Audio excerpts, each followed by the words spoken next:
Happy Wednesday. I'm Glenn Freibarger, joined with me, Pete Momat. How are we doing, Pete? I'm doing fantastic, my friend. It's great to be here with you. Wednesday, we get the upgrade. I always love Wednesday upgrade day. So good to see. Yes, our good friend Frankie is nestled comfortably in taking the morning. I'm sure he's already up and moving, but it again, hitting the ground early is great, and it's wonderful to have you here. How are you? How is everything? We've had a kind of a busy couple of days. I was out yesterday, so I didn't get a chance to talk with you. What's going on in the world of Glenn? World of Glenn, spending too much money. We talk about inflation. My preferred inflation gauge is Hibachi. I like nowadays. Hibachi, too expensive. Went to Benihana with my friends. A lot of fun. And, I will say one thing that hurts more that I don't think maybe you've experienced. The world of Venmos. Now, you go, you have a fun weekend, and then afterwards, all the pain comes.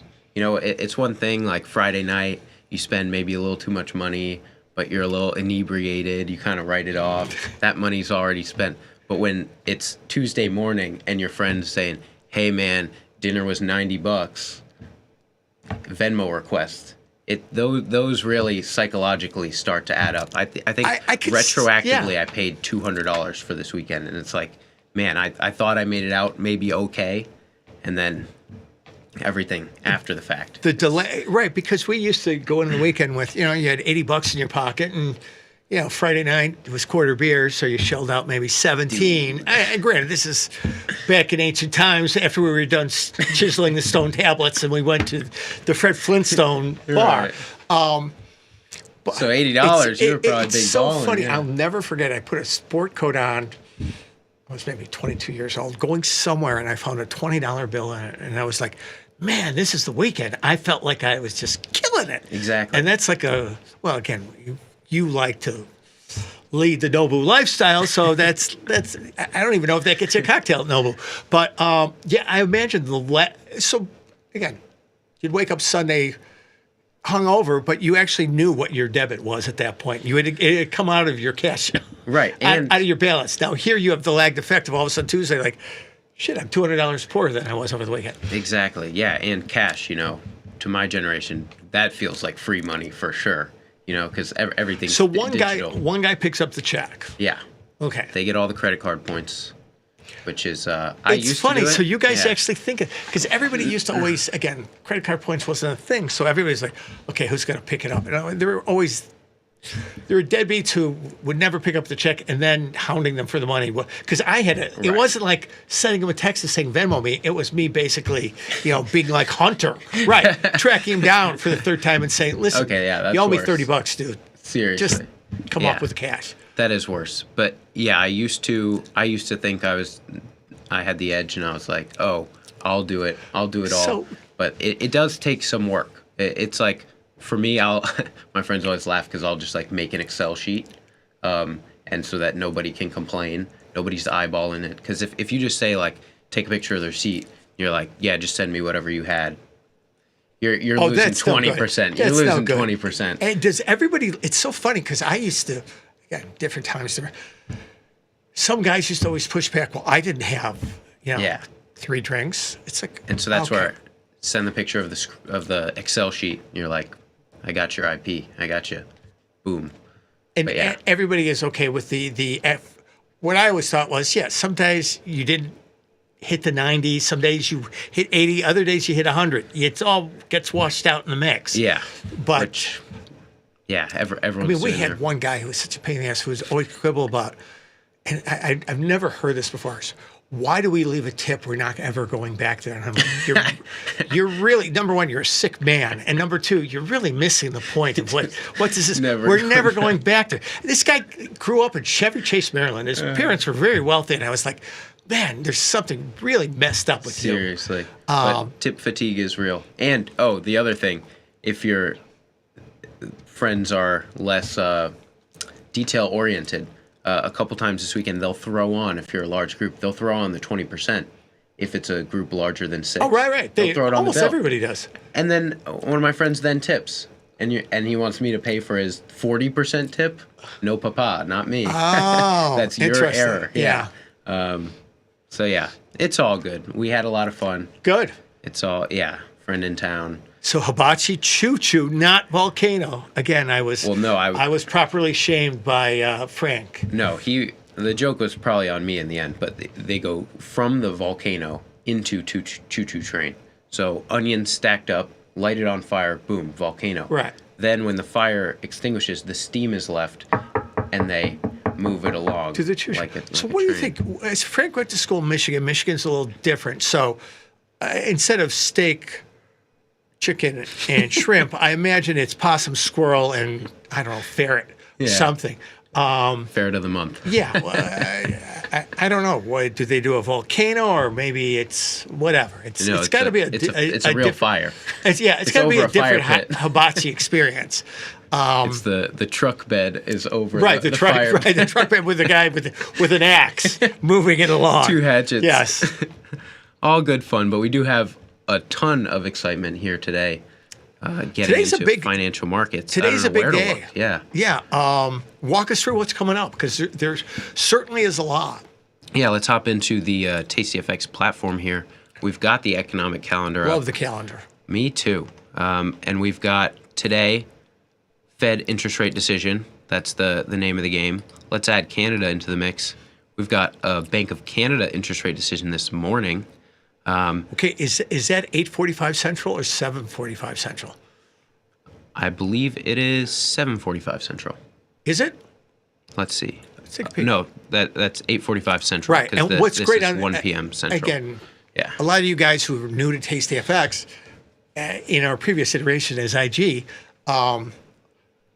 calendar was always a struggle and had weird times on it, and it was difficult to change. We've, as a team, spent a lot really building something that, again, why would we not have the functionality to, depending on where I live, either set it or in an actual useful application, it know where I am. There you go, yeah. And give you the dates, the times that are relevant. Because there's nothing like seeing 9:45 show up, think it's 9:45, and then it comes out at 8:40. Oh, it's Eastern. So Canada, 8:45.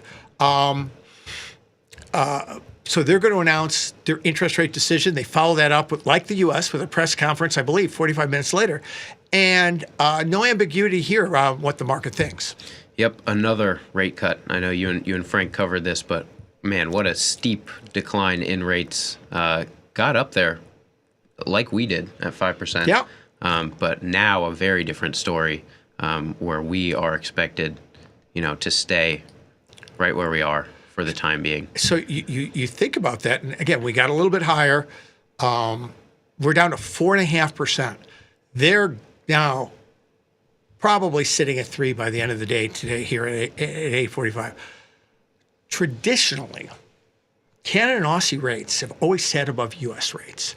And part of it, this is going back 20 years, and the value of looking at things 20 years ago, put a caveat behind, because that was then, this is now. Right. A lot of things have changed. But part of it was, well, they are commodity currencies. They're the market at that point perceived that they needed to require a little bit more rate. There was a little bit more risk premium. Yeah. However you want to qualify. So Canada rates, Aussie rates usually set anywhere from 75 to 150 basis points above U.S. rates. And that kept the world aligned, so to speak. That kept their FX, wherever the rate was relative. Interesting. The rate differential wasn't a edge for Canada in terms of, we always talk about wherever rates are higher, there's a flow of capital. That kept things as status quo. Well, we're living in not a brave new world. We're living in whatever world we're living in now. Canada rates, that's material, 125, 150 basis points cheaper. We see Canada at 144, 145, or we'll take a look at Canada. This is not only trajectory wise, because I think the big takeaway today will be twofold from the U.S. Fed. Are they going to change rates? There's almost a 0% chance they're going to do that. Right. The two talking points at 1:30 will be, what's the trajectory of rates, and I'm sure it'll be ambiguous. We're data dependent, and the usual blah blah blah blah. And I'm sure they'll be asked about Fed independence because the president is topics. just saying, "I want rates lower now," which is great. Yeah.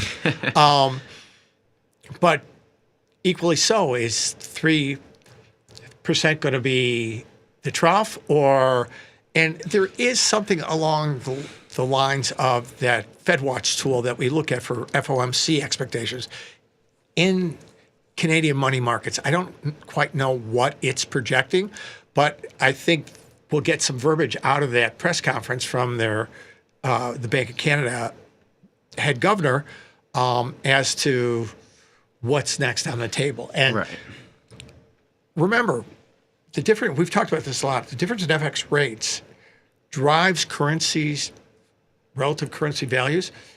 What drives it even more, and this is the hard part, is the trajectory of rates. So it's not just, Canada's going to be weak because there's 150 basis points of difference. More than that now, almost 200, 175 basis points of difference. That's not the case. It's really the trajectory of rates. So we know the U.S. is on hold. If they're on hold, is that going to be perceived by, well, they cut, so you would think that Canada would be lower. If they cut as expected, Canada's not necessarily going to move that much. Yeah. And it's already given Canada's rally, Canada's fallen pretty much consistently every day this week. It will be that statement as to what's the next step in rates. And that will be interesting to see if we test through highs in dollar Canada.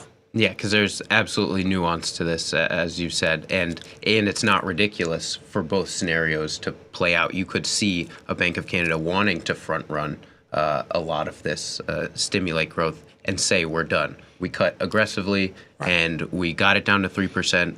Now we're gonna see what happens, see if economic growth stimulates.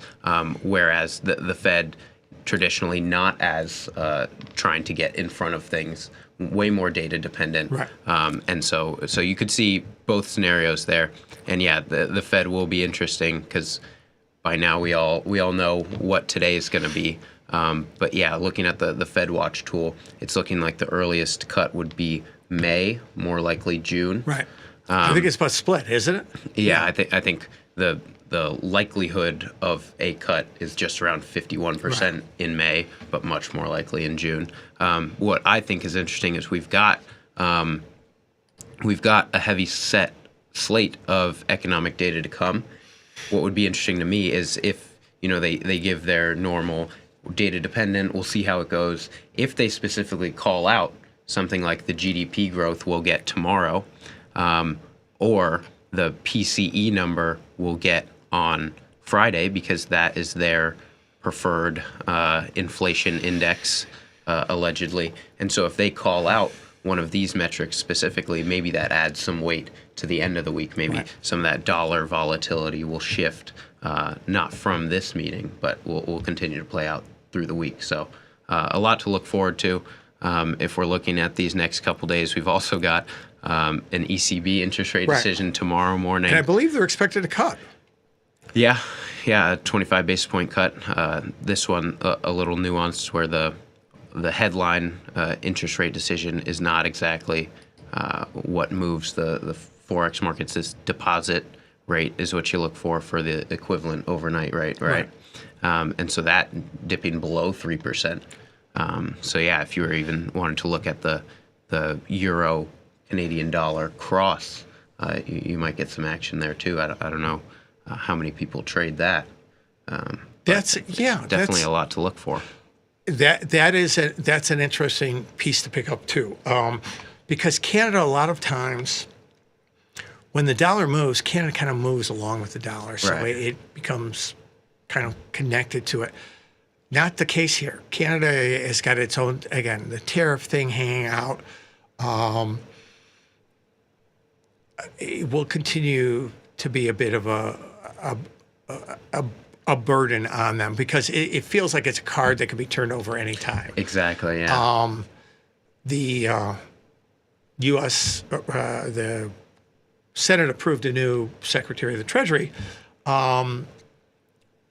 Scott, is it? Bessent, yes.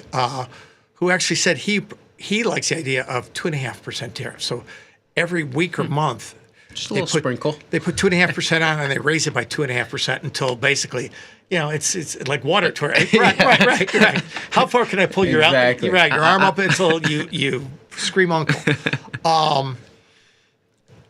And actually, the dollar got bid on that when they announced that. I think it was yesterday. Man, I can't the day keep before up. yesterday. Well, his confirmation was late in the day, and you saw it play through at 5 o'clock in the evening. So it'll be interesting to see how that plays. So all in all, what we've had over the last 7 trading days, we're going in 8 since inauguration, we've had a dollar top put in, pretty good sell for the dollar, i.e. a rally in euro, rally in Aussie, rally in, barely a rally in Canada, but we did have a rally in Canada. 102 to 105 is a pretty good stretch to the legs. Yeah. Scotia, I mean, that's every bit a 3% rally in the matter of, I'm just eyeballing here, 12 trading days. That's a pretty good move. A little bit of softening here. So as traders, FX is giving us exactly what we want. Good size moves and back and forth. That's what I want. It's the one-way move that tends to be tough. Right. Because if you're staying disciplined, it means you're buying lows and having to get out of them even lower. And yes, that stinks because the area you bought them, these are really cheap. Up to the point they're not. And again, if we're scalping, we've got to pick both entry and exit levels when we do that, both for exit levels for when I'm right and when I'm wrong. Those decisions are better made at trade entry than let's see how this guy shakes out. Because we've all done that before. And I can't go any lower as it punches through. But it's interesting because we've pulled back 120 pips in euro. We're still 200 points off the low. Yeah. So does that mean it's cheap again? If you're looking for, if you think currencies by nature are mean reverting, that means mean reverting here is probably 106 maybe? Yeah. Or you could say it was 105 and a half from 112. It's probably somewhere in the mid 106s if you think it's mean reverting up. Yeah, what a coincidence. Right up to the level where we failed from. What I love is when markets get like this, yes, you didn't pin the low. And trying to pin the low is a challenging exercise. Unless you're, again, willing to be disciplined and say, I thought it was cheap. It's now at another point. I'm getting out. And yes, sometimes that happens to be the low you get out at. More often than not, it's not because the freight trade continues to go. What you've got here is two-way tape action.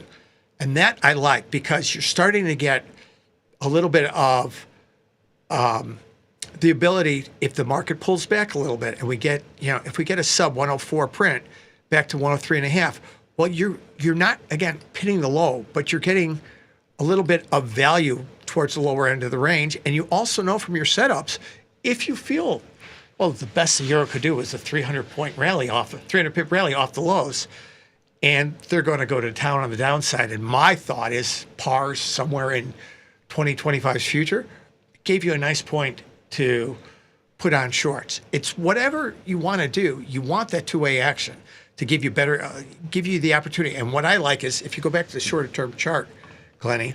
The daily? No, we're.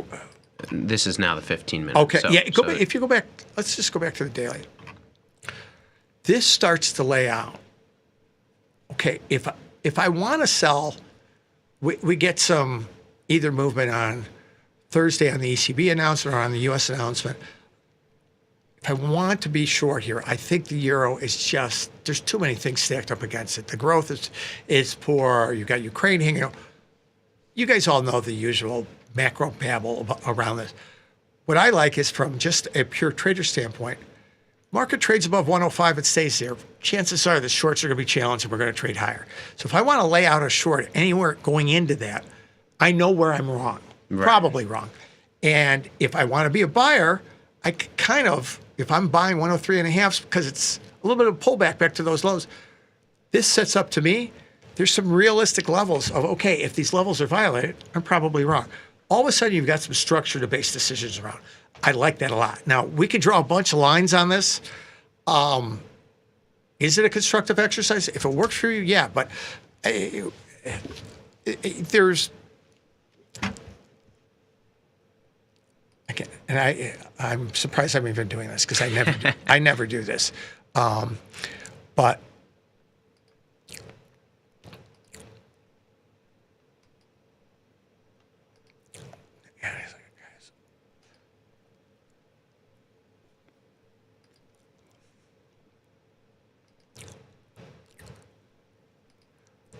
There you go. You're getting a little bit of a triangle here. Now, depending on where you draw the triangle,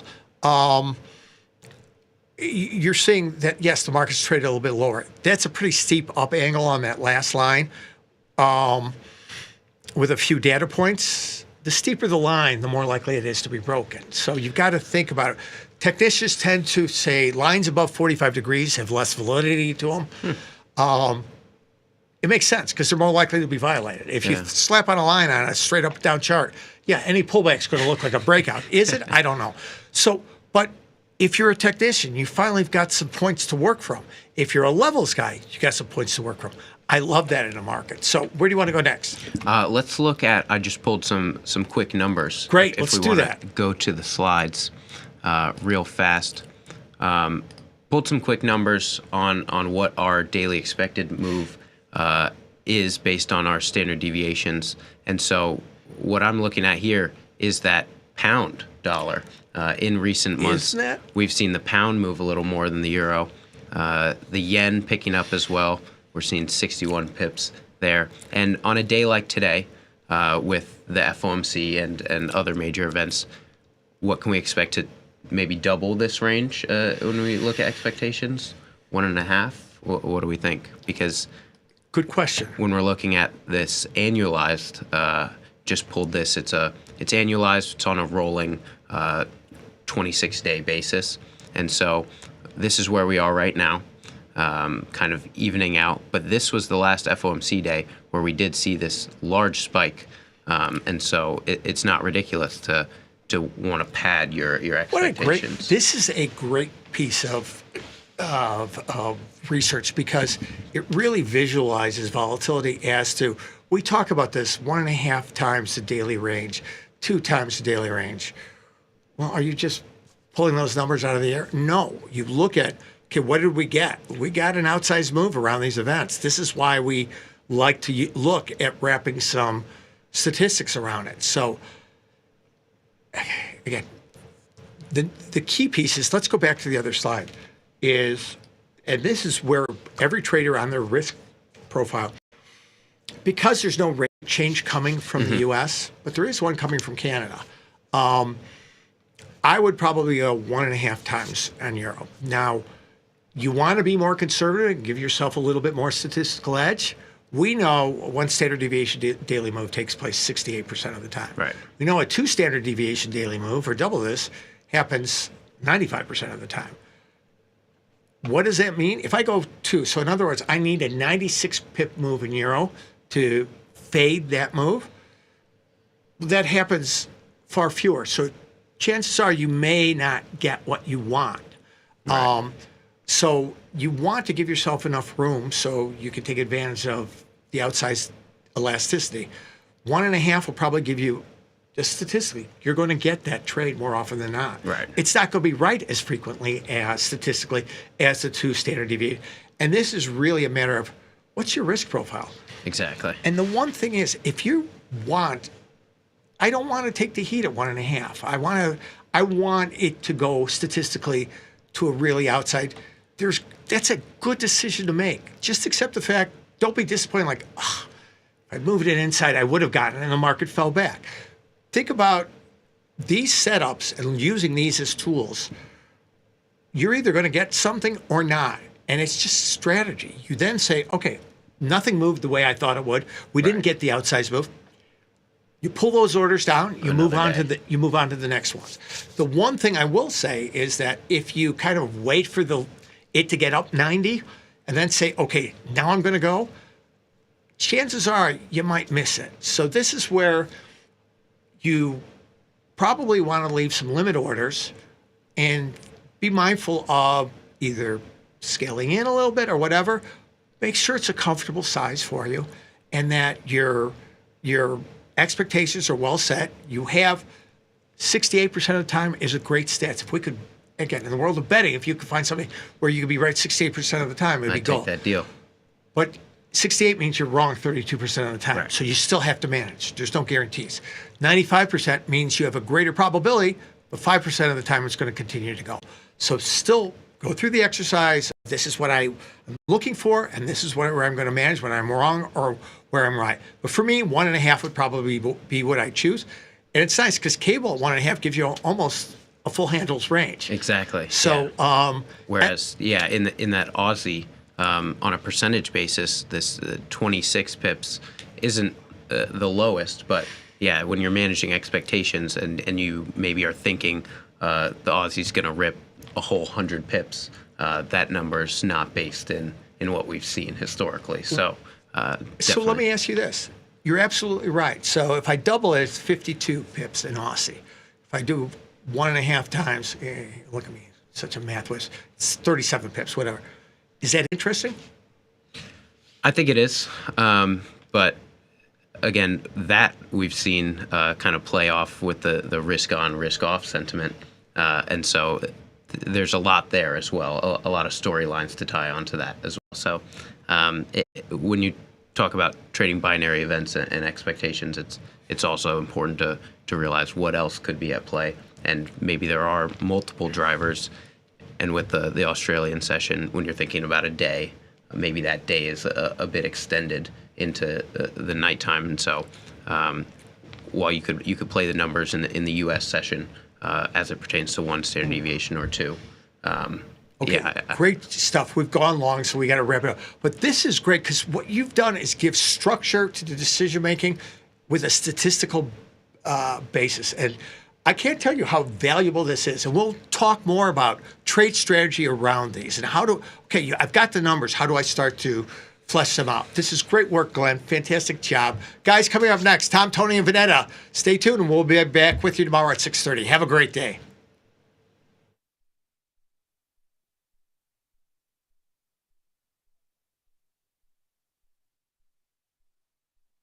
Dear Cheapo Airlines, thank you so much for sending my luggage 1 minute, on a yes, magical we're turning up his audio. side I just couldn't talk to you instead of my planned destination.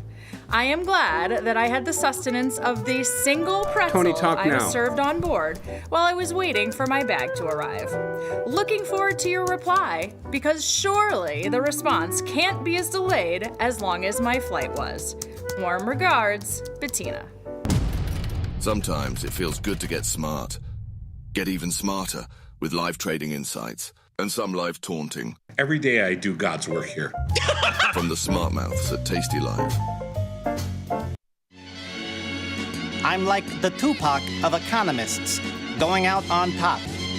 And will I ever really be gone?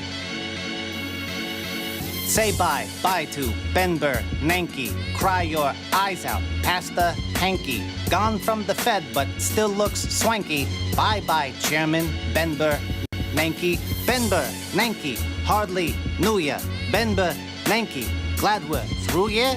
Sayonara, Mr. Yankee. Closing bell tolls for Ben Bernanke. Now, say hello to Janet Yellen. New blood, maybe start some selling? All around the world like a market Magellan. Hello, Janet Yellen. Janet Yellen, Professor Shady. Janet Yellen, new chair lady. Welcome in the new Miss Yellen. Different from the old, there's no telling. And I'm out, like Tupac, in a peaceful transition.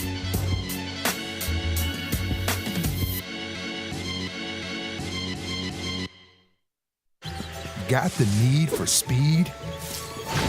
No problem!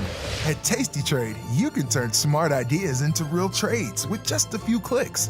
Wow, that's fast. Tasty Trade, make your move. In the world of investing, a beast lurks between the numbers, ready to pounce. Some traders hide from it, some ride it.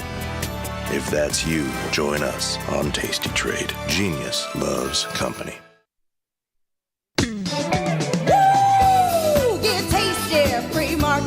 Come on, you know it, can you feel it? We got some things to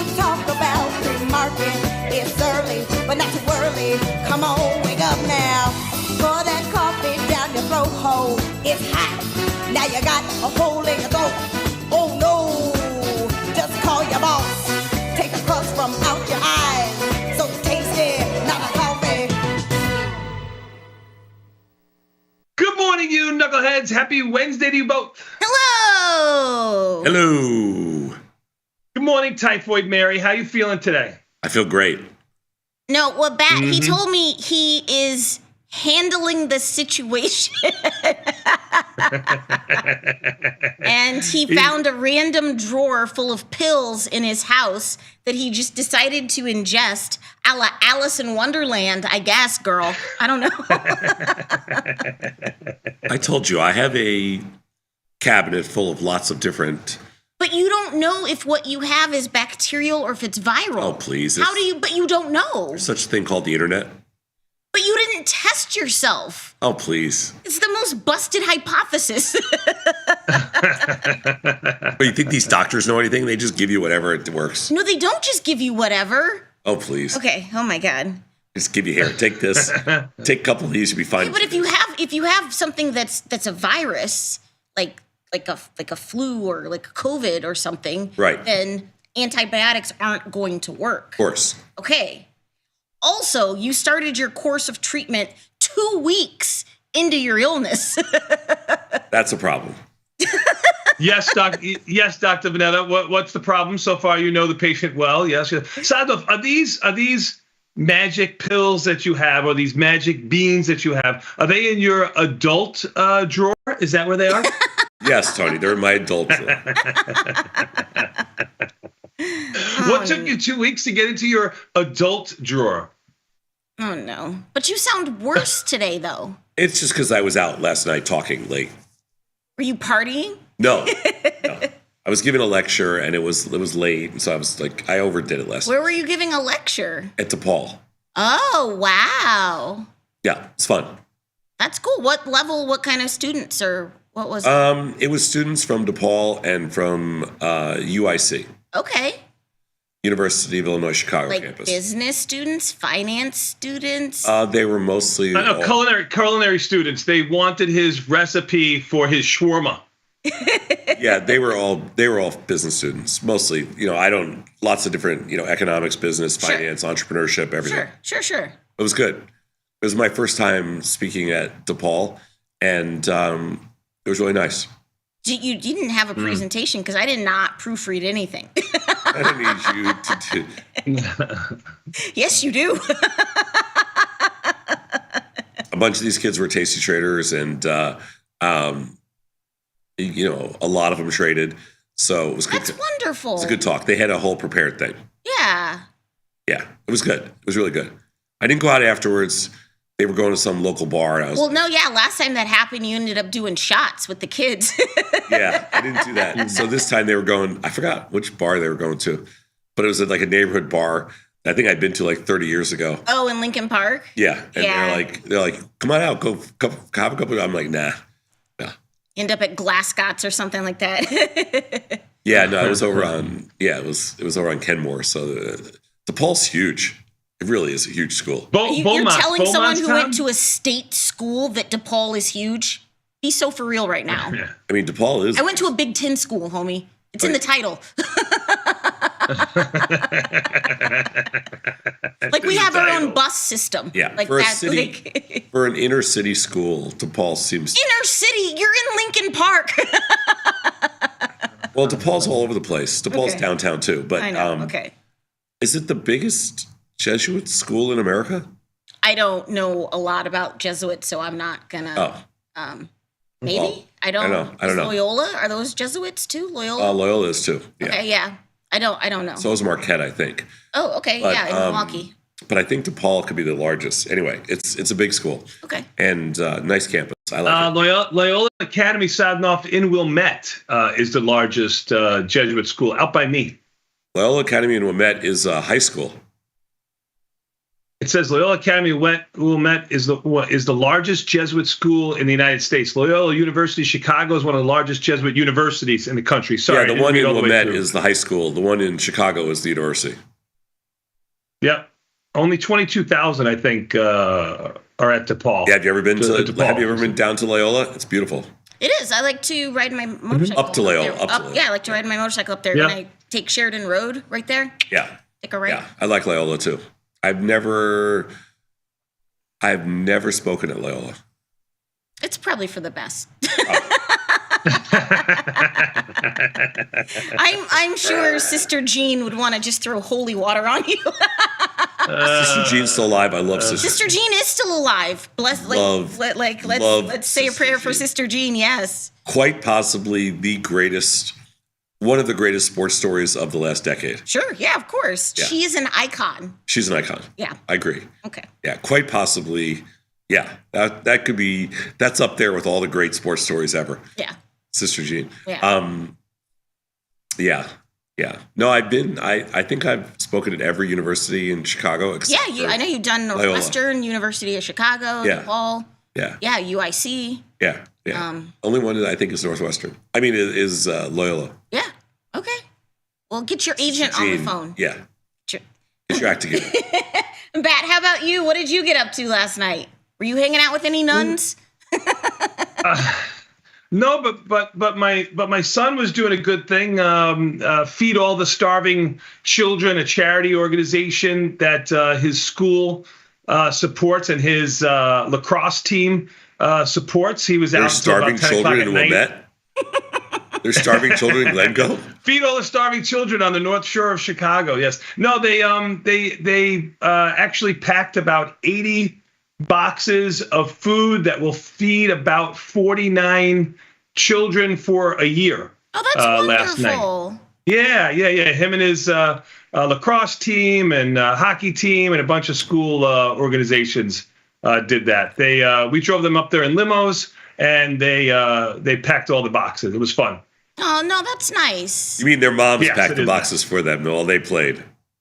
They played Xbox together while the moms and dads packed the boxes. Yes. No, I wasn't there. It was all the high school kids. Great organization. They do it a couple times a year. See, that's nice. Sorry, Saz. Sorry, my heart is filled with joy this morning, and my son did a wonderful thing. I know you find it hard to give anyone any credit for anything that they might do, that they have an ulterior motive. Went off the rails. Glad the starving children of Glencoe. Okay. Went off the rails so hard. Hey, I want to say gung hei fak choi.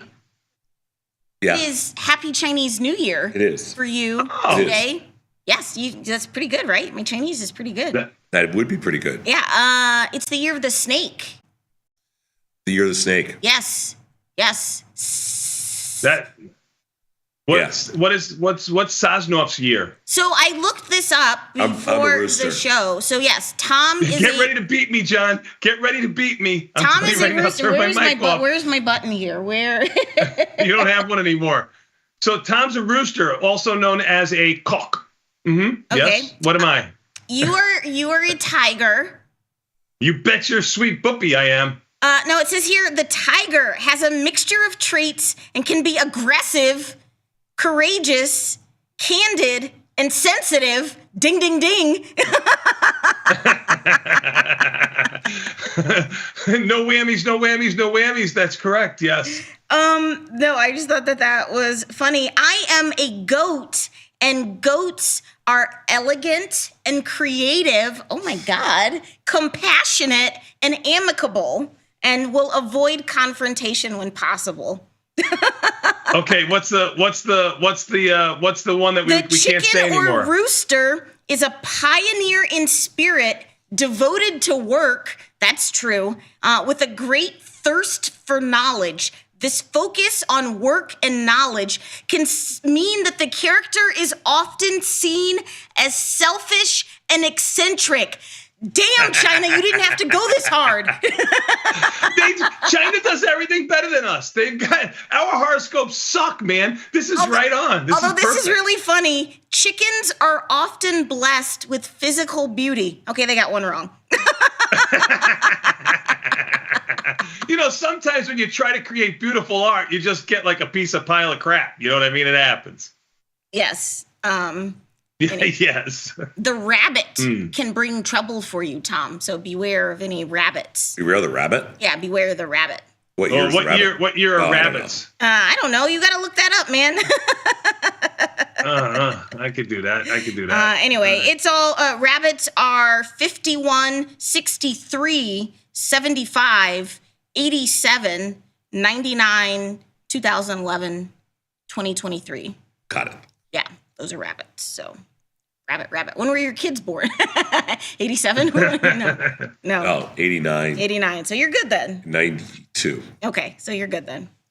Anyway, it's all fun. But we have cool activities here because we have a Chinatown here in Chicago. So they have Chinese New Year parades and stuff. In New York, they gave all the kids the day off. Come on, man. We have Casimir Pulaski Day. They have lunar holiday. Yeah, that's cool. That's cool. Well, we are celebrating with Bob's Pizza today. I've come full circle on Bob's Pizza. At first, I didn't like it. I love it. But I'm okay with it now. Okay. Okay, I predict we ask Tom tomorrow how was lunch, and he says it sucks. It sucked. Was unedible. It was gross. Inedible. Right. Hey. No, Hey, you'll see. I've come full circle on it. It's edible. Okay. I know you said that. I'm making a prediction here. No, I've had I it got too many yesterday's market times. correct. I'm gonna do it too. It's solid. You got to go with the basic with them, but it's pretty solid. What's your basic? Cheese or pepperoni or what's basic? Their basic is like sausage and pepperoni. Okay, well then you didn't. Yeah, you got to stay away from their when they get too exotic. Have you been to Prince Street yet? No. Oh man. Let's I've go. Yeah, we got to go there. Everybody Tom. in Chicago is copying the pepperonis from Prince Street. Oh, the cup pepperonis. Cup pepperonis. Yeah. Yeah. So like at D'Amato's now they have cup pepperonis. I like it because it holds the grease. Yeah. Now that I'm eating pepperoni, I want it all the time. All the pizzerias are copying Prince Street now with the cup pepperonis, and yeah. I love it. I was at D'Amato's yesterday. I was picking something up, and I don't see any cookies. Where are my Italian cookies? I was talking to the Ciao for Now girl, and talking about the cup pepperonis. Yeah, I'm sure she was like, "What Very time can I leave?" Yeah. Ciao for now. Hey, in a head scratcher of a move, the NCAA is getting destroyed. So the final game, the national championship for college basketball, the tip-off, it's going to be at 8:50 p.m. on a Monday. Why? Nobody knows. So the news came out. Central time? Or in Eastern? America? Eastern or Central? Eastern. Oh, 8:50 Eastern. Yeah, but it's still like. That's really late. Why is that? Again, I do not work for the NCAA. But I thought I would share. But they were getting roasted online because they tweeted it out. So 7:50 is late. Yeah. It's really late if you live in New York. Yeah. So Where's the game? that's a good question. I will look that up. It must be West Coast somewhere. We'll see. I don't know. San Antonio, Texas. The Alamo Dome. Never forget the Alamo Dome. Oh, that's the Central. That's Central, right? Yes. Yeah. You gotta correct again, Tom. Seat 63,000. Did not know that. Really? 63,000 the Alamo Dome? Who plays there? I have no idea. I literally just Googled where's the NCAA final I'm just thinking, game. who plays in the Alamo Dome? What college is even there? Spurs? Spurs don't play there. That's too big. I don't know. UTSA Roadrunners football. Yeah, that's it. Is what UTSA. That's right. Yeah. University Texas San Antonio, but I mean, there's nobody else there. Okay. Yep. They like them bigger in Texas. I don't know. What do A you UFL team plays there too. Who? A UFL team. UFL. football Yeah. team. But man, they got a dome stadium. We don't have one. Yeah. Okay. Well, Yeah. thanks, Joe Biden. Yeah. What is wrong with you? Unbelievable. A lot. This is the, Yeah, I know. I walked into that. Hey, we got a great show for you today. We got a packed schedule on this wonderful Wednesday. We are trying to do a full week because the schedule has just been, because we've had weeks where there haven't been a full 5 days, and that's been really nice. But also January has felt like the longest month. But we're powering through. It's a full week. It's a Wednesday. So you know what that means? It's Assume the Position Wednesday at the top of the 8 o'clock hour. We got a market measures, Whipsaws explained, insights and strategies for trades. That's actually an option jive, right? All it says on my screen, it says market measures in the left-hand column, and then it says Whipsaws explained. So from that, I infer that it's a market measures because the column says market measures. It's an option jive, but it's okay. Good. It's a really good piece. Okay. The error is mine. Somehow of course it is. I made a mistake. Okay. Yes. But we do have What's Your Assumption? No mistaking that, where viewers write in with an underlying and a directional bias. Tom and Bat try to do as many trades as possible in 20 minutes. And then 9 o'clock, our favorite geek in the house, Jacob, skinny on options math. He's talking about a capital asset pricing model. What? It's a piece of cake. Scoop of chocolate, scoop of vanilla. There's cake in the kitchen. You didn't eat all your cake yesterday. I brought it. I know. I was here yesterday. I know. Josh ate most of it. I was so proud of myself. I did not have any cake yesterday. It's really good. Okay, but I am trying to be healthy. That's a good girl. Yeah, well, we'll see. But Jacob's going to talk about capital asset. Then you ate the salad today instead of the Bob's Pizza. No, I can have pizza today. Okay. And then live from the trade desk, Big Boy Scotty S going to be in around that 9:30 hour. And then around 9:45, Nikki coming in with Johnny Trades. This is for people with smaller accounts or just anyone that's not Sosnoff sized. And Nikki presents his trade ideas. And what everyone's waiting for at 1 o'clock, FOMC. Oh, also, truth or skepticism. Tom and Dylan, why do you fight the Fed? Why? Yeah, we're just used to it already. What are you talking about with Dylan today? Because everything's super chill right now in America. We have a couple different topics we're debating. Okay. I'm not going to tell you right now because this is Dylan's choice today because I picked last week. Oh, it's like a Sadie Hawkins. Yes. Yeah. So he's got the choice today. Okay, great.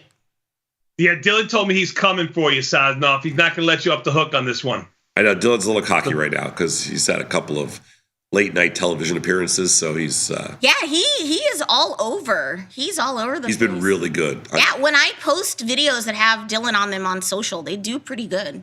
Yeah, he did. You know, Vanetta, I think you and Dylan would be a wonderful 1-2 punch at the White House now that they're allowing other type Black of people? media.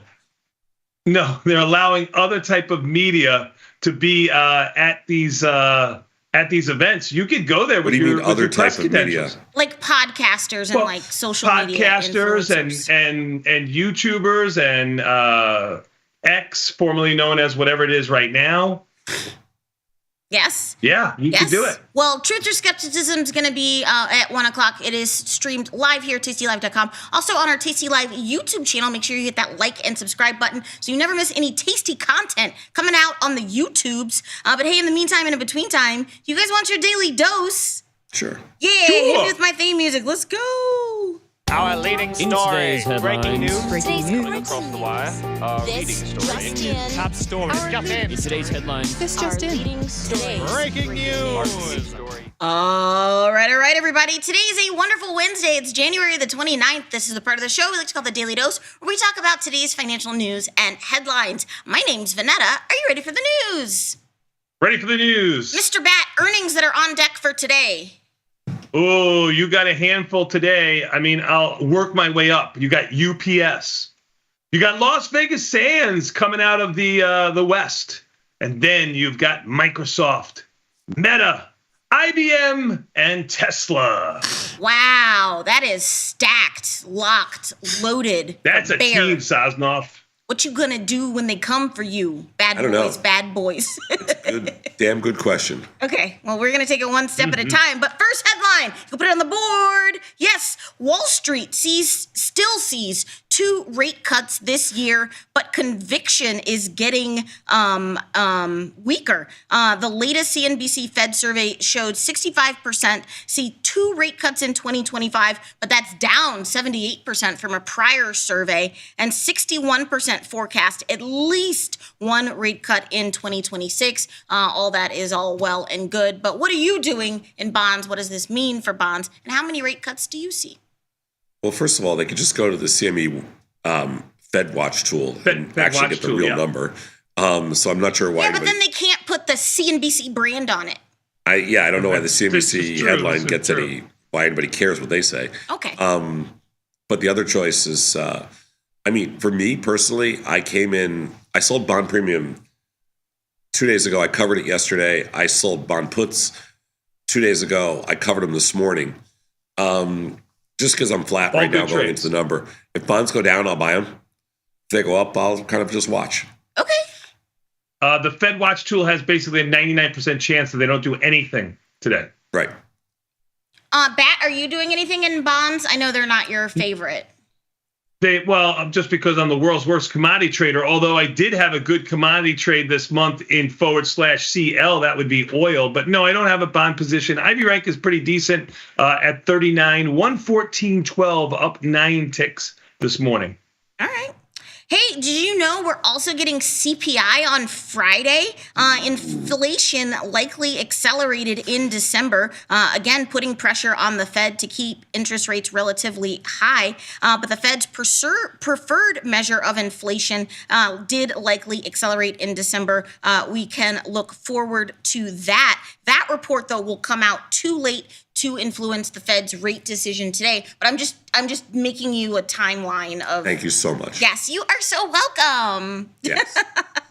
Hey, in other news, let's talk gold. Gold gains as traders seek safety from latest tariff threats. Do you view gold as a flight to safety? I do not. Okay. Let's move on. No, let's talk about gold. There's nothing to talk about. Gold rallied yesterday, but it had a steep drop on Monday. A steep drop Monday, rallied back yesterday. There's nothing to talk about, but it is a skosh off of all-time highs, right? At 27.91, it's down 3.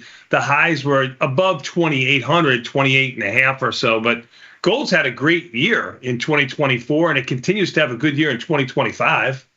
Yeah, we're just short some premium, nothing big. Okay, but the Ivy rank in there is decent. All right. Ivy rank of 57. You're 100% correct. It's a one-trick pony. Who nobody, I don't care. How many tricks can you do? I'm a multi-trick pony. You can't even breathe through your nose. Not today, but I can normally. If you were a pony, what kind of pony would you be? I'm a show pony. You're a show pony, of course. Of course. The horse of horse. Chevron, CVX is building natural gas plants to power U.S. data centers, and I think that's how my favorite new comic book is going to start. No, in an accident where Chevron tried to start a natural gas plant. No, as the demand for electricity in the U.S. is projected to surge by 16% over the next 5 years, driven partly by the explosion of data centers, Chevron was like, yeah, we want all of that sweet, sweet money, so they're taking strategic steps to meet the need. I don't know if you're doing anything in CVX, but we can talk natural gas and oil. I am not necessarily doing anything in natural gas. No. Okay. I have a short strangle in there, but I'm not doing anything. No. You're kind of just laying there? Nat gas is up almost 1% this morning, almost 3 cents after sliding the last week and a half into the mid of its range. Chevron, which nobody talks about, was a dog for 2024, has caught a little bit of a bid in 2025, up near the middle of its range of all of 2024. So place your bets. Yeah. How's the IV rank in there? In Chevron, nat gas is okay at 21. I would say that's relatively low, to be honest with you. And CVS is good at 62. That's CVS. That's the drugs CVX. There you go.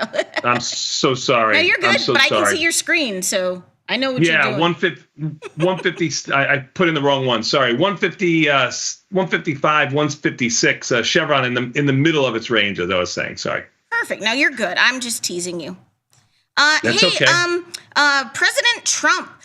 President Trump's rapid move to ban a digital dollar has left the field wide open. I didn't know that this was a thing, but the field's now wide open for China and Europe to make their already advanced central bank digital currency prototypes into global standard setters. Why would we not use the dollar, to which all things are measured to? Why would there not be a digital dollar? I don't know. Somebody has to. I didn't know that this was in some of the It's not as orders. simple as why isn't there a digital dollar. I think there's a lot more complexity to the whole thing, but I think that's part of the game plan. Okay, what's the plan? I think part of the game plan is that we will have some. No. So no, he's banning it. So Trump is banning it, because I always thought it was sort of percolating. But again, my understanding, everything changes on a dime. So I'm trying to do my best to report this accurately. But in my estimation of what I've read is that Trump has now moved to ban a digital dollar. Yeah, I don't think that'll be the case very long. Okay. I don't feel about this one way or another, but I just thought we would talk about it just in the larger context of digital assets and central banks and all sorts of stuff. What's crypto doing this morning? It's up small. Bitcoin's up 600.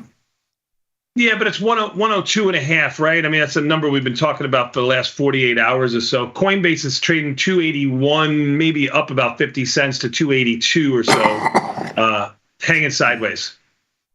I am seriously worried about my own health and safety. I know. He's meeting me tomorrow for dinner and stuff like that. I don't want to sit across the table from him. Can we get 2 tables, Sosnoff? Yeah. Yes. Okay. Hey, here's something new. An interesting new paper from the Journal of Finance has made an interesting discovery. Algorithmic trading now dominates financial markets, but floor trading in person is an important contributor to market quality. The suspension of floor trading leads to higher spreads and larger pricing errors for treated stocks relative to control stocks.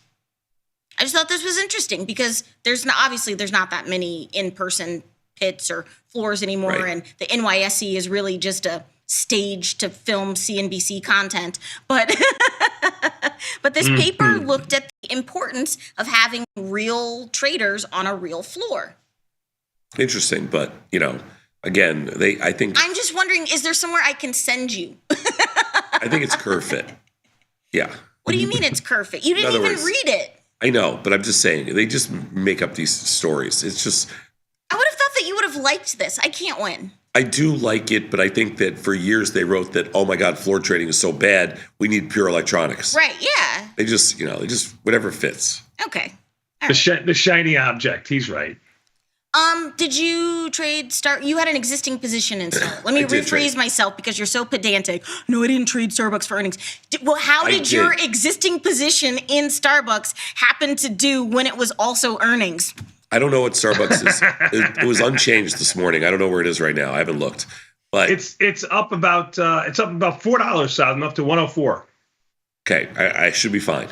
Starbucks did top Wall Street estimates for its quarterly earnings and revenue, but Starbucks same-store sales slid for the 4th consecutive quarter. The coffee giant said same-store sales fell 4%, fueled by a 6% decline in visits to its stores. Half of that is from bad coffee. No.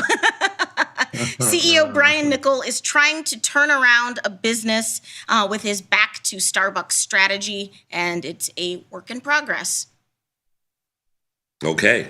Any chance, Bat, of doing a post-earnings trade in Starbucks? It's not as liquid. Is your name Bat? Yeah. Oh, my God.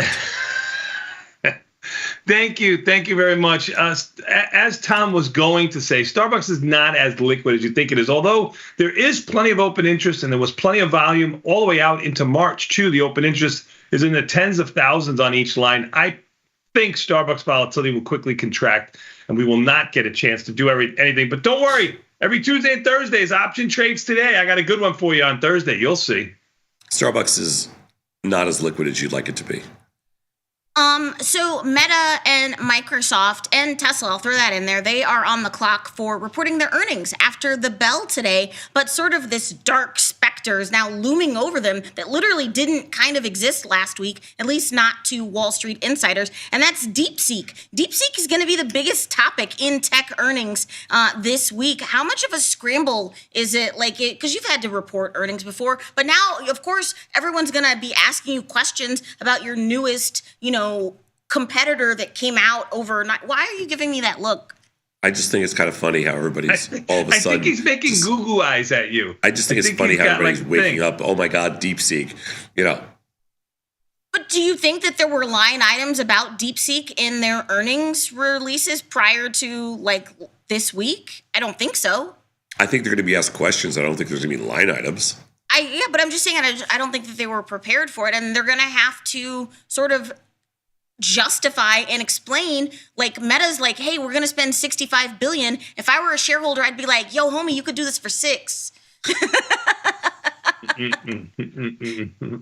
I own 1 share of Meta. No, I don't. I'm being sincere though, around what this could potentially mean. I at this point, I don't think that you're going to see. I don't think you're going to see any kind of across the board panic. Let's put it that way. I don't expect DeepSeek to influence the earnings whatsoever this time around. What is the expected move in Meta? Do you know? $60. Okay, what are you going to do? I am probably only going to sell calls. I'm bearish in there. Okay.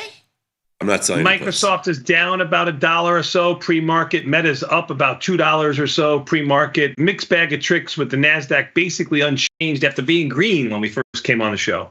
Microsoft, speaking of Microsoft, their stock has underperformed the NASDAQ and all of its mega cap tech peers over the past year. It's going to seem that investors are going to look to the cloud, their Azure system for growth. Like I said, Microsoft is in the middle of an AI boom, and they're going to report after the bell. Do you have an existing Microsoft position? Very small. It is the $3.5 trillion company, so I wouldn't think that they underperformed that much. Well, their stock price is only up. It's up less than 8% in the past year. So Apple has the next slimmest margin, but they're up 19%. Alphabet up 26%, and all others are up at least 48%. Okay. Are you going to argue with? I like it when I come with real numbers. I'm not arguing with facts. those, but what you got, girl? These are $3.5 trillion companies. Sure. I'm not giving them the benefit of the doubt. Sure. Okay. Well, we will see what happens. Hey, in other tech news, AMD got downgraded yesterday because of DeepSeek. They can't catch a break after being hammered with the chip sector, and then this new bombshells entered the villa. AMD is struggling. What are you doing in AMD? I'll talk about their competitor. You probably got a low in place now for AMD. It's up or at least $1 this morning. So yesterday, short-term low. Yeah. Once they downgraded after the stock's been decimated like this, they usually go higher. Yeah. Earnings are February 4th. Yeah. Hey, in the greatest BTFD ever, I don't know if it's the greatest ever, but retail investors bought a record amount of NVIDIA after it just got annihilated after the DeepSeek news came out. And then NVIDIA turned around and posted 8% in gains yesterday. Is this the greatest BTFD you've ever seen on the retail side of things? Yeah. No. Why not? I mean, it was up $9 yesterday. You want to count that? Sure. Yeah, that's what I'm saying. Yeah. All right, good for everybody. Why didn't you buy the dip in there? I did. Oh, you did? Okay. Did you bet? No, he's scared. I didn't trade NVIDIA. I traded TSM. My option trades today, every Tuesday and Thursday. Nice little strangle in there with long delta. Worked out nicely with the stock up $9. Data from a company called Vanda Research shows retail purchases of NVIDIA shares totaled a net $562 million on Monday. Was that all just you? It was not. I sold some puts and that's it. And it was the largest amount on record going back to 2014. Yeah, it's a little scary, actually, to me, that people would buy NVIDIA on the first dip. Why? Because I think they're going to get... It was almost a 20% discount, though. Because I think... Discount to what? Discount to the to their discount. record highs. Discount. Yeah. I think the next time NVIDIA drops like that, people are going to buy it and they're going to get routed. I don't NVIDIA's know. NVIDIA's down $2. TSM, since I mentioned it, is up $2.50. Oh, you asked why did I trade TSM over NVIDIA? Well, NVIDIA has earnings February 26th, and TSM doesn't have it until after March expiration. Actually, we didn't ask. Yikes. Elon Musk's X, formerly known as Twitter, begins its push into financial services, announcing a new deal with Visa, the largest U.S. credit card network. They will be the first partner for what Musk is calling the X Money account. Visa will enable X users to move funds between traditional bank accounts and their digital wallet to make instant peer-to-peer payments like Zelle or Venmo. Would you give Musk your money? Never.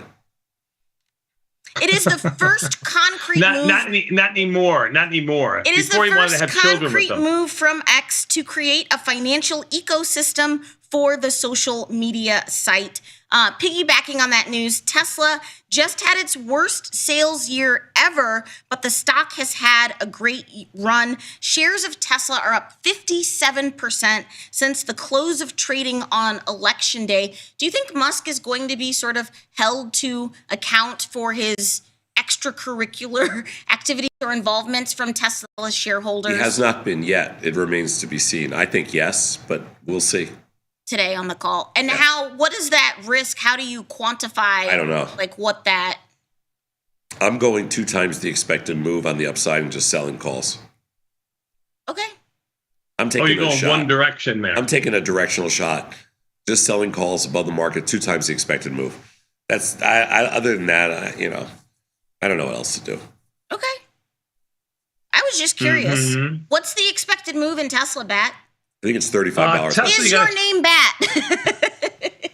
$35, as me Lord and Savior has said. That is correct. Okay, keeping it moving. Amazon set a new record yesterday, and analysts expect more gains. Looks like Amazon's really delivering on its stock price. The shares of the e-commerce company closed 1.2% higher to a record $238.15. The highest the stock traded intraday during Tuesday's session was $241.77. So that's a new intraday high. Amazon's market cap, $2.5 trillion. It's impressive. Yeah. Amazon continues its rally today, up almost another $1. That would be a new closing high if it got up here. I think Lauren Sanchez has to sign a prenup. Probably, yeah. Because I don't think Mackenzie Bezos had one. I don't know. I doubt it. I'm just saying. I don't know. I don't get in other people's business. Although, did you see where Bill Gates, in his sad little face, is out here now saying that divorcing Melinda was the biggest regret of his life? And people are like, you out here now, homie. Like, you did it. Yeah, I read the headline. I wouldn't give it the time of day to see what his sorry arse was saying. I know. Mackenzie Scott's my hero. Mackenzie Scott is my hero. She's my hero. I'll put Melinda French Gates in there, too. Put some respect on their names. Yeah, she's my hero. Hey, this is so stupid. And I think probably why Amazon is going to highs. Because I know it frustrates me as a consumer. CVS is giving consumers the power to unlock items, but there's a catch. If you've been to a drugstore lately, you know that pretty much everything is locked up behind glass. And Walgreens is like, we didn't think that locking up stuff would just force people not to buy stuff. They're like, we're really surprised when our sales declined. We're like, really? Really? So CVS is like, if you download our app, then you connect to our store's Wi-Fi, then you enable Bluetooth, you can unlock the little thing yourself. Why don't they just do like a pre-check? A pre-check? Yeah. So I have to submit government documents to buy deodorant? What? No. Like, be so for real right now. Their own It's version. body They're gonna wash. say, Sandra, they're gonna say you don't need tampons. Why are you buying these? They're not gonna. It's You can't body pre-check. wash. Like, why is it under lock and like? So I don't know. it's frustrated me. So I have just been buying stuff at Costco. I see you, girl, or like online, like, and just you adjust your schedule. I don't know. It's just annoying. If you did like a pre-check thing where you just signed up and then you could have free access to everything, I mean, it would make more sense. That's what Costco does. Makes you buy a membership. Okay. I'm going to just keep moving while... A membership to go to the drugstore? Yeah, you need a membership to go to the drugstore at Costco. What are we, China? I'm just saying, you need a membership at Costco to go to the drugstore there. Hey, I'm going to keep it moving. Independent bookstore backer bookshop.org launched an e-book platform yesterday, making it easier for readers to buy ebooks without padding Jeff Bezos' pockets or Lauren Sanchez's chest. Amazon's chokehold and sway in the publishing industry have been so strong that booksellers and authors have accused the company of operating a monopoly because there's really only been one place. I subscribe to Kindle Unlimited because I read a ton of books, and it's way cheaper for me to do Kindle Unlimited because I get free books. Like, it's just easier for me. But now there's an alternative because it's good to have competition and in other places. So good job. Bookshop.org. You can check it out if you want to read some ebooks. What's the last book you read? I don't know. I'm just curious. I have to think about it. Catcher in the Rye for me. Like I listen to audiobooks and I read. I don't have any audiobooks. Books. I don't have audiobooks. Okay, but do you read? I mean books, Jerry. Books, Jerry. No, because I talked to Scott. Like Scott and JJ, they read and they listen to podcasts and they. Okay. Really, you believe those guys? They got time. They got time. On their hands. Yeah, they don't work. Yeah. I'm just curious. Right. Bat, what's the last book you read? Catcher in the Rye. Catcher, really? Yeah, like in 8th grade. Oh, in 8th grade. Okay.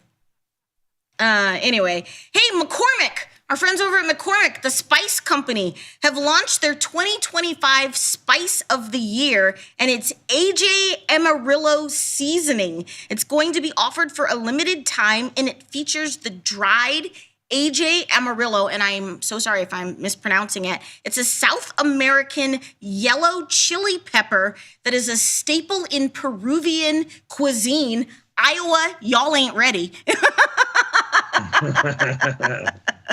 In addition to dried garlic, onion, tomato, mango powders, sea salt, and other seasonings. I've never heard of it. I'd never heard of it either, but it looks pretty. Yeah. It has a slightly sounds interesting.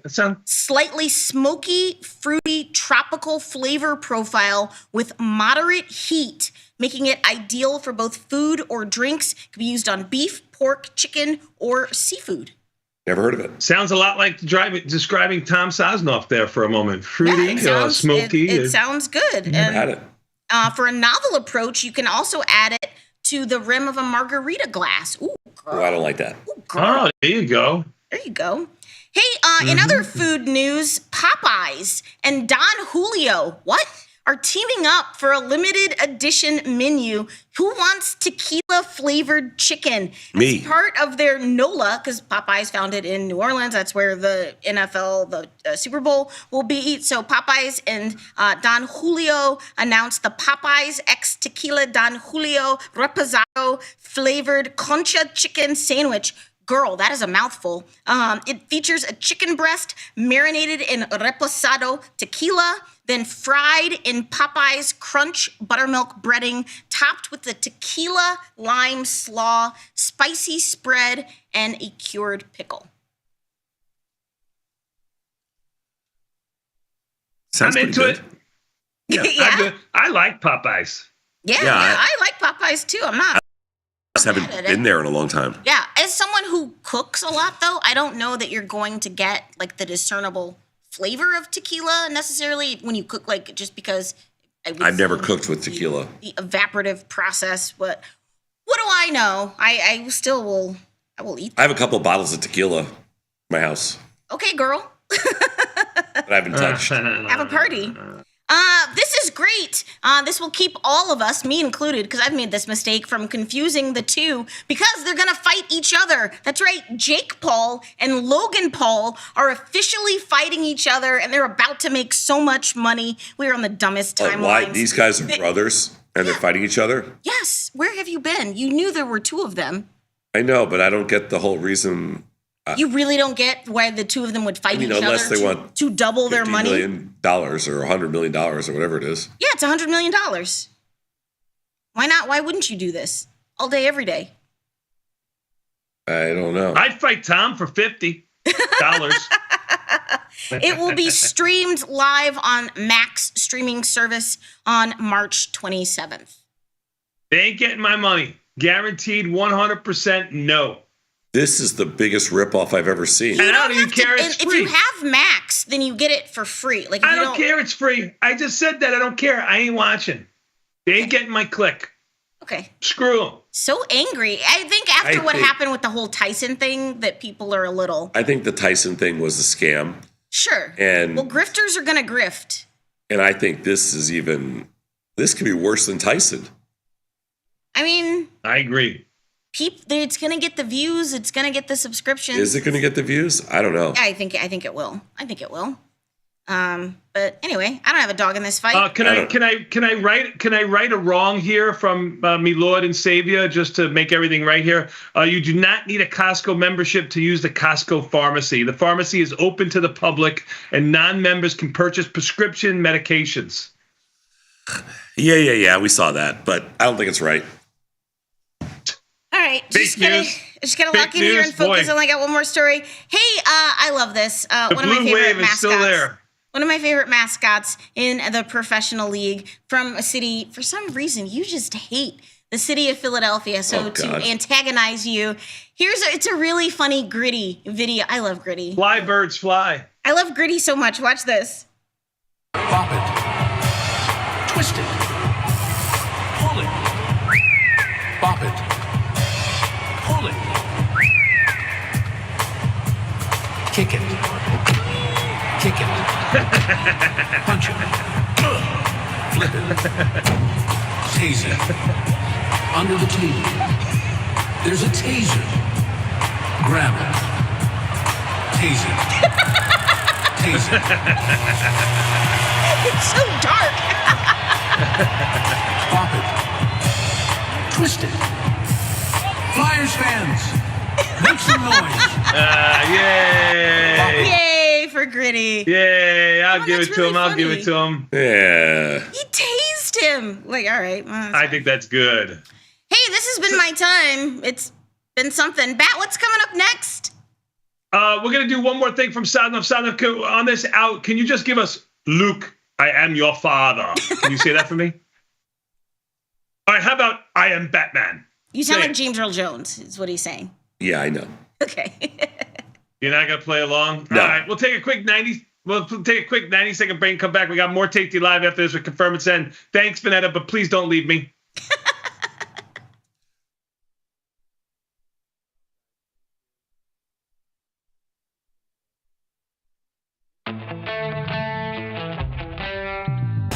In the world of investing, a beast lurks between the numbers. Some watch from the safety of the sidelines, but others saddle up and ride that 1-ton rowdy ribeye for all he's got. If that's you, join us on Tasty Trade, named best online broker for options trading. Genius loves company. I want to play a game. It's a relationship game. So I'm going to ask you each a question. Who loves the hardest? Yes, yes, yes. So are you ready? Kentucky. Who's more stubborn? Who's more public? Who's more patient? These are two of the least. These are the least patient people I've ever met. I'm going to say him just because he's a little older than me. Who calls or texts more? And who do you think takes longer to get ready in the morning? Who's a better driver? I drove a truck in New York City. I can fly an airplane. Who loves the Fed the most? Who's the bigger spender, do you think? Me. Yeah. Who's the alpha in this relationship? is more spoiled? Oh, him. Who do you think is funnier? Who is the better debater? I'm gonna give it to him. Dylan, you think you're the better debater? Are you the master debater? No, he's he's good because he doesn't answer the questions, which is great for debating.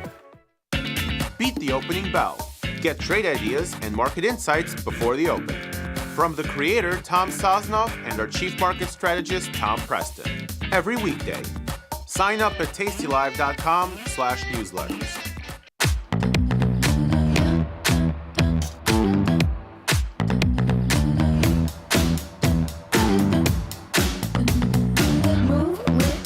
Shake it up, stop when the clock hits 13. Sing 1, 2, 3, 4.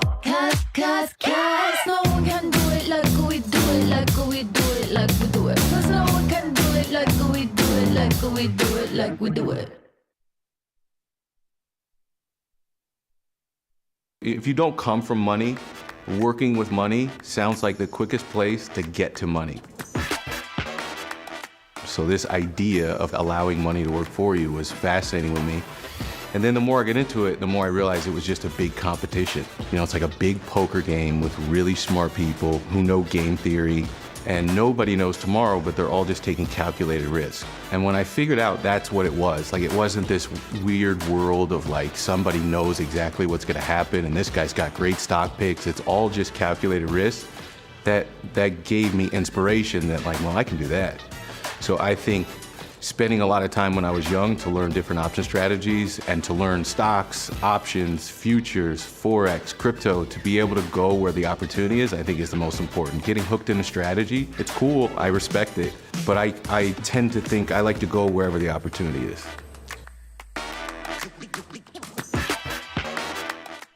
Oh yeah. Tasty Nation, good morning.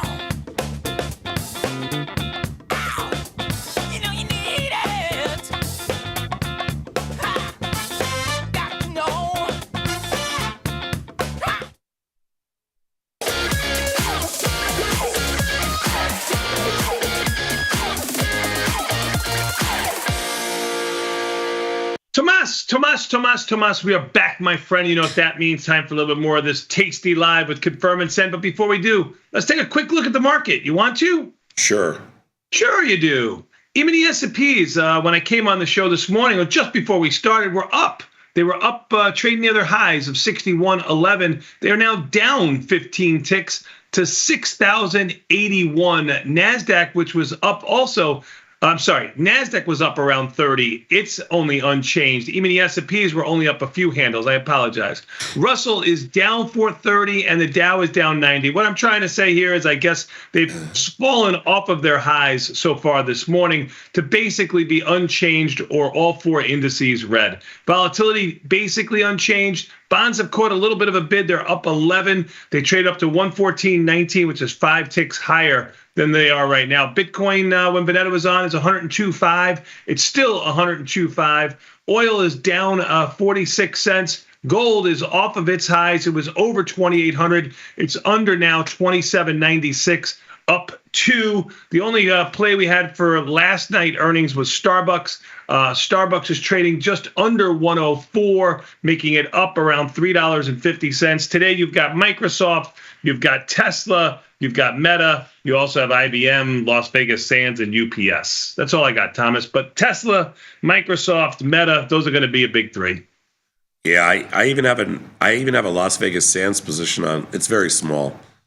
What do we have? Oh, we're just naked short the 42.5 puts. So we'll do something with that. Unless you want to change your directional bias. Yeah, I don't know. I mean, it's small. Mm-hmm.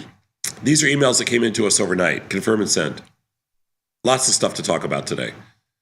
Wednesday, January 29th. This is the last week. Yeah, this is the last week of January.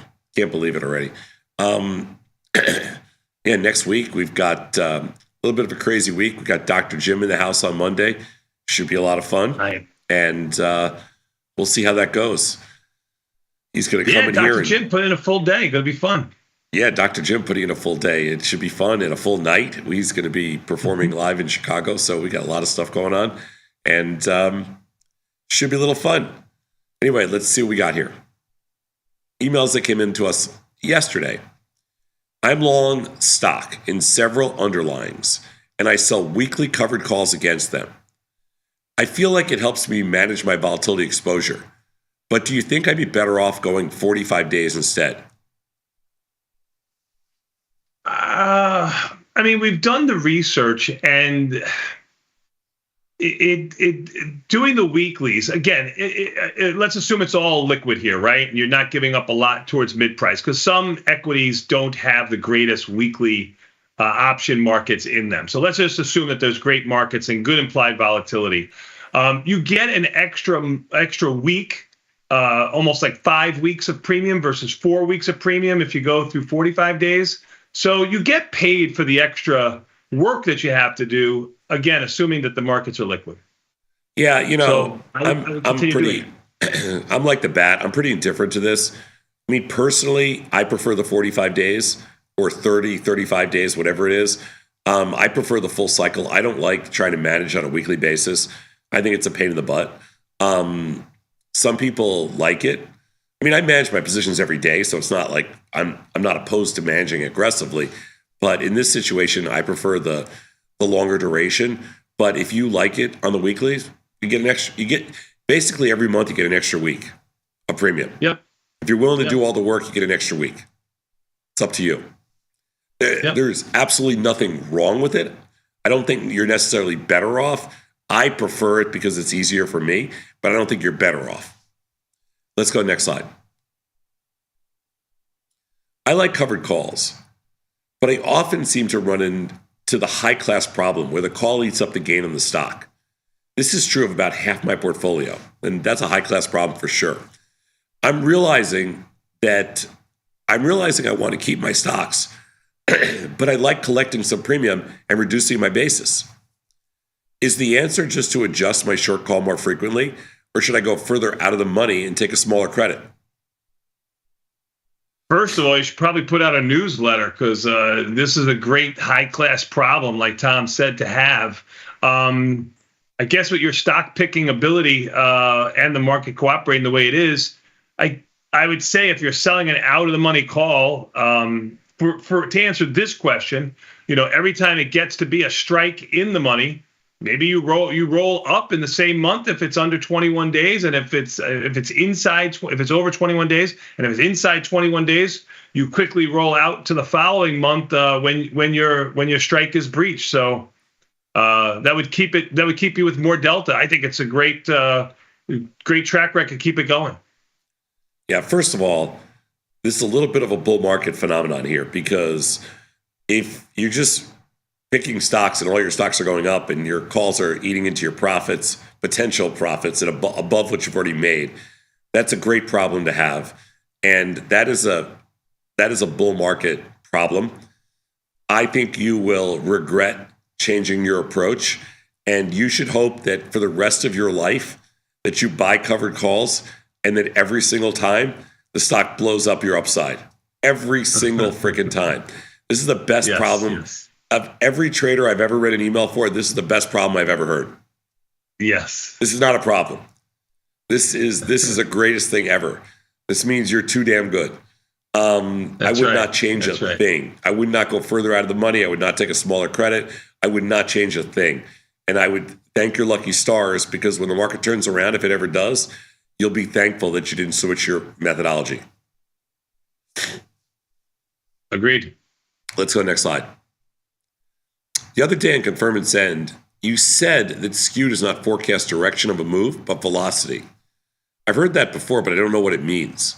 I've always interpreted that to mean expectation of direction because that's the only way I know how to look at it when selecting strikes. Please tell me how to view velocity in terms of trade management. It means on entry, you can go further out of the money to whatever side the skew is. Let's go to the call side because I think that's what we're mentioning here from yesterday. That means you can go further out of the money and collect the same amount of premium that you can for a put. So I'll just use $10. If stock's $100, the 110 call will trade a lot more than the 90 put, equal distance away from the present price of the stock. Now, what does that mean to you for strategy? That means naked calls are expensive, and to buy naked calls, it would be expensive. To sell them, it would be advantageous. And spreads will trade cheap. Call spreads will trade cheap. If you're looking to buy them, they'll trade cheaper. If you're looking to sell them, they'll be cheap to sell. So find a strategy that fits your assumption, that takes advantage of that phenomenon. Yeah, that's the right answer. I mean, when you have huge skew, call skew or put skew, you just get to move your strikes further away. It's kind of like a bonus. Yep. Don't overthink it. It doesn't mean the stock's going that way. It just means it's a bonus. And it means the market's giving you more cushion. The market's giving you more room. And usually with upside skew, you can get, twice as much. You go twice as far out as on the put side. And if you're doing it like an index, you can go 1.5 to 2 times out as far on the put side as the call side. So it really just depends on the underlying. But just look at it as a gift. Look at it as the market's just giving you a little bit of a gift. I wouldn't think of it anything beyond that. It doesn't mean the market's going that direction, for sure. Just use it as an opportunity to move your strikes further away. Agreed. Next slide. I really like pairs trades, but I struggle with when to manage them. Is there a benchmark to use based on account size or some other metric as to when we should be looking to manage a trade like this? Or do you just look at the notional chart and try to come up with a target?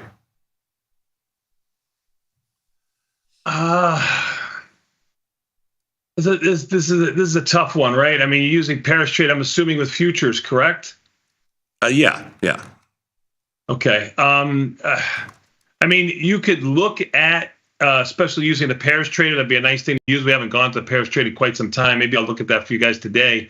You could look at the pairs trader and see how it has moved in the past, and then try to assimilate out what you would expect this pairs trade to move in a short period time frame and go from there. I think that would probably be the best way to do it.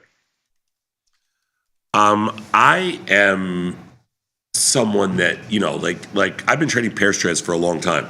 And until you get really comfortable with them and the risk involved, just pick a number. Like, I don't know, $300, $500, $1,000, $1,500, $2,000. Pick a number. It doesn't matter. And, and pick a number that a lot of these pairs trades move around $1,000 a day, $500 a day for sure, $1,500 a day sometimes. And that means you can get to the micros, cut that by a multiple of 10. So you can cut the micros are 1/10. So if you're looking at a micro and you want to, micro pairs trade and you're going for $100, or a mini pair trade, you go for $1,000. That's totally fine. Mm-hmm. Just pick a number though. There's no such thing as a fixed number that we shoot for. Each time it's different and depends on the underlying and depends how much they're moving around. I wish I could give you an answer here. It is really up to you. You got to just pick a number and stick with it. But you have to pick something that's inside the expected bell curve of the expected move. Yeah. Like I'm saying, most pairs trades on the minis, most pairs trades move between $500 and $1,000 a day, and on the micros, it's between $50 and $100 a day. That's the average. Mm-hmm. So just work from there. Let's go next slide. On Monday, I got caught in a really bad position. I haven't had to deal with something like this before. Do you have guidelines for when to close a position that's gotten away from you? Or do you defend it until it comes back? I mean, assuming that the volatility is high, IV rank, and you had good markets to begin with, you'll probably have good markets now. We're looking to roll down the untested side, reduce delta by at least 50%, and play the game. We get to a straddle. Assuming that we still want to be in there with the high implied volatility and good markets, we're looking to buy the guts and sell the wings. It sucks, and it happens. I've got a Goldman Sachs position that I've been working for months. I probably should have been out of it because Goldman Sachs IV rank has gotten low, but I've gotten stubborn trying to make $1 in there. So Yeah, you keep playing the game. Sound great, Tom. Thank you. Yep, time to go home. On a really bad position, if the IB rank is high, I fight it out. I try to fight it out, even if it gets away from me. If the IB rank drops, I'll pretty much give up. It's the worst thing in all of trading is when you worked really hard to manage a position and then you get a crazy opening like Monday morning and some stock drops like 30% and you're just like, yep. The stock wins. Like there's nothing, you can't defend it. Like Monday morning, I had a couple stocks where I tried to defend the position. I made it worse. Yeah. So I'd like to say and unfortunately, there's no way to tell when is that going to happen and when it's going to work. Because many times you say, this worked out perfectly. I rolled down, I stayed mechanical, it worked out for you. Unfortunately, there's no way to distinguish between the two unless you look at implied volatility and say that's going to be my barometer of when I'm going to, cut bait and run. Yeah, like I had a bad position on in AVGO and in MU on Monday morning when we opened down. And I decided I'd fight it.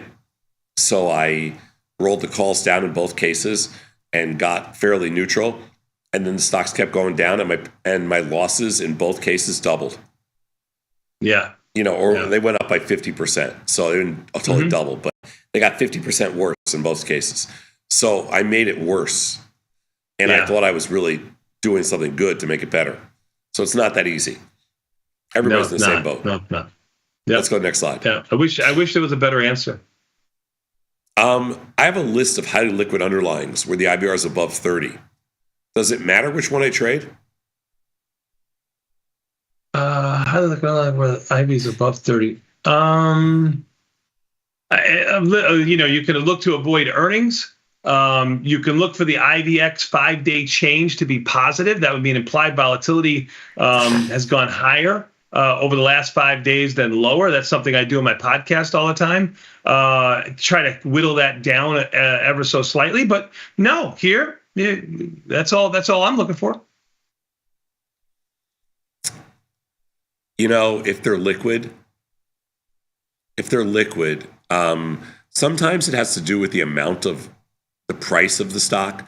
So if it's liquid, it has high IVR, but sometimes some stock might be really expensive and some stock might be much more reasonable. Then we would, it depends on how much extra capital you have. But other than that, it doesn't matter.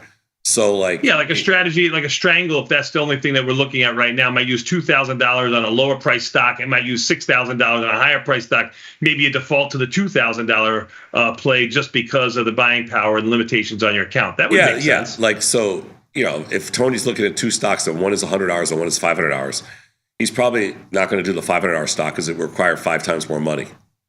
You're right. You're right. So highly liquid underlyings, IVR above 30, it doesn't really matter, but it does matter about price. Sure. And a big shot like you would do both of them.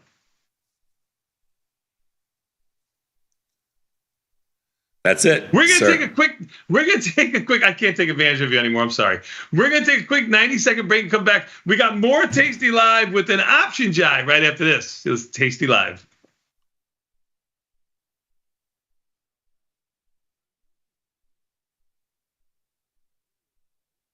Dear Cheapo Airlines, thank you so much for sending my luggage on a magical side quest instead of my planned destination.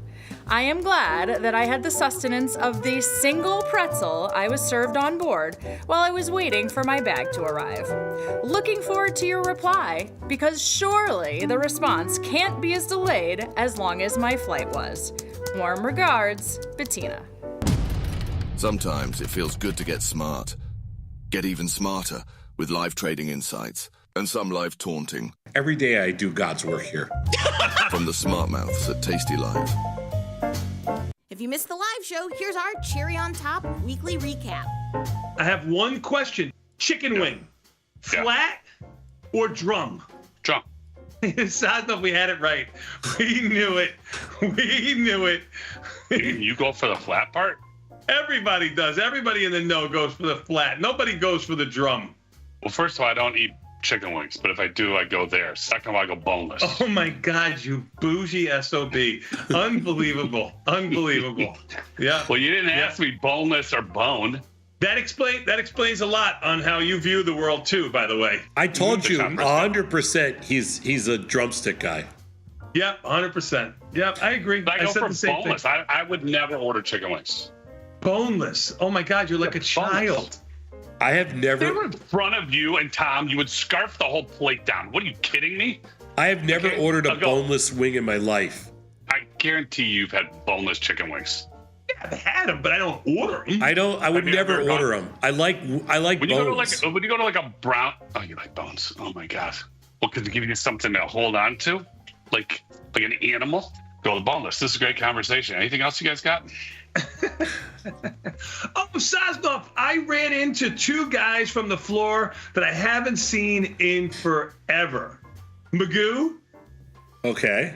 There's a trader named Magoo. Mike, MGU, Magoo, the nice guy from the floor. I mean, sweetheart of a guy. Hadn't seen him forever. I walk in to pick up some Italian food. There's a guy sitting at the bar with his wife and another guy and his wife.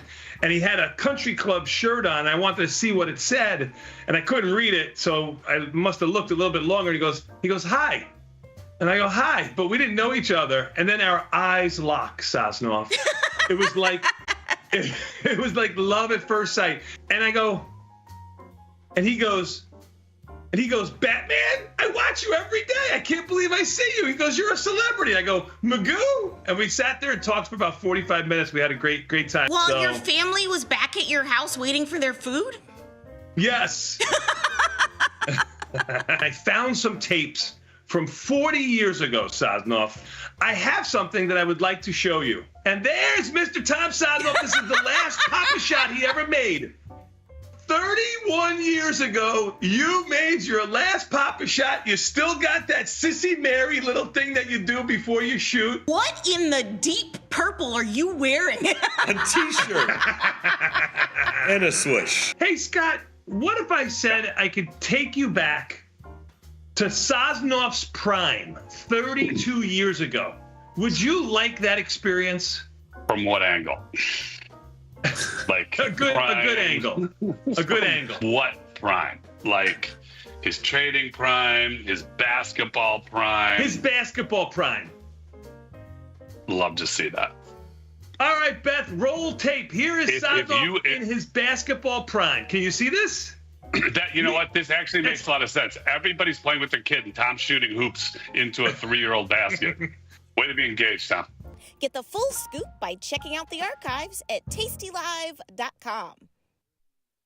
You can get up to $4,000 when you open and fund a new account with Tasty Trade. That's 4,000 buckaroos, 4,000 bills, 4 large, 4K, 4 grand. Get on the platform for traders who just want to trade. Tasty Trade. Make your move.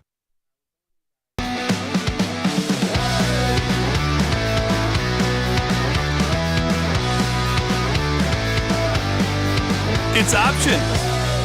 Jive. Tomas, we are back, my friend. We got ourselves a little option jive. Even the S&Ps are down 11. NASDAQ has caught a little bit of a bid, up 24. Russell's down 2, and the Dow is down 63. Volatility down 8 cents, basically unchanged. You basically have an unchanged market with a little bit of a tug of war here. Bonds catching a little bit of a bid, up 11. But Sosnoff, all that means nothing when we got this option jive. Let's go to the first slide. Like a little option jive in the morning. Let's do it. Let's go to the first slide here. We got Whipsaws. Sosnoff, we're going to explain them to you. I know you are actually the king of Whipsaws, and you've had much experience in this, but our viewers have not. So we're going to go to insights and strategies for traders, Sosnoff. Let's take a look at our first slide. Story of my life, by the way, the Whipsaw.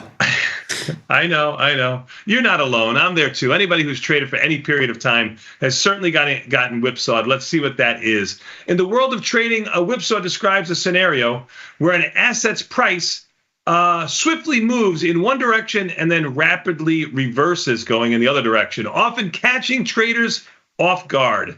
The phenomenon is common in volatile markets and can result in losses for those who misjudge the initial trend. What they're saying there, Sadnov, is you have to know the future, not to roll down the untested side. Misjudge is the tough word. Yeah.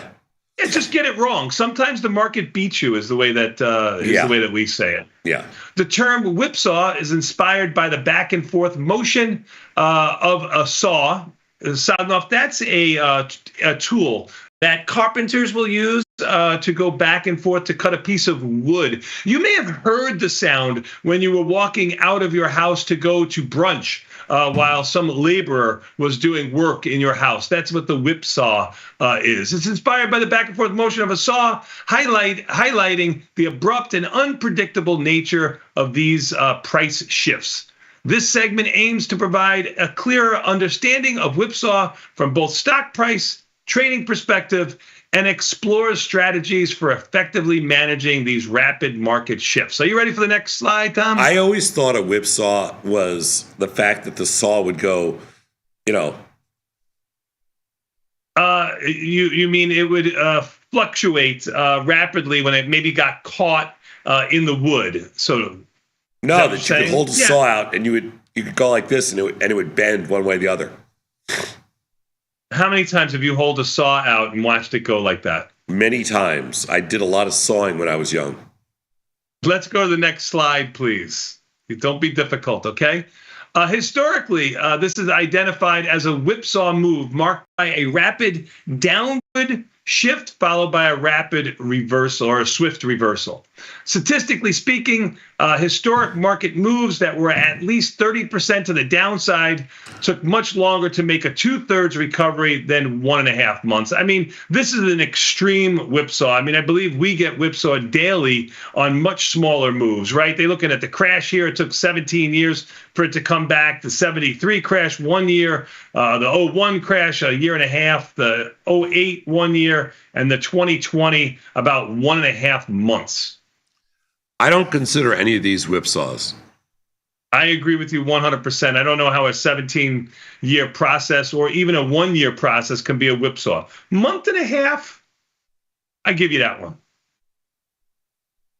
Next slide, please. If you use SPY as an example, a whipsaw trade is one of those moves sharply in one direction, only to reverse the move and then some in the opposing direction shortly after. Like what happened in August of 2024, son. Those are those little dots that they're trying to show you there. I think we deal in a much more of the minutia of it, I guess, the daily move of something. Would you agree? Yeah, I would say it's what happened on Monday. Right, Monday into Tuesday into today, right? Sure. Yeah. Agreed. Next slide, please. A stock can experience multiple whipsaws across different time intervals, as exemplified by NVIDIA. Now they're taking a look at it, NVIDIA.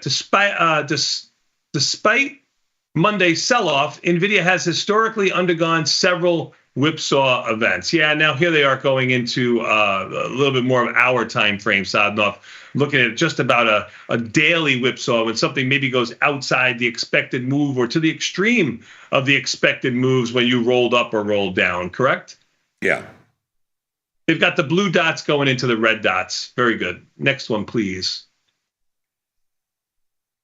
In trading perspective, we think of being whipsawed relative to strangles and their deltas. Strangles with lower delta have less of a chance of experiencing whipsaws. I mean, here's a probability of touch on both sides, delta on each side, and the expected probability. This is an approximation, of course, Sadnov on the right-hand side. The delta on the left-hand side, of course, is absolute at that time, placing a trade. And they're just showing you the expected probability of a touch, I'm assuming, on both sides, correct?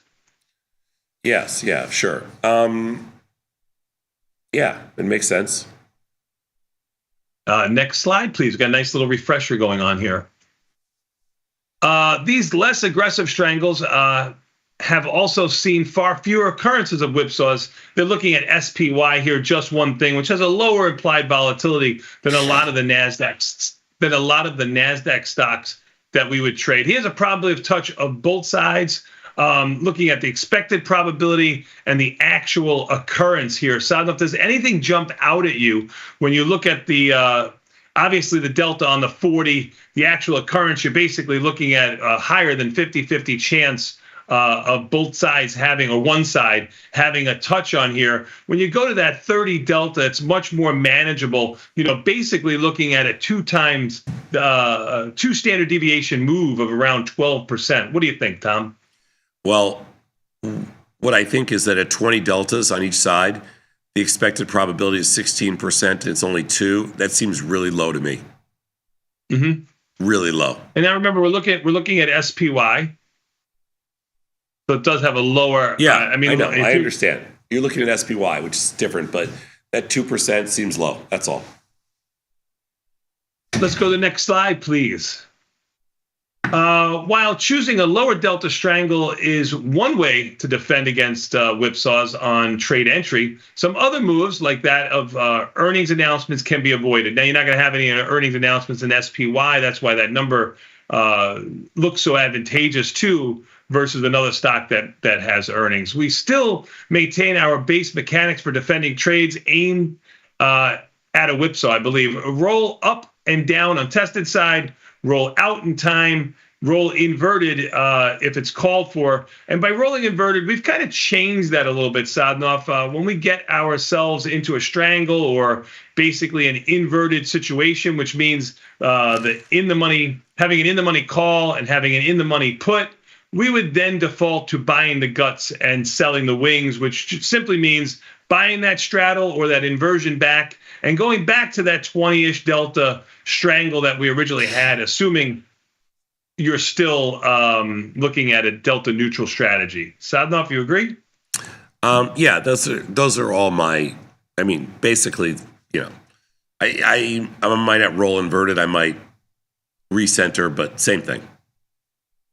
Very good. Let's go to the last slide here, please. I think we have some takeaways on a good refresher here on what we do. I don't think too much of a takeaway here unless it's really the first time you're hearing this about how we adjust for strangles. Some of the takeaways, though it is unlikely stocks can whipsaw, I would push on that one too. I think it's fairly likely that you're going to get whipsawed on a stock, causing a testing of both the put and the call. Oh, the put and the call. Yeah, you usually don't go to extremes there if you don't touch the strangle, is what they're saying.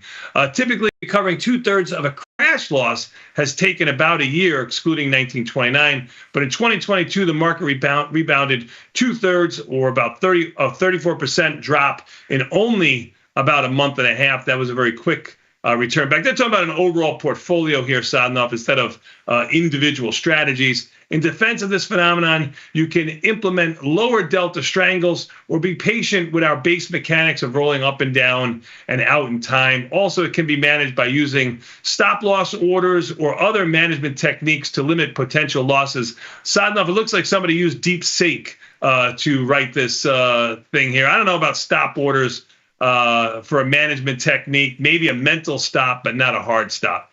Yeah, I mean, for newbies, I think they're thinking mental. I wouldn't use hard stops either. But the one thing I'll say is that whatever you think the statistical chances of getting whipsawed on positions, it's always higher. Yeah, it does. It does. In practical application, it does seem like it's higher. It always seems like it's higher. And the bigger the delta, the better the chance. But I try to fight it as much as I can. It's one of the toughest things in all of trading is fighting the whipsaw. I mean, we all deal with it. Totally agree. We all deal with it every single day. Yes, sir. All right, let's take a quick 90-second break. Even the S&P down 8, NASDAQ up 30. We'll see who wins. We've got the opening bell coming up right after these short messages.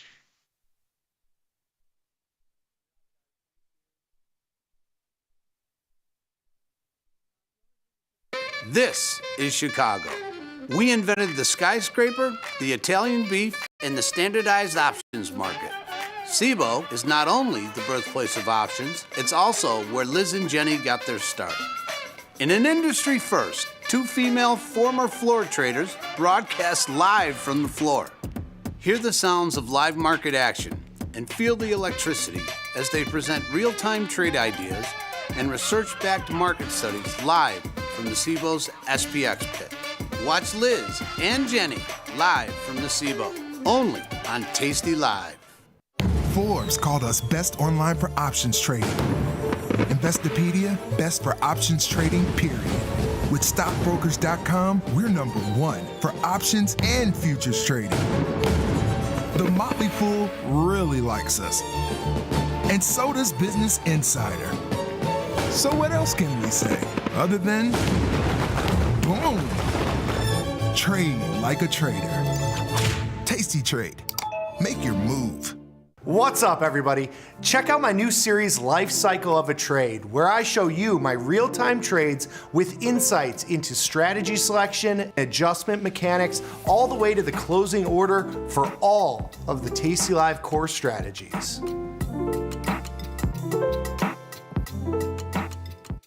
The beauty of Thinkorswim was that we were different. From the name to the front-end technology was clearly what we wanted as traders. Second time around, I think we did a better job. Yes, we are known for our ability to support complex derivatives traders, but we also have the tools for somebody who's brand new who wants to come in on the first floor and work their way up to the top of the building. Tasty Trade is now on TradingView. Trade stocks and futures directly on TradingView charts with Tasty Trade's low commissions. Try it out and leave us a review. I bought a stock when I was first old enough to open a brokerage account. It went up 1,000% and I made a bunch of money and I was hooked. I felt like I was just pretty much gambling in the markets. I had a big win and it was mostly failures thereafter that. And I thought I need to find a way to consistently pull money out of the markets and find a more consistent, repeatable system. Fast forward, I ran into tastylive, really loved the market measures and the data they had behind to back up the research they were doing. My biggest takeaway is that you can find an edge in financial markets. It lies in volatility overstatement, volatility mean reversion, and having solid mechanics. Calling all traders. Are you using tastylive mechanics and enjoying awesome results? Are you an up-and-coming options savant? We're looking for you. For over a decade, tastylive has shared the most inspiring stories of traders teaching themselves a new skill, using probabilities and experiencing new levels of success. If you think your trading journey should be shared with Tasty Nation, we'd love to hear from you. We are always on the lookout for the next class of rising stars. Email us at risingstars@tastylive.com if you'd like a chance to share your trading journey and inspire others. There's a beast in the financial world, and it's not the bull. If that's you, join us on Tasty Trade. Genius loves company.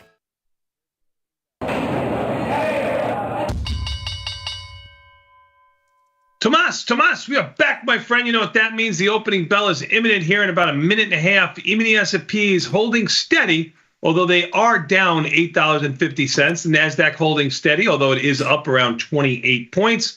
And the Russell unchanged, down 2. And the Dow unchanged, down 34. Volatility in by 11 cents. I'm trying to look on the right-hand side of my screen here for the first thing that jumps out at me. I guess silver up 56 cents is a decent-sized move to the upside. Really don't have many positions in there. Same things with nat gas, catching a small little bid after selling off here. I really think we'll be looking more at the earnings plays like Starbucks. You have an existing position in. Starbucks looks like it's up only $2.50 now. That'll be a much better price view than up. Silver and nat gas have really low IV ranks. They were in the, I want to say they were in the, they got it.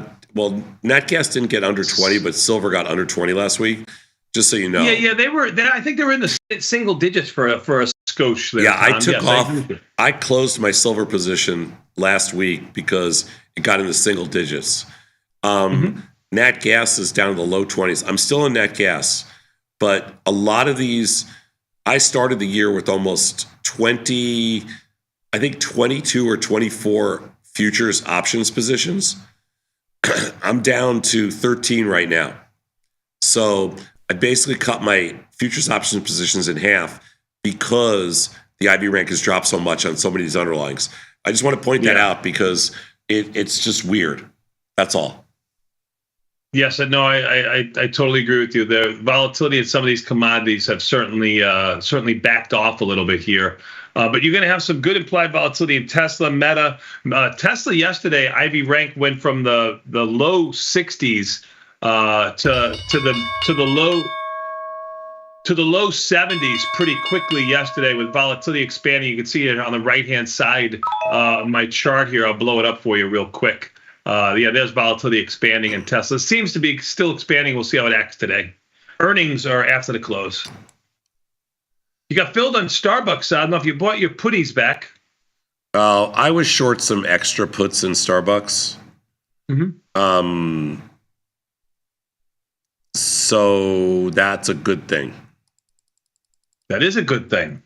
Let's take a look. And in the other another good thing for Tom. That's wow, amazing. No, that's just one of the rare earnings plays that actually worked out. Whatever you say. TSM, which looked like it was up around $2 or $3, pre-markets unchanged. Tesla, which was down about 4 or 5, looks like it's down around 2. Netflix up 5, almost $6, Sadnov. Goldman Sachs unchanged. Some of the other movers that we have here, Sadnov. Let's see what's bringing us down right now. You're looking at, I just mentioned Tesla. Tesla down 2, Apple down 3.5 after having a nice run higher the last couple of days in Apple. Snow down 4, haven't mentioned that in a while. Adobe down 2, Microsoft for earnings this afternoon down 2. Affirm down $1 and change. Meta for earnings later this afternoon down $1. Let's see the upside. You got Netflix up 5, which I mentioned. Reddit, something I haven't traded in some time. I should take a look at Reddit. It does have earnings coming February 12th. The implied volatility or IB rank of 30. Coin is up $3. Sadnov. Your beloved Baba up $3. That's got to make you a little bit happy. And ARM up around 2. AMD, after a downgrade, is up $1.80 as foretold. As foretold, huh? That is correct. Well, let's take a little look here. Yeah, Boeing is the problem child on the opening here today, surprisingly. What's Boeing doing? Boeing up $4. Well, Boeing was up $9 yesterday, and then it turned around and closed like unchanged. You are correct, Sadnov. It was very, very weird arse day in Boeing. So I'm going to roll up some puts in there just to neutralize. We'll see what happens. All 4 indices are red right now, Sal. No, Russell just turned unchanged. Sorry. And Starbucks up $5. So it was up 4 pre-market. Looked like it opened up 2 or so. And yes, you are correct. It's up $5. Yeah, I'm gonna just probably roll up puts instead of trying to close out position. I don't know. It's kind of weird. Yeah, so far you've got basically an unchanged market here after a nice day in the E-mini S&Ps recovering or whipsawing, as to put the phrase from that option jive that we just did, coming back from the lows yesterday, as you can see here 48 hours ago, to come back up into the higher end or middle high end of the range from that big down day. Bum bum bum bum bum. Yeah, I'm surprised. What do you think here, Sadnov? I don't know yet. Tesla unchanged, IB rank of just under 70, implied volatility coming in ever so slightly after increasing quite large yesterday, giving a little bit back today on volatility with the stock basically unchanged. Yeah. We're getting a few dollars back from yesterday. They took a little money away from us in some of those underlyings. Yeah, Starbucks is not. I'm trying to just roll up some puts in Starbucks. I'll tell you right now, you don't want to trade that. It's crappy. Starbucks. Let's take a look here. Stocks up $6. Let's see what the markets look like. We'll go to Markets March. Markets are wide. Yeah. They're not that good. $5 wide strikes also doesn't help, right? You don't have dollar wide strikes, and you got markets that are 30 cents wide on dollar options. Yeah. At this moment, unless the markets tighten up, we're only 4 minutes into the day, I would say you abstain. Yeah. Yep. I wouldn't put a post-earnings trade on in there at all. Unless you got a directional bias and you're looking to do something in that direction. But, yeah, I agree with you about selling premium. After earnings, volatility is going to contract. I agree. Markets aren't good. Taking a look at some other things, there's not much else. I mean, Apple's kind of weak, but that's about it. And I mean, give poor Apple a break, Sadnov. I mean, it's kind of weak, down $3. But I mean, when was the last time you've seen Apple go from 220 to 240 in 48 hours? I mean, give it a break, man. Everybody got to take a rest sometime. Yeah, no, I understand. Let's see if I see something on just looking at the different markets. The NASDAQ's been the biggest pre-market mover. It was up 80, down 40 just a minute ago, but it's been the one that's had the most action. Like, I only look at that stuff like if I was going to scalp and stuff. Like, I did scalp a few NASDAQ futures this morning just fooling around. But the reality is that if you're looking for like a scalping index today, I would say the NASDAQ would be the best from just watching early on. Bonds haven't moved at all, and looking for individual stocks. I mean, boy, I'm not sure. Tesla premiums come in a little tiny bit in Tesla, by the way, this morning. I agreed. IB rank is 69, definitely come in a little bit. Yeah, I don't trust Tesla in the sense that I don't trust that the premium will stay down all day. It's not the way that stock really operates. Tesla operates weird. Yes. But I'm leaning today. Tesla volatility can contract and expand intraday is what you're saying when you say it acts weird, right? I'm leaning today to be very one directional. Now, Meta's down, Tesla's down, and Microsoft is down. So all the stocks that I kind of want to get short, they're all down right now. So I haven't done anything for earnings yet. Understood. I don't know. Well, don't worry about it. We can take a quick 90-second break. You don't have to know because our viewers know, Sadnov. We got What's Your Assumption coming up next, where our viewers submitted trades for you to make, Sadnov. I think you're going to like it. We'll be back in 90 seconds. Let's Tasty Live. By the way, the Tesla expected move for Feb is pretty big compared to other cycles. Like, we were down, I want to say it was almost $14 last time, wasn't it? And this time, Feb is $50. January is just under $35. You're looking at about an 8 or 9% expected move in Tesla.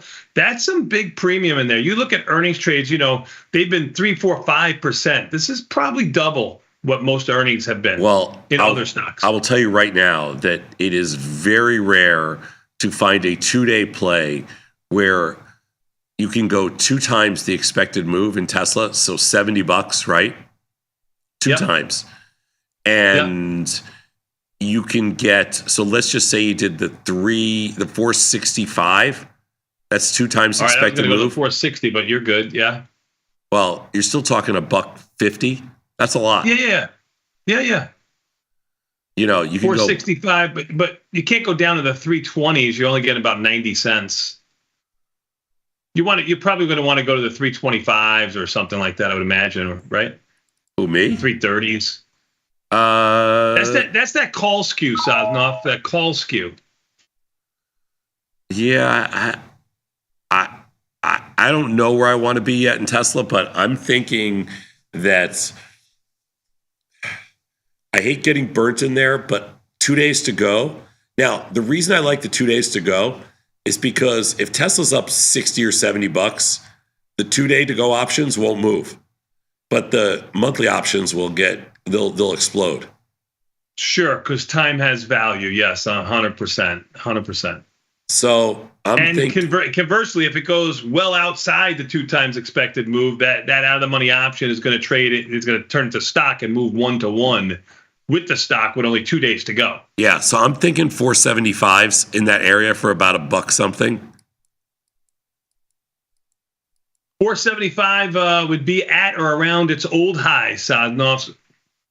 So yeah, I got it. I know. I just can't believe that every single one of these stocks is going to blow the doors off the upside. Again. Let's take a quick 90. Can't believe it's going to do it again. We're going to take a quick 90-second break. Come back. We got more Tasty Live. Our viewers came to bat for you, not me, Sadnov, and bat for you. We got What's Your Assumption? We'll take a look at those trades in about 90 seconds.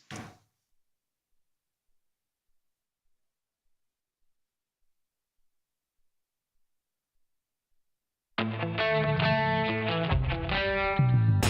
the world of investing, a beast lurks between the numbers.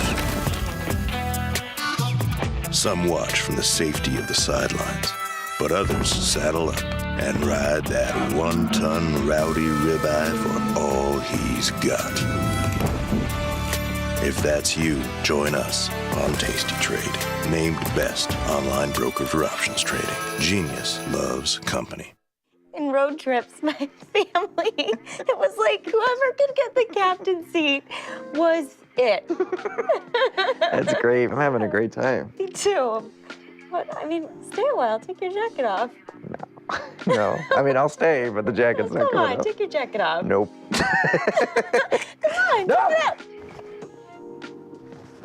I'm sorry. I didn't mean to.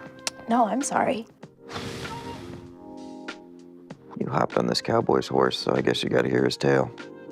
In '87, I took it off. There was the market crash. In '92, NBC canceled Blossom. A couple of years ago, I lost it for 2 days, and the Lakers won the NBA Finals.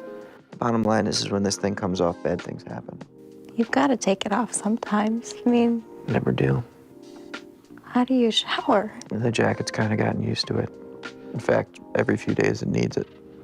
No matter what, you keep it on. I can take my shirt off if you want, but I'm not taking the jacket off. I just don't know if that's something that I could deal with. It'll be like a teal tornado. Just endlessly washing up on your short. I mean, This is moving so fast, and I like it. Yeah.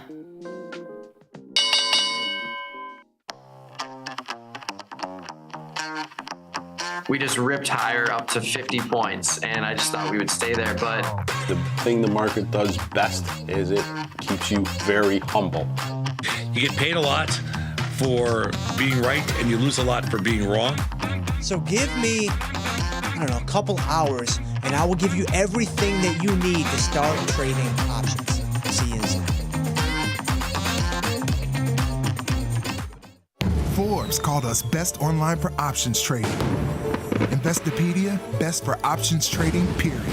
With stockbrokers.com, we're #1 for options and futures trading.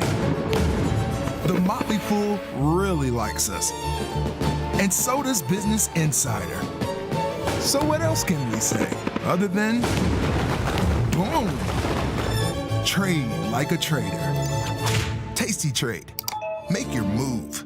Tasty Trade has crypto, and you can trade with 0 commissions. Bitcoin, Ethereum, Litecoin, and more. Diversify in one place. Crypto, we got it. We get it. Your crypto needs a wallet. And crypto is better when it's tasty. You can now do more with your digital currencies with the Tasty Crypto app. We're proud to offer a self-custody wallet for Bitcoin, Ethereum, and Polygon. Transfer your digital tokens directly in-app and access thousands of tokens available only on-chain. Your wallet is your key to decentralized finance. Download the Tasty Crypto app and get started today. You can can get up to $4,000 when you open and fund a new account with Tasty Trade. That's 4,000 buckaroos, 4,000 bills, 4 large, 4K, 4 grand. Get on the platform for traders who just want to trade. Tasty Trade. Make your move.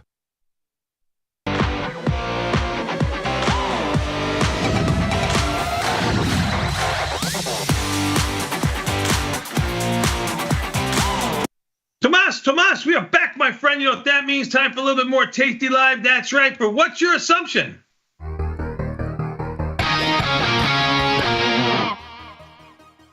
Down. What do you think, Saz? What's your assumption? I'm ready What's for your a little assumption for today? Even the S&P has been weak all day, down 20 right now. NASDAQ trading, even the S&Ps are trading near the lows. NASDAQ trading near its lows, Sadnov. The Russell trading near its lows, and the Dow basically unchanged. What do you think here, Saz? I'm kind of surprised by the tape action in the NASDAQ because it looked a lot stronger pre-market to me. The S&Ps, that doesn't surprise me. I thought they got overdone yesterday, and it was kind of a ridiculous move. But, again, nobody knows nothing.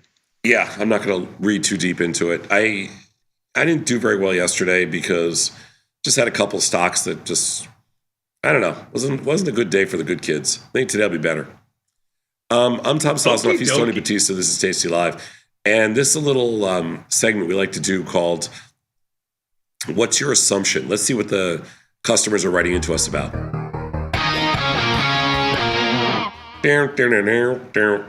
Gloria. Let's do it. Gloria from Charlotte, North Carolina, slammed with the downdraft. Not as liquid as you would like, but I think you could sell naked puts until your hands bleed. I love how people are adapting the wonderful, tasty terminology.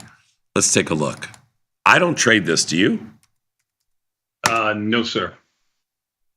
I did look at it yesterday and the day before because it had it had such a large move lower from around $150, flirted with $100. It's 110 right now. It has a good Ivy rank of 95, but has earnings coming February 2nd. So I didn't do anything in there. If I was going to do something in there, I was going to do something like a diagonal trade. Markets are good, not great in March. I mean, some of them could be as much as $1 wide, Tom. So you really got to watch. I think it's a premium selling opportunity. I think it's a premium selling opportunity. I think you sell the 150 calls and you sell a juicier put like the 85 puts. That'll give you a little, well, not even any. I mean, with the skew, that's pretty delta neutral. I know, and I kind of like it. Gives you almost 470 or so in credit. What'd you get? 478. Got filled right at mid price. 478 at mid price. I kind of like that. I know it looks delta neutral, but I think it's actually skewed a little bit to the upside. Well, yeah. you're $40 away to the upside, and you're only $15 away to the put side, maybe 20. Yeah, you're definitely skewed to the upside. That's call skew. All right, Gloria, we'll take a shot here with you. Let's go next slide. This is skewed strangle. Carly from Manhattan. Dovish Powell will explode these type of stocks. Upstart and Affirm. UPST. Wow, this stock's up to $64. Why don't I remember when it was trading in the 30s? And where's Affirm trading? Wow, that stock's 57. Huh. Well, which one of these has better markets? I don't think it's Affirm. Let's see. Let's take a look. AFRM. Markets in March are about 15 cents wide. Not bad there, Sadnov. Good open interest. Let's take a look at UPST. March, about the same, but the open interest in UPST is much less, Thomas. I think Affirm actually has better markets. You think Affirm has better markets than UPST? I do. Okay. I haven't traded either of them in a while, so let's take a look. And what is Carly want to do here? She's bullish. Another bull. All right, Carly. High implied volatility. 81%. High IV rank. All right, Tony, what's your traded choice here? Ooh, are you going with the assumption of bullish in Affirm? Yeah, sure. The expected move's $12. Okay, sometimes you like to not be. Earnings are February 6th. I would look to go to March in here. I would probably, for me here, slightly bullish. You're probably gonna. I already did it. I did a 1x2 put ratio spread at the expected move to give myself some upside delta. I bought one of the 45 puts, sold two of the 42.5 puts. That's my ratio in March. I like it. I was going $2.50 higher than you, but I like what you did. Well, the reason I went to the 45 strike is because that's the expected move in March. It's $12. Right, and the reason I was going $2.50 higher than you is I like to take on more risk than you do. You're a real man. We will erect the statue for you later on outside. Let's go to the next slide. I wasn't gonna go there. Randy from the University of South Carolina. Hi, Randy. Welcome to the show. The underlying is D. What's that? I don't even know what that is. Me either. Let's take a look at it. The big D, Sosnoff. Dominion Energy. We've looked at this before. It says earnings February 12th. Markets are about 10 cents wide. Not a lot of strategies can be applied here because the monthly implied volatility is 23. I think you really have to be directional on this trade, Sadnov. And with D sitting at 55 and change, it looks like no man's land to me. I own 500 shares and would like to experiment with my first covered call. Should I be selling the Feb 55 calls or the March 55 calls? Well, at this point, you should be selling the March 55 calls. There is no better way. Yeah, well, you know what? Let me take this back. Do the 50, Let me take this back. 57.5. Randy, I didn't see the stock price. Based on where the current stock price is at 55.83, doesn't matter where you're long it at. The fact that you're long it at 53, congratulations. But you want to sell the nearest out of the money call. So I would sell the March 57.5 calls if I were you. And that's where I would put my covered call on. I'd sell 5 of the March 57.5 calls. You could get $1 for them. Mm-hmm. And that's what I would do. And it's a nice trade right now. You got a nice trade on. You're up $2.50, almost $3 on the stock, and you pick up another $1 in the next 50 days or whatever. And it takes a little bit of the delta's 37, so it takes 37% of your risk off. Yep. As far as us trading this, I don't really. I think this is an abstain. This is a play that this is a covered call play like you did, but not for us. Yep. Yeah, we'll pass on this one. Let's go next slide. Yeah. But nice trade, Randy.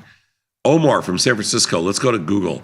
He's bullish into and post earnings. Google Cloud benefits massive from the efficient DeepSeek breakthrough. I bought the Google 210 calls for Feb expiration and earnings and the Google 220 calls for March expiration. Team Tom. I make a lot of money being a Tom contrarian. Kind of like the inverse Kramer. It's an inverse Tom.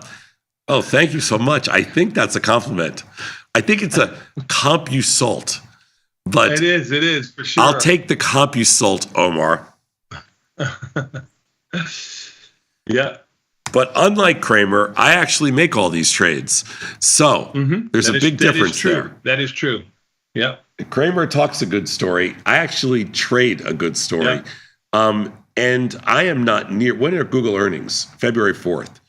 I am not nearly as bullish as you are in Google, but I am open because the IV rank is so high to keeping a position on. I'm currently short the 190-200 strangle in February. It's time to roll.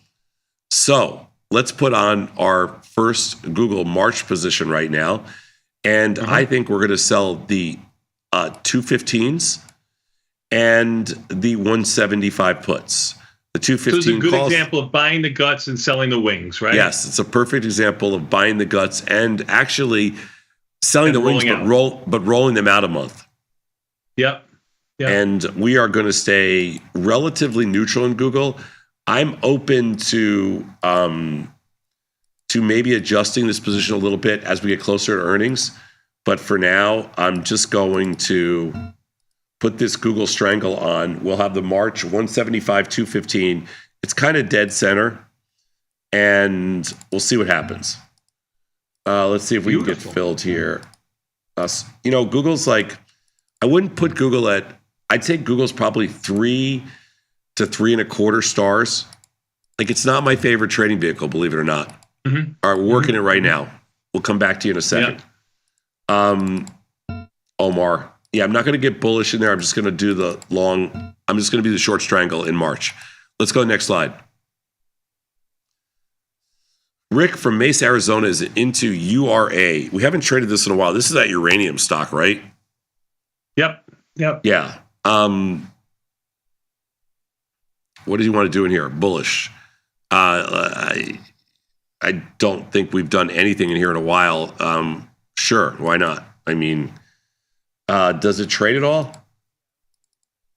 That would be the logical next question. Let's take a look at. That's Google. That was Google. Just getting filled in there. URA. Yeah. 10-cent wide markets, decent open interest, not amazing, but certainly good. Yeah. The expected move in here for the next to March, Rick, is $3. Look at the stock currently; it's 28. The 25 puts are a little cheap for me if I wanted to get long. The IV rank is 77. It's pretty high. All right, Tony, how would you get long in here? I would definitely be looking at March. I mean, Sadlov, how about a Jade Lizard? Can we do something in here? Like a fairly tight one? How about a 29? I know it's only $2 wide. How about a 29.31 and selling the 28 puts? I know it's the at the money put, but that's the best I can get. You can go to 27 if you want to and have about 30 cents of risk to the upside. This is, you know what? I think you do. I think you take a little bit of risk to the upside. Sell the 27 puts and the 30-32 call spread for like $1.58, $1.50 something, $1.56, something like that. I don't know how this thing trades. Probably pretty crappy. Yeah, I mean, you could make it a covered call candidate. I'm thinking it's a covered call candidate. I'm thinking it's even better trade as a covered call candidate. Yep, like you could buy stock, sell the 30 call. I mean, that'd be where I would probably go. Yeah, I kind of like that better. Buy stock. Yep. And sell the 30 call. I kind of like that better. Yep. You can do that for about 20. What did I do here wrong? Oh, buy stock. And you can buy stock, and I think you can do it for about 27, 18, 19, 20. I'm trying. 27, 20, 27, 19. I don't know. Very good. 27, 19. I like the covered call in there better. Okay, let's go to the next slide. George from Duluth, Michigan. Neutral strangle what is Coinbase? Delta, he wants to do a straddle swap. Yeah, between March and April. March, April straddle swap. We have a pretty decent sized Coinbase position on right now. Hold on one second. COIN. Right now we're short the March 230, 390 strangle. It's pretty delta neutral. And he wants to sell a March straddle. That would be, let's just call it 280. And buy an April straddle. It's a straddle swap. 280. And it looks like that trades for a $13 debit. Neutral straddle swap. Delta will fluctuate, but theta is much higher than the delta. So, neutral straddle swap. Okay, well, selling the March 280, buying the April 280, right? Yes. 1345. 1345. Now you're doing that for a debit, but that's a credit. That's a premium selling strategy because the front month is gonna. Yeah, I have mixed. I find these things tend to actually work out pretty good, but you kind of have to ignore them. Yes, they're defined risk trades. You can't really micromanage watch them this. to get yourself into an inverted strangle. Yeah. You can't mess with these strikes. You got to keep your size small. It's either going to work or it's not. Yeah, keep your size small. Don't mess with the strikes. I agree. Yeah. Let's go to the next slide. Neil from Georgia. Robinhood. Feeling bearish on the hood. Sell some naked calls up here. Stocks were about $50 or something. Yeah, just under 49.20 or so. Good IV rank of 50. It has earnings February 12th. It has had a very good run just off of its highs by a few bucks. Markets are about fair. 10, 15 cents. Yeah, 10, 15 cents the wide markets here. are very fair in here. But it is a $50 stock with 71% monthly implied volatility. That's pretty good. Yeah. Large expected move of almost $10 is what I'm the trying markets to get are, at, I guess. Markets are kind of wide. 15 cents, yeah.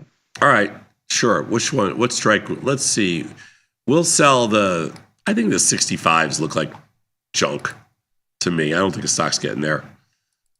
65. 65 has a 20 delta, Sadnov. Yeah, I know. That's about right for me, 20 delta. I don't know, 134. You can put your offer in, see what happens. Let's see what happens. We'll do a little price discovery in there. It's a little harder to deal. The markets aren't great, but the stock's up a few pennies. If it rallies, we'll probably get filled. Let's go to the next slide. None of your business. How do you like that name, Tony? None of your business. None your business. None your business. Tony's basement. Why not a 0 DTE in the NDX? It's liquid. Can get pretty wide in the last 10 minutes, but it is a mover. Watch out. Well, none of your business. It's a tough trade on a Fed day. Not that I think the Fed's going to do much of anything today, but none your business. Somebody's getting a little testy. I'm not testy. None your business. None your business. 0 DTE. All right, where are we right now here? 21,400. Wow, there's some juice in these 0 days. NASDAQ moves around, Sadnov. NASDAQ moves around. Let's trade some junk in here. None your business. I'm only doing this because he put it as none your business. I know. You like it. 21,800. 70. I don't know. This is all just a crapshoot. Yeah, of course it's a crapshoot. You got to go outside the expected move and place your bets.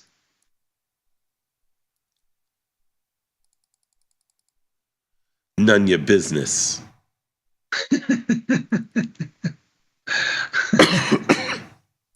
Oh my God. The sympathy play is just, it's getting old already. None your business. Nothing done yet. None your business. I'm working it. Markets are a little wider than I would like. None your business. Yeah, it's hard to figure out mid-price. That's why you cancel and replace until you get filled, right? Yeah, I'm working like a bunch of different prices. Like I'm like a few cents under mid-price, like a nickel or a dime. But I can't get filled. None your business. I mean, it's not that liquid in here. Trust me. I just took the market down about 20 cents, and I'm still not filled. Yeah, I see that. Yeah. I mean, I just walked it down personally, 20 cents. I don't know, should I leave it in there a few minutes? I don't really trade this a lot to know. I'll watch the NASDAQ if you want to leave it in there for a second. NASDAQ moves $20 or so. I'll let you know. I mean, none your business. I'm not filled. I've walked it down. I'm going to leave it in here. I walked it down 25 cents already. So, okie dokie. From 530 to 505 finally. Somebody bought it, none your business. 505. Sadnov, for those playing at home, the drinking game of none your business, that's 16 shots you have to take. 16 shots because Tom said none your business 16 times. That's the game? That's the game. Every time you say none your business, we got to take a shot. We're all getting crunk. By the way, Boeing, which was up a couple of dollars this morning, is now down $1. Little bastard. Doing the same thing it did yesterday, down $1.23 now. Yes, you are correct. Can't hold on to its gains. It totally messed me up. It got you twice. Got me twice. And you even mentioned it, like you said. This did this yesterday. Blah, I know. Blah blah. You still messed up. God, stink. None your business. None your business messed me up. All right, let's go. Let's go next slide. Okie dokie. Next slide we go. Japanese yen. Victor from Salt Lake City. Vic, we got a ton of Japanese yen positions on right now, so this is going to be a tough one for the good kids. What do you want to do? Bullish, long term. I agree with you. Mid-size account. The simplest thing to do in the Japanese yen is to just sell puts. We are short. If you want to be in the position, for a year, you just sell puts. Yeah, I mean, I have two positions on the Japanese yen. They're both pretty decent size. I'm short the 65 puts, and I'm long Japanese yen, short 66 calls. But I've had these positions on for a long time. We're up money on them this year, but because you got a little bit of a rally just recently, it's been a 2-year struggle in Japanese yen. I'm not going to add to my position. It's been a freaking grind. It's a grind. I'm not adding to my position, but I'm staying long yen. I'm with you here. I think it's if you want to get long yen in a mid-size account, just sell the nearest out of the money put. The index, Japanese yen 64.7 right now. Sell the 63.5, 64 puts. That's it. That's my favorite thing to do.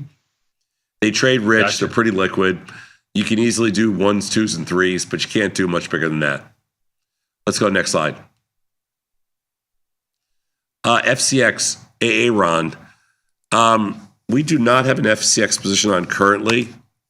This is kind of like we took off our copper trade because copper IV rank got down into single digits. FCX is 35. Well, it's a little higher than I thought. This is a tough stock. This stock traded up to like 50, and it caught everybody, and it's been in an absolute free fall. I do think, Ron, this is one stock here that if you got to sell something, this is the stock. I agree with you here. March expiration feels like it's beaten down. I agree. This is a 36 put sale for me. 150, 153, a penny off the bid. I don't think you're going to get filled at 154, but you could try. Wow, and you don't agree with anybody, Saz. No, I agree with Aaron on this one. I looked at this the other day. I forgot to get long it. I just sold the at the money put. It is really beaten down. It dropped from like mid 50s, I want to say, all the way to 36. Let's go next slide. It's copper. Yeah, you are correct, Sadnov. I mean, the stock was in September was above 50, and it hasn't really had an uptick. It was 40 in January, early this month. Yeah, it's crazy. It's been myrtleized. VRT, we did a strangle in there. Never really traded it much before. Affirm, we did a put ratio spread. D, we did not trade. Google, we sold a strangle in March. URA, we did a covered call. In Coinbase, we did a straddle swap, the 280 line. In Hood, John, we did not get filled yet. No Hood trade. I put an offer in to sell a call. I'm not filled yet. In NDX, we sold a 0-day strangle. I got to remember that for this afternoon. Objective there is to take a buck or two out of the trade, I guess. 25% would be, it was a $5 strangle, so $1.25, 25%. The yen, we have that position on already, so we did not add to it. And FCX, we sold a naked put, 7 out of 10. Very nice, Thomas. And even a little under the weather, you're 70% or better. You are the man. But we're going to take a quick 90-second break and come back. We got my friend Jacob in the house. That's right. We'll be back in 90 seconds with Tasty Live.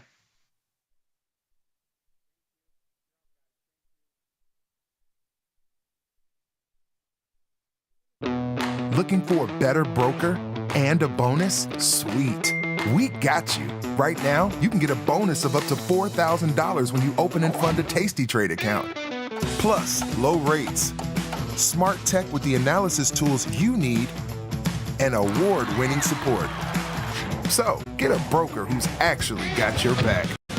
And up to $4,000 at Tasty Trade. Make your move, genius. Tasty Trade.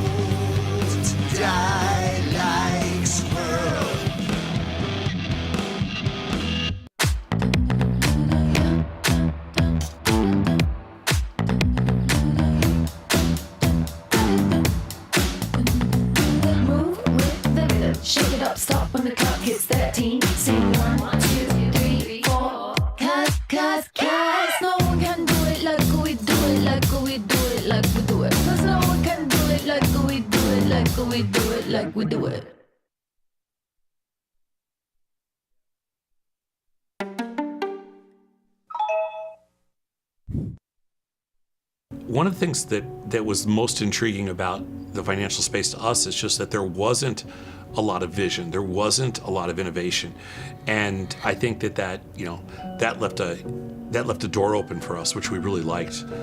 After almost 20 years of open outcry, standing in the pit trading, I felt like all the markets were moving from kind of traditional open outcry to electronic trading. I saw the writing on the wall, and I wanted to be first. Building the best technology in the world for traders was one of the coolest things anybody could ever do. I loved every second of it. Thinkorswim will always be my baby, but this one, it's different. We built ours literally from scratch. It's a much thinner, it's a faster, it's a slicker application. Everything's on one page. So you're always looking at the core page and then bouncing around from there to get to whatever you want to get to. Most of our competitors have legacy technology, and some of them are multiple firms. Their technology has just been rolled up into a single platform. That's not the best way to build a platform. We built ours literally from scratch. It's from the ground up, so we were able able to design it in the way that we wanted to design it with the flexibility that we wanted. And obviously beyond that, we do have, in my mind, the greatest customer service in the industry. You want to reach out to me, you want to talk to JJ, it doesn't make a difference who you want to talk to. We're always available, and not only are we available, we look forward to your questions. We're here to support whatever you're looking to do. So you can trade stocks, you can trade options, futures options, crypto. We're agnostic to product. We have the tools that you need to be a successful trader. The amount of time I spend interacting with our customers via email or anything else is pretty much my entire life. To be so powerful and so valuable, and then to be that approachable, just amazing. Where else are you going to be able to email a CEO, get response back? But you know what? Before he even knew who I was just some idiot trying to learn how to trade. And he still would email and help me learn and everything like that. Some people say it's nuts, some people say it's insane. You know, that's what I do.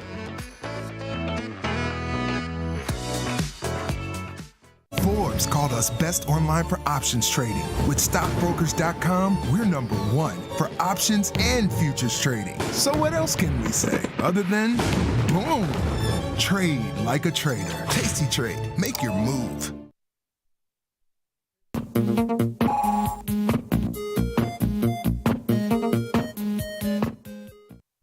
Tomas, we are back, my friend. You know what that means. Time for a little bit more Tasty Live. That's right, with this man, Jacob in the house. What's up, my friend? Good morning. I've got a special guest star today. I can see that. I was going to let you introduce her. What? She's taken off. She's shy. Okay. That's all right. Goodbye, princess. Well, that was Margarita, correct? Margarita, yeah. Yeah, named for Queen Elizabeth's younger sister, Princess Margaret. Very nice, very nice. She's no Sandy, named after Sandra Day O'Connor, but she's very nice. She's very nice. She's very good. Yep. Well, what are we talking about today? We're going to talk about something less good than a good cat, the capital asset pricing model, everyone's favorite ancient model. Let's look at We'll talk about it. We'll go over sort of what it says, a number of the flaws with it. You know, it's from the 1960s. It doesn't really fully hold up, but there are places where we can get sort of good insights out of it, even though it's, pretty archaic at this point. So yeah, let's look into it. And I think one of the main things, which will fit nicely with sort of our general tasty methodology, is that the capital asset pricing model was sort of the big innovator in why beta is so important. And so we'll see that today. So firstly, just in the general idea of what pricing models are going to be, right? The Black-Scholes model, or the capital asset pricing model, or the modern portfolio theory, any of these things, sort of I started with Holy Grail, but the Philosopher's Stone, for people who are familiar with the history of alchemy, is maybe more appropriate. But the Philosopher's Stone was supposed to be the thing that would let you turn lead into gold. And what it would be if you had a model that could just take a bunch of observables and then output a fair price for it. Because if you did that, then you'd look at the market prices and you'd say, this one's above the fair price, or this one's below the fair price. And you'd sell or buy based on that. And, it'd be arbitrages and free money. In practice, in reality, the actually most useful models, right, like the Black-Scholes model, they wind up having a single unobservable in them. Right, there's less useful ones that have lots of unobservables in them. Your Heston models, your stochastic volatility models. These have many unobservables in them, and those can be sort of confusing because they're very tunable. But a model that has only a single unobservable, you can take the current market prices as fair and then wind up getting insight into what that unobservable is, even if you don't, right? We get our implied volatilities and such, which is to me is the primary value of the Black-Scholes model these days, is computing implied volatilities. So the capital asset pricing model was developed in the 1960s, and it's one of these models where there's going to be a single unobservable, or alternatively, we can use historical beta and come up with future-looking things, or past-looking things. So let's see how this pretty old model can help shed some light onto the relationship between risk and expected returns. And the model itself is going to be summed up on the next slide in sort of its entirety with one nice picture and a formula. There it is. So the idea here going on is that on the right, we've got a graph where what we're doing is we're taking the beta of an asset as the x-axis, and then the expected returns as the y-axis. And then we've got this line called the security market line, which is this blue line that goes between zero beta, because there's no correlation between the risk-free rate. Right, we've got the risk-free asset, which has, risk-free rate of return, R or RF here, at zero beta. And then we've got, just buying that market, which is going to have a beta of 1 and the expected value of whatever the market's expected return is. And then you'll just connect those with the line. And what that line is those are all the portfolio you can make just using the market asset and the risk-free rate, right? And so if you're going further out past the market asset, what that means is that you're taking on loans at the risk-free rate and using that to buy, right? You're taking on, you're selling bonds and buying SPY, right? Sort of on the right side of that graph, and on the left side is just holding bonds, maybe with a little bit of SPY mixed in. And so the key features here that this line winds up having is that the y-intercept is R, the risk-free rate. The market risk premium, right? How much the market makes over the risk-free rate on average is this difference between the expected market return and risk-free rate, expected market return minus risk-free rate. And then the slope of the line is the same as the slope of the best fit linear between your given assets and the market return, right? It's your beta. Right, so you've got this beta, which last week we talked about covariances and correlations. So I've got these formulas down here on the bottom right for how we compute beta. But the idea for beta is that it's how much the asset moves with the market, right? So if the market has a 5% up day and the asset has a 10% up day, and the market has a 1% down day, and the asset has a 2% down day, that's a beta of 2, right? If it's half as big, that's a beta of 0.5. In reality, there's going to be some variation around that, right? Nothing is perfectly correlated with the market other than the market itself. But so beta is the part of it that is explained by the market's movements, right? That's what's going on, right? That's why it's the slope of the best fit line. It's how much of the asset's movement is explained by the market's movement. And what this is then saying is that any asset that's sort of being priced above its beta, right? That's more is being overvalued. And anything that's being priced below its beta is being undervalued, because you could do better with a portfolio that was strictly risk-free rate and market and the market. And so you can then, if you have something undervalued or overvalued, you want to buy or sell it based on this idea. Of course, in reality, we don't determine what's overvalued and undervalued. We accept prices from the market and then have to live with them. So let's dial in. So that's the output of the model. Because we can't change them, right? I mean, we limit them because we can't change them. Exactly. Yeah. Right. Which will actually be one of the assumptions in the CAPM model, is that as investors, we're price takers, not price makers. Gotcha. Yeah, let's go forward. We'll get a little bit more detail. Let's look at the assumptions going on. A lot of these are sort of the standard assumptions that go on in almost all financial models, right? We've got arbitrarily divisible assets and no taxes or transaction costs, and you have unlimited access to both borrowing and loaning at the risk-free rate. And then, so those bottom three are sort of the universal ones. At the top, we've got efficient market hypothesis. As I've often pointed out, if you don't have the efficient market hypothesis, you don't really have any math you can do. There just will be arbitrages, and you should do those. And then what we have is that, so sort of the actually sort of suspect model assumptions are that you assume that everyone has perfect information and the same information. You assume that all investors seek to maximize returns and minimize risk, right? Which is the modern portfolio theory idea, right? That there's this efficient frontier where if you could make the same amount of expected returns for less risk, you would do that. If you can make more returns at the same risk, you would do that. Within there, you should have some sort of preference curve. Yeah, and so those are the assumptions, and most of them are pretty reasonable, other than this sort of wide range of assets available, including two things. And one is a perfect broad market asset, right?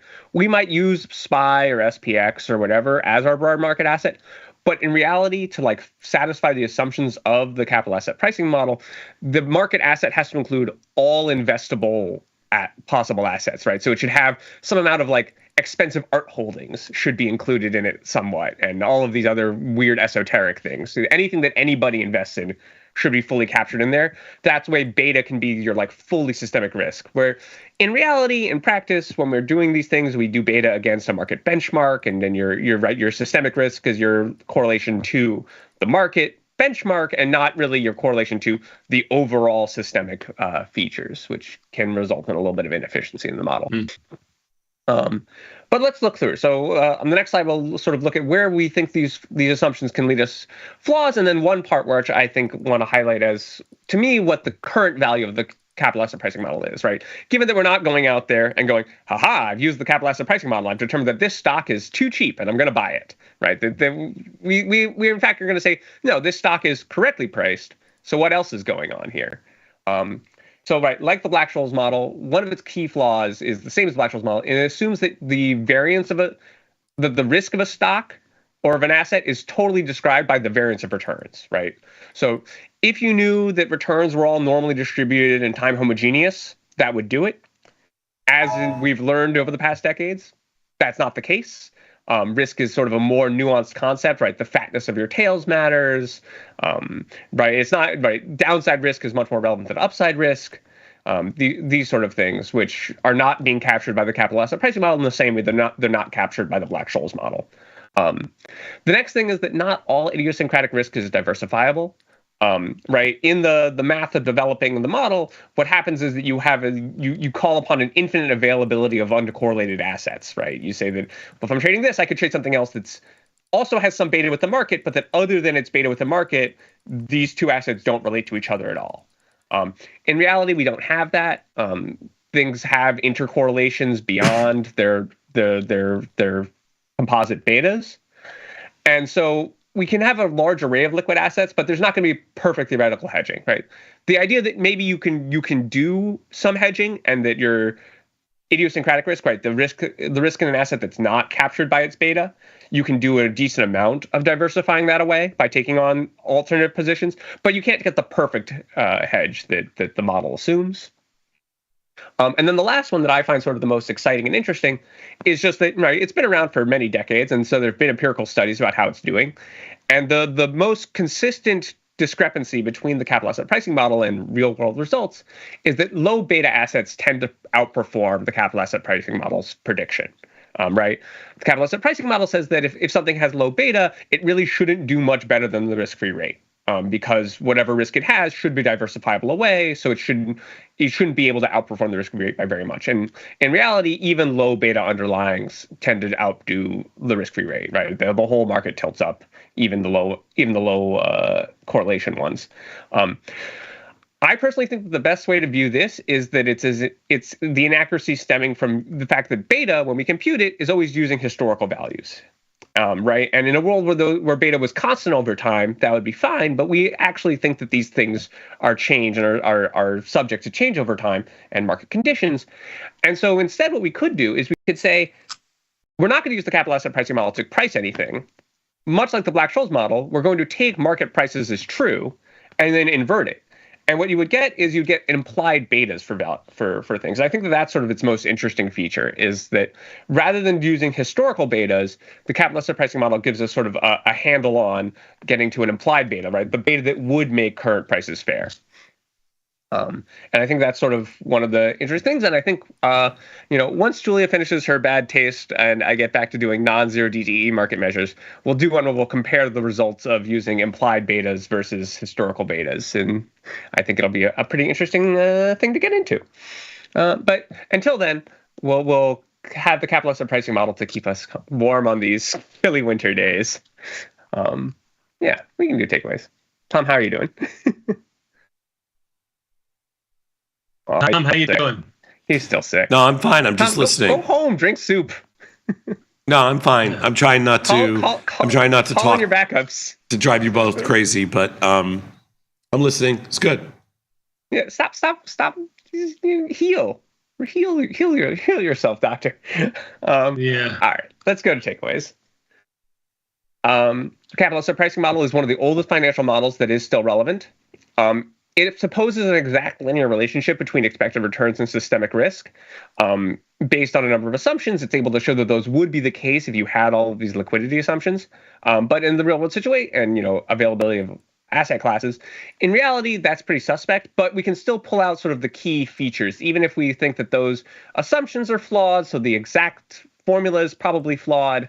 The fact that beta is the crucial measure of systemic risk and is sort of one of the key things to focus on, and it's why the tastytrade platform sticks it right at the top of your portfolio is what is your total beta delta.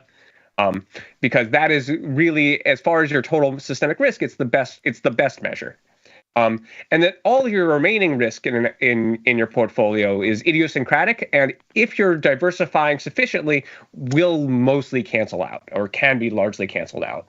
And then the last thing is just that every investor should expect larger returns from more risky assets, and inversely, are willing to accept lower returns from more stable assets. And just like modern portfolio theory, you wind up with this sort of efficient frontier where, there are sort of incomparables, right? Something is riskier but makes less. Something makes more but makes more. Something is less risky but makes less.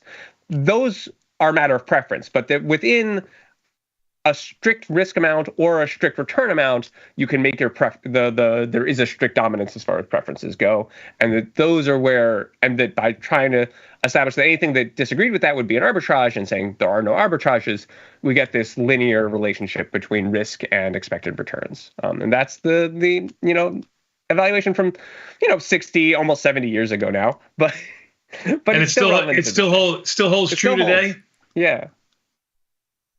You got to have risk to have reward. I think the thing that you put out to me about beta was the risk-free rate of return. You shouldn't expect too much more than that, although it does overperform slightly, which is, I never thought about it that way. It makes perfectly good logical sense, but I never thought about it that way. So that was the nugget I took away from that. I know there was a lot of other things in there, but for a layman like me, that's what I liked. No, that's good, right? The lower the beta, the sort of the closer to the risk-free rate of return you expect the asset to perform, and really high beta underlyings can outperform, but that means you're exposed to a lot of risk. Very good, Jacob. Appreciate your time, my friend. I'm going to take a quick 90-second break. I'm going to get some tea for my friend. We'll be back with yours and mine fan favorite when we don't have Jacob on, Mr. Scott Sheridan. That's right. Immediately following these messages from tastylive.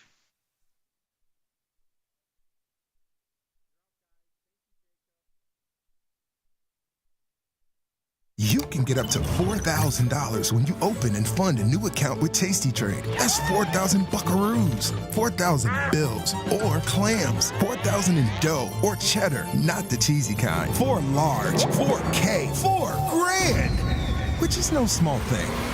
Open and fund a new tastytrade account and get on the platform for traders who just want to trade. And did we mention a bonus of up to 4,000 smackaroos? tastytrade. Make your move. If you missed the live show, here's our cherry on top weekly recap. Yeah, that's gonna go. There's a spider on my desk. No, kill it. Oh my god. Where is it? It's on my microphone.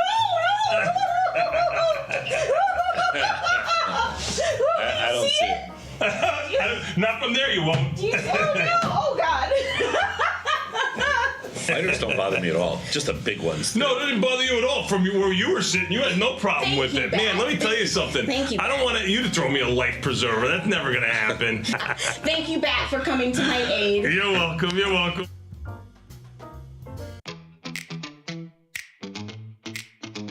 It was a great show, very inspirational and motivating. I feel like you got to know each of the traders a lot better on a personal level. It was awesome. This is my 10th or 11th live event. I thought the math was really complicated and it wasn't, and then it just made sense. They've opened my eyes to many different strategies. And I realized there's a reasoning and strategic planning that you could do to be successful. I love all you guys. Ready to take your trading skills to the next level? Dive into the world of stocks, options, and futures with tastytrade courses.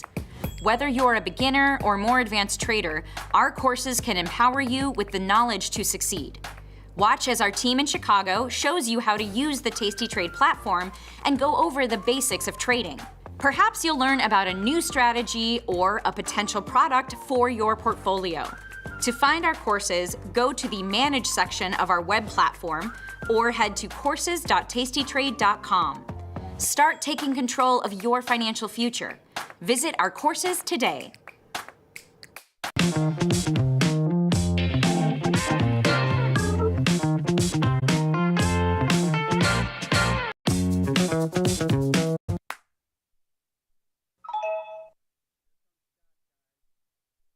We built Tasty Trade's web platform for today's traders. See it, click it, trade it. Drill into data, find opportunity, and track the action with hundreds of indicators. Track your options profit and loss history over time per symbol. Note your progress and plan your tactics with a trading journal. Fund your account and start trading right in the app. The tools, the data, the knowledge. See it, click it, trade it. Join the club. Tasty Trade. Look who's back testing. Tasty Trade now has options back testing for free.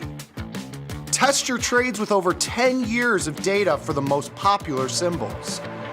See how your trades would have performed in the past. Look back at profit and loss and take the guess out of guesswork. Oh, did we mention that it's free?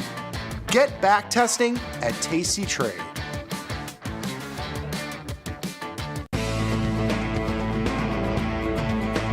Coming up on Bad Money with Jim Blamer. Blamer's hot stock tip of the day. Trade ideas? Trade ideas? You're coming to me for trade ideas? I'll give you a trade idea. Trade me for tastytrade.com. Those guys are great. I love those guys.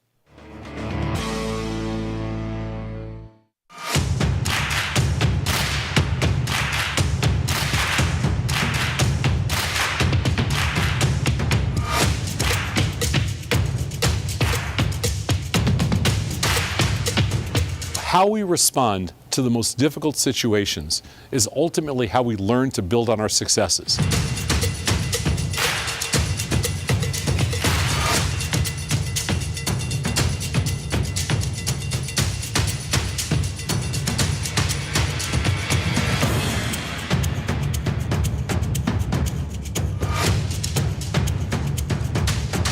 It takes the guesswork out of retail trading.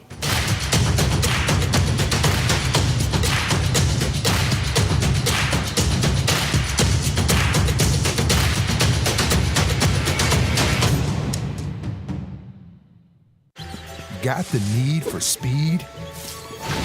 No problem! At Tasty Trade, you can turn smart ideas into real trades with just a few clicks. Wow, that's fast. Tasty Trade, make your move.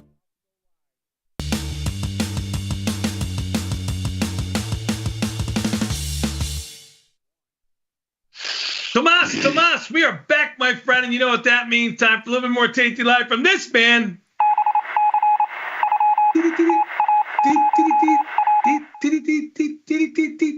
Tasty Trade World Headquarters, your friend of mine, the very popular, my favorite guest. That's right, Mr. Scott Sheridan from the Scott Sheridan Studios. I'm sensing some tension. Now, no tension. No tension. You two have to stop texting and coordinating in the morning. Yesterday was black. Today it's gray. I have green, but it can pass for gray. I almost looked like I got the memo. It almost got the memo. Almost got the memo. Well, I can't see Nikki. Does he have gray on? I'll be really hard ass if he has gray on. Oh my God. There's purple in it though. So it's not like just gray. It's a purple. Okay, so you guys, this is three friends and a stranger? What do you mean? Who's not gray? Me. You can't tell. This is actually green, but I'm letting it pass as gray. It looks gray. You looks gray. Actually, look at this. The two Jewish have T-shirts. Hey, don't leave me out. Don't leave me out. I'm a halfie. I'm trying, baby. You are. Do you have you might have a V-neck on. Do you have a V-neck? Well, it's a button. It's a button-down shirt. But yeah. No, the V-neck T-shirt. You are a halfie. I'm a halfie. I'm a pizza bagel. I'm trying, baby. Okay. There's nothing better than when they call they do the roll calls and they go Lenny Motzkowitz, Tom Sosnoff, Scott Sheridan, Nick Batista. Yeah, And Sheridan, I get my card at the Scottish, JUF so- events. You know, it's great. Yeah, see, Sheridan's Scottish. So that's why when we went to play Butler, a friend got us on 100 years ago. It was a Sosnoff, a Weinstein, a Brighter, and a Sheridan. They said, we're putting it under Sheridan. That was the smart thing to do. Just saying. We could have done it under Batista. That would have worked. Listen, You accept me. You take me. I accept you. I mean, we accept you. We accept you. Thank you. Sir. Listen, Yeah, your mom. You accept me? Do you accept me? Tony, we accept you just for the years of service. Thank you. Yeah, Thank somebody's you. somebody's got to unclog the toilets. Yeah, I mean, all the damage I've done too. So I mean, like, you know, either your have mom to had accept one me or weak try moment. to. She married a Batista. Like, I mean, you know, like she could have picked any Jew she wanted, and you know, she messed up. Hey, Tony Sorry, had game. Dad, I'm sorry. You might still. I haven't seen it, but Tony had game. You know, listen, Thank you, Scott. Appreciate that. He was able to sweet talk to women. You know. Thank you. I'm okay being in the shadows now and letting the next generation take over. I'm okay with that. Oh yeah, you're really good at that. Oh yeah. Wait, is the next generation your son? Yeah, the next generation is my sons. Were you at the royal birthday this week? We're counting on Vinny.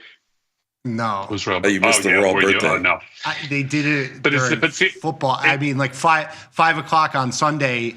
It's an hour drive to get out there, an hour and a half drive to come back. I'd miss both games, the entirety of both games. The Royal Prince. You know, sometimes you do things. Sometimes you do things for the Prince. Thank you, and the Scott. kid just Thank you, sits on Scott. TikTok like you do the whole time. So it's not even like we like hang out and talk. Okay, so I have a question.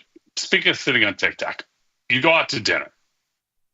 If you see like a family out to dinner and they're all on their phones, does that? Well, you might actually do that. But for those of us who don't do that, does that bother you? You talking me? Yeah, anybody. I mean, I used to Like, get you the go out back to of the dinner. hand if I wasn't part of the conversation. I didn't leave the table Yeah, but until you I didn't have cell finished phones. my You entire didn't have cell plate. phones when you were little. Like you just said, Vinny's on TikTok. So is Vinny or whatever? Like, when you go out to dinner, He's on TikTok is he with on the his- volume on. I can hear what he's listening, what he's watching. You weren't there. You don't know. Don't worry. My grandson was there. It's fine. And my other son was there. See? It's fine. The He's a cat. Yeah, I guess. Yeah, he's You're a goy. goy. Yeah. Yeah, you're He's a a goy. goy. It's okay. It's okay, son. Don't worry about a thing. We were done by Oh yeah, that kid's a goy for sure. 6:30. We were done by 6:30. Nicky, I watched all the don't wanna game. It hurt was you. fine. I don't want to hurt you. I think Steve was actually there too. He goes to hockey games. He goes to birthday parties. Yep. Yeah. Yep. Yeah.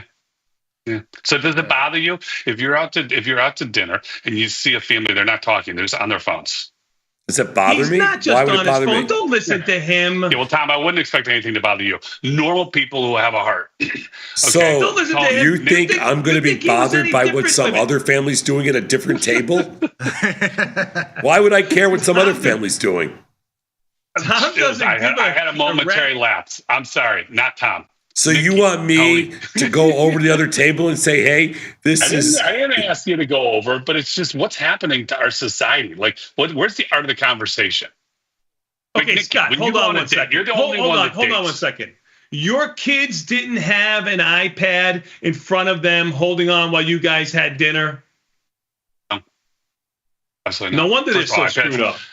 First of all, iPads didn't exist when my kids were little, but no. I mean, when we were in the car, we had like a DVD player.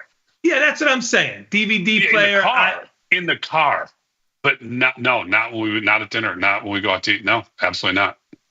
Okay. Boy, what do you say, Saz? Revisionist memory? Is that what you say? It's a little bit of a revisionist history, but when I was growing up, we had to read the New York Times op-ed section before we could have dinner. See, that's good parenting. And when I was growing up, we had to name the 5 family heads before we could have dinner. And that's good parenting.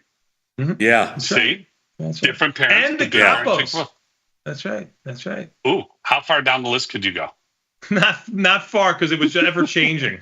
And you grew up, it was rough. Yeah, Like it was a little people were different. getting picked off. People were getting picked off left and right in the 80s, Yeah, 70s, right? yeah, yeah. The good old days, right? Yeah, they had to go to mattresses. Yeah. What's a mattress? Well, that's when you got to sleep on a floor because, everybody's sleeping in different houses. You got to kind of, you got to go to mattresses. Oh, didn't know that was a term. Yeah, sure. Hiding out for safety. Yeah. Nice. All right. I'm not challenging you, please. I want to stay on your good side. I don't know who you still know. Not me. The family that would be. I'm a Tony supporter. For anybody. We were very happy in the basement of somebody's house. Nice. Nice. Okay. Yeah. All right. Yeah. I know that you have Johnny trade, so should we do some business? Sure. And then, see, we got somebody's excited about that. Tom, you ready for business? Of course. Gotta save the show all day long. Try to pay attention. All right. Top 15 symbols going through the system. First 40 minutes of the day. No broad-based indices or futures. Tom, for you, number 15, Boeing at a 22. For everybody else, NVIDIA at a 45. Starbucks at a 25. Tesla at a 69. Apple at a 59. Baba at a 62. Meta at a 49. AMD at a 71. Netflix at a 16. Microsoft at a 55. Amazon at a 64. ASML at a 53. TQQQ at a 41. PLTR at a 97. TLT at a 43. And number 15 for Tom, Boeing at a 22. Rounding out the next 10, MSTR at a 31. AVGO at a 70. Goog with an L at a 65. VRT at a 95. MU at a 36. TSM at a 41. IBIT at a 47. OKLO at a 46. And SoFi at a 33.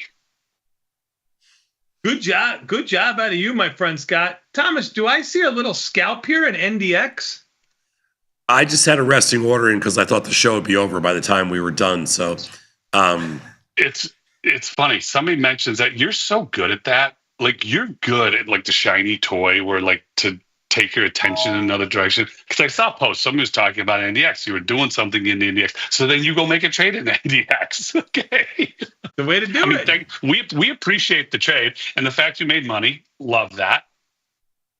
I was just teaching the young lads a lesson. That's all it is.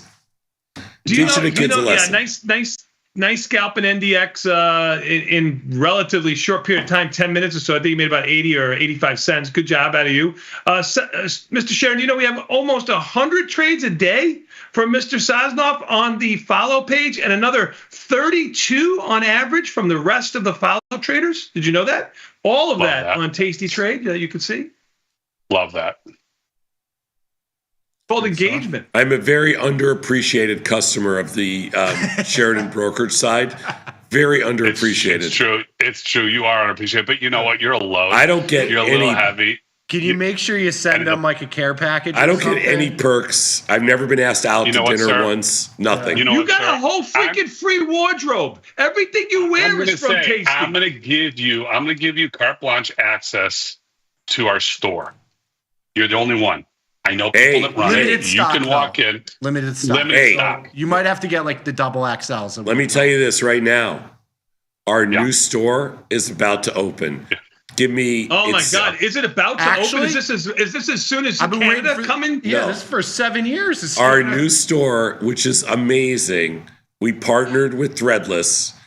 And we did. We partnered with Threadless, and this is a collab. It's just it's like saying we partnered with Hanes.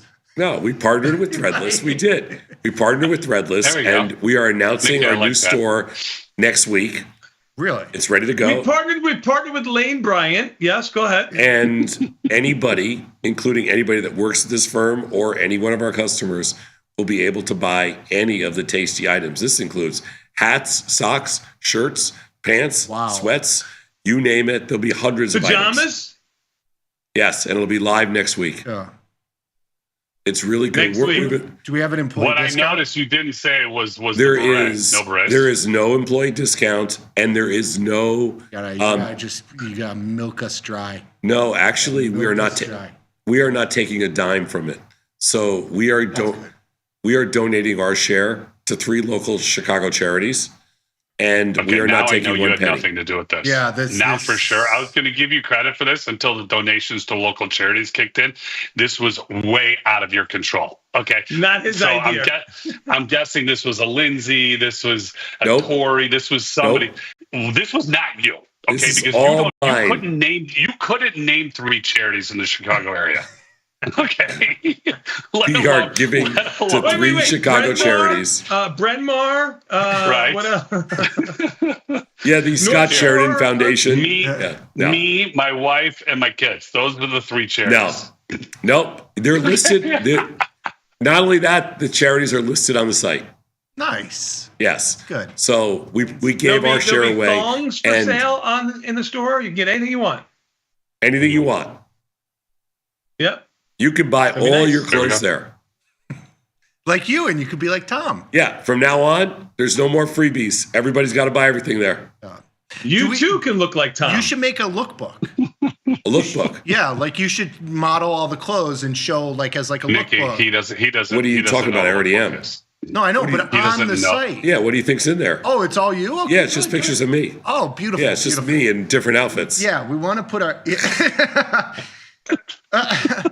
the foot one, the socks. The socks. Do you have? Is it like a GIF where you put the sock on?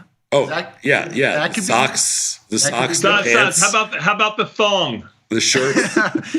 The thong is just from him sitting at the big boy table, and it's just like the shirt gets pulled up a little bit. Oh, the little whale tail in the back. There's 73 pages of me modeling the clothes. Oh my god, I miss those days. 73. Oh my god. There's some people that I know are going to be so excited about Nicky, that. you gotta save the show. You gotta bring it back. Could you get to your trades? I got a couple. All right, play some music. Play some music. The thought of Tom and a thong. Yeah, enjoy the rest of your day.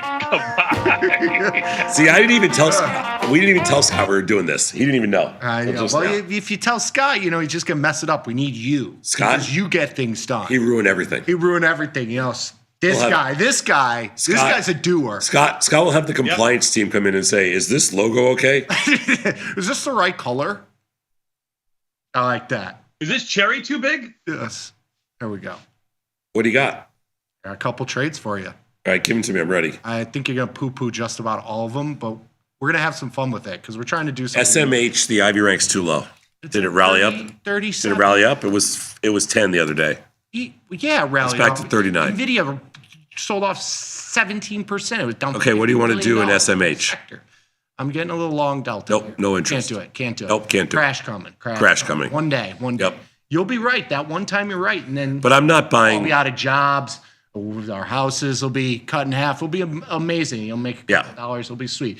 The other 99%, we're gonna print. All right. One more. Okay, next one. I think you might like this one. Cover call, Snapchat. Haven't traded Snap in a long time. It's at 11. It doesn't go anywhere. It's gone up a couple times. I thought it was like 15. Yeah, it has those like moments. We have Meta earnings this week today. Today. After the close. Yeah. Snapchat usually has some sympathy type move. Yeah, I think Meta's crashing, but go ahead. What do you think? Okay, I'm doing a cover call here. I'm doing it into the next week's expiration, because it has earnings in the middle of next week. I think this is a fun one to use in a Johnny Trader portfolio. You use a couple $100 in buying power. I sold the call at 80 cents. What are you doing? Which call? The 12 call next week. Oh, okay. So you're buying stock. Yeah. Buying stock, selling the 80 call. I mean, it's like if Here, I'm in sympathy with your play. I'm selling the 10 puts naked. There you go. Well, Same then you're going to like my next one because I'm doing something too that's kind of in line with that. I just filled the 10 puts. Go ahead. What do you got? I love it. Morgan's only penny wide here. I like it. So what's the biggest worry that us Johnny traders have, that from your experience? That you'll be on the same side of the trade as Tom. Well, that's always a worry. But from your emails, what do people ask you about? I don't know. What do you mean? Assignment. Everybody freaks out about assignment, right? No, not really. We explain it really well on our show. I know you guys have a hard time with it, but we explain it really well. Okay. Yeah. Okay. Well, I've been answering the support emails for, it'll be 10 years, my 10-year anniversary. Okay. I hope I get like a pin or a cake or something for that. Yeah. It comes up in June. 10 years, literally a third of my life I've given to you. I have given to you. Well, usually a third of my life. Usually we like 2/3 of your life. Before. Yeah. But all right. So what's your point? What do you want to do? Everybody freaks out about assignments. Yeah. We're going to sell this put in Intel. Okay. 20 strike put. It was right at the money. It was 5 cents out of the money. INTC. We're short. Into this weekly expiration. We're doing it this week because it has earnings. Okay. After the close tomorrow. Okay. Stock goes up. Keep the money. Stock goes down. I'm going to take stock.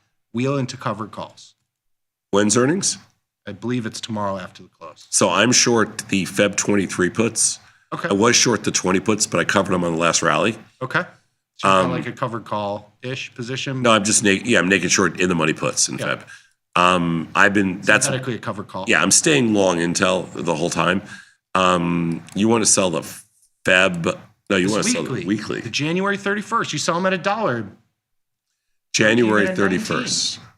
Yeah.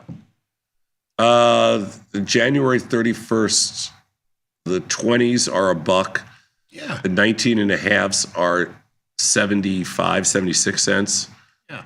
I did it right at the money because I want it to be exactly 50-50. Stock goes down. I'm going to take shares, wheel into cover calls. All right. I mean, I don't even understand Sure.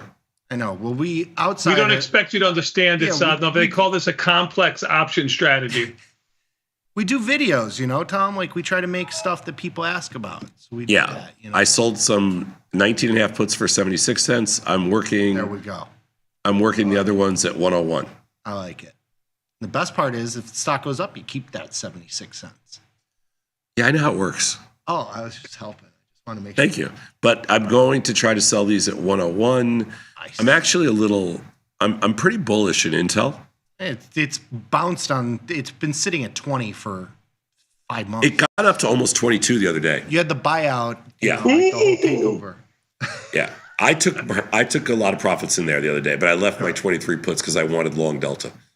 Not the smartest move in the world. That's all right. But who knew? You'll survive. Yeah, I'll survive no matter where stock goes. Yeah. That's just the kind of guy you are. I'm the kind of guy like that.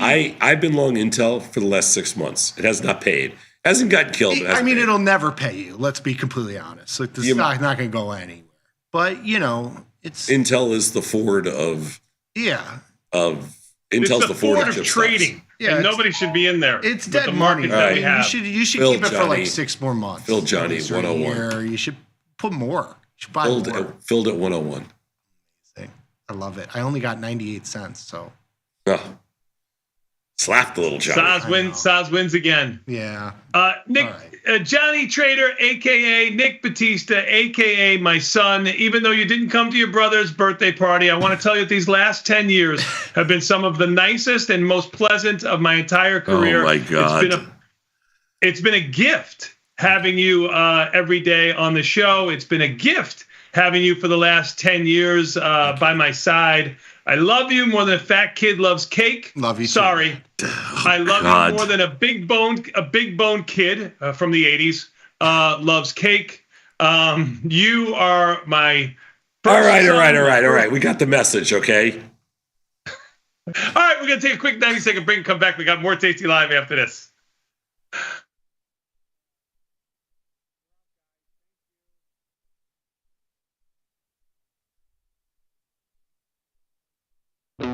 Looking for a better broker and a bonus? Sweet. We got you. Right now, you can get a bonus of up to $4,000 when you open and fund a Tasty Trade account. Plus, low rates, smart tech with the analysis tools you need, and award-winning support. So, get a broker who's actually got your back. And up to $4,000 at Tasty Trade. Make your move, genius. Tasty Trade. Tasty Trade is now on TradingView. Trade stocks and futures directly on TradingView charts with Tasty Trade's low commissions. Try it out and leave us a review. decision to build Thinkorswim was a byproduct or derivative of 20 years. In our minds, the future of finance meant that we were going to move away from something that was very manual and move to something that was tech-driven. What we did with Thinkorswim truly changed the industry. To do it a second time was a challenge that I just had to take. The platform is just leaner, cleaner, a little meaner, legitimately built from scratch. Forbes called us best online for options trading. With stockbrokers.com, we're number one for options and futures trading. So what else can we say other than boom? Trade like a trader. Take a trade. Make your move.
In the money. It seems pretty easy to understand. If I'm in the money, I must be profitable, right? Not quite. In the money is in reference to the option's strike price relative to the current price of the stock. An in the money option is an option which has intrinsic value. For a call option, that represents an option with a strike lower than the current stock price. For a put option, that represents an option with a strike higher than the current stock price. Being in the money is a good thing for long options. It's not so good for short options.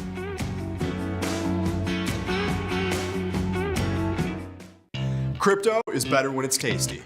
The Tasty Crypto Show, hosted by me, Ryan Grace, and Frank Caberna, will help traders of all levels learn DeFi trading. We'll provide our insights on altcoins, crypto industry news, and blockchain education. And we'll have you swapping, staking, and trading using derivatives in no time, all using the Tasty Crypto Wallet app. So don't fork up your chance to become a crypto master. Watch Tasty Crypto only on Tasty Live. I got Joe. Joe in Houston, what's up? Just want to call in and say I really appreciate everything. I started trading and learning from you guys about 6 years ago. You know, it was you guys' work and the platform that got someone like me that didn't really know anything about the market capable of really outperforming the market now for, 5 out of the last 6 years. And so just, I really appreciate you guys. And I can't think of another company where I can pick up the phone and call the CEO, the trade desk, and reach somebody as quickly as I can there. So just really appreciate everything and what you're doing for guys like me out here. What you're doing is really spectacular. So really appreciate it. Thank you, my friend. I really appreciate it. You made my weekend, man.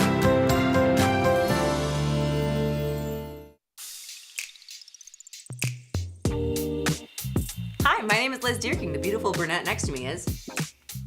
What an intro. Jenny Andrews, and we are about to play a very exciting game.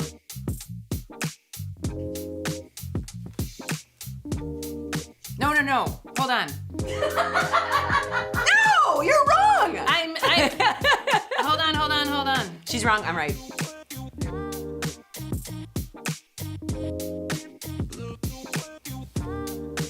High school party, high school condo. Yeah, because it wasn't high school. I had friends at my high school who were mutual friends of Liz, and so we were all at the same party. And then parties for the rest of our lives. The same thing with college. She went to a different college. I went to a different college. But we both ended up at the CBOE together. Yep.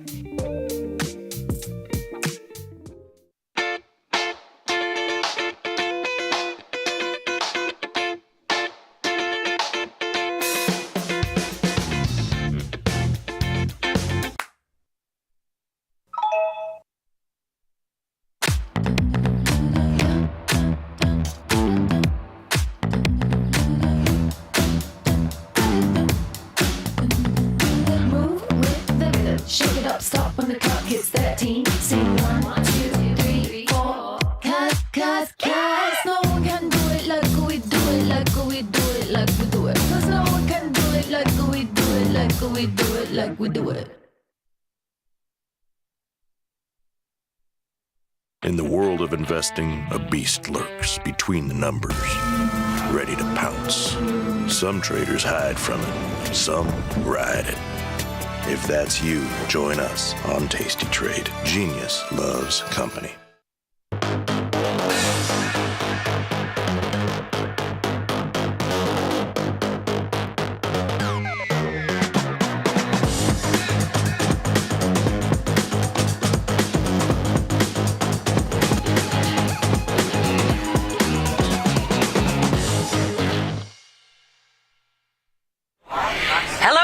And welcome to the Wednesday edition of the Liz and Jenny Show. My name is Liz Deerking. The beautiful brunette to the left of me is Jenny Andrews, and the natives are very calm today. It is very calm, very quiet, because everyone's waiting for, number one, the Fed announcement later this afternoon, and number two, our secret source has informed us about with the 150 point down move. It was chaotic for about an hour.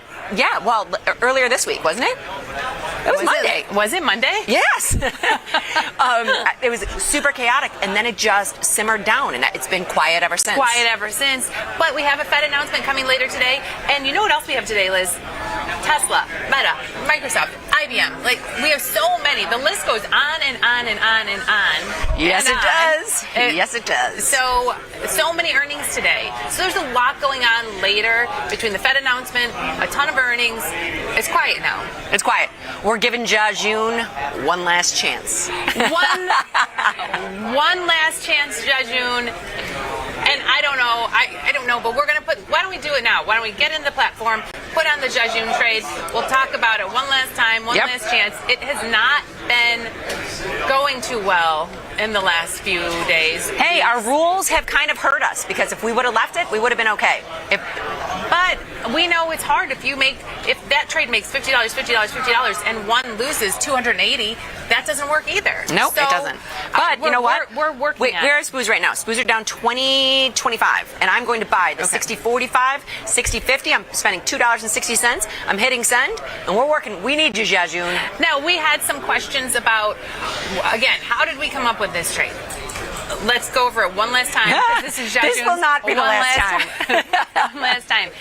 He did a study back in September about the best time of day to buy and sell. And in the morning, from the morning until about the time our show starts, maybe around 10:15 Central Time, we have more 5-minute down bars in the day, and in the afternoon, more 5-minute up periods. We're just looking for a quick up move to make a quick scalp. Yes, we are, and it's going. We put it on when we were down 20.25. We're only down 19.50. So, but it's a market measures from September 4th. Best time of day to buy and sell. We created a trade from it, but this will not be the last time you hear of it. I got 4 texts this weekend from 2 Batistas separately asking what the Jajun trade was. Answering viewer emails. Yes. Last time we hear about it, it better hit today. If it doesn't win today, we're coming for you, Jajun. It might be the last time you hear about it. I don't know. I'm not sure, but we're kidding. We're not going to keep putting on a trade. Last year, I think it was. How did we do last year? Last year we did great. I don't know. Last year I did great. How about that?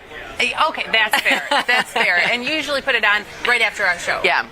But I can watch it a little bit more. We have a tendency. Last year I did find an SPX as well, but we also do other trades where we were selling the morning iron Condor. No, I did not sell any type of premium today. No, nothing in SPX this morning because we have the Fed announcement. Everything is going to keep the premium in it until the Fed announcement. I did. Yeah, but you just did one side, so you get a move and you get out. Yep, I did. So that's different than selling both sides, where you need the premium to come in, and everything's going to hold its premium till the end of the day. We also had 2 earnings plays yesterday. 1 loss, 1 win. Okay, oh, shoot. What? PGR. Oh, well, okay.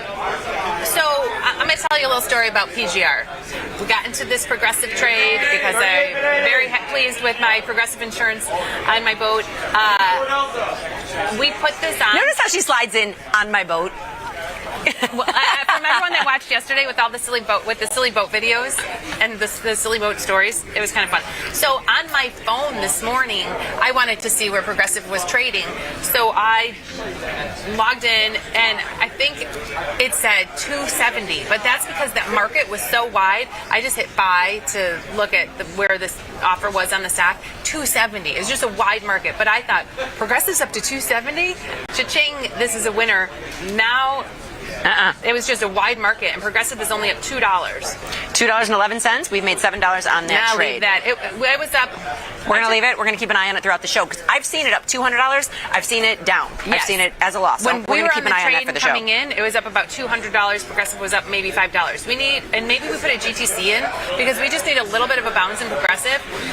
And who knows? We could get a big bounce in the market after the Fed announcement. We put it on for $503. I'm going to sell it for $7. Well, I mean, that is aggressive. But it's $200. We've seen it there. We have. I'm going to adjust it before the end of the show, but I'm going to put it in for that.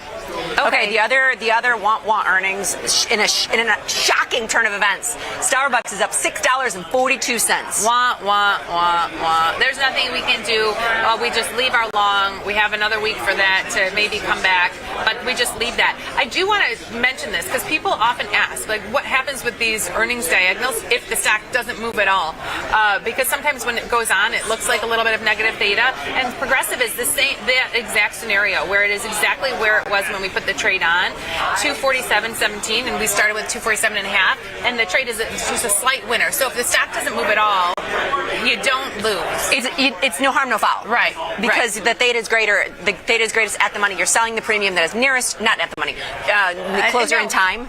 Because it's a case. So you're looking at this, and you're getting, it's not moving because you lost on your long, and you got all the premium from your short. You got all the premium from your short, and your long has still a couple, 16 days out. 16 days out, so it's okay. But people ask that often. If it doesn't move, what happens? It's just about a scratch. Yeah. You need that movement. Yeah. But it's a directional trade. But I don't think a scratch is a loss. No. It's like you're taking a chance on an earnings move. We've seen some big winners with these. Yeah. If it doesn't, so it's like if it doesn't move, you don't lose. If it moves your direction, you win.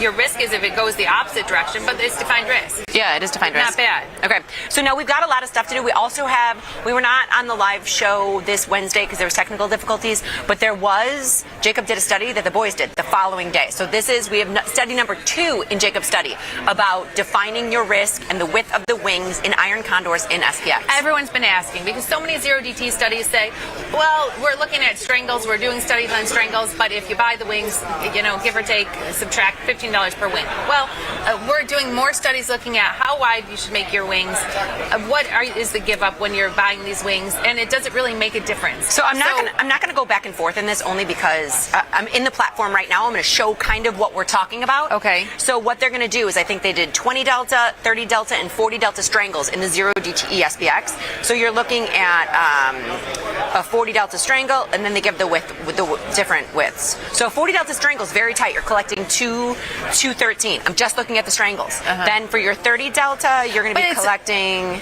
It's going to be more at 830. Oh, it'd be a lot more. But I'm just telling you that it's pretty aggressive what you're doing, and then we're going to compare the wings. Right. And you'll see the prices of the wings, but I know we like to bounce back and forth. I'm not going to do that in the study. We're going to go through it. It'll all be archived, and guess what? Here's the best part. If we butcher it, the boys are doing it tomorrow. The boys will go over this study again tomorrow. Jacob spends a lot of time on these studies. We get them first, which I love, since we're down here in the SPX pit. Thanks to these guys, we get them first. And the boys will talk about this again tomorrow and give you their take on it. Do you want to jump right into the study? I do, but we have to go past Twitter first. That's the only reason I was given, so I'm not going to go back in the platform. Oh, so here we go. Wide wings for 0DTE iron condors, part 2 of 3. And I actually put in a request to Jacob to add more to this study next week. Yeah. We want more! All right, wide wings for 0DTEs. Because the size of SPX and the fact that time is not factored into FINRA minimum BPRs. And so I just want to give a mention to that, because people might say, well, 0 day or 5 day or 10 day or whatever, does it really matter with BPR? But it does, because in a day you have those lock limits, so you know it's not going to go down so far in a day because you could hit your lock limit, and these are cash settled when these close at the end of the day. Do you think that there's less buying power for 0 DTEs because of lock limit? No, I'm saying it says because FINRA does not factor time in, but if they did, it would. Oh, if they did. Oh, I thought you were trying to say that 0 DTEs held up less capital, but they don't. Well, they should. Yeah. They should.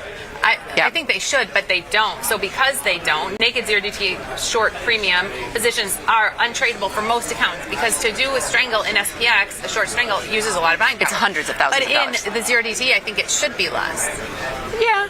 I mean, the great thing about the 0 DTE, and we're going to see this in the study, wings are cheap because they're going to expire. Wings are cheaper than you'll see them in any other cycle, because you can't define your risk in something going out farther in time because it could move. Okay, last week we examined how using low-cost, far out-of-the-money long options could let us place 0 DTE trades that behaved like strangles, but using only a small fraction of the buying power. If instead we began the day knowing roughly how much buying power we were willing to commit to our 0 DTE positions, how much would we wind up spending on wings? So this is looking at the various wings, how much they are. I think our takeaway last week was maybe 70-cent put, 30-cent call. That was kind of about $1 total. Well, it's interesting because it depends on what you want. Are you doing it just for buying power? Because the 70-cent, 30-cent actually offered you some protection as if it was an iron condor. That actually offered you protection. Correct. So that actually. So if you're trying to replicate just strangles, you might want to go farther because and spend less. So it depends on what you're looking for. All right, here we go. The study using nearly 2 years of data in 0 DTE SPX options, and you know what I love? Nearly 2 years. That's how time flies. These 0 DTEs were new. We only had a year of data. Now we have nearly 2. Now they're toddlers.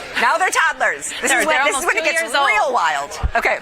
At each market open, very, very typical. They did a 20 delta, a 30 delta, and a 40 delta strangle, and with varying widths of strikes. Okay. Examine the average total cost of the wings and resulting BPRs, as well as how often they provided actual protection beyond buying power control, i.e. how often the long positions expired in the money. And then options with 0 bid price were assumed to trade at their ask price. Okay, so all others were mid price. Hey, it's actually perking up around here. Yeah, they are. Maybe they're just talking. 10.15. What is Spoos doing? 10.15. Spoos are down 22. Jajun, you're running out of time. Jajun, you have 43 minutes. Time's ticking.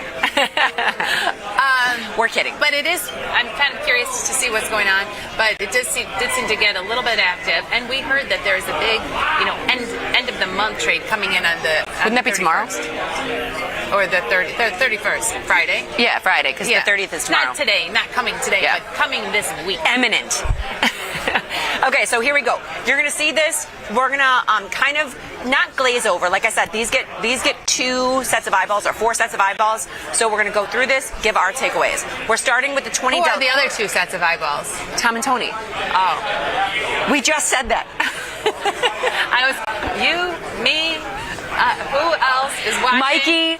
Who else? Mikey the Polish Warrior and Bob on Fire are our 2 other eyeballs. Okay. So 20 delta short strikes, that's where we're starting. Let's go down and kind of look at the columns. We know the average buying power as you get more expensive on your wings is going to get higher and higher, because that means your spread width is going to get wider and wider. Here's my takeaway from looking at this. I go down to the bottom. What provided any real protection? $90 wings, never. $80 wings, never. $70 wings, 0.2%. $60 wings, 0.2%. Really, in my mind, almost none of these really provided no buying power. So then I would just throw them as far away as I could get them for as cheap as you can get them. Make them. Correct. None of these really. Well, and that's why we kind of said that in the beginning. The takeaways for this are going to be different. Do you want protection or do you want the position? Or that 3%. So that $40 wing, average wing cost of 97 cents, that's where it was probably about 70-cent put, 30-cent call, and gives you protection some of the time. 3% of the time. Black swan event. Okay, but keep in mind, let's take a look. We're going to keep at those columns. Now we're going to go to the 30 delta strikes. And you'll see the 90 and 80 are still never, never, and it gets up a little bit more as we go to the $40 strikes. Right. Buying power comes in a little bit when you have the 30 delta versus the 20 delta, because the 20 delta is farther. And you see, you're spending more on those wings. The average wing cost is more because when you're making them $40 wide, but you're going the 30 delta, so your short strikes are closer. So you're buying wings that are closer. So your wing cost goes up, but that 7% protection, maybe you want that. See what's going on. We got some activity. Got a little action behind us. I understand why Tom keeps it so warm in the studio. It's 100 degrees in here right now. Not today. I actually was thinking, sometimes it's hot here. So today I said to Liz, it's winter, but I'm wearing sleeveless. It gets hot over here. Today, with the sleeveless on, I have the thinnest shirt in the entire world, and there's sweat dripping off my nose. I'm feeling cool as a cucumber. Not because... It's because you're wearing sleeveless. And because I'm drinking my cucumber. I'm drinking the cucumber water. Let's see your guns. All right. Okay, moving on. Here's the 40 delta short strikes. You can see that same thing, except the 90 is the only never, and the 80 gives us to you're 1. at the 40. Did you switch to the I switched slide? to the 40. You're on slide 5. That's correct. Thank you. So you'll notice it's the same kind of common theme. The $40 wings will give you $30 protection. You're spending $2.57 on those. So here's what I said to Jacob. I said, Jacob, wonderful study, but what I want to know, what are the average P&Ls on these? If I'm going to spend $257 on wings, because it's very different than the studies where it say, give or take $15 for wings. No, $257 on wings, that's a lot. It's a lot. So I want to see, with these scenarios, what is the average P&L? Maybe, just maybe, that's what part 3 of... I hope part 3 coming next week is going to give us the average P&Ls for these, because honestly, I do like the real protection of the 13% real protection of, Black Swan daily event. You never know. Yeah, you never do know. 13% is not really that much protection, though. But let's go to the takeaways, because I think the takeaways are interesting. So the takeaways. Though actual naked 0 DTE premium is buying power prohibitive, we can use wide iron condors to let us place trades that behave like strangles. And that was his whole point. Right. Trying to get trades that behave like strangles. Using $80 or $90 wide wings resulted in essentially strangle behavior, but gave up about 30 cents. So those are true strangles. That's like his study when he talks about giving up 15 cents per leg to make it.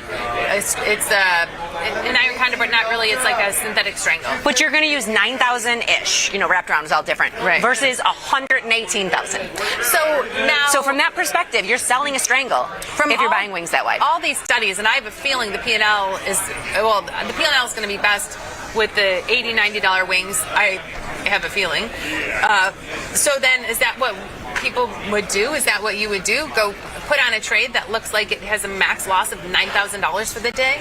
Well, if you're trying to it's a synthetic, right? Yeah. That's a synthetic strangle versus instead of just saying I want an iron condor. Right. So you're deciding if you want a synthetic strangle, because putting up $180,000 is a little capital prohibitive. Right. No, yeah. I get it. Yeah. All right. So, and that narrower than $50, and the trade should be viewed as an earnest iron condor. There you go. The wings were as much about protection from large moves as they were about buying power control. So then if you're looking at it as an iron condor instead of a synthetic strangle, maybe the profit target changes. Correct. That's what I was going to say. It's a different trade altogether. And I'm glad he's breaking this down, because there are so many different ways to look at it. No one way is right. Well, we'll see. We'll see when we get the results. No, but there isn't, because I might want to strangle. I might be willing to take the risk of the strangle, but without putting up $190,000. I have a feeling that might be the only winning way. Oh. When you say no one way is right, if we get the actual results, that might be the only winning way. The only winning way. You heard it here first. I don't know. We don't know. I don't know. That's my guess. In general, for the same buying power commitment, you'll spend less on the wings when your short strikes are further out of the money. Yes. So, and when you look at those results, if you're getting to where you're $60 wide, $70 wide, just make it as you spend very little on those wings. Yeah. In practice, you can adjust your wing selection every day, balancing how much buying power you are willing to commit to your 0 DTE plays against how much P&L you are willing to sacrifice. Now, I would also here's our disclaimers. Because when we look at big moves during the day, people are putting these on in the morning, and you're looking at some that really took a hit or big losses on these throughout the year. What if you didn't put them on certain days? What if you never put them on a Fed announcement day, or you never put them on a day where there was some news coming out? This is put on every single day. And once again, I know they're done on the open, and it is 10:22 right now. But looking at this, I still have what do I have in here? The 30 delta in there. It's $120,000. So that's all Jacob's trying to do, is being like, you too can replicate it using 9. Right. And nothing we say or do is a trade recommendation. No. No. But this just gives you a little research behind the trades that you see everywhere, honestly. Not just on our network. You see plenty of people all over the place using these 0DT SPX trades. I mean, these guys are proof in the pudding. You should hear, I think 50% of the volume is from the 0DTs. Yeah. Right. And I'm very curious about that big month trade that comes. They mentioned... Our secret source. Our secret source mentioned maybe put spread and a call. And so my interpretation of that is maybe they're selling a put spread to buy a call. That would be my interpretation. Well, congratulations on their wealth all of 2025 if that's what they yeah, did. if that's the monthly. Well, and that's why they keep, if they were... Of 2020, 2024. If they were selling a call to buy a put spread and they did that all year last year, they wouldn't keep coming back. You're blown out. Yes. You're over. You're blown out. I popped in the platform. I wanted to keep an eye on. We're leaving our Starbucks. I wanted to see where PG is, or PGR. It's about $7. Do you want to go to Twitter next? First, before we go to Twitter, I would like to close our ZB position. Ooh, then we call. have no risk on through the announcement in bonds. We put this bond position on yesterday. It's up, well, it was up about $80. Maybe we... I still take 50 out of the table before this announcement. Maybe instead of buying it back for 15 ticks, let's put in 14 ticks. Fine. Get a little more, get another $16 out of I hope everybody finds the humor that I did in that. Well, you know, mid-market is 15 ticks, but I would like 14 ticks. You got it. I mean, honestly, whatever. There we go. Just to make a little bit more on that bond trade. Or we could leave it, but then, you know, you never know what's going to happen. 14 ticks in there. We'll see what happens. If that fills, I'm going to scream louder than I do for the Jajun. I know you will. I know you will. Okay, so that's a good call. I'm glad you brought that up. Kind of looking, seeing if there's anything else that we need to adjust beforehand. No, but we will bounce back in the platform. Starbucks. You know how mad that Starbucks makes me? I'm just going to go out and sell naked calls in Starbucks. Let's take a look at that. Sure. You know how much I hate Starbucks. I cannot believe it. And I don't even think their earnings were great. Honestly. Well, I mean, they got, whatever. I didn't read their earnings. But if you wanted to sell a naked call, you know what you could do, Jenny? Oh, there's only a 22 rank, but you could do a reverse big lizard in the 23 day. Okay, sure. So you're selling premium. You're going to sell this. I'm going with a 107 straddle. Okay. Okay. I'm going to sell that 107 straddle. And then I'm going to buy 103. That's $4 wide. I'm going to buy the 104, so I've got 368. Okay, so selling that 107 straddle, buying the 104, it's really just mostly neutral. If we stay right here, it has a decent theta per day, almost $6 a day in theta decay. If it drops down and blows through that short, we would still be guaranteed $70 instead of the $370. So I actually put in, you can't see it because we're flying blind here, but that's okay. No, I got it, I see it. No, I bought the 120 call. Okay. So then you're only using $900. You still have 50 cents over if it goes down. If it stays right here in this range, we're not as mad at Starbucks. We get to take more money in. And honestly, your break even's around 110, which is probably the call I would have sold. I would have sold the 110 call for $1.13. I knew you would have. You did? Yes. 110 call for $1.13. I don't know. You know, sometimes there are a couple products that there are very few products I sell calls in, but Starbucks and McDonald's. Starbucks and McDonald's. And you like Starbucks and hate McDonald's. Do you know what? The other day, I was on my way. I'm shipping this. I was on my way Saturday driving to dance sectionals, and I was like so close to just walking in just right on time. And it was a long drive, and I saw McDonald's off the expressway, and I thought, ever since the cure, what was the COVID cure? Drink a McDonald's Coke. No, the norovirus. Oh, yeah. The norovirus cure, drink a McDonald's Coke. It has to be a McDonald's Coke. And ever since I drank that, and I got emails from viewers saying I shouldn't be drinking the McDonald's Coke because it's too many calories. I did get those emails. Well, I'd like to let you know, after our girls' weekend where we had a little bit too much to drink on the other stuff, we all got Diet Cokes on the way home. So I did stop, swing through the McDonald's drive-thru, get the McDonald's Coke, and I ran in like right in time for the dance to start. Well, good job. But I do think that was the only thing that made us start feeling better after the norovirus. You need the caffeine. That's what makes you feel better. Is that what it is? Yes. Something about that McDonald's Coke. It's delicious. And it's not even that I used to drink McDonald's Diet Cokes. Now I go with the straight Coke. Well, and so a viewer emailed me and said, it's so many calories. It's all the calories for the day. I looked. If you get a small, it was only 250 calories. Oh, you got to get the super size. I got the small. I got the small. Anyway, did you push this reverse big lizard? I pushed it through. I'll see if we get filled, but let's pop into Twitter. Sure, pop into Twitter. MKSA Baking Trader, master stroke on finding the cruise room for Tony. Did Tom write that 10% down check? They must have been talking about it all day. Okay. I sent Tony 3 rooms. Tom is now, for being like a gazillionaire, he is the cheapest gazillionaire I've ever met because we got there, we found the perfect room for Tony. $35,000 for the week. I think with 3 of them, only $28,000. No, it was 35. I couldn't get there to the 28. Tom almost spit out his drink when he heard that room was going to be $30,000. And then I think he backed off his deal. I don't think he wants to pay for it anymore. Yeah, well, we all heard it. All Tony has to do is stay on for 1 week, any room of his choosing, and it had to be a Royal Caribbean. Because I know a lot of people were saying, I'm going to go into Royal Caribbean right now. So we all heard it, right? We all heard Tom say, I will pay for you any room 1 week on Royal Caribbean. And now Tom is saying, Tom doesn't want to pay for Tony's room. So you heard it here. Everyone email Tom. He said he was going to pay for Tony to go on the Royal Caribbean cruise. He needs to pay for it. Okay, let's just, you jump in the platform because so you can see this, or I should just move next to you. I went to the Royal Caribbean chart only because Tom said this thing's going out of business. And look at this, up another $3 again today. Royal Caribbean had a crazy move yesterday, up again. People love cruising. Tom might hate it, but he needs to follow through with his bet and pay for Tony's cruise. A good one, Tony. I got you, Tony. Yeah. Okay, so I'm going to jump back into Twitter, so thank you. It was Vinny's birthday last weekend. What a birthday gift. Okay, Scott Somer comes in. Welcome, International Man of Mystery. Triple Qs. If you're trading 0 day in this product, be aware that Microsoft, Meta, Tesla will keep extrinsic value in these options to the bell because of earnings. The following will move more. Triple Qs. It's a crazy earnings day. So look at this. He's giving us the expected move for the cycle for these. Triple Qs $1, Meta $10. Oh, Microsoft $10, Meta $34, and Tesla $21. I have my Microsoft. Usually we say wait till after the Fed announcement before we put our earnings trade on. But what if the market has a big move after that? I don't know. I only have my Microsoft trade on right now. But you have all of yours. I got them all. Locked and loaded. Locked and loaded with all of them. We'll take a look at those. We will, as we're going to get down there too. And then our friends at the SIBO, we love our SIBO crew here. We love the SIBO people. They are retweeting us in there, so thank you very much. And Bob has the earnings list. I don't know if you went to that. Yeah, we're in Bob's earnings list right now. So Tesla, Meta, Microsoft, IBM. I don't have IBM in. I'm going to blow past the no-namers. All right, you see how it says now? I keep seeing snow. I know, with the dollar sign. But then you have UPS. You have Love and Caterpillar.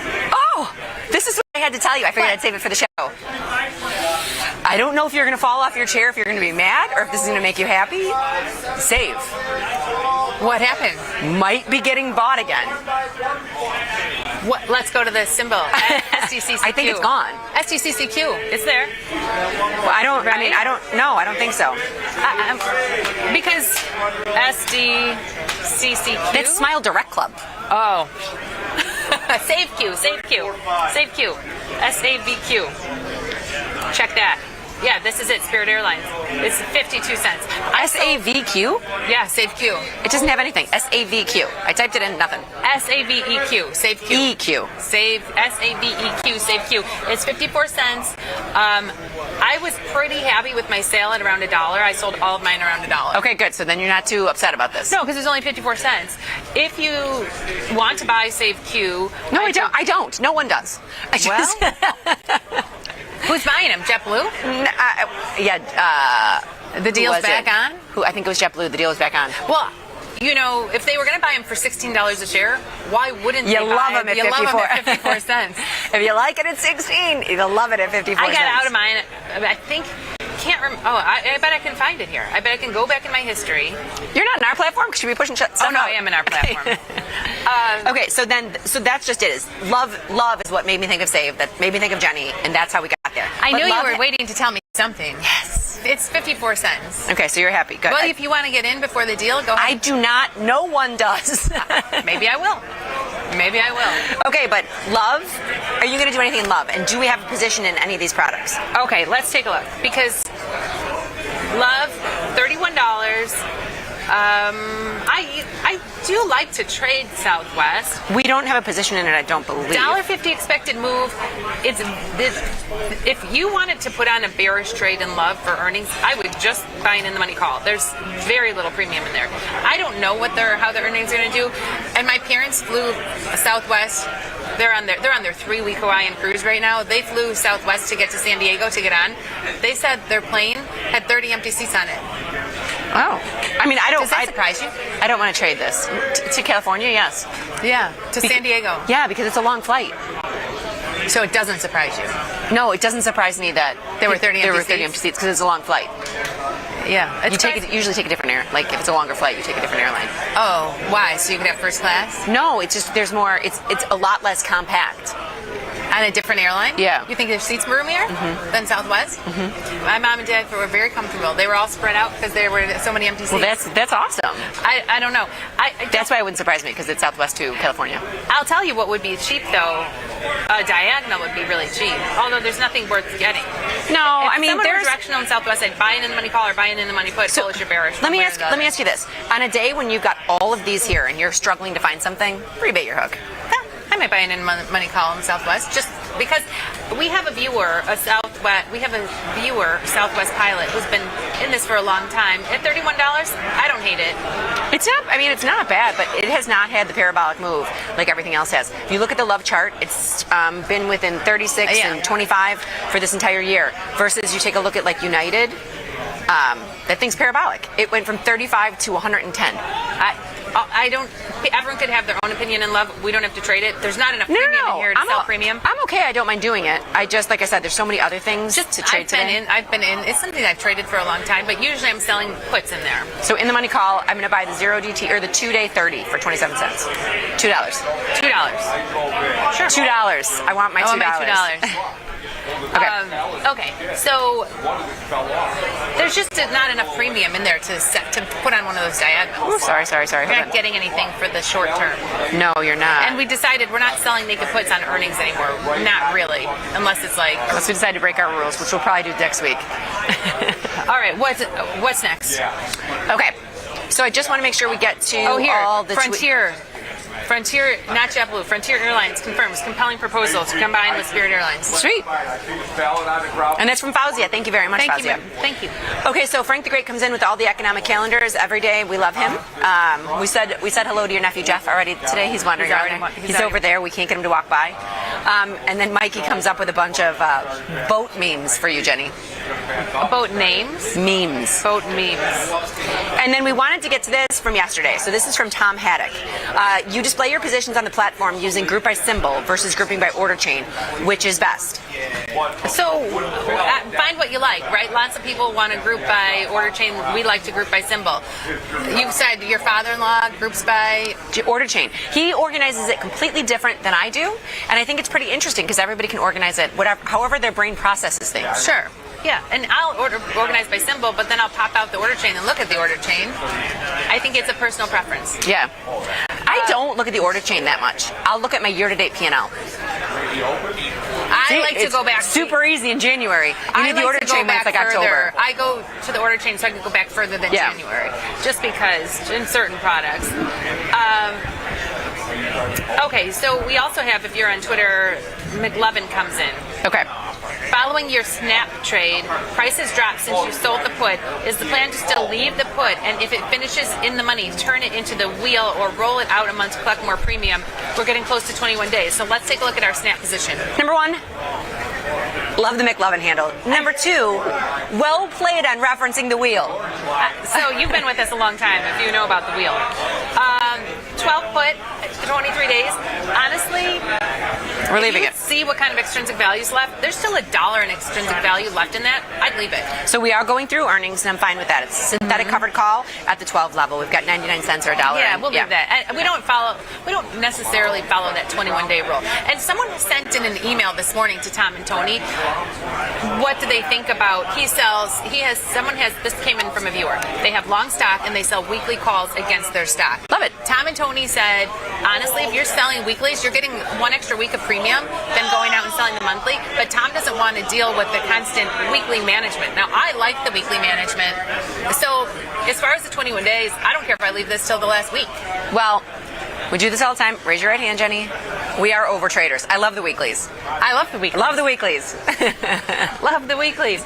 Did we ever get filled on our ZB? Because ZB, no. Okay, not but it's still in the 14. We're also not filled. I'm going to pay up a little bit for our love. And we're not filled yet in Jejun? We're not filled in Jejun, but it was looking good a second ago. Okay. Jejun's right where we were. So a scratch is not a loss, Jejun. You're being good right now. And honestly, Liz, I know when you put in for $200. It's bouncing around. We're going to close it at the end of the show. PGR? The PGR, yeah. Okay. Because I think we can get more. Okay. Now, that being said, I'm going to pop back into Twitter real quick. I think we got to everybody. Now, we also have a lot of earnings to look at. Oh, what's your assumption? Oh, I forgot. 10:38, and we didn't even start what's your assumption. I know. So would you like to go to what's your assumption, or do you want to go to some earnings? I'm going to let you be the guide. Let's look at IBM. I'm just curious. I just want to look at IBM. I don't know. With so many of these products, so high at the top of their range. This is easy for me, but we're not putting it in here. I'm selling a 217 put. Oh, you're selling a 217 put? Yeah. I'm gonna not for us because it's too expensive, I believe. Because we'd be putting out 217 put is $3,600. Kind of a lot for us. A little bit much. Well, you could do, You can do the 217, 207. Let's pass. Let's go to what's your assumption? Yeah, that's what I was thinking. Well, and so the other kind of point I wanted to make about these earnings, it's unfortunate that these big ones are today, but the best footing would be after the announcement. After the announcement. The only issue is, let's say you're thinking, I'm going to put on bullish trades, and then the market rallies after the announcement. Well, but I still think you're better. The market could fall after the announcement. And then you're in better footing. You're better off. Usually we would say wait till the announcement because we don't know what's going to happen this afternoon. No, we usually trade in this account during this show, so we might miss these, but that's okay. So I'm going to pop into what's your assumption. Who's went from down 20 to down 26, dropped 6 handles in like a second. As soon as we say the word Jejun. I don't know what happened. Spooz just dropped 6 handles. Okay, but we're going to jump into what's your assumption, then we'll go right back to it. Do you have it pulled up? Yes, I can go to what's your assumption. I can read them to you too. No. I can read them to you, Jenny Andrews. Oh, okay, I'll get them. Hang on. Okay. Number 1 is VRT, bullish. Now, VRT, in an ironic turn of events, and this is March expiration, slammed with a downdraft in semis. Not as liquid as I would like, but I think you could sell naked puts until your hands bleed. Love it, Gloria. Okay, so I'm happy for the show. I'm happy for the show on VRT because I've never looked at it, but there is so much premium in these options. It's crazy. Well, I want to show you something else too. So I don't know if you're going to see this. I'm going to describe it to you, okay? I know what you're going to show me. The most active products of the day from the SIBO list. Yes. So I think it's whatever her name is. Gloria, look at this. So she wants the March cycle. She's bullish. I think Does she want March? She wants March. Okay. March 18th. These are the most heavily active. Tell me. 17 puts. No. Not 17. I'm sorry, that's VIX. 75. Okay. 75 puts in March. She sold 7,600 of them. Honestly, I'm kidding, but the stock's $108. So if you could take $108 stock and go down and sell the 75 put, I can see why somebody sold 7,500 of them. Yes, and we don't know. They may have bought them. We were on the Wait, hold on. They were March. 75 put. Yeah, of course they're March. That's not going to have any premium in there. Yeah, no, it was March. I just want to make sure there wasn't like different cycles. Right, it was the 75 put. So look at this. The March 75 put, 975 are in the open interest currently, and just under 8,000 were traded. So tomorrow, that open interest will go from 975 to almost 9,000. Now, do they have earnings? They have earnings. We're going over it. I'm fine with it. We're going to go with March. The 75 put is so far. I mean, the implied volatility of this stock is crazy. Take a look at the chart. VRT. So you're in the 75 put, so it'll bring your break even down to where it was September 3rd. I'm fine with that. Do it. It's not a ton of money for being, it's not a huge amount for having to be in that until March expiration. I wouldn't mind bringing it up and collecting a little more. I know, me too. That's just my opinion. I'm going to go with the 85. Like at least $2. 85. Yeah, 80. It's to the expected move. Yeah. 85 for 280, 290. Yeah, we'll ship that. I'm going to put a GTC So we're in using close that. $850 to make 290. So thank you very much. Thank We're you. filled So- immediately. And she didn't say the 75 put. We're kidding. But I just that wasn't the most active. It was just across where we saw somebody on What's Your Assumption. We saw something in the most active. So okay. The number 2 is UPST and AFRM. Bullish. 1 to 3 weeks. Dovish Powell will explode these types of stocks. Not three, these stocks. Upstart's easy to trade. It's only $63. Over 1 million shares have traded. They have earnings coming up, but if you're bullish, I'd go to Feb. And this is another stock that there's a decent amount of premium in those puts. So it's kind of easy for me to say, oh, if I'm bullish, I'm just going to sell a put. So the assumption was, and I'm just going to say this out loud, will explode these stocks. Oh, well, then maybe you want something else. That's what I'm saying, because I'm just using the verbiage that they're using because... Okay. Hold on, I got to adjust. What if we do... You're falling off your chair? Yeah, I was about to fall off my chair. She had a couple drinks on the train on the way in. Woo! Nothing like morning cocktails. If I thought it was going to explode, maybe I would go to the February. Maybe I'd do it to a diagonal. That's kind of what I was thinking. 80 call in February. Well, and they think the Dovish Powell. So that's today. What if we sold? I'm just throwing this out there. Oh, you think today? Well, she said 1 to 3 weeks. So what if we sold the 9-day 70 for 113, 120, okay, and then go through earnings into the 16, and we're going to do it for today.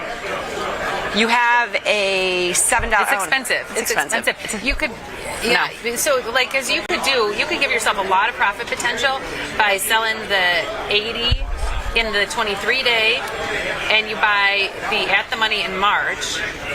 So the 65. Buy the 65 in March. So you're paying $65, but it's $15 wide. You're paying $6, but it's $15 wide. That's a number I can live with, right? Here we talk about. We love when we find these diagonals where you're paying about a third. Yeah. Of the width. So here's $15 wide. We're paying $6. So we have $900 in profit. Well, I'm selling the 80 in the Feb 23, and in the March with 51 days, I'm buying the 62 and a half. Or I bought the 65. Okay, just to make it cheaper. Done and dusted. It's $15, $6. Yeah, it's $5.95. Yeah, I'm shipping it. Okay, then let's go back. Okay, Upstart. Next. Okay. Plain letter D. Plain letter D. I've never even. Oh, what is it? Dominion Energy or something? Big like recent swings. Feeling neutral. Here we go. I own 500 shares at 53.10 and would like to experiment with my first covered calls. Should I be selling Feb 55 calls or March 55 calls, or is there a better way? Trying to see what's something so strange with the. Oh, never mind. I think it's okay. Okay, should they? If I had this stock, I'm not selling the 55 calls. They're in the money. Yeah, I wouldn't sell an in the money call. I'd give myself a little bit more profit potential, and I would go. There are only 250 wide strikes. I'd go out to the 57 and a half call and give myself a little more room. Yeah, and now they're asking Feb versus March, so I do want to go to the out of the monies if it's something that I own. I think. Not a trade recommendation. In Feb, you can get 50 cents on the 57 and a half versus March 80 cents. I'd go Feb right now. I'd go Feb too. I'd go Feb. Because you can always roll your call out. Not a recommendation. Start with the out of the monies. Well, what we do is start with the out of the monies. But that's if what it's I would mine. do. Yeah. Yeah. That's what I would do. Okay. Now I'm going to go back. You're really whipping through these. Well, we have assumptions? 14 minutes left and a couple to go. down 20. So they had dropped to down 27 really quick and now bounced back to only down 20. Good job, Zhajun. There's still a chance for you, Zhajun. So you're saying there's a chance. Down 15. Okay, coin, neutral. Now this one's interesting, so I'm going to read this to you, Jenny. Okay. This is from George, Duluth, Michigan. Okay. Neutral straddle swap.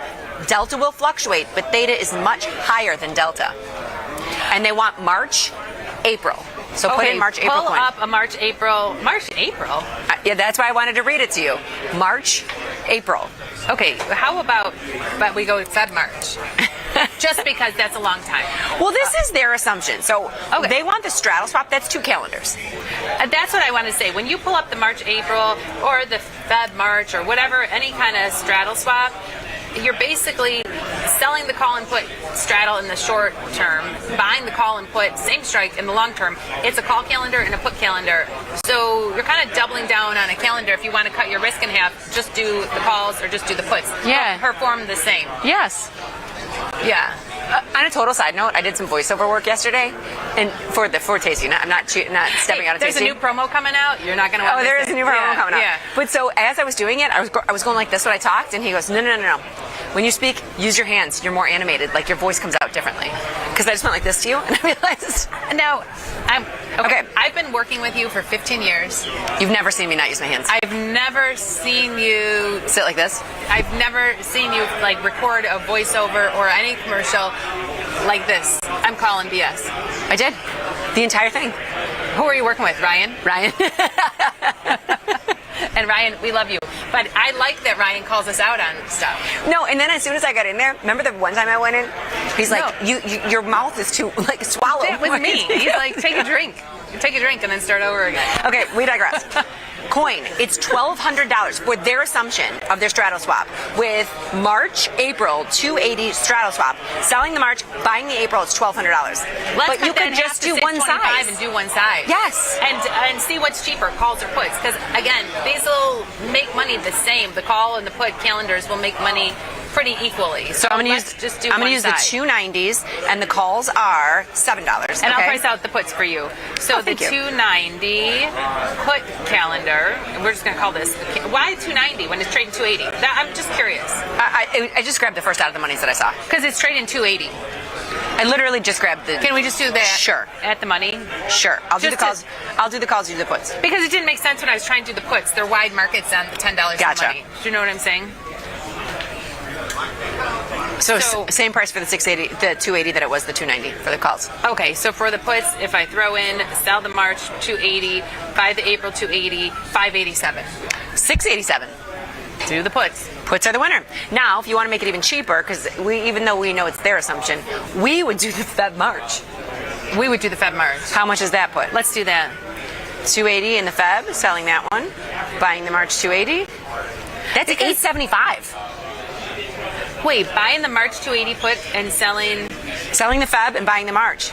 Yeah, because so if you think about it, in the first one we're selling 23 days and buying 51 days, just about half. In the second scenario, we're selling 51 days and buying 78 days, so it's not half. It's not that 50%. So I'm putting in their assumption with throw it in. And guess what? When this April rolls off, I'll be on my cruise on the road. Wait, when the March rolls off?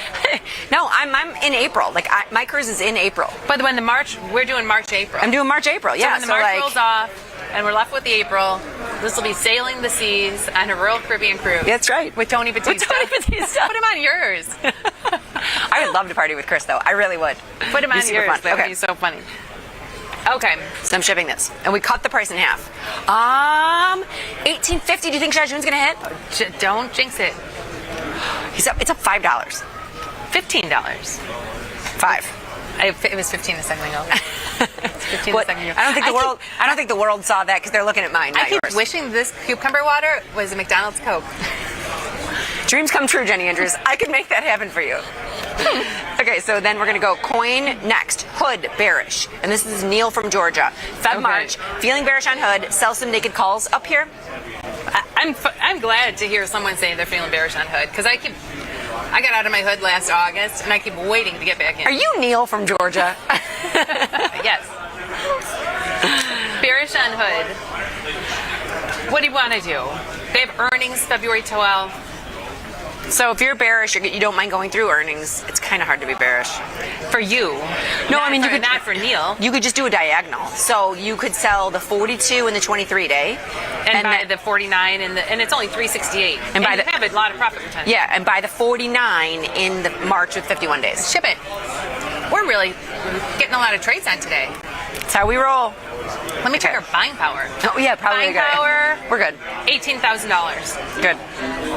So we got a lot more to spend today. All right, what's next? Okay, Japanese yen bullish. Long Japanese yen in a mid-size account. This is Victor from Salt Lake City. Okay, bullish Japanese yen. 6J. I would just go to March. I think, Feb only has 9 days, so this is really easy. We go to March, 37 days. So would we want to do M6J? Is there an M6J? No, because they're not going to have options. Why? Well, then you would just buy it. Yeah, but haven't we done that with Mikey before? Was it M6J he uses? Mikey loves those minis, M6J, but then there are no options, and I like to get some premium. No, there's no M6J. So I'm in the March with 7 in the 6J. I just have to do a little price discovery for myself here. I have the 63. I'm just going to drop all the zeros. I have the March 63 for 16. Okay, and that I is would $200. say with 6J, let's define our risk because So I'm going to bring it up to the 635 and buy the 62. I'm getting $275 for it for $1,600. Okay, bring it up. Well, okay, if I bring it to the 3525, you're getting $225 and $1,000, so it's $1,200 wide.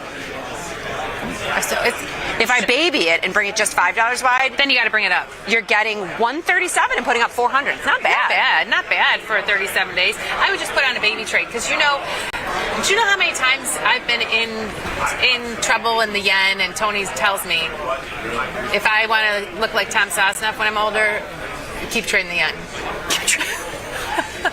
Hashtag goals. That's funny. Okay.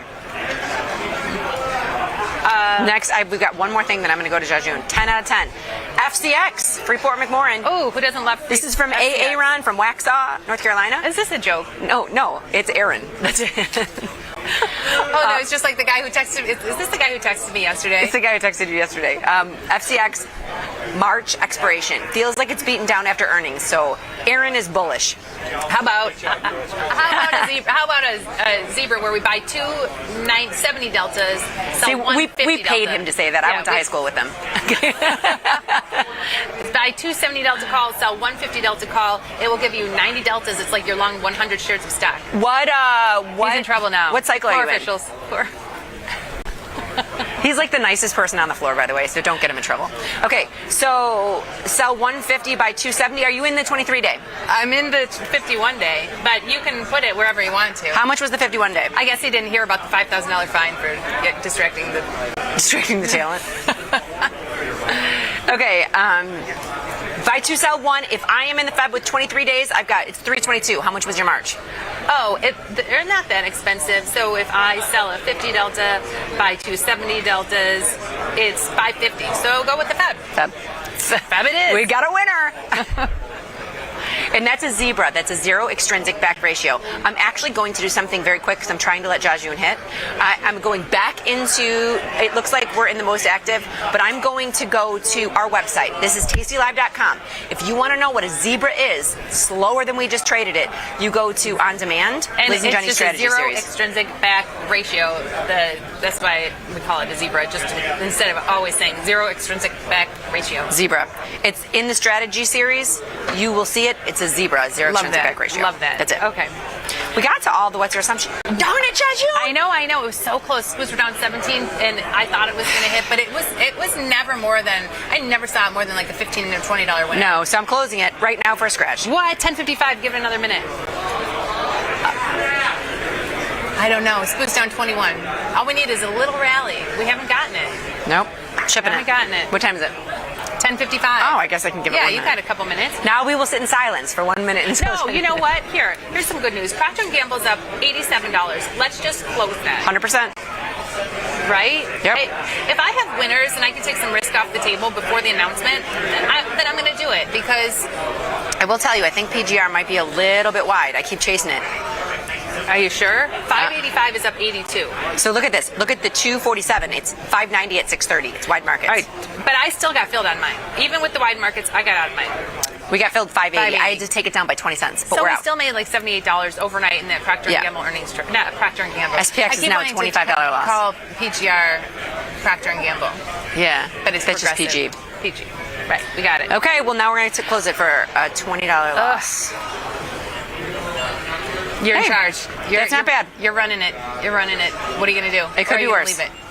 It's Are you gone. going to leave it through the Fed announcement? It's gone. Take it. You know what? Take off the $50 GTC and just hope for a full win. It's gone. That's the end of you, Jajun.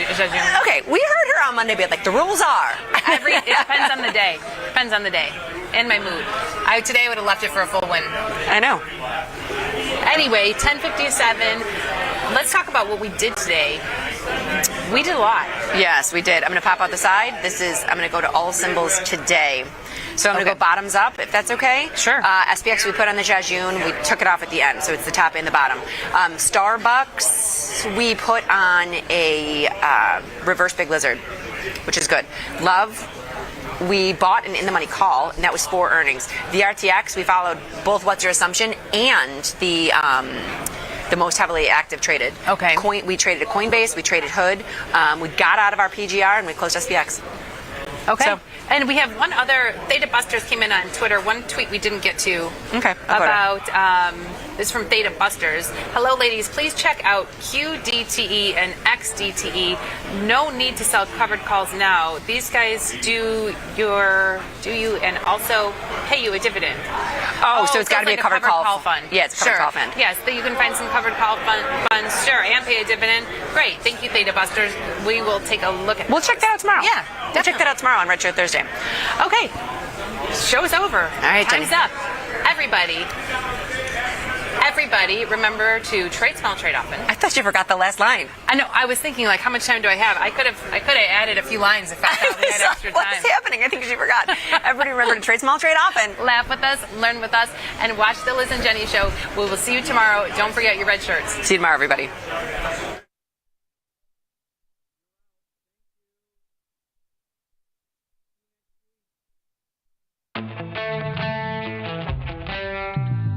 In the world of investing, a beast lurks between the numbers.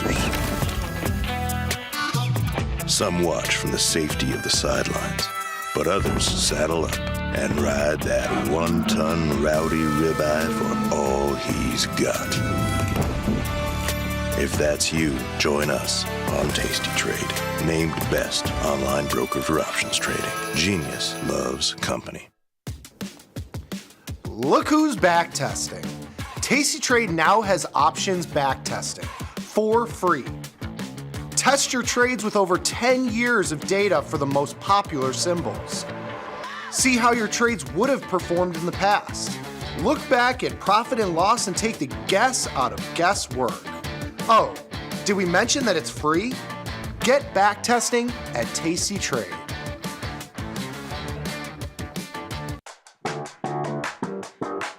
What sparked my interest in trading was the probabilistic nature of it. I used to play poker a lot, still do, and if you understand the math for poker, you realize that it's a probability game, it's a number of occurrences game, and you want to put yourself in good spots the majority of the time and have good risk management. All of these things apply to options trading and trading in general, so that was my initial pull into the trading world. My trading style really revolves around implied volatility analysis. I like to look at specific markets, look at the differences in implied volatility between the weekly cycles and the monthly cycles, see if there's certain strategies that might play into that more than others. My favorite strategy of all time is a short put, simply because it allows you to acquire 100 shares of stock at a lower cost basis. And it's a position you can manage or push forward in time forever if your trade size is small enough.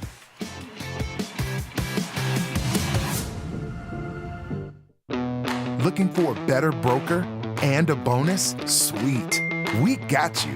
Right now, you can get a bonus of up to $4,000 when you open and fund a Tasty Trade account. Plus, low rates, smart tech with the analysis tools you need, and award-winning support. So, get a broker who's actually got your back. And up to $4,000 at Tasty Trade. Make your move, genius. Tasty Trade. Tasty Trade has crypto, and you can trade with zero commissions. Bitcoin, Ethereum, Litecoin, and more. Diversify in one place. Crypto, we got it. We get it.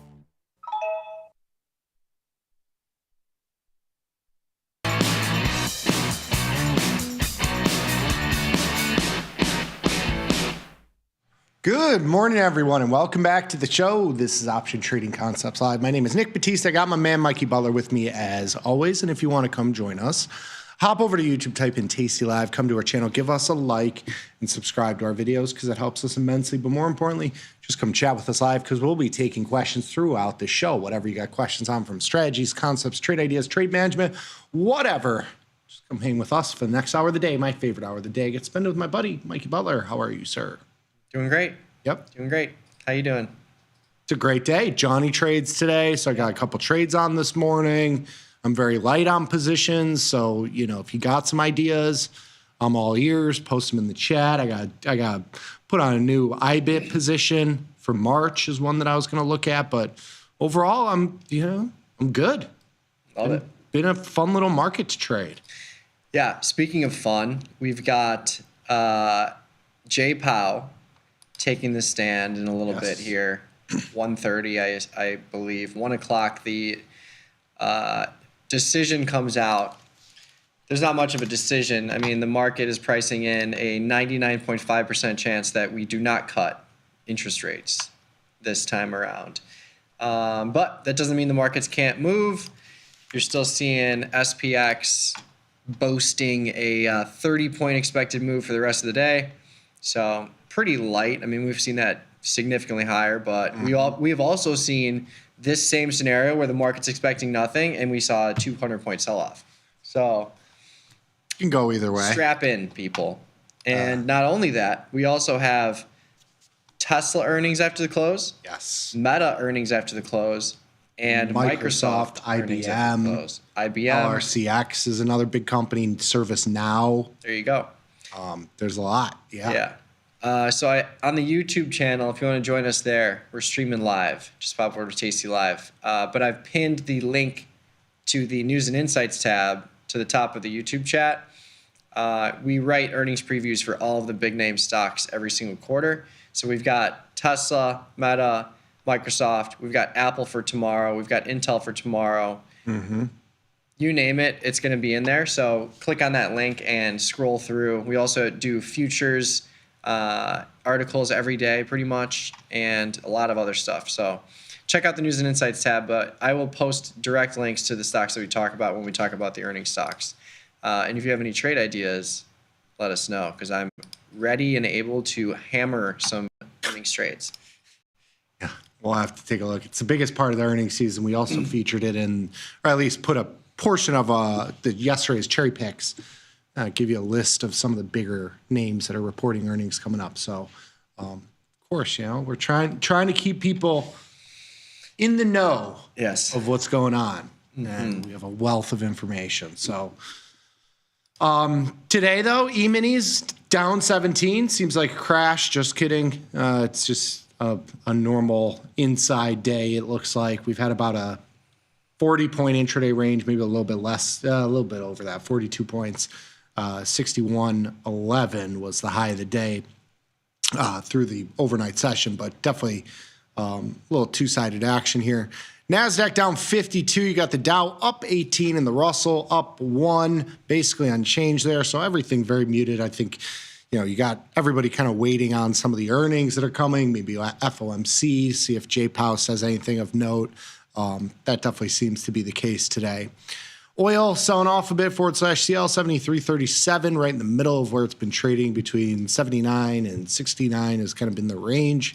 Volatility futures 17.15. I mean, seeing a tiny bit of a bid today, but I really wouldn't write home about it. It's up 1%. Bonds basically unchanged, but they've had a nice rally over the last 2 weeks or so. Gold up $2. Silver, the outperformer of the metals, up 68 cents. It was up like 75 cents at one point today. Bitcoin getting a little bit of a bounce here. 1,000 on the up 1,000 on the future. Spots up 200 and change. As Mikey would say, it's coiling. It is coiling at 100K. Yes. It's been. It seems to trade like this. You get to this like price, and then it just chops around, and then it gets to the next one, or even sometimes down. Sometimes. Rarely. But yeah, I mean, we've seen some chop in a lot of these markets, but we're seeing volatility collapse pretty aggressively. I mean, the fact that volatility is not really moving today tells you a lot, and there's not really a huge range of volatility movement today either. That could also be chalked up to everyone's waiting to see the Fed announcement, and then maybe we see an intraday rally or sell-off, and then volatility moves. But yeah, Bitcoin is certainly churning in this range, and we'll see where it goes. But up and away is fine with me. Glorious. Well, again, if you want to join us on the YouTube channel, we're streaming live there. Just go to Tasty Live, throw in your trade ideas, questions along the right-hand side chat. Should we walk through these earning strategies? Or no, what have you done today? Because you had a bunch of trades. Yeah, I can give you a couple of what I've done. So Johnny Trades this morning, I did a couple new sort of things for this account. In Snapchat, I did a covered call into next week. You got earnings in the middle of next week. You also have Meta earnings after the close today. So kind of a sympathy play. I know they're very different companies, but they tend to have, pretty high correlation to each other. Should have looked what the exact correlation is, but I know that it's relatively high. So I did a covered call there. It's not something I typically do, but it gives me the opportunity to roll. And, if we do get a big move higher, I just take the money and run, but just something new for our life cycle of a trade series.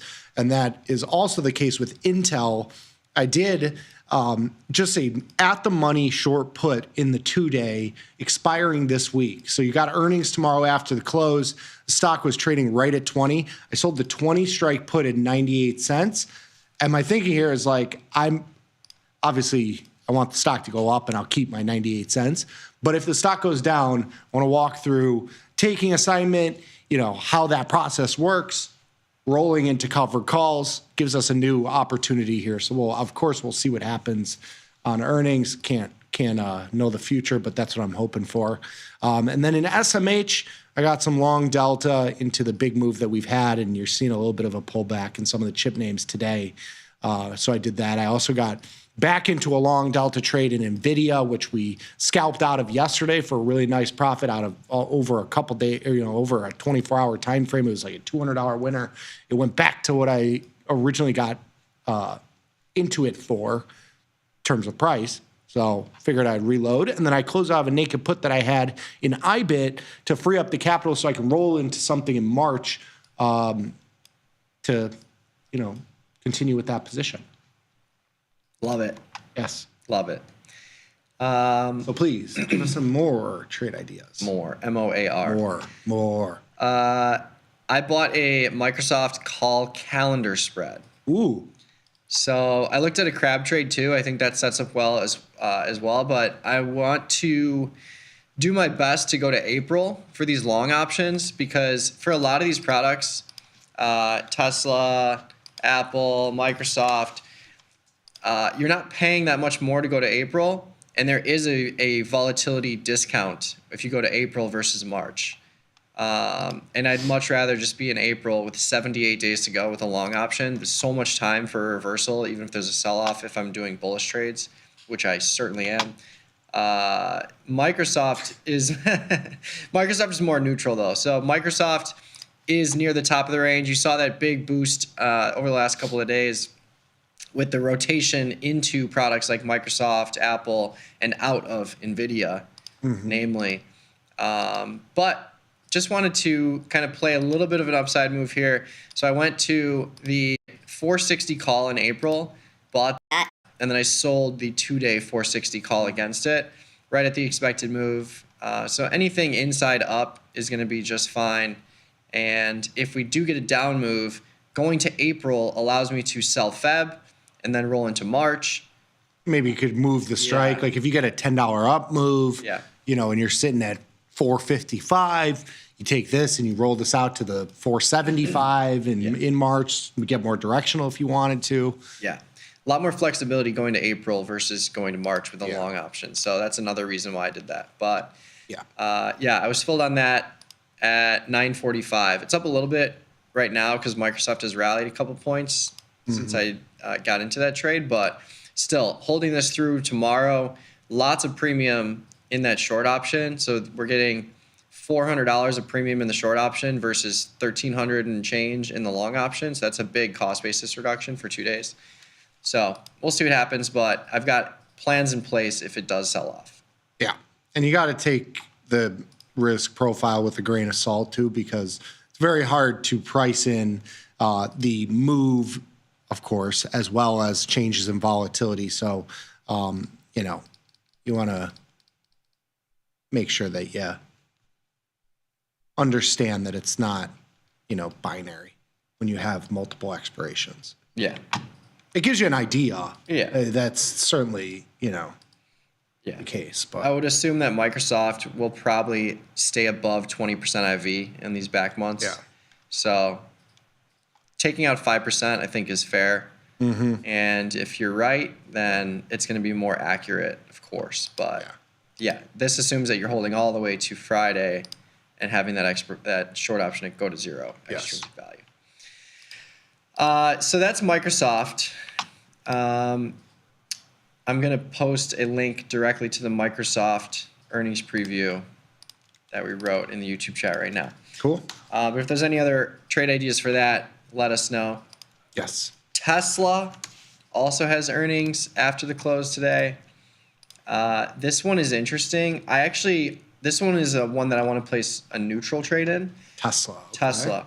Because I think it's just gone. It's just a lot of noise. Mm-hmm. And of course, you saw Tesla be one of the biggest beneficiaries from Trump winning the presidential election. And you saw that thing rip from 250 to 460 in a month. Mm-hmm. We've since sold off, and it's chopping around, and you still have a very high expected move for the weekly cycle. 36 points versus a $389 stock price. That's definitely on the higher end of the range. Close to 10% of the stock price for 2 days. Mm-hmm. So that's a huge expected move. And I just don't see how Tesla is going to do something or say something so spectacular that's going to send the stock price. I think it's already baked in. Yeah, either higher or lower. Yeah, both sides. You think this is just, I think this will be an inside move. Yeah. But I'm going to do a defined risk, trade it small, just in case I'm wrong. But I have an order working right now in what are you Feb. Feb monthly? Feb monthly. Okay, so you're giving yourself a little bit more time. Yep. Still, 10, 15 points of volatility that you can capture there, yes. Yep. Okay, what are the strikes? What are we looking at? I'm looking at basically a 100-point range. So I'm going to 330, 335 for the short spread. Okay. And then 440, 445 for the call spread. Okay. I have this routed for $2. So it's priced like a chicken iron condor, but you have a 100-point range. So I love this 50 trade. in either direction. Yes. Love this trade. I could get blown out for sure. But the nice thing about going to Feb monthly is if you do get blown out, you can just hold it. You can close the untested side and just lean directional with the other side and just let it go and hope you get some two-sided action. But I like this. I like the range that this covers for this premium. So I've got it sitting at $2. If it doesn't fill, I'll drop it down to wherever it is, like 195, 190. That's where it's trading right now. But yeah. And this one isn't going to move all that much if you get a 100-point move in either direction. Yeah. Like the in the money spreads are not going to. This is really like a volatility play and a non-move play. Yeah. If the stock opens somewhere, within, let's call it a 20-point up or down range, and you get that 10 or 15 vol points, you're going to make 80, 90 cents on this trade. Yeah. And if the stock has a volatility event where it moves 100 points in either direction, you're only going to lose like 50 or 60 cents because volatility is going to get bid, especially if it's to the upside. And these spreads, because of how tight they are, aren't going to move because that vol is going to actually help you because of the expansion of premium on these positions. So I like it. Nice little engagement trade. Nothing too crazy, which I think is warranted in something like Tesla. Yeah. You don't want to have your whole account YOLO'd on a Tesla earnings announcement. I couldn't agree more. Because they could have go any which way. Tesla is very much like China stocks. It's just like whatever is having said. A great day today. Oh, they were up, not anymore. There you go. Shock. Yeah, Tesla is a lot of noise. Like the stock just moves on noise. It's crazy. Yes. Well, I just saw something come across my news feed that Elon Musk was nominated for the Nobel Peace Prize. Oh, interesting. Cool. And then the last big one is Meta. Yes. So Meta has a 50-point expected move over the next 2 days. They announced after the close today, just like the other two we just talked about. And it's a $670 stock price.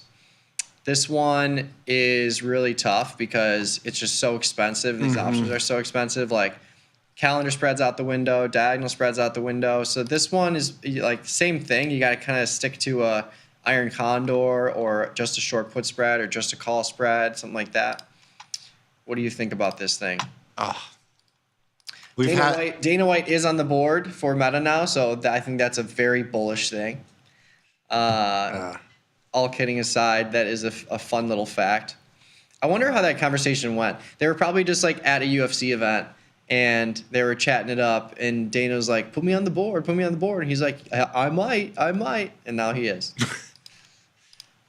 I mean, my thought is that there is the potential for a split here. I think that is something that would be. Well, it's the last, this and Netflix, and shockingly, I was surprised that Netflix didn't go with the split. But Meta, they probably want to get this more towards the $100 range, or maybe even the $200 range. Basically, the same split that all the other stocks have done. Nvidia, Apple, Microsoft hasn't done one. They have done one before, but like Amazon, Google, they're all in the 150 to 250 range. I think that's kind of where, that is. So I wouldn't be shocked to see a 3-for-1 or a 5-for-1. 3-for-1 would put it at like 200 and change. 5-for-1 puts it at 100 and change. Yeah. So I can see that potential, which I think would ultimately be a bullish catalyst. Yeah. Just because it has been. I think people, the short term, it's bullish. So I was trying to look at maybe a crab trade or something like that. Because again, to your point, it's hard to set up a trade in a $600 or $700 stock because it's expensive. Yeah. And I don't want to have, a ton of risk on into earnings. So I was looking at two things while we were talking. I was looking at a crab trade, like something like 700 going right to the expected move, like 725, and then 750. And this would use the February monthly, which has a lot of volatility. Like you can expect 10 or 15 points of vol to come out of this, which will be painful. Like this you need a little bit of an up move to sustain the value of that long option. With 22 days to go, if you get a 30 or 40 point down move on a 60 point, that's a monthly. If you get a $30 down move on a $50 expected move, this position you're going to lose $500 on. Yeah. So that was one that I was looking at. I think it's a little bit too rich. I was actually looking at one to kind of play into that sort of tail event, but use a little bit less capital and have a little bit less risk on the table of doing one of those short-term diagonal spreads, almost like a calendar spread type setup, because the chat loves those. But you have to understand it's all or nothing with those trades. Like I'm putting that $400 in risk on, and if we open lower tomorrow, it's zero. Yeah. The crab trade, if we open, inside up, you might make a couple dollars, but if we go, full expected move to the downside, you probably lose $600, $700, $800. So you probably have 2 or 3 times the risk. Yeah. That's at least what I was thinking or debating on. Yeah. But it's a lot. I mean, vol is high here. I really don't hate like a straight up calendar spread either. Like the 230. Like right at the expected move or just outside the expected move for $600. Like even the 700, like even if it goes in the money, if you have a 9-day, 2-day calendar spread, really. You're doing the 9-day, 2-day. The 9-day, 2-day. Okay. I mean, you could do something more long term, but like, I really don't hate these because you're playing into the huge vol differential in the 2-day versus the 9-day, and what you need to happen is if you buy this for $3.50. You just need your 700 strike to hold on to $3.50 or more of extrinsic value. And that will happen if you get any kind of rally and any non-sell-off. Like if you get a non-move or you get a rally, even if it blows through like to 720, 730, 740, like this option's still going to hold value. You just, like Nick said, you just can't have a 50, 60 point sell-off here. Yeah. But yeah, I guess, you got to get creative if you're trying to trade a calendarized strategy in a $600 stock and keep it under $1,000. Yeah, and doing a crab type setup into February, like March, February, at $1,500.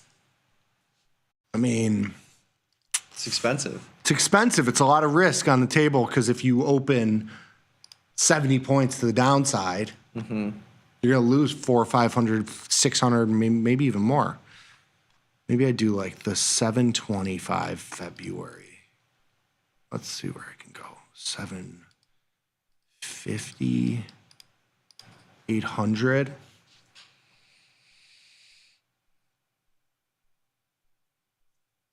selling about $5-ish of premium. I mean, this gives you...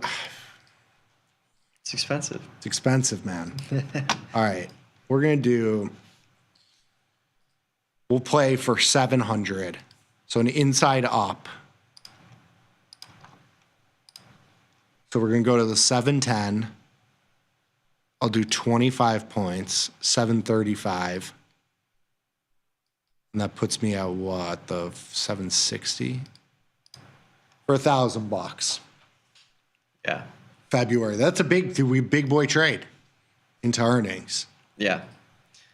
So I have risk, like the expected move is 50 points. That puts you at 725. So, then you can see it here. One standard deviation. I need it inside up is the play that I'm going for here. Yeah. I like it. Does that spook you? Not really. I was looking at a 700 Fab calendar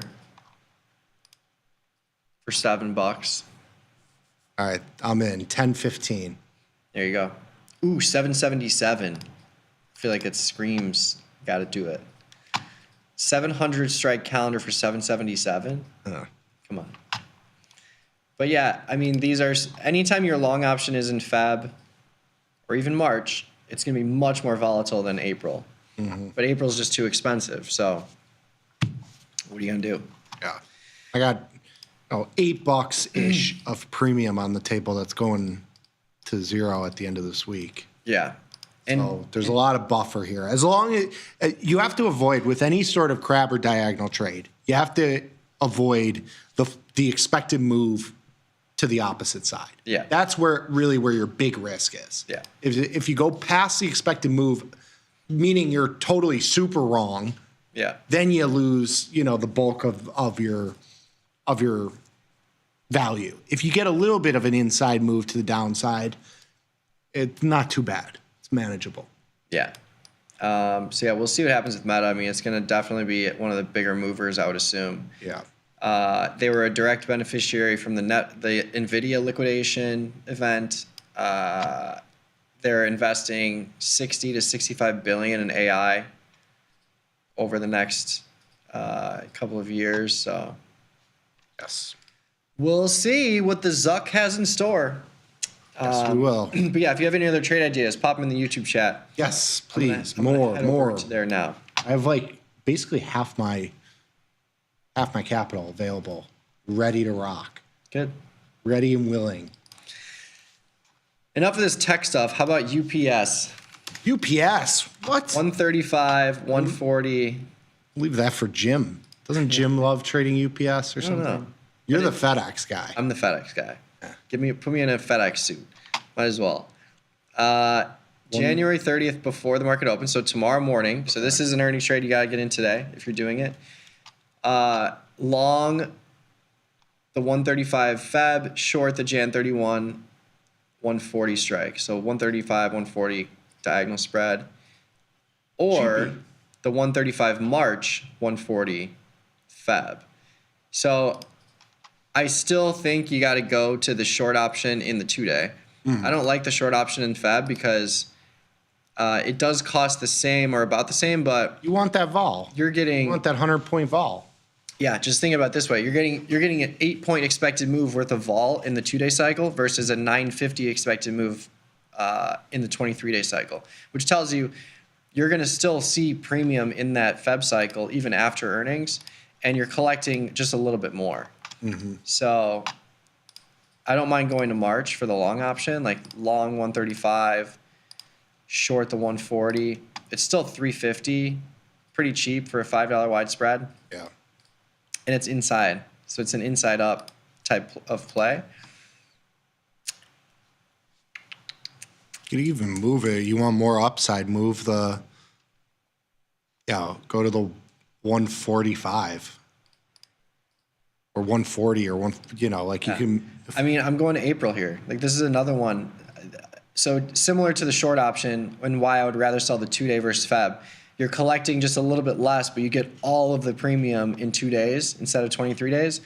The difference between March and April, the March 135 call is trading for 580. The April 135 call is trading for 650. So you're paying 70 cents more for another 30 days of time and a lower vol crush. So I'm going to do this trade, but I'm going to go to April. I'm going to buy the 135 for just a little bit more, and I'm going to sell the 140 against it for 423.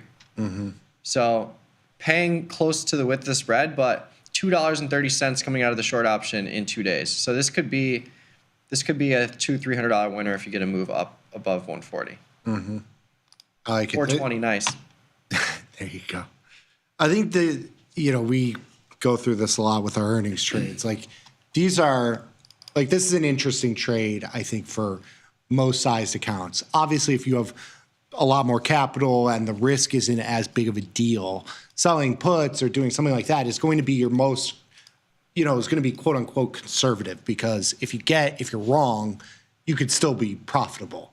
But these sort of trades, about how, relative to how cheap they are, provide you so much more upside. And if you're wrong, you'll live. Yeah. As long as you size them correctly, of course, because, that's always the biggest deal. And again, going to April, you can roll the 2-day into Feb. You can roll from Feb to March. You have multiple short option rolls that you can help reduce basis. So the initial basis is only real loss if UPS goes from $135 to $50 overnight. Yeah. I know you're 20 deltas long or 18 deltas long, but these trades are vol trades. Yeah. These are not, you obviously want the stock to go up because that would be where you'd make the most profit. But these are, the core of your position is that short-term premium that you're selling, because it's going to hedge you if you're wrong, and it's going to help you even if you're right and not totally right. Like, if you're just buying calls, you need to be very right. So this is, a way to kind of hedge that. Yep. It's good. I think you're fine. Beautiful. Would a crab trade work for MRK earnings next week? Merck. Okay. What are we thinking? Oh, just in general. So I think Merck is a pharma company, right? I believe so. I think it's a tough one because even in the earnings cycle, you have 43% implied volatility. Like, we were looking at UPS as 100% implied volatility in this weekly with the earnings. So these stocks are just naturally very, very low implied volatility, which means that you can't go as far and collect the amount of premium, and by far, I mean far out of the money on the crab part, the ratio part. Yeah. You're just not getting paid enough to get, to put that on. Like, I don't know if maybe go to like the 20 delta, do 2 of the 104.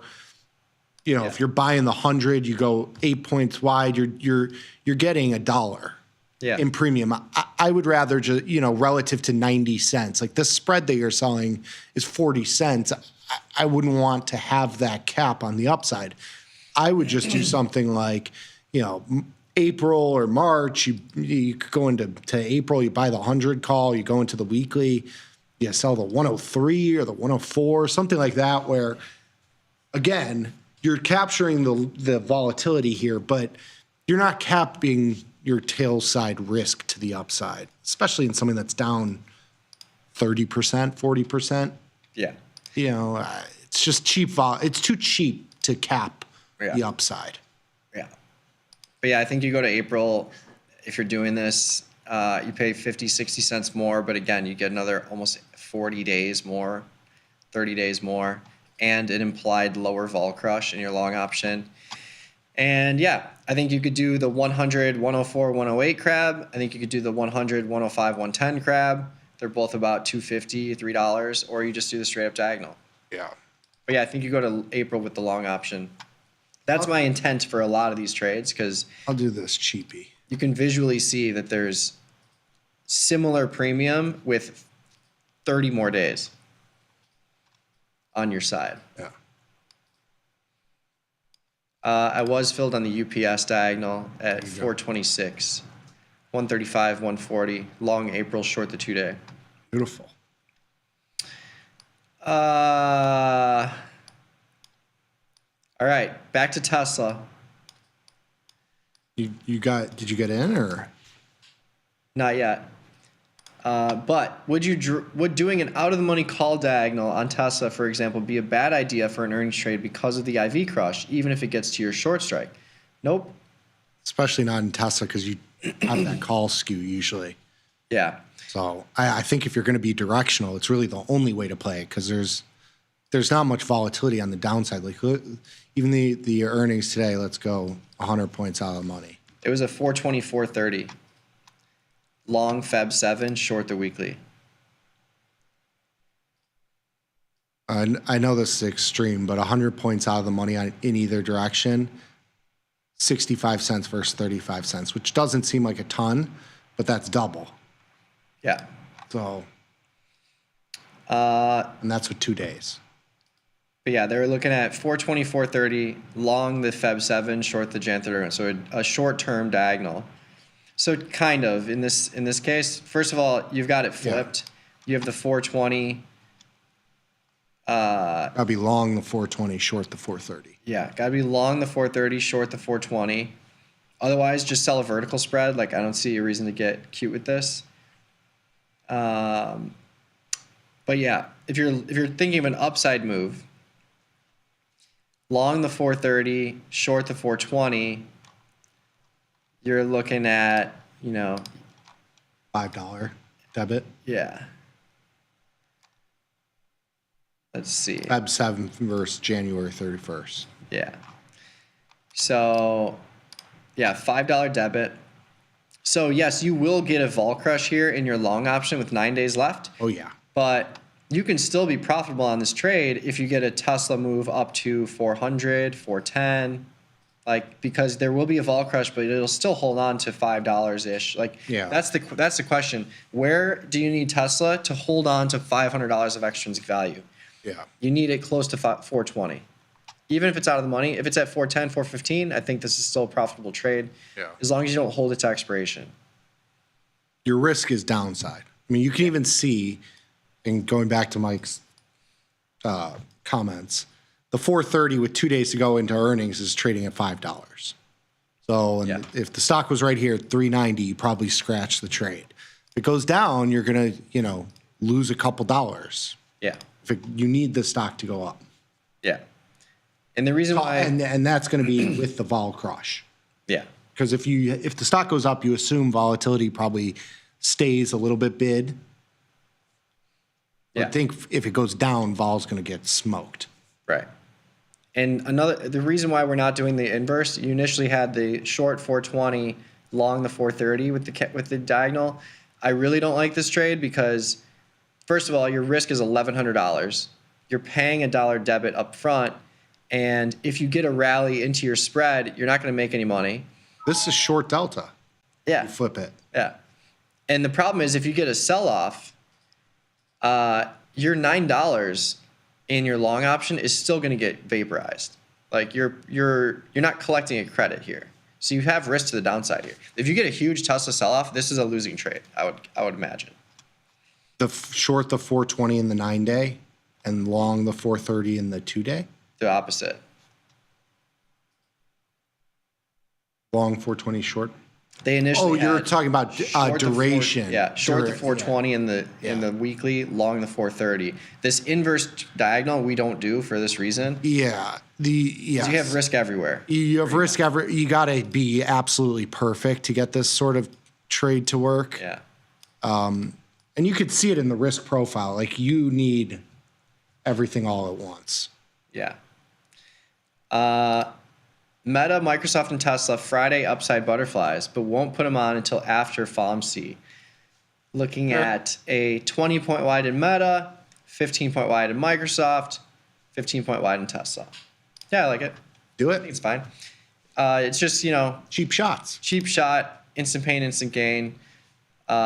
Just keep in mind, the more narrow your butterfly is relative to the stock price, the more you have to literally hold it to expiration, like the hour of expiration. Yes. It can still move, of course, but you need to pin that strike and you need to be at expiration. Yes. That's why they're cheap, because the probability is low because you need to have all these things line up at a specific time. Forgot my IBIT. Yeah. Didn't you remind me? What would you do? Well, because when we were going over my trades, I said I closed my February. I'm going to roll into March.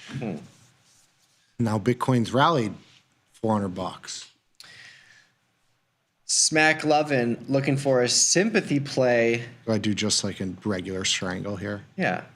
Why not? Do I do the naked put call ratio? That's what I'll do. Sure. I'm selling this call ratio at 50 cents. So if we go down, I can try and buy in the risk here. Cool. $1,600 in buying power. Cool. I wanted the 2.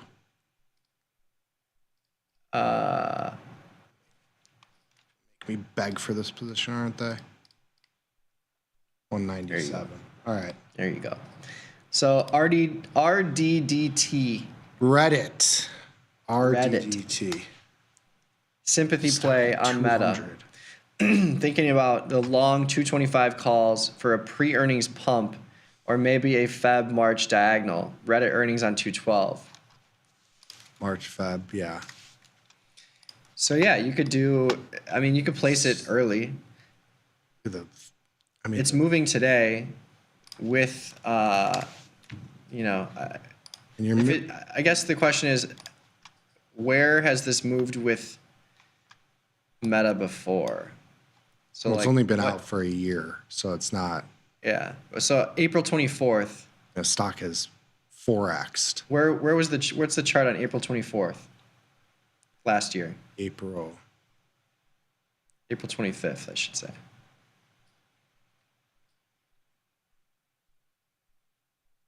Didn't do anything. All right. Because that's when Meta had a big sell-off, had a 100-point sell-off after earnings. Yeah, he had it. So, sure. Either way, if you're placing this early, you can get it. You could get the move, or it could not move, and then you have to hold it through earnings if you're trying to get it back. But yeah, all these diagonals are going to set up very similarly. This is another one where I might go to April instead of March. Yeah, no, the strikes are all wonky. Yeah, because the stock has quintupled. Yeah, I mean, since its last earnings in October, it went from 110 all the way up to 200. Went 80 to 110 to 200 in 6 months. I can't. I can't with you. Yeah. Reddit. Last week, I don't think I showed a video of chart indicators, OG Trader, but I did post this support query. If you go to tastytrade.com and you click on the Help Center and you search for indicators, you'll see a bunch of articles. I would just go through that. But I just put a link in the chat. Okay, let's see. I just got zapped to the bottom here. All right, Brett, holding a Feb 21 Iron Condor that has some minor profit, similar to my earnings play in Tesla, I assume. Okay. Yeah, 330, 335, or sorry, 350, 335, 510, 525.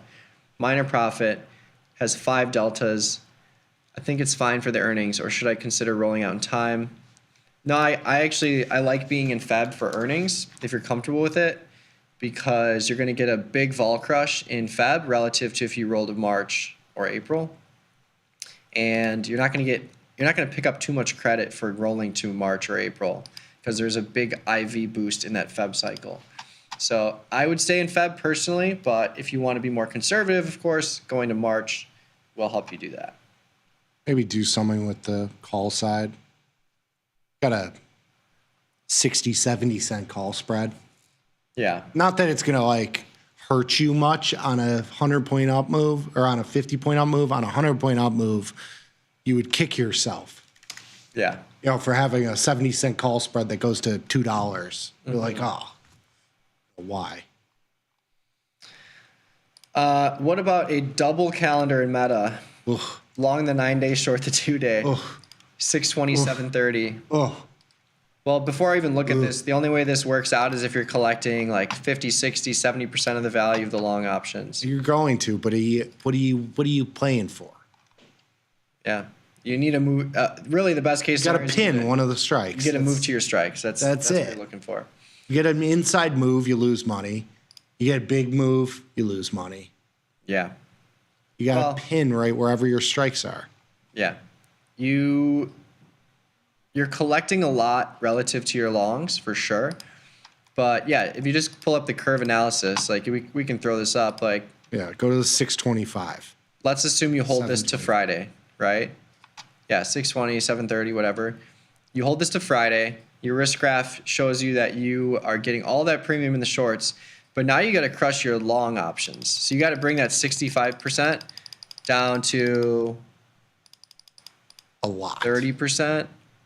Like you can see, you're quickly getting into loss territory unless you pin your strike. Like a 20% sell-off here, or a 20% vol collapse, I should say, in the Feb 7, bringing it down to 47%. You're still, it's like very minor profit there. So I would rather pick a direction and just roll with it. This is what you're looking at. Yeah. And I don't think the actual number you see on the platform is going to be 37%. But you have to keep in mind that the 2 days of time is, 20% of the duration. And that doesn't even include the weekend, which is also priced into those options. The time value here is a lot of the value of the option. And it's tied to the fact that there's a binary event. So you have to kind of think that and do something to discount all of that coming out at the end of this week. Yeah. So I think this is like, any expected move, you're probably going to lose money. You need a move like to pin your strike. Yeah. And that's really only true because your long options are in the 9-day. Mm-hmm. If your long options are in Feb, then you're fine. Then it's fine because you're paying twice as much for the ability to retain extrinsic value in those longs. So like if you do the same exercise where you push to Friday and then you crush Feb down 10 percentage points, bringing it from 49 to 39, which I think is feasible. Now you're profitable on any inside move, ultimately. Yeah. And then you're more profitable on a pin to one of the strikes. So still, I think it's tough for a double, even though it's cheap, just because like with a 9-day long, you really need to pin your strikes. Yeah. But go for it. If it's a small position, go for it. It certainly has the potential for high upside. Yeah. You get a 720 pin at the end of the week, and then, next week, market rallies, you got basically a free call. So it's high upside. How about a butterfly in Boeing?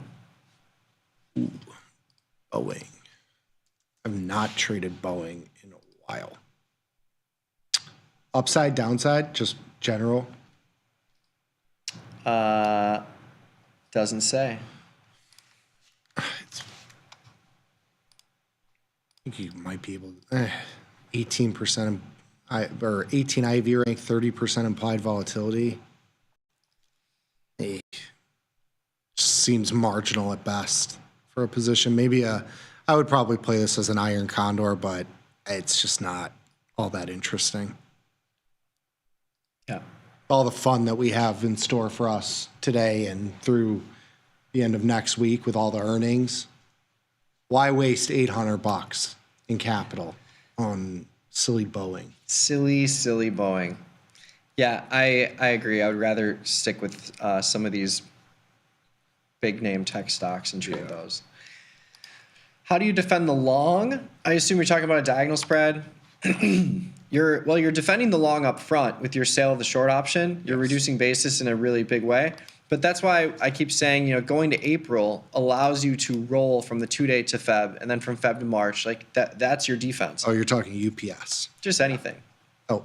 Any diagonal. You're defending your long by the initial credit up front from your short, and then you have the ability to roll into the next month. But again, if you get the directional move wrong and it never comes back, you're at a loss. Yeah. But in a lot of cases, you might be at a lower loss than if you had stock or just bought the calls. Yeah, exactly. I mean, that's your hedge. That's your defending. And just to add to it, if the stock goes nowhere using UPS as the trade Mike did, the April 140, stock goes nowhere, stays right around here, and this $2 and change, you capture that value. You're obviously going to lose something on your April option, but just assuming that there's going to be some sort of value in this back expirations here. Maybe you sell $2 or $1.50 worth of value in February. Then you could sell another $1.50 into the March expiration. That's what Mike's talking about in terms of like being able to manage, assuming that the stock stays kind of where it is. Stock drops $20, then you're just out of luck. Yeah.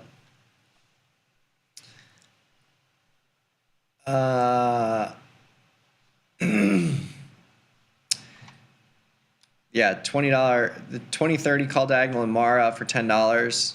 Or no, $10 wide for $2.70. Yeah. I have that on. I'm down like 80 cents.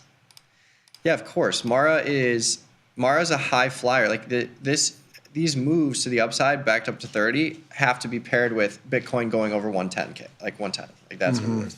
It's just a cheap way to play a high vol product with a ton of call skew. But there's a reason why it's priced at $2.80 for a 10-point wide. But if it happens, they can print.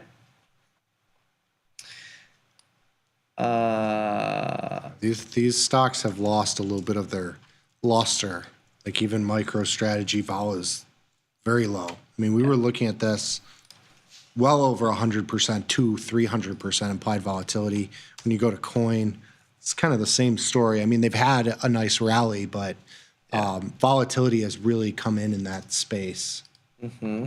But that tells you if you were looking for a time to buy calls, low vol into nobody's talking about it. Vol play, gamma play. Because that's all it is. Like MicroStrategy is a product where if you own a call that's out of the money, if you get a huge pop in MicroStrategy, you get the delta move and a vol expansion. Yeah. And that's really the play in that product, but it's tough. It's expensive. What about a collar if you're already long Tesla? Good question.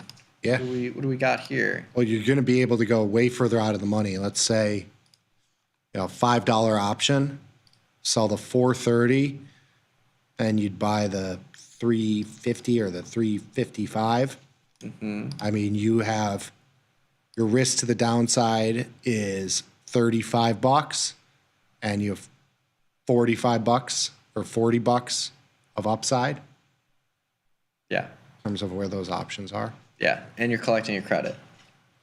Yes. So, yeah, I like a collar there if you're trying to protect on a big downside move. Yeah. The call skew helps you set the collar up in a nice way. And I would imagine it's even more apparent if you used something outside of the 2-day. Like if you went to Fab, same strikes, like the 350 long, if that's where you want to protect. Now all of a sudden you can sell the 450 short for a scratch, or a 445 for a small credit. Yeah. So definite call skew there helps you set up the collar in an advantageous way where you have upside profit potential, more upside profit potential relative to your downside risk protection. And this would be a trade too. Yeah. Like you don't plan to hold this. No. Yeah, it's a short term. I want to make sure I don't get, something crazy happen overnight or whatever.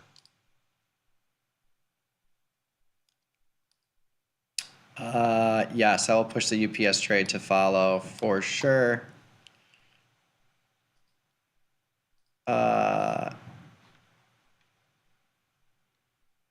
And some information here. Traded on the floor in the OEX and SPX pits for 30 years. No one on the floor would make a decent market until after the Fed announced. And even then, they faded the first move. Yeah, these kind of days are just chop, chop, chop, chop, chop. And then 1 o'clock hits, boom. Big move or non-move. But you'll see the vol come out. If you do an Iron Condor and nothing really happens, you're going to see the vol come out after that 1:30 period. Yeah.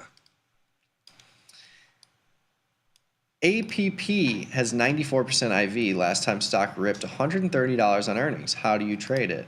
Does this have earnings after the close day? Yeah, this one has been a wild ride. Yeah. Somebody in our chat has been telling us to get along it. We missed that. Smack lovin'. I think it was Smack Lovin'. I think it was. They're probably like, wow, there's a stonk that's very similar to my name here. It's not cheap to participate in, and the markets are not very good. Yeah, these markets are really expensive. Markets are wide. It's tough. Definitely tough. Something sounds like it's going to explode in here. Yes. Yeah. I think it's about to take off. Yeah. Yeah, it's tough. I mean, these options are $4 or $5 wide. I think you're going to get smacked around. Smack. Smacked lovin'. What about a collar on Tesla for $2,200 in credit with Feb and July expirations? 350 put and 500 call in July. I don't like selling the call in July. I mean, it is what it is, but July? You're trying to finance 70 days? Yeah. You're trying to finance your long options cost with a longer term short call. The problem is if you get a rally, your short call is going to explode in value and your long call is going to lose all of its value, or your long put's going to lose all of its value. So it's really going to dull any kind of upside move. So that credit is kind of a mirage in a sense. Like that trade works best if you get a Tesla sell-off, which is the worst thing for your stock. Yeah, because then you'd make money on the put and you'd probably buy back your call. Yeah. Yeah. I just think July is just way too much time. Yeah. Like you want to do February the 350 and sell, March 450 or 475 and do it for a small credit. I don't hate that idea, but July is just, especially with a product like this, you don't want to and by product like this, it's something that has upside vol skew usually. When in the stock goes up, volatility usually explodes. You don't want to have long duration short premium on products that have that sort of vol complex. Yeah. Because it offsets the move. Yeah. Jade Lizard on Baba? Oh, no. Sell the 97 put and the 105, 110 call spread for 602. 97, 105, 110. Baba. Yeah, I don't hate it, to be completely honest with you. It's too capital intensive. I would go and buy the 80 strike or something like that. I mean, but it's hard to get long up $15. Yeah. In the last 3 days.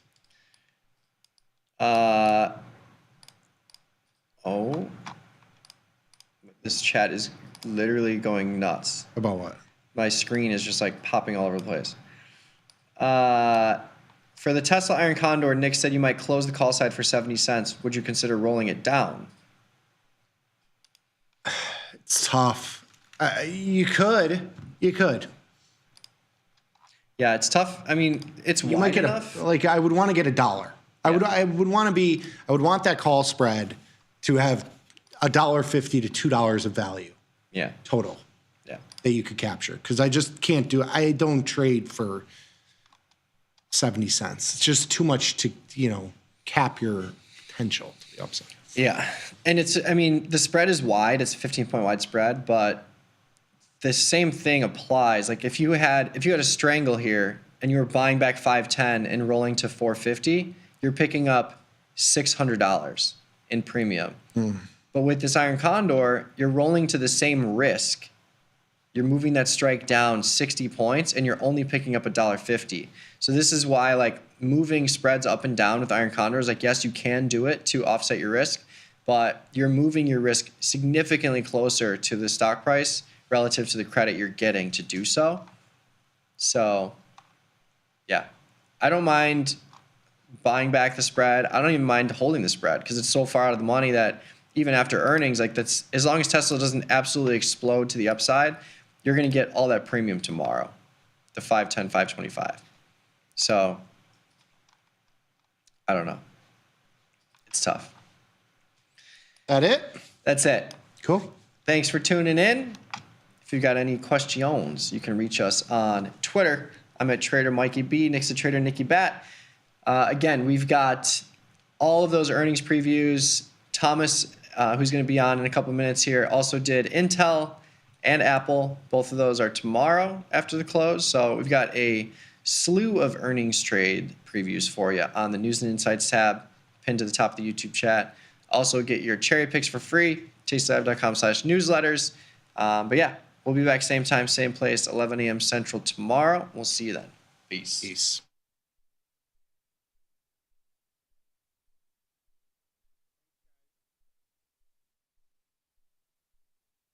You can get up to $4,000 when you open and fund a new account with Tasty Trade. That's 4,000 buckaroos, 4,000 bills, or clams, 4,000 in dough or cheddar, not the cheesy kind. 4 large, 4K, $4,000, which is no small thing. Open and fund a new Tasty Trade account and get on the platform for traders who just want to trade. And did we mention a bonus of up to 4,000 smackaroos? Tasty Trade. Make your move. Tasty Trade is now on TradingView.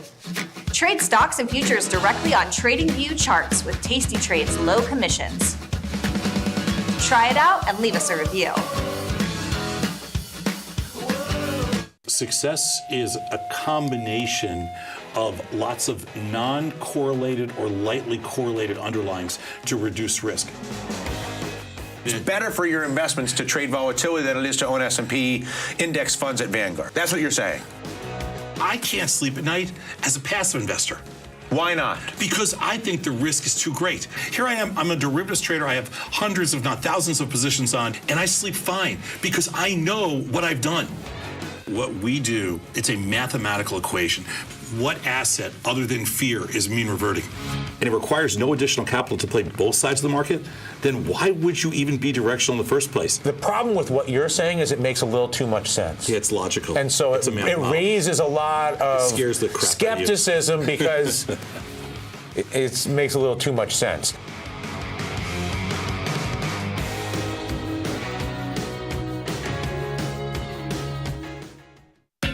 Beat the opening bell. Get trade ideas and market insights before the open. From the creator, Tom Sosnoff, and our chief market strategist, Tom Preston. Every weekday. Sign up at tastylive.com/newsletters. Look who's back testing. Tasty Trade now has options back testing for free. Test your trades with over 10 years of data for the most popular symbols. See how your trades would have performed in the past. Look back at profit and loss and take the guess out of guesswork. Oh, did we mention that it's free? Get back testing at Tasty Trade.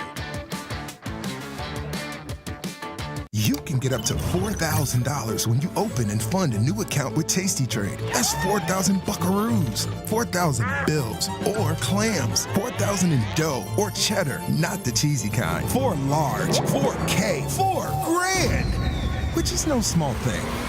Open and fund a new Tasty Trade account and get on the platform for traders who just want to trade. And did we mention a bonus of up to 4,000 smackaroos? Tasty Trade. Make your move. Looking for a better broker and a bonus? Sweet. Get up to $4,000 when you open and fund a Tasty Trade account. Plus, smart tech and a broker who's got your back at Tasty Trade. Make your move, genius. Tasty Trade.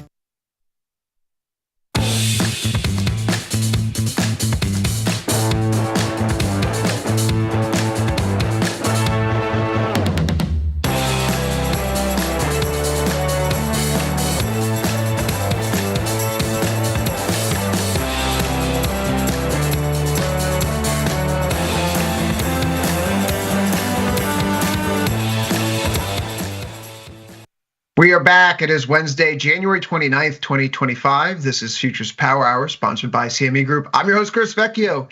Hour 2 of Mr. Thomas Westwater. And this time we're counting down to the Federal Reserve's rate decision at the top of the hour. Be sure not to miss it. Dylan and Tom with Truth or Skepticism coming up next. I'm sure they'll cover it. But Thomas, it's really a FOMC meeting where the expectations are low. How do you find markets these days, or at least today, going into this decision? I think it's pretty much, as far as Fed meetings go recently, it's the least impactful one that we have. Expectations are high that they're going to hold. It is the first decision with a new administration, though, so perhaps we could get some questions that are more focused on fiscal policies and how they'll relate to monetary policy. So I'll be interested to see that.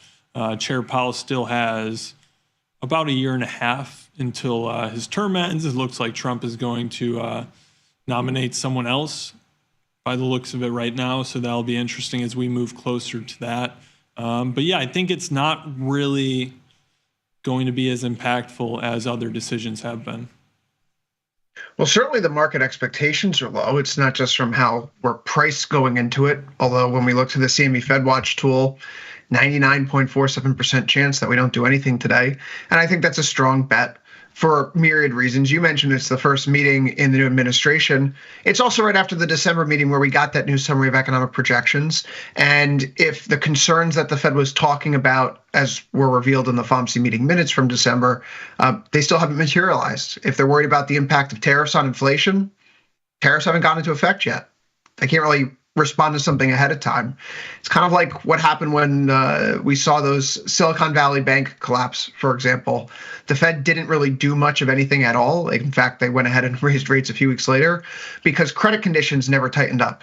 They weren't going to lower rates if credit conditions didn't seize up. So, okay, maybe that's this kind of situation. They're not going to tell us that they're done cutting rates until they actually formally see the tariffs come into play. But 99.47% chance. That's pretty quiet here. And the market likewise. We can just go over there directly here, Thomas. Stocks are pricing in a fairly quiet set of circumstances as well. While we are sliding into the decision, we're off by about 0.75% now here in the S&P 500. The expected move through the end of the day is only about 30 points either way. So do you find maybe this is similar setup that we had in December where we have such a low bar that it's easy to shake us out of this stupor? Yeah, definitely. I think, the market is more focused on tech earnings coming up. We got some coming up later today. I think that's where the focus is. And we're kind of getting over this DeepSeek news, starting to discount it a little bit more as time goes on. Some more specifics around it come out. So, if traders see the Fed meeting as a risk, which I don't think they do too much right now, but regardless, it's an event that removes some uncertainty at least, but not much. But the focus is going to be on the tech earnings, I think. You mentioned the tech earnings here. We have Microsoft, Meta, Tesla here after hours today. Tomorrow, of course, we have Apple coming up, Visa, MasterCard, and then on Friday, less of a tech focus, ExxonMobil, AbbVie, Chevron. But with respect to those tech earnings, I mean, absolutely. If they're another blowout quarter here, then whatever the Fed does could easily be, countered if the Fed leads us to a bit of a dark place, and certainly the market is de-risking ahead of time. Thomas, you mentioned the DeepSeek news. I got a little worked up today.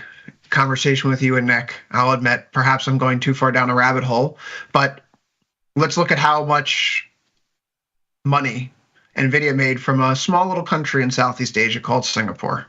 About $17.4 billion in revenue for the most recent reporting period, annualized reporting period. So if they're all H800s, they've purchased 776,000 of them, and if a single H800 uses 350 megawatt hours of electricity, that means if Singapore was using all the H800s they bought last year, they would have used 271,875 gigawatt hours of electricity, which is interesting because of the most recent data I could find, Singapore's grid only produced 53,085 gigawatt hours of electricity as of 2020. So how could Singapore be buying all of these chips that would require 4 or 5 times the electricity that they produce? Something's not adding up there. I would posit that maybe there's an intermediary, a subsidiary based in Singapore that might be getting these chips into China. Yeah, I mean that's a big a big claim, but it makes sense given the numbers, right? I was wearing my tinfoil hat while I was doing that math there, if you couldn't tell. Yeah, no, I mean it makes sense. You can't be using all those chips if you don't have enough energy to power them. So it wouldn't make sense to stockpile them. Chips have limited lifespan. They're not just going to be put on shelves. If you're buying them, you're using them when it comes to computing power. So this is interesting. I'm going to want you to keep me updated on how far down this hole you go. That was a pretty interesting hole I went down with you and Nick this morning. But the other question that I've been asking, and certainly I would pose this to people in the audience, have we noticed, if we look at all the breadcrumbs around here, it took a while for the market to even react to this information? Why last week is the question I'm asking. Andres Karpathy, the former head of AI over at Tesla, was tweeting about the DeepSeek V3R1 model back in December. He was talking about how it was done at this $5.5 million training cost, how they were reaching results that were just as good as OpenAI's ChatGPT 01 model. We see that last week, the DeepSeek white paper is put out on January 22nd. So why did the market react like this on Sunday this week? Why did the announcement come right after President Trump's big AI infrastructure? It's something that I want to know. But this is not the first time this has happened, right? Why did this just breach the public consciousness, or at least the tipping point for market reaction in only the last few days? We've seen this before. This happened with COVID. COVID was in China in December 2019. There were reports about it. It arrived in the United States in January 2020. In fact, January 28th, 2020. Right? But the financial markets don't respond until the second half of February. So what causes that tipping point and this violent reaction, as it were? In any event, Thomas, we go into this Fed meeting now where the markets are firming back up a little bit. Perhaps doing some math on the NVIDIA GPUs there is helping restore confidence in the semiconductor space. Only off 0.5% now, so it is a little bit of a bounce. Are you looking for anything in particular coming out of today's Fed meeting to give you confidence directionally one way or the other in the stock market? Not out of the Fed meeting. Like I said, I think it's just an event that passes that kind of takes something off the table where the focus could then be solely on these tech earnings. I think the results we get after the bell are going to be a lot more consequential to the market than what the Fed does. So I'm looking at the earnings you mentioned, Microsoft, Tesla, Meta, things this week, and next week we also have some big names too. Microsoft's been one of those really interesting names where we associate it as one of the winners of the AI trade over the past year. And in reality, it's trading at levels that it achieved back in June. It hasn't really done anything for 7 months. there's also the whole perspective. I recall what happened, and this has been circulating recently in various circles in the FinTwit community, about how Microsoft was able to reposition itself after the dot-com bubble. And it basically understood that once the commoditization of the particular technology went full bore into society, Intel, Sun Microsystems, Cisco wouldn't be the winners anymore, right? And so what Microsoft does is that they open source their hardware. And now, hey, guess what? We can all figure out how to do this together. Microsoft ultimately wins. They commoditize the space. You don't need to do things the way that things were being done before. Google does this as well. Google, when they decide to ultimately open up the kimono and share what they've done, the understanding in computational technology at the time was that you just kind of continue to have to scale up. You want to have more people coming to your website, you're going to have your server clusters set up in a certain manner. And it was just a function of space and space and space. And so a few years after Google goes public, they reveal to the world, like, hey, we actually have an algorithm working with our server clusters in a completely different manner. So we're able to scale way more efficiently than everyone else. And now everyone does it that way, right? So Microsoft, once a particular technology becomes commoditized, the bottleneck shifts along the spectrum, and the people that are positioned to take advantage of that commoditization are those that ultimately win. You could argue Microsoft plays in both ends of the pool, perhaps, but for the sake of what we're doing here, Microsoft hasn't done much of anything. So another good round of earnings. Companies are doing well this most recent quarter. FactSet tells us that we're looking at, I believe, 12.2% earnings growth year over year. Not too shabby, Thomas. That's well above the 5-year average of about 11.1%. And so we have Microsoft today. We have a Meta today. We have a Tesla today. Meta is right up here basically at all-time highs. Tesla and the first buddy trade has come in a little bit over the course of the past few weeks. Among the three, let's just bounce it over there. If you're focused more on earnings than the Fed today, which of these three do you care most about? Tesla, Microsoft, or Meta? I'd have to say Microsoft, just because of how conjoined they are in the AI space. Meta to a large extent, but I think Microsoft a little more.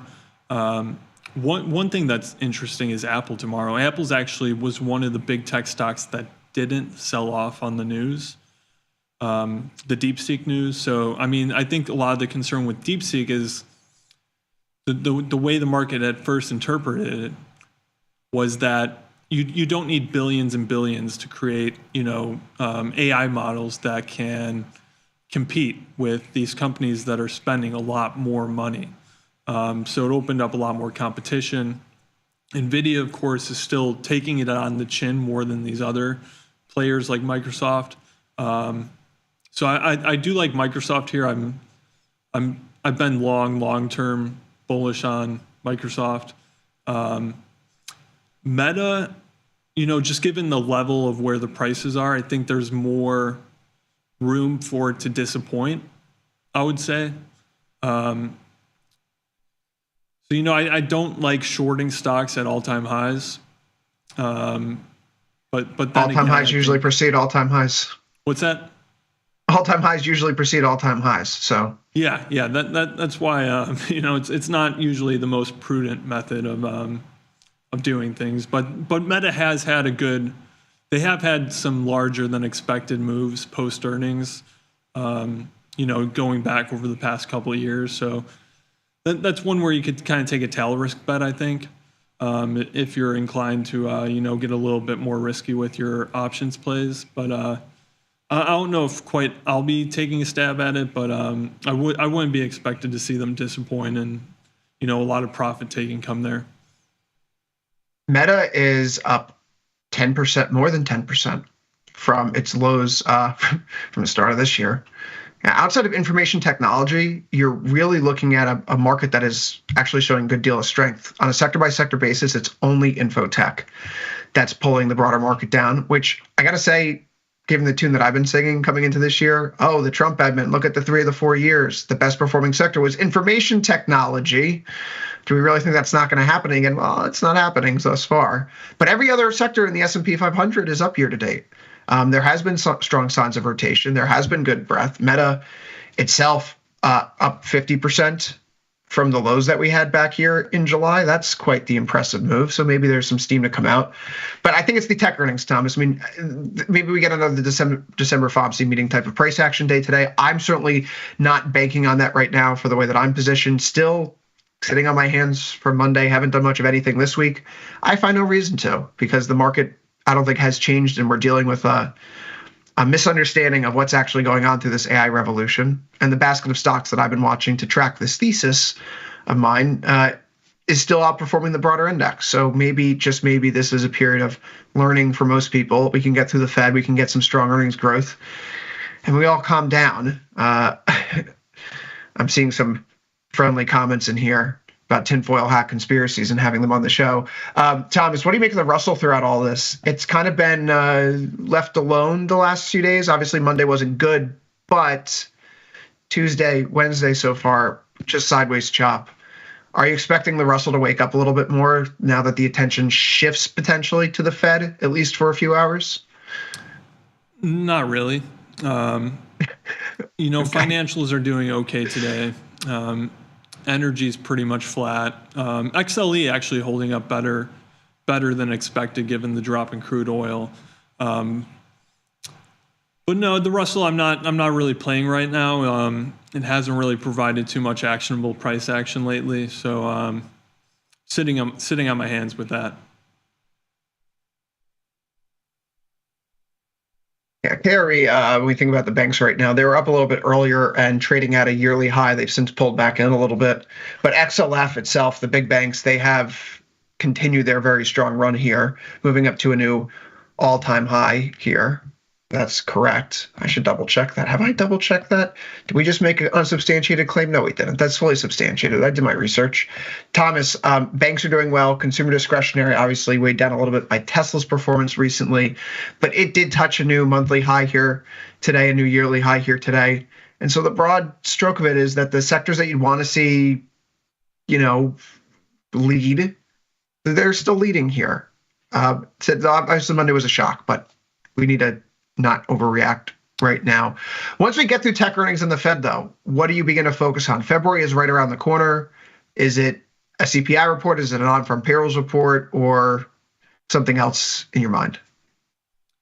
The payrolls report is always something I'm watching. With respect to how the financials are performing, just to go back a little bit, between the big banks and what's usually found in the Russell. Consumer spending, it's still strong, but a lot of, Americans are trying to find value. That could eat into, lending at the consumer level. The big banks are doing better because of the deregulation that's about to occur.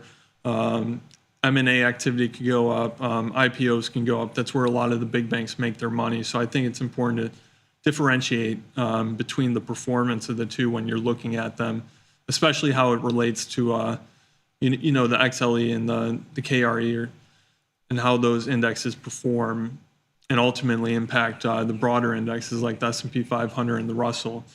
But yeah, the non-farm payrolls is always, an event that's tradable, or at least, it usually is a tradable event. So always watching that number.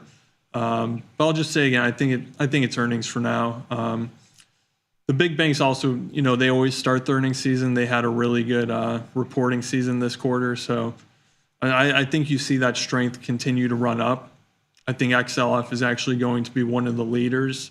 And, you'd be seeing a lot more weakness in the S&P 500 if financials were joining tech, obviously. Another big component is energy. So, of course, a rebound in oil prices could potentially help there. Crack spreads are going up, which is good for refiners. But those oil prices, Trump's doing a lot with pressuring OPEC, but I'm sure we'll talk about energy in a little bit. We are going to talk about energy in a little bit. I was just thinking about something as it pertains to the S&P 500, although I suppose it's not relevant for today because, it's not relevant for today. Look, with the Fed meeting coming up, there is the expected move that's still on the docket of about 33 points. It's actually perked up a little bit here over the past half an hour. Shortly before the show, we were down to 30.1 1.13 points expected through the end of the day. The market's not totally going to sleep on this, but a 30-point move, at 60, 63, 0.5%, it's not exactly something to write home about. It could mean a market that closes down 1% of the day. Maybe we get back to break even. Quite frankly, if we get back to break even, that's probably going to be good enough to get some improved technical posture here. While there has been a pullback of sorts, we are seeing that support is being held right in this 521, the 1 week, 1 month EMA area. And if we get a positive close today, you're going to get a second consecutive day where we've seen the slope of both the 1 week and the 1 month improve. So momentum's not dead right now. An RSP, the equal weighted S&P 500, for example, this has rallied up and it is flagging of sorts. This is actually still trading higher on today's session. Breadth isn't bad right now. We had a really bad series of breadth in December that ultimately, when the Fed came around on December 18th, it pulled the rug on everyone. There wasn't much support in the names that needed the support already, so people kind of just closed their books and went home for the holidays. It might be a little bit of a different setup now. And there's, in terms of participation today, look, it's not exactly running hot. It's only 754,000 contracts traded. People typically take some powder and leave it on the sidelines during Fed meeting days. So I wouldn't call this light per se. I imagine we're going to get back to a very healthy level of volume through the end of the session here. But Thomas, if we're talking the Fed, we obviously have to talk about the bonds, which, if you didn't notice this morning, there was an update to the Atlanta Fed GDP Now growth model, and it came crashing back in. We were looking at a fairly sizable revision at the start of this week where it looked like we were heading back towards 3% growth. No, au contraire, down to 2.3% as a result of Census Bureau data, the advanced economic indicators. Fourth quarter real gross private domestic investment growth decreased, and net exports also fell. That's a pretty steep drop off here. I think, just to give a visual of what we're talking about, the growth estimate just basically was cut down by a third overnight because of this morning's data. Is that ultimately what the Fed may be looking to here that could justify them keeping these rate cuts on the board? Or we do have the tariffs to contend with. Are we starting to see some seeds of stagflation being planted right now? Yeah, I think trade policy is going to come into it more and more. So before the election, we were talking about really aggressive tariff policies. Those have scaled back a bit, but now we're coming into more of the focus where we get a picture of what's actually going to happen. And we're also getting a picture of, countries already saying how they're going to retaliate, preemptively putting that out there to kind of dissuade the administration, but also make it clear to Americans that they could potentially be paying higher prices for some of these products. Conversely, you also have some big manufacturers also saying that they are going to pass down the cost. They're not going to eat it, particularly in the auto industry with metals, things like copper and aluminum. These metal providers are not going to eat those costs. They're going to pass it down to the car manufacturers. Car manufacturers are not going to eat it. They're going to pass it down as well. At the same time, you have Americans looking for more value, so that can potentially, with these rates still pretty elevated, looking to save money, perhaps not buying new cars, which is already what we're seeing. Automotive industry, a big part of GDP. So I think you have to contextualize it all, but I think the trade policies are going to be prevalent in market sentiment for at least as long as they go on, but more so as they're being enacted is when you could really see moves on them. Yeah, and I think people forget we're starting to get into the window where we start talking about government shutdown again as well. I know that there was the Trump order to freeze all federal funding.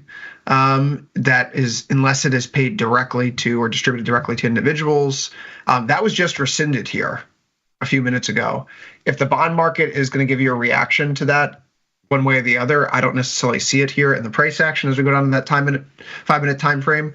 But we're starting to get back into the zone where once you get to the Fed, do we have a February Fed meeting coming up?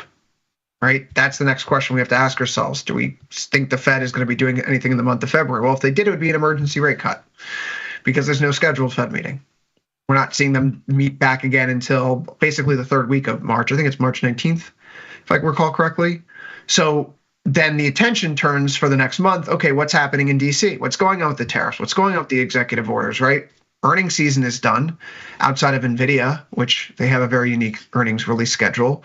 So we'll have NVIDIA earnings, we'll have U.S. economic data, we'll have the federal government's latest efforts under Trump. And that's going to be the focus here. So bonds there and notes, their center of attention is starting to shift. I really hope this is a bottom. It looks like it could be a bottom, Thomas. That looks like a head and shoulders pattern, inverse head and shoulders pattern to me. We haven't gotten that neckline break. We certainly look like we could be flagging up here on a lower term time frame, funneling into a triangle. It could also easily be just a sign that there's a lot of chop. I know my indignation when we were looking at the S&P a few weeks ago, it's not a top until the neckline breaks. It could be continuation. That applies here as well. It looks like a bottom. It's not a bottom until you really start poking through 109.5. Until then, we've just got to respect it for what it is. Do you have any strong feelings on notes or bonds? Heck, even like ZT 2-year. What's your take on the curve these days? I think we were talking about this a few weeks ago, saying the bottom's in. Previously, I thought a few bottoms were in, they weren't. This move is more convincing, just with the amount of time it's went on from that low. But like you said, it has to break that level for it to really force some conviction into the market. Is the Fed meeting going to change it today? I'd say probably not. I'd say, what's been driving the bond market is going to continue to do it. You got things like the spreads between the yields on the 10-year for the U.S. versus other countries. It's been declining, actually. So you can also feed that into a lot of currency plays, trading 60 and stuff like that. But the higher the bonds go, the lower the yield goes, of course. So I think that does translate into growth a little bit, which is one of the things the Fed wants to do. So I do think these bond prices keep going up. Am I very convinced that, we're going to see this trend continue uninterrupted, at least over the short term? Not really. So with that said, I'm not really trading it, but I'm always watching the yields and how they impact currencies. When we look at this from the 10-year yield perspective, you could see how it looks like that classic head and shoulders pattern, but we haven't broken a neckline yet. I think it's worth popping over to the dollar index for this conversation as well, because that's a very similar looking chart. Left shoulder, head, right shoulder, neckline. And so if yields are breaking down, the dollar's probably getting weaker if the relationship that we've seen unfold in recent months is maintained. And if the dollar's melting down, what does that mean for commodity prices? What does that mean for equity valuations? In 2017, when Trump came into office, yes, there was a lot of, Trump talk and news every single day, tweets all night long. But volatility kept going lower in part because the currency, the US dollar, was slowly eroding in value. And if the market sees a world where the dollar's going down and volatility is staying constrained, equities really like that. Bonds will ultimately do well in an environment where volatility is trending lower, and maybe it's just bark and no bite, as it were. And today we already seen that one of the executive orders that could have had the most significant impact was already rolled back. Fed meeting today, look, the volatility in the bond market certainly exists. If you're in the notes, it's not super high, although it has perked up in recent days. We had a low IBR back on January 22nd of what we're talking about 6. Today we're back up to 28 in ZB. You're still at a 39.8. My particular positioning here is over in the ZB M5 contract, and that has given me no rhyme or reason one way or the other to adjust positioning. There's 51 days to expiry. It's the short 110, 108 put spread. Thomas, getting through those levels probably means we have to go back to a world where the Fed is assumed not to be cutting this year or maybe even for next, or we're talking about 25% tariffs across the board, no exceptions. Neither of those seem to be in play at this time. So I'm comfortable riding this out through today's meeting. And other than that, I really don't think there's much to discuss with bonds or notes. The things that we care about in the bond market aren't signaling stress. The bond market is telling us 2 cuts this year. The Fed's telling us 2 cuts this year. Everything seems kind of copacetic. Yeah, the only thing I'd mention is political pressure. Trump said, well, he's pretty much demanding that rates come down. The Fed being independent, of course, they're going to push back on that. But there is some interplay there that, is undeniable with that amount of political pressure. So I'll be interested to see how that unfolds. But yeah, like you said, the bond market's signaling no distress, pretty much telling us we get the 2 rate cuts. So yeah, there's nothing really much more to talk about there. Yeah, and I've seen some people talk about this on Twitter, and I think it's worth addressing. Why aren't we seeing the bond market price in the federal freeze? First off, it was challenged in court, and obviously it's ultimately rescinded. But the more important thing is that it doesn't really change the pace of spending. The government spends about $800 million a day on salaries and about $200 million a day in foreign aid. And so when you add those totals up, when Elon Musk's Doge commission putting out tweets, like we're already saving American taxpayers $1 billion a day, and the recommendations that have been made, what they're saying is that the $800 million from the federal government workers who are now going to frozen, not working anymore, the $200 million from the foreign aid, there's your $1 billion now in expenses every single day that need not go out the door. It's not obviously true. So the bond market's looking at the actual math and saying there isn't a big deflationary wave coming because government spending cuts are coming down the pipeline. They're looking at the tariff situation saying, well, they're coming, but not as bad as we perhaps priced in. So there's a lot of chop. We got to get something to knock us off this course because the market seems perfectly priced right now for the risks in front of it, at least according to those Fed funds. Metals here today, however, Thomas, are beginning to edge back up. Is this a good omen for people like myself who are in the gold trade? It's off by 0.07%, but I suppose I take some solace in knowing that both copper and silver are higher here today. What's your read on the commodities space, in context of this Fed meeting today? Are you expecting a big move in any of these 3 products? No, not really. I mean, maybe in relation to how the dollar behaves, but no, I'm not. It's hard to. It's a 55 IVR, right? Gold, when it, you'd like to see a little bit more volatility in there right now. On this 8-hour time frame, you can see that we're kind of just chopping around here. Maybe we should be on alert for a little bit of a top coming together, but nothing too concerning just yet. On the daily time frame, you can't really say there's been much of anything other than progress here in 2025. Gold's outperforming the S&P 500 right now, so you can't really complain about that. And we've also returned back to levels where we were trading above the highs prior to the election. So all that election nonsense that weighed down gold prices for a few weeks, months, has since been washed through the system. I see, again, the Fed meeting today, perhaps I'm wrong. I was wrong in December. So, don't take me at my word for it. Just look at the price action when I thought nothing might happen. I see no reason to change positioning here either, because there's still ample time to get back to 28.50. And in the case of silver, it looks like that we may actually be trying to break out again. Thomas, last week I had the unfortunate pleasure of putting on a long trade and then the market immediately turned lower. Granted, it did bounce higher a few days later, or the next day. But here we are again, back to basically break even in the SI K5 contract. I'm looking for a return up towards 30, at least in the short term, up towards 33 or so. Have the long call spread on long 33, short the 33.5. That would basically ideally get us somewhere around the highs we had just in December. Do you have any particular view on silver, short-term, long-term? IVR of 26, it's not like there's a ton of vol right now. What's your take on this particular corner of the metals market? Silver's almost similar to copper for me. I'm looking at China. China also being the biggest consumer of silver. So some recent data came out for China that's not so great, but they're going to be doing more stimulus measures. We're going to get that update next week on their balance sheet. Are they still buying gold for, I think, the 4th or 5th month? The amount of how much they're buying is probably going to be more important than if they continue. But, silver is highly correlated with gold. So if China keeps buying gold, that could be a good sign for silver as well.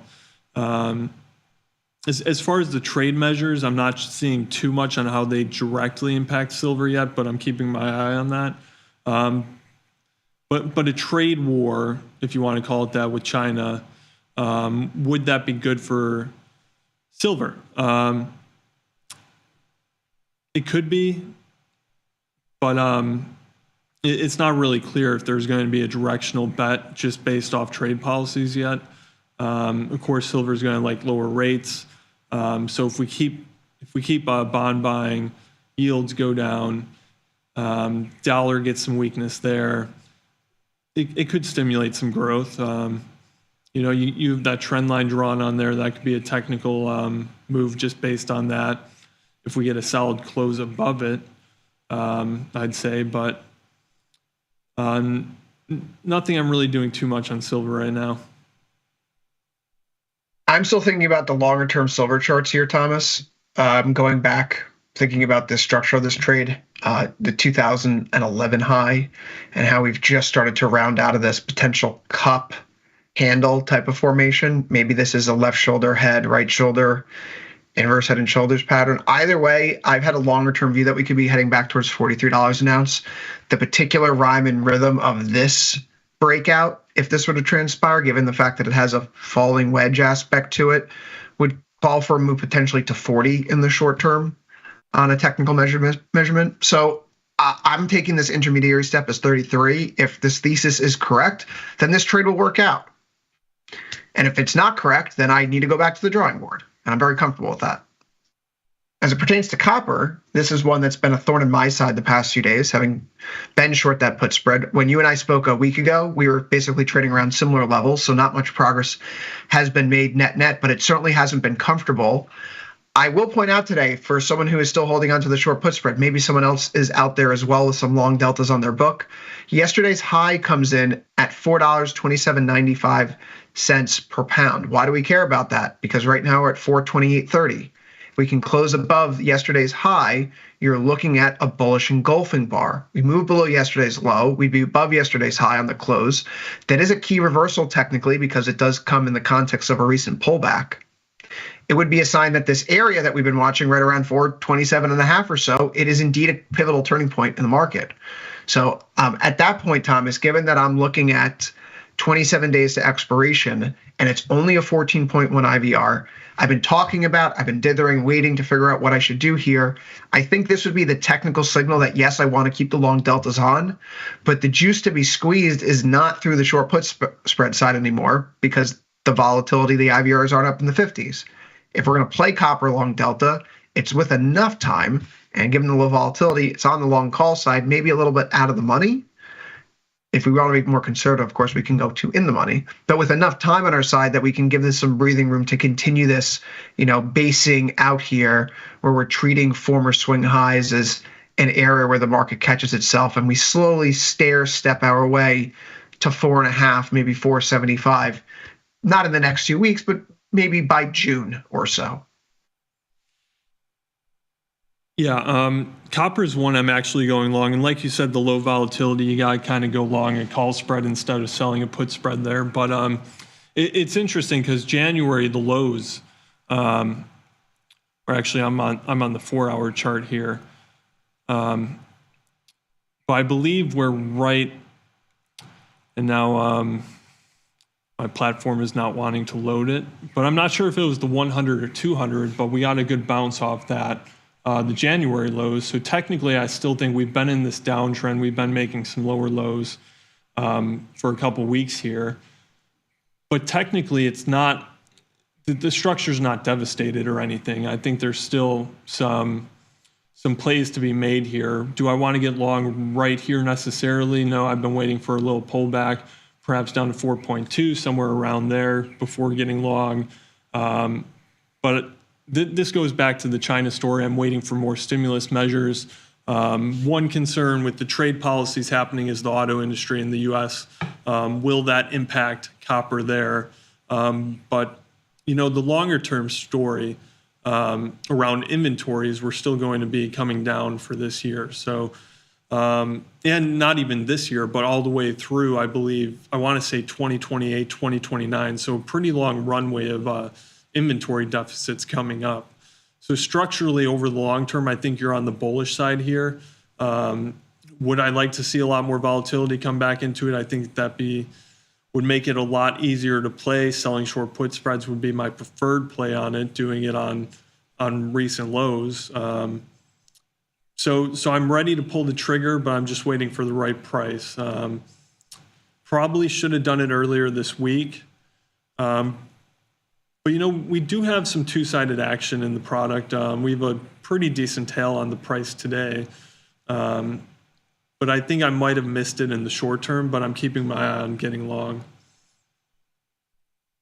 Thomas, let's turn our attention here to energy markets real quick, which have calmed down here today. It was obviously a difficult start to the year for crude oil insofar as it kind of flashed higher, then immediately came crashing back down. Today, not looking that good either, off by 1.26%. Although, can we perhaps play a game of saying maybe there's an important buyer in this market pretty close to levels where we are right now? If we go back to where the market broke out at the start of the year on January 2nd, ever since then, right at $72 a barrel, floating above it, we've seen these long wicks on the 4-hour time frame. We saw it here on January 3rd. We saw it again on January 8th, just a few days ago on January 27th. And again today, right as we slowly dip towards 72, there's something of a market there that's keeping up the price. I don't know who it is. I don't know what it is, but something clearly is wanting the market to stay above 72 for the time being. So I would just point out that if we get to 72 and it breaks, you're probably looking at a bigger breakdown here in oil, given the floor that's been formed there. That said, is there a trade around it right now? If you want to be short oil, MCL is basically the only way you can do it, or CL if you have an account that can handle that.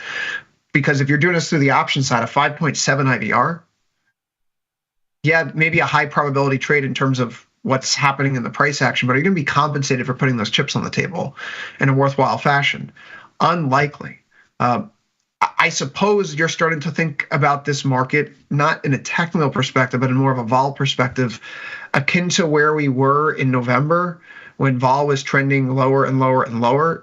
If you're a believer that oil is mispriced here, reverse iron fly environment's the trade for you, because you can get long both the call and the put at the money and effectively sell the wings and saying, I don't know that oil's going up or down, but I do think that volatility is underpriced right now, and ultimately we're going to see a significant directional move moving forward.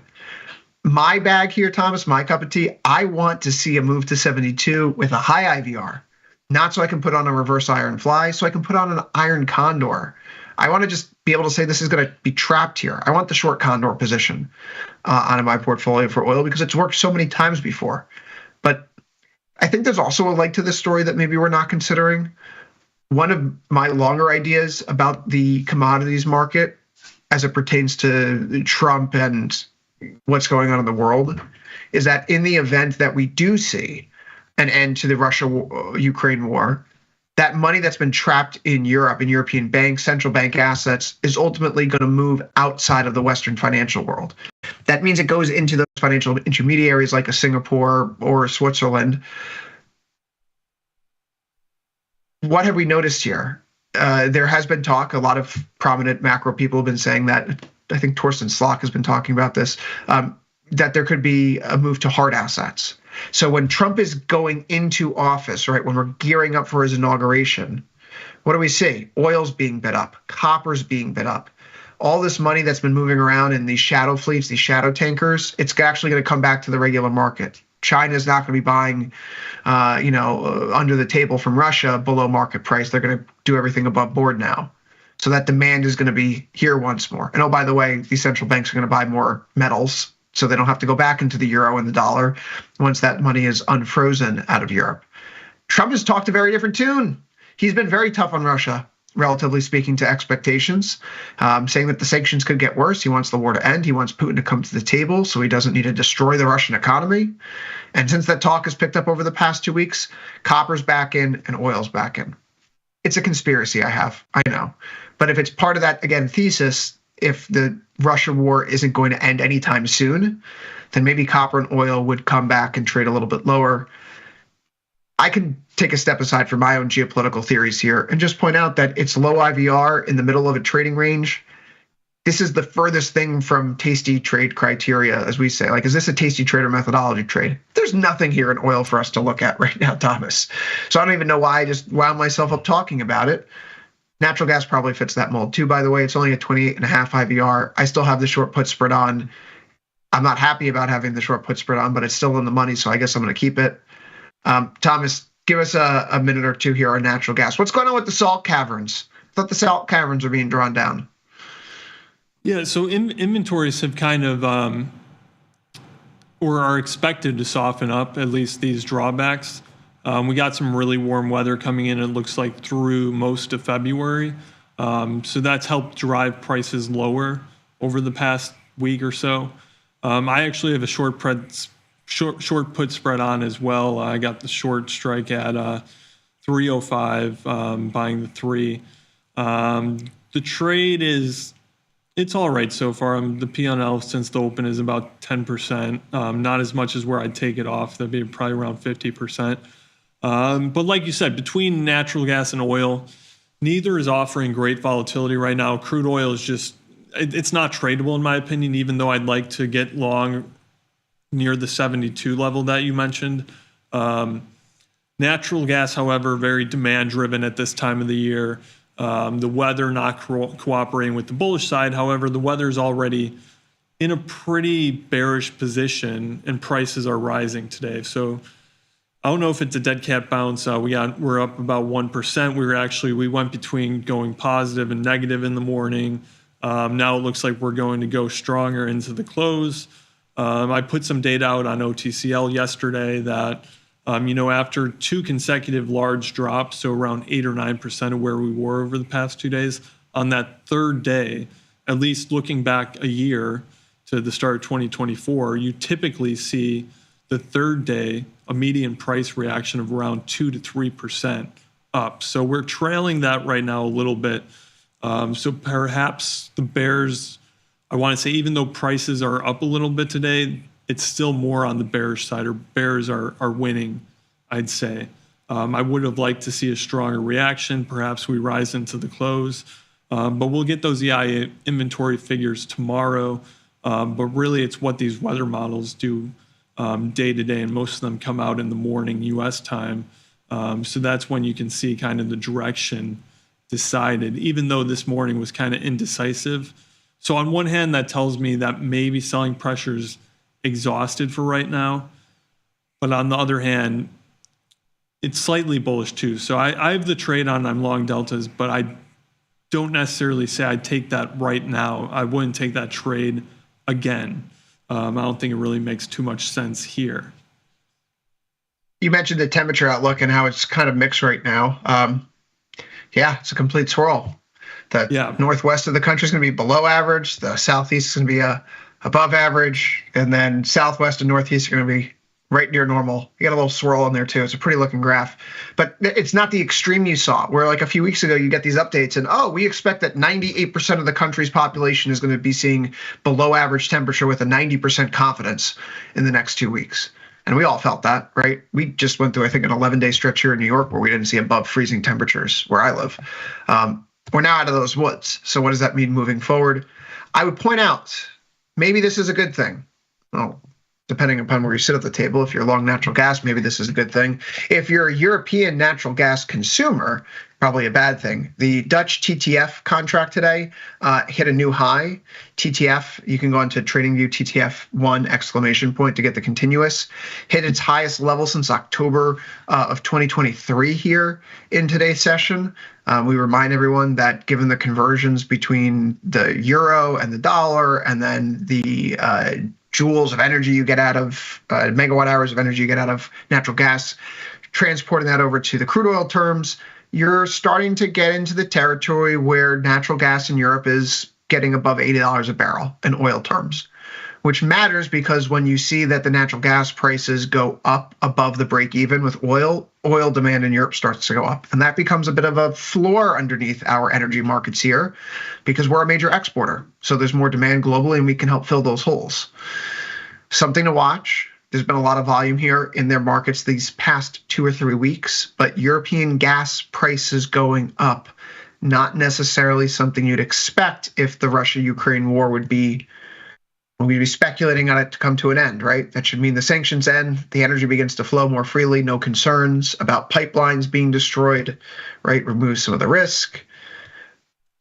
Why would prices be going up now, of all days? Thomas, we could end this on FX. The dollar, is it done here? Well, we look at these charts, and on a day when U.S. yield's not necessarily doing anything substantial, the dollar is firming up. It is off its highs, the euro off of its lows. We do have an ECB meeting tomorrow, Thomas. What matters more for the 6E contract, the Fed today or the ECB tomorrow morning? I think the ECB probably, and so Europe is seeing some still pretty poor growth numbers, and yet they're pretty confident that their inflation target's going to hit 2%, right? So they're going to be focused on stimulating economic growth because they're confident in their inflation target being hit, so they have some room to keep on cutting to stimulate that growth. Cutting those rates is going to be a lower yield. So I'm actually looking at getting short the euro here. And the reason why is because if Europe's cutting and the US is about to hold, that rate differential, the premium in US yields, is going to grow relative to the European bond yields.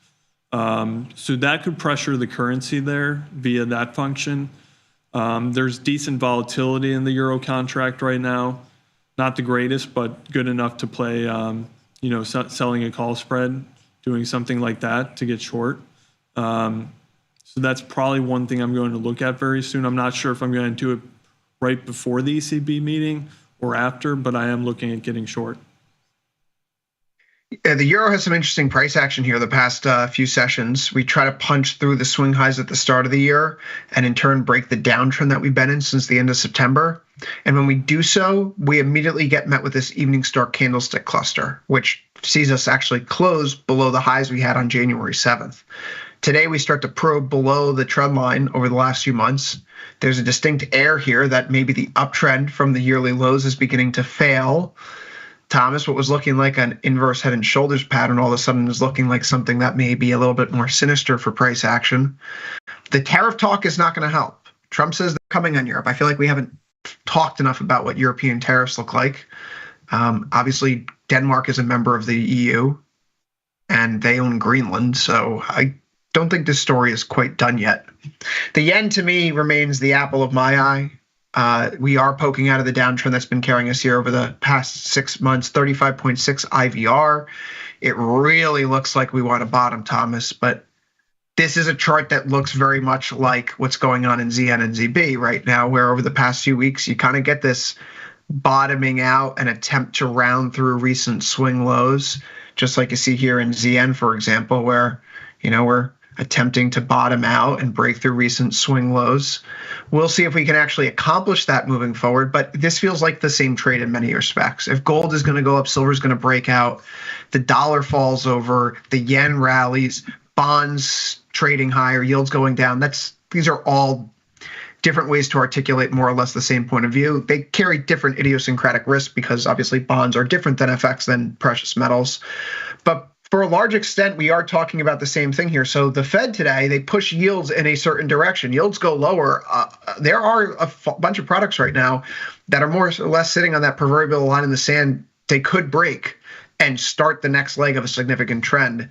Yes, the expectations for the Fed meeting are low, but the market seems to be at that fork in the road.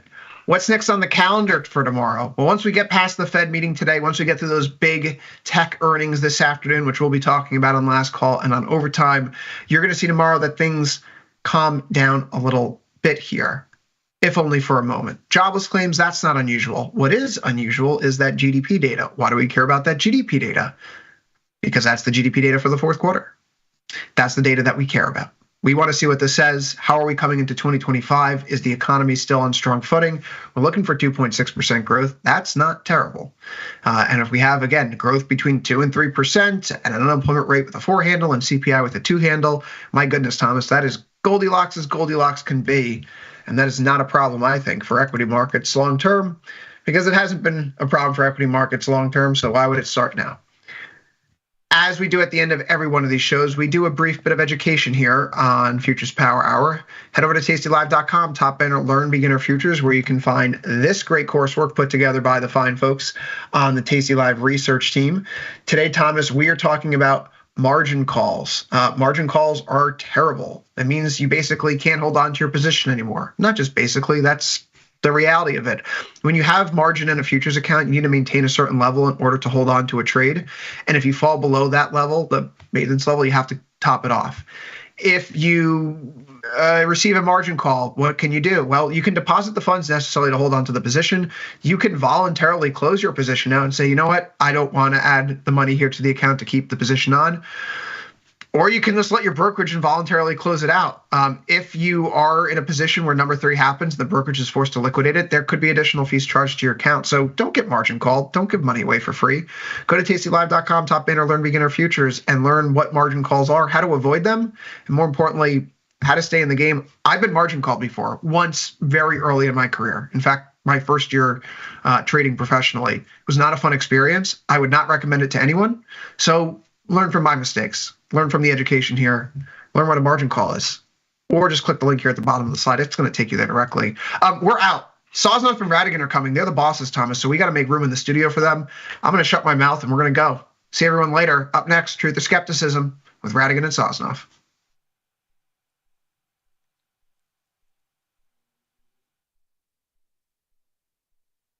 Dear Cheapo Airlines, thank you so much for sending my luggage on a magical side quest instead of my planned destination.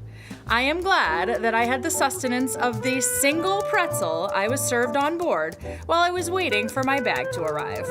Looking forward to your reply, because surely the response can't be as delayed as long as my flight was. Warm regards, Bettina. Sometimes it feels good to get smart. Get even smarter with live trading insights and some live taunting. Every day I do God's work here.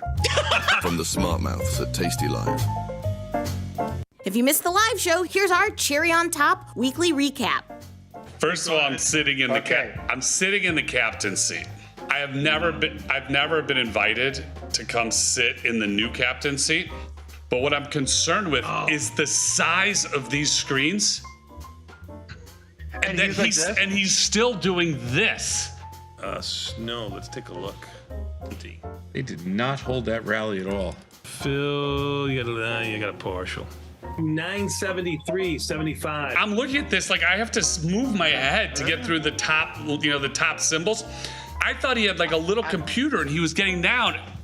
He hasn't learned that he could like swivel his head. He has to see the screen. He has to go like this. To me. And then, you know what? Money goes to money. You did it. Good job out of you. Yeah. I just drove with him twice. Now I'm really concerned that I was just in the car with him for 2.5 hours.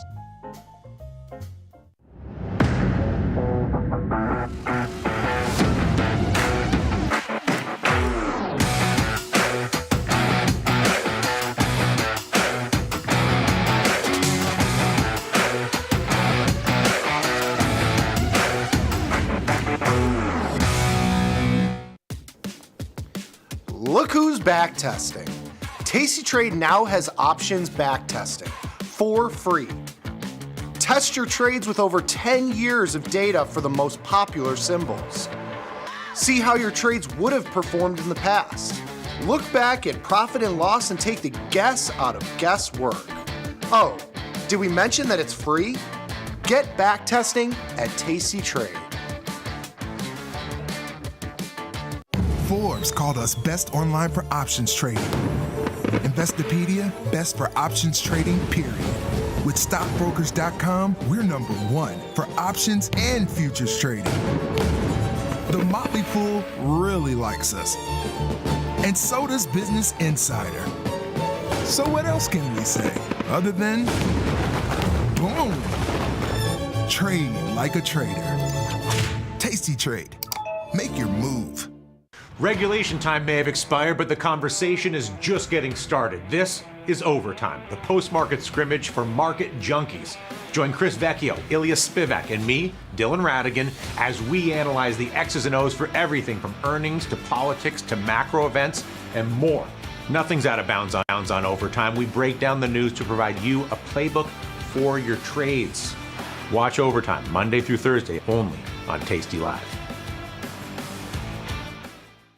Dear Cheapo Airlines, thank you so much for sending my luggage on a magical side quest instead of my planned destination.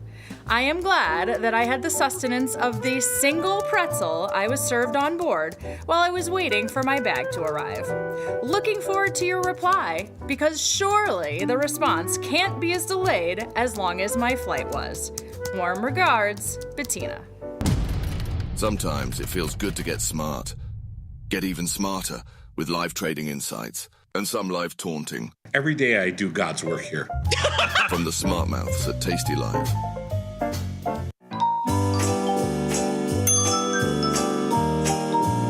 It's the day that when you write dates in the American system of month, day, year, which is a little bit funny, looks like 3.14, which is one of our better approximations. And actually, this year is even better because it's 3.1415. I've never before, but this year there's a couple other math people who just got a pizza oven, and so they're bringing everyone over. We're gonna make a bunch of pizzas. It's one of the few very important transcendental numbers, right? I mean, 0, 1. There's a lot of good contenders for most important number. Anytime you have anything that's circular, you're gonna wind up with pies. Anytime you have a pie, you should sort of expect there to be something circular. I can do one more than the date on Saturday. I can do 3.14159. Irrational numbers are fractions, and pi just is not a fraction. 22/7 is pretty close, but that's not what it is. It's the ratio of a circle to its area, right? And so that's not an integer ratio. It just isn't. Oh. Pumpkin. Circles are great. In the world of investing, a beast lurks between the numbers, ready to pounce. Some traders hide from it, some ride it. If that's you, join us on Tasty Trade. Genius loves company.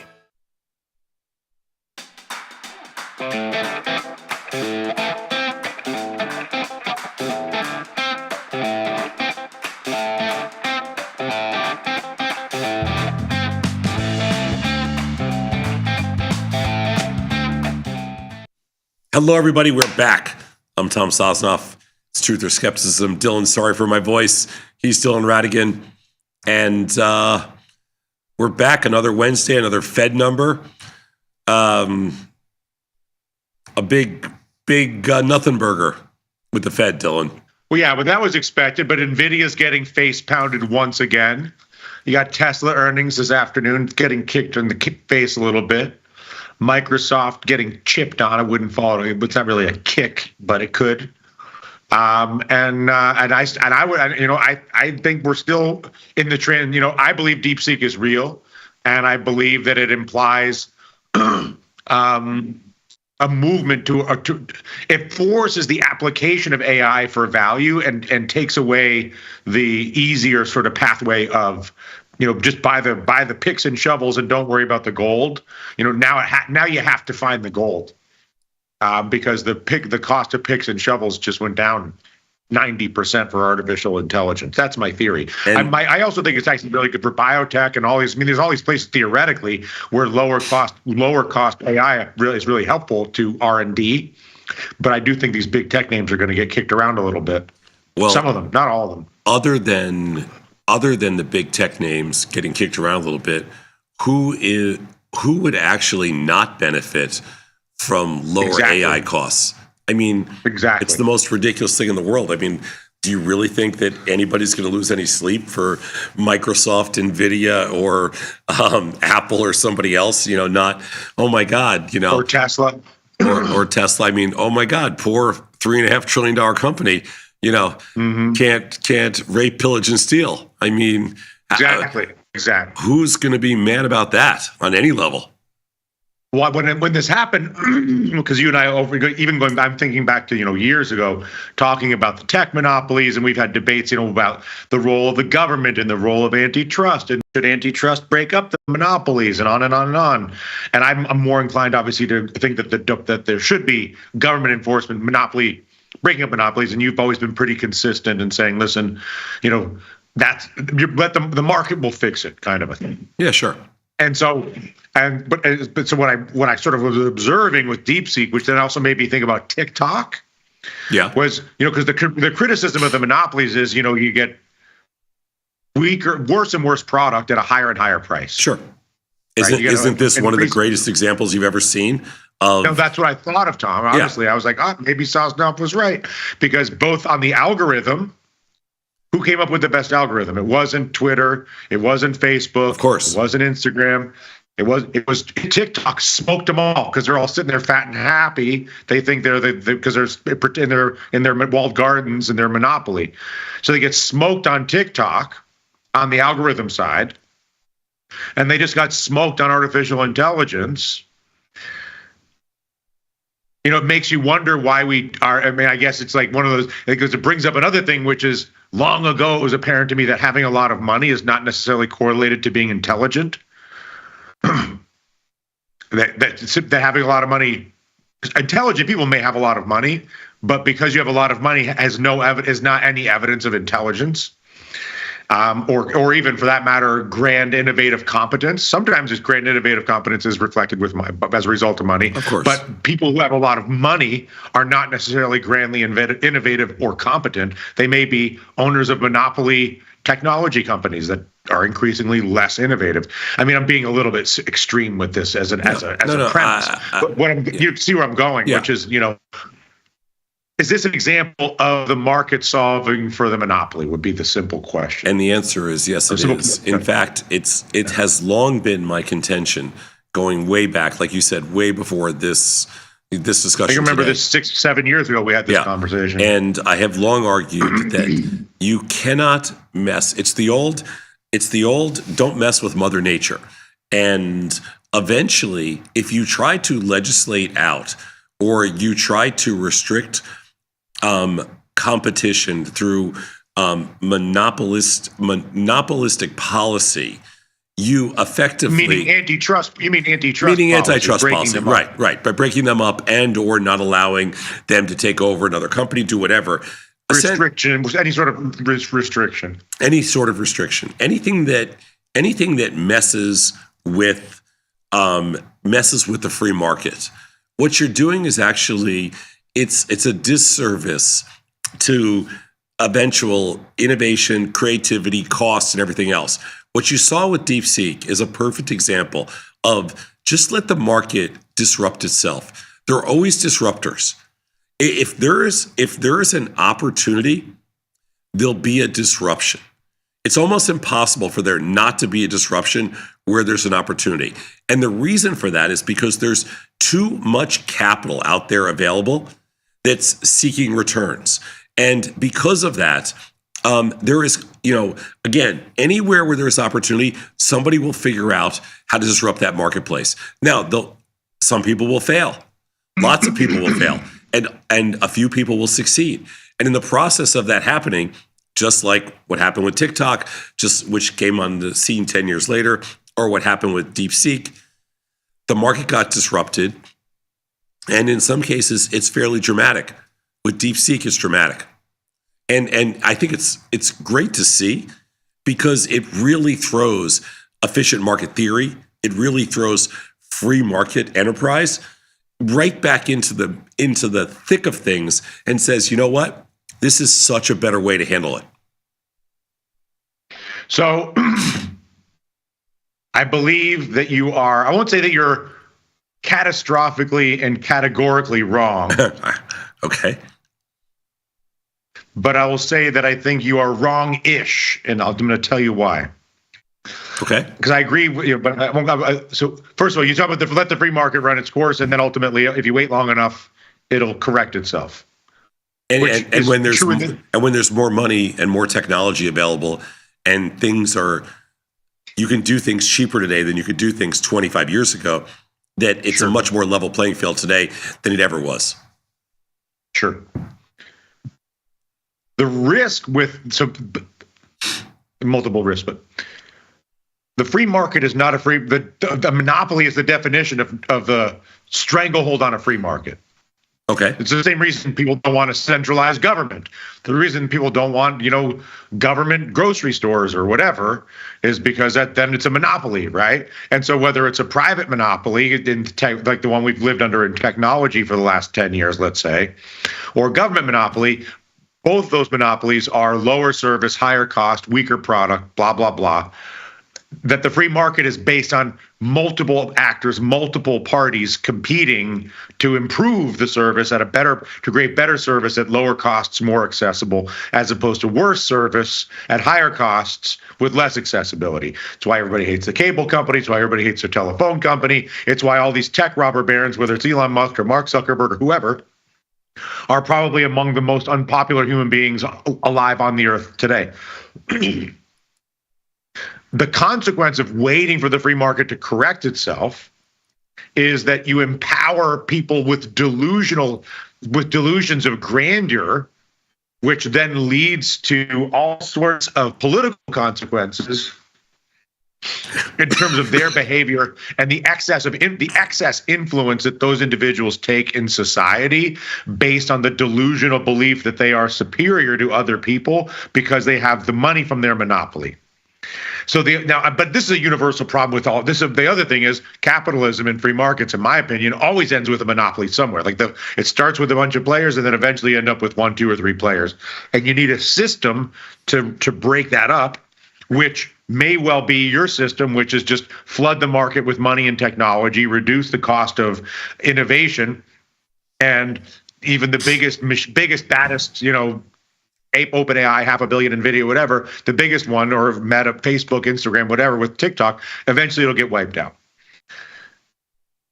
I guess my question is why do we have to wait that long? Like, if we know it's a monopoly and we have antitrust law and we have a Federal Trade Commission, shouldn't we demand that the regulatory authorities, the same way we would demand the regulatory authorities enforce, we don't want blue sky, we don't want fraudulent securities, we don't want insider trading, we want integrity in the markets, so we want to have these list of enforcements to maintain the integrity in the markets. Don't we want integrity in the free market, and isn't allowing the monopolies to engorge themselves for a decade, creating these idiots? Isn't that a higher price than we should have to pay waiting for TikTok or DeepSeek to humble them? I don't think shouldn't the regulators get there sooner? I wish it was that easy. I'd love for you to tell me what's a monopoly. Like you're using hindsight. You're looking backwards to give an historical perspective that's not really that easy to do in real time. And in real time, I don't think it's that easy. Everybody knows that Facebook or that these tech companies really did everyone when Apple was a $500 billion company, did you know it was going to be $3.5 trillion? I don't think so. And I don't think but it's been, these companies have been in the trillions for years. I understand where I see where you're going. But are we a better society because Apple, Amazon, NVIDIA, Microsoft have done what they've done? Are we a better company because we let them do their thing? Are we a better world because we let them do their thing? Or are we worse off because we let them do their thing? I'm going to argue that everybody is, when I say everybody, I mean that essentially the public marketplace is a better world because we let these huge companies continue to grow and innovate and do their thing. If we had broken them up, we would have ended up with a lot of AT&Ts. I mean, can you think of a situation? Then I would say if that's the case, why is income inequality at an all-time high? Why is it the greatest concentration of wealth in the history of the world? Yeah, why did Luigi feel compelled to murder the CEO? I mean, there's a level of alienation in the society. Let's not compare. Don't take some insane. But I'm just saying when you have concentrated wealth and this level of disparity, I understand. It creates alienation. I That's all I'm understand, saying. but don't compare some crazy some homicidal nutcase to that. Like, don't try to rationalize that. Let's talk about. I'm just saying it's evidence of extreme alienation in society, and everybody. There's a reason. I won't talk about Luigi, but I'll say there's a reason millions of people support him. There is extreme, and it's the alienation. We have created circumstances of extreme concentrations of wealth, which have gone beyond ridiculous. Like, I think I heard Bernie Sanders give a lecture on this once where he said, you know what? Nobody really needs $1 billion. And I think he was just kind of, playing around with just as a discussion topic, but his points were well taken. I mean, he really articulated it nicely. You're right. Do we need somebody? Do we need the world's first trillionaire? Do we need somebody to have a few $100 billion? But it's not even about that. It's if the cost of allowing the world's first trillionaire is catastrophic absence of resource. It's like if the world's first trillionaire also was creating abundant resources for everybody else, which in theory was what capitalism was supposed to do. That's what they'll argue. That's what they'll argue they're doing. But the statistics would betray that statement, obviously. Well, my argument would be if you fix the tax code, you fix these problems. Like I think that this is a tax code issue, and it is not an issue. You don't want to put a fence around somebody because they're uber successful or because they've created some incredible stuff. You don't want to basically put a upper limit on capitalism. I don't think that's fair either. But monopoly is not capitalism. A monopoly is you're a prisoner. You have no other choice. I'm your cable company. I control your Wi-Fi. But here's the whole thing. We're not talking about cable companies. I mean, I know, but I'm saying capitalism and monopolies are not the same thing. I understand, but is Amazon a monopoly? I mean, is Apple a monopoly? Is Nvidia a monopoly? I'm not so sure that those are the same thing as your cable company. All right. And I'm not so sure those are the same thing. And I think if you fix the tax code, you fix a lot of this. I'm not saying it's easy. Okay. Don't get me wrong. It's not easy at all. But I'm not so sure. You'd rather see it in the tax code than with the antitrust. I do, because I think antitrust is anti-competitive. And if I want companies, like, I'm going to benefit more as a entrepreneur, as a business person, from DeepSeek lowering costs of AI than I am from breaking up Amazon, okay, or from breaking up some other AI company like Nvidia or something like that, or Meta. I would rather see competition in the marketplace than breaking up those companies, because the rest of us are all going to benefit more. Nobody benefits from just shutting somebody down. We benefit from somehow making the playing field more fair. So how do you make the playing field more fair? You bring disruptors onto the scene, and with the other people where there's all this wealth inequality, you get the taxes right. That's the part that. But what does that mean? Get the taxes right? Does that mean tariffs and abolish the income tax and tariff China? No, like that does Mr. not. Trump is suggesting. No, that is ridiculous. That is moronic. What that means is that Warren Buffett, Jeff Bezos, Zuckerberg, and that whole gang, okay, should not be taxed at a lower tax rate than Dylan Ratigan, nor should their companies. Period. That's what that means.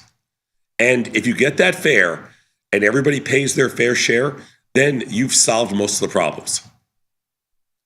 Because then nobody can complain. How? Because it is not fair when Warren Buffett pays less in taxes than I pay. No, I get it, but if Warren Buffett pays more in taxes than if Warren Buffett makes $1 billion a year and pays significantly more in taxes as a rate than somebody who makes $50,000 a year, then the person who makes $50,000 a year cannot be upset that Warren Buffett made $1 billion, because you know what? Whatever he did to make that, he earned that. but he paid his fair share. Did he bribe the politicians to protect a monopoly that allowed him to do that? Is Elon Musk and Elon? You have to assume. I mean, your hold on. people are not paying off the politicians. There's a difference. And all this. This is not Russia. Okay, this is not China. We're talking about the underlying assumption is always that the marketplace has to be fair. If we're talking about a corrupt marketplace, if we're talking about a marketplace that is corrupt, then everything goes out the window, because then you are just the Soviet Union. Then you are China. Then you are some other place somewhere in the world where nothing works. Okay. But in the US, we have to believe in the system. That's the scariest piece about this administration. Can they be bought? And the answer so far is yes. And that's what scares everybody. It's not the policy. It's the fact that they can be bought. And once the integrity of the system is gone, we're in huge trouble. That is the whole problem. Like, people don't get that with Trump and the whole administration. The issue is if they're for sale, which obviously they were with crypto, which obviously they were with TikTok, which obviously they are in lots of other things with Musk. So when you consider Musk, you consider TikTok, you consider crypto, all those things were for sale. For a few $100 million, you get what you want. Anything you want. Now, that's the scary part, because as soon as the integrity of the system is gone, then everything falls apart. And that's the danger. The danger of Trump was never what his policies were, because this country always survives policy. Okay, period. We survive policy. The system's too big to let anybody dictate policy that's going to take down this country. It just doesn't happen. The only thing that this country cannot survive is the integrity. We have to maintain the integrity of who we are, of what capitalism is, of what our democracy is. That integrity must stay in place. Then the system works. Then you just fix the tax code and everything will be fine. And you're saying, and the reason you think the tax code is the essential solution is because you're saying then the alienation of the haves and have-nots is less. Because then somebody can look and say, you know what? Then Warren Buffett turns around and says, you know what? I made $1 billion, but I paid $600 million in taxes this year.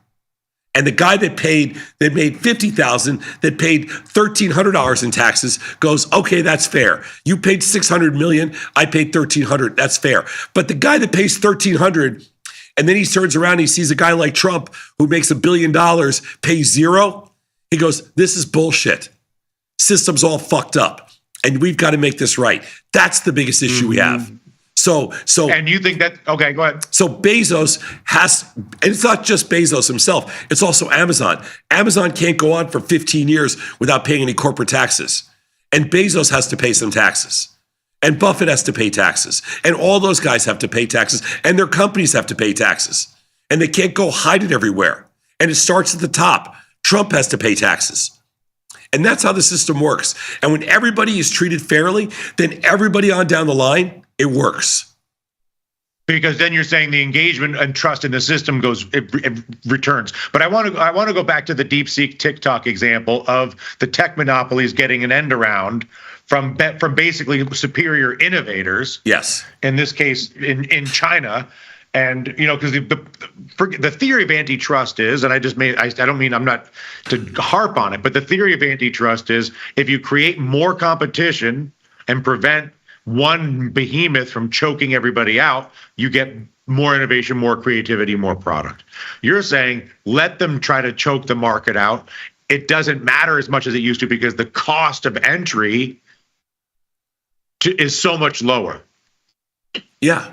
Meaning like that because the technology is made. It's not like I have to build another railroad, or it's not like I have to get control of oil wells like Rockefeller. I can basically force my way into a semi-monopoly or monopoly market with the low cost of entry and technology. Is your argument? That's what TikTok and DeepSeek represent? Yes, of course. Of course, yes, 100%. Is this a come to Jesus for Silicon Valley? I hope so. And in the sense of their culture, their arrogance, their whole like the VC from VC on down. Well, It's a little Have they more. been embarrassed, I guess? I don't think so. It's a little more complex than that. Here's an example I gave to a buddy of mine. We were talking about this yesterday. There's a group of young kids that I've been involved with for a few years that built a high frequency network, for trading, and they built it all through college.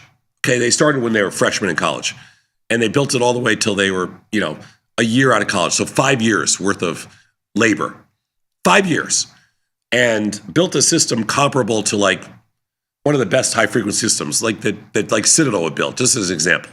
Not quite that, but something, along those lines. If you were to go out and build that, and you were Citadel and to go out and build that, it would cost you $25 million, at least, maybe 50. These kids built it on their backs, just putting every day and night into it for 5 years. They didn't pay themselves any money, so it cost them less than a few $100,000 to build. So if they came out right now and say, listen, we built everything Citadel has for a few $100,000, and it cost them $50 million. That's another example. But it's not, like if I went out tomorrow, let's just as an example, and built another brokerage firm, it would cost us $25 to $50 million, because that's what the cost would be for me to go out and build a brokerage firm tomorrow. You're saying to hire the lawyers, to get through the regulators, to pay the programmers, to get a building, whatever. Because you reach a certain level of either success or, experience and everything else.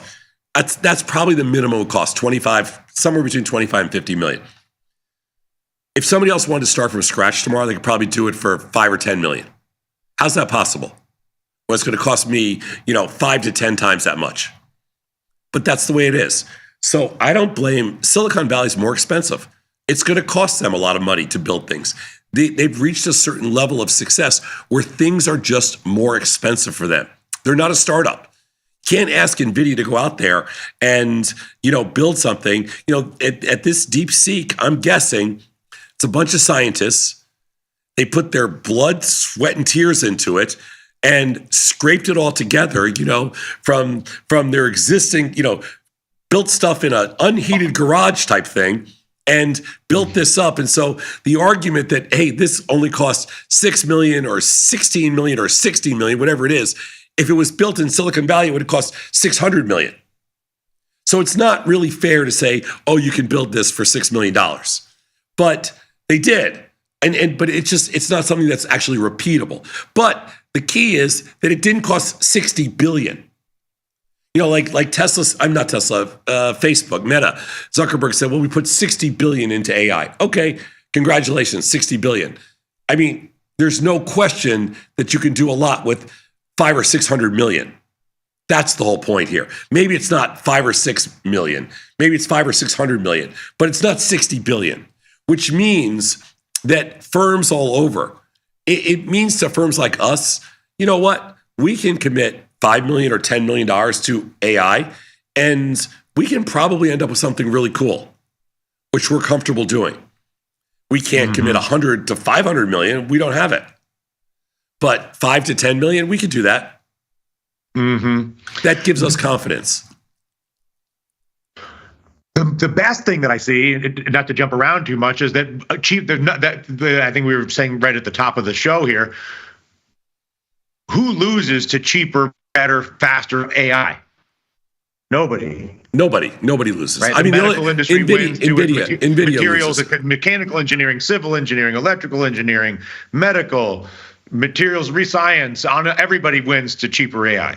I mean, maybe NVIDIA loses because they can't sell. Exactly. But I mean, it's a $3.5 trillion company. Are you not going to lose any sleep for NVIDIA? But NVIDIA is, because everybody loves to, NVIDIA is one of all of our favorite stocks to look at for all the obvious reasons over the last few years. Is this a meaning? Do you have an opinion on how significant a moment this is relative to the valuation of whether it's NVIDIA or, for that matter, the AI implication inside of a Microsoft? Like, do you view this as a bell ringing at the top? Would you, I think it is. How confident are you in this situation? It's a surprise. It is a bell ringing at the top. and it is a bit of a surprise. And there's always a surprise, which triggers an event like a sell-off in NVIDIA, something like that. NVIDIA today is, down $8, but it was up $8 yesterday. So let's not, right. But it was also, but 2 of the last 3 days now, it's a legitimate sell.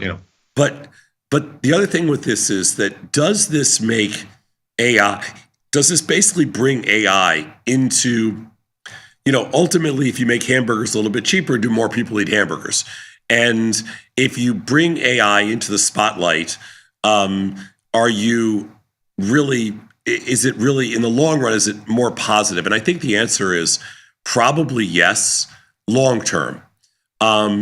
Short term, I think it puts a lot of pressure on a company like NVIDIA because they have to kind of go out now and reinvent themselves. They had a monopoly. You remember they had 80% market share on the hardware side and on the software side. Now they've got to do a little work. But listen, again, from a consumer perspective, because that's all we should care about is ourselves. We're not worrying about NVIDIA. We're worrying about our own companies, our own consumer, the consumer in us, the clients we have. Everybody benefits. If AI is cheaper, we can do more stuff. If the agents that we create and the agents that we use, if we can go to more places because the market has been commoditized, then the information that AI spits out is that much better.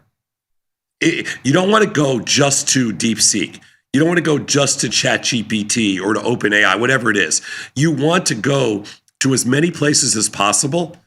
And essentially, it's just like routing an order. You don't want to go to one high frequency firm. You want to get the best market from 5 high frequency firms. AI is the same thing. We're going to have 5 different firms out there now instead of 1, all competing for that one request for information in a microsecond. How does anybody not benefit from that? The only people that don't benefit is the monopolies that are planning to charge 100 times more for the service. But that's not true. But that's not true. That the price that they were planning on gouging everybody for access to the AI. You see, and now their little gouging strategy has been taken off the table, good sir. No, that is short-sighted, and I'll tell you why. Because they used to use that same argument in the financial markets. If you make everything cheaper, like you make tighter markets and you make the cost of trading cheaper, then there'll be no competition. So what will end up happening is the high frequency firms will make so much less money that they'll make worse markets. Well, actually, it was the exact opposite. And the more high frequency firms that came into the marketplace and the tighter the markets came, the business exploded because more people use the product. So what's going to happen here is the more people are going to use the product, it's going to become less expensive, but the scale at which it's going to grow is going to be it's going to have some kind of exponential growth that it wouldn't have had before because the cost. And I'm getting all that. I'm just wondering if basically the NASDAQ is vulnerable because it's been so dependent on the NVIDIA, Microsoft spiel. Yeah.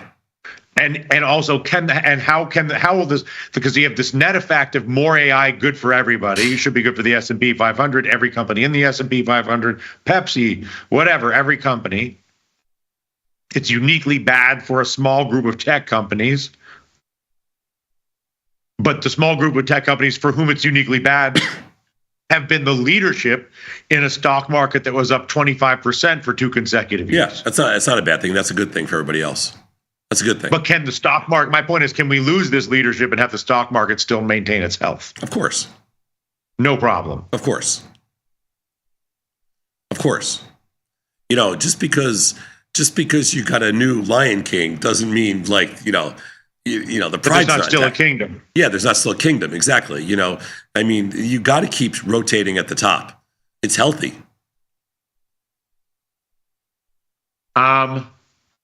Are you trading it? Has it affected have you changed your point of view on an NVIDIA short position or a Microsoft short position? No. Has it affected your sentiment? No. It cost me some money on, let's say Wednesday, on Monday, because I got caught in 1 or 2 stocks with like just short some premium, but I wasn't playing them long or short. I just got caught short. Just vol expansion. Yeah, vol expansion. But no, it has not had any impact on me personally yet. So yeah, not yet. But as you haven't changed up your point of view any which way relative to the recent events. No, I'm happy about it because we are a buyer of, we spend a lot of money on AI engines, and, we write to multiple APIs to support all the AI infrastructure we've been building now for the last year. And it can be very expensive in some cases, and we don't charge for it, so we give it away. And because of that, if the prices come down, because there are more alternatives and it's a more competitive marketplace and it gets more commoditized, then it's going to benefit us and it's going to benefit our customers. So I don't see how any of this is negative at all, any of it. I bring this up only momentarily and not to switch the subject on us, but just because it's in the recent past, meaning 30 odd minutes ago, the no change from the Fed of no consequence, I would presume. Do you think that there's a Powell Trump? I would suggest, based on Trump's recent behavior as the president, that there is going to be a Trump-Powell showdown at some point in this presidency, probably sooner than later, and that Trump will fire Powell if he can. Well, in order for Trump's policies to work, he's going to need lower interest rates. His everything that he's campaigned around with respect to inflation and with respect to prices and costs and all those other things, everything requires lower interest rates, because lower interest rates is the validation that his policies are working. Now, the advantage that Trump has is that he came into a situation where the rates were relatively high. So he gets to come in at a very good point because he can be a winner here with very little, he doesn't have to do that much and he can win on the rate side. But he's going to get frustrated very quickly if rates continue to go, they're just off their, they're just on their bottom right now. They're not on their lows, but the rates are on their highs. The prices are on their lows as far as bonds go. And this number today did not help his case. Bonds are down about 0.5 point right now. Let's see. Yeah, bonds are down about just under 0.5 point. So it didn't help the Fed move today, whatever they said, didn't help the case. I think that Trump has bigger fish to fry than Jay Powell. And I don't think Jay Powell, views Jay Powell as a, he thinks the change, I think he believes that the change might, he might get somebody friendlier to him. But I think that he recognizes that Jay Powell is well respected by the markets and he runs the risk of upsetting the markets. The markets won't take too kindly to a change in Fed leadership unless you have a real reason to change Fed leadership. And I think that's where he's going to struggle with. That's a tough decision for him. The street likes Jay Powell. We're at record highs. And so I think that's a challenging move for him to try to replace him just to force interest rates lower. That's a very dangerous step. And I don't think he needs to do that. He's got a lot of other problems first. I don't see how the Trump policies, not to go on, I don't want to get into a meaningful Trump conversation. Yeah, I'm not even talking about it. I don't basically no interest. But I don't see how his policies aren't hugely inflationary at this point. Well, everybody says the same thing, but we'll see. I mean, the advantage that Trump has is that that rates are probably going to go lower and inflation is probably going to come down just naturally because that's where we are in the cycle. So he's got that much going for him. But, the tariff policy is inflationary. Yeah. Right. Did it have to be China that did DeepSeek and TikTok? Could that have come out of a garage in Wisconsin? Could that have come out of a garage in Italy, where I am? Could that have come out of a garage in India? Probably not. Is China unique? China is fairly unique right now. I mean, if you had told me that, if you had said to me 10 years ago, you don't think it could have come out of Wisconsin or upstate New York or rural Alabama? No, I think it could have come from Russia a few years ago, maybe 10 years ago. I think Russia's lost all their talent. I think the disaster that Putin has turned Russia into hasn't even begun to show yet. In other words, in terms of the brain drain, the cultural and intellectual catastrophe. The brain drain from Russia, just the dev firms that we use, 1,400 of the best fintech developers in the world are no longer in Russia. They've all moved out. 2022, basically. As of 2022, 2023, they're all over the world now. Not one person's left in Russia. It's absolutely amazing, the brain drain. That's just one firm that we use. There's a million firms. They're all gone. They're all over the world. They're everywhere but in Russia. So Russia's dead forever. India's got other issues, which I would have normally thought that India might have pulled this off, but they seem to be, there's a lot of other dev issues in India that have slowed down dev process, which we can get into on another discussion. And I think the one place where the level of competition and the available technology, along with the motivation to get it done, is China. And I think that, and listen, what's the missing piece in a garage in Wisconsin? Harvard. Like all these guys are, everybody went to Harvard or Princeton or, these are, everybody studied at the best universities in the U.S. You're saying in China they all went to these universities? Yes. These are all. So you're saying they're the best of China from the best universities in America with the highest levels of motivation and the highest levels of potential incentive. These are the most brilliant kids in China that all studied at U.S. universities because they deserve to, because U.S. universities, they basically pay the bills based on Chinese brilliant kids. That's it. I mean, that's how the bills get paid. Who pay full ticket price. They pay full boat. And so if you look at these universities, I mean, they're stacked with genius kids from China, and they learn American universities. They understand free markets, they get capitalism, they figured out this whole thing, and they go back and they build it in an environment where they're fairly protected. And the system, we're the enablers. So we've enabled this kind of, innovation, this kind of growth. So what you say is true. I'm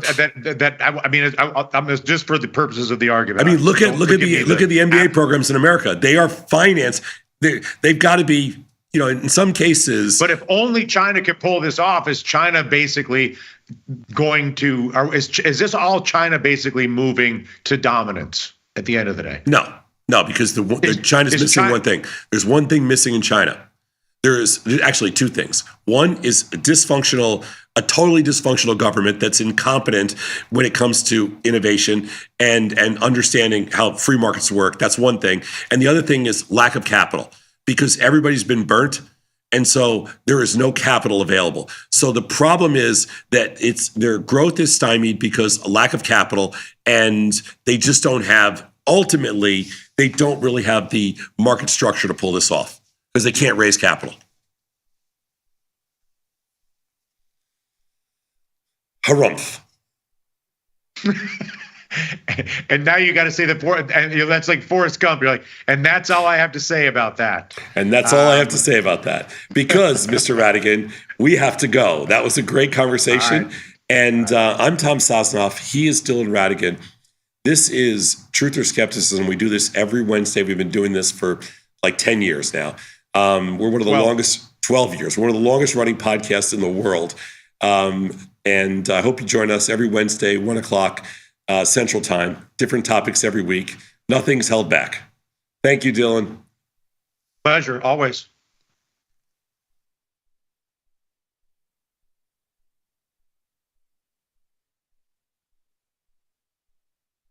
Dear Cheapo Airlines, thank you so much for sending my luggage on a magical side quest instead of my planned destination. I am glad that I had the sustenance of the single pretzel I was served on board while I was waiting for my bag to arrive. Looking forward to your reply, because surely the response can't be as delayed as long as my flight was. Warm regards, Bettina. Sometimes it feels good to get smart. Get even smarter with live trading insights and some live taunting. Every day I do God's work here. From the smart mouths at tastylive. If you missed the live show, here's our cherry on top weekly recap. First of all, I'm sitting in the captain seat. I've never been invited to come sit in the new captain seat. But what I'm concerned with is the size of these screens. And then he's still doing this. No, let's take a look. They did not hold that rally at all. Phil, you got a partial. 973.75. I'm looking at this like I have to move my head to get through the top, the top symbols. I thought he had like a little computer and he was getting down. He hasn't learned that he could like swivel his head. He has to see the screen. He has to go like this. To me. And then, you know what? Money goes to money. You did it. Good job out of you. Yeah. I just drove with him twice. Now I'm really concerned that I was just in the car with him for 2.5 hours.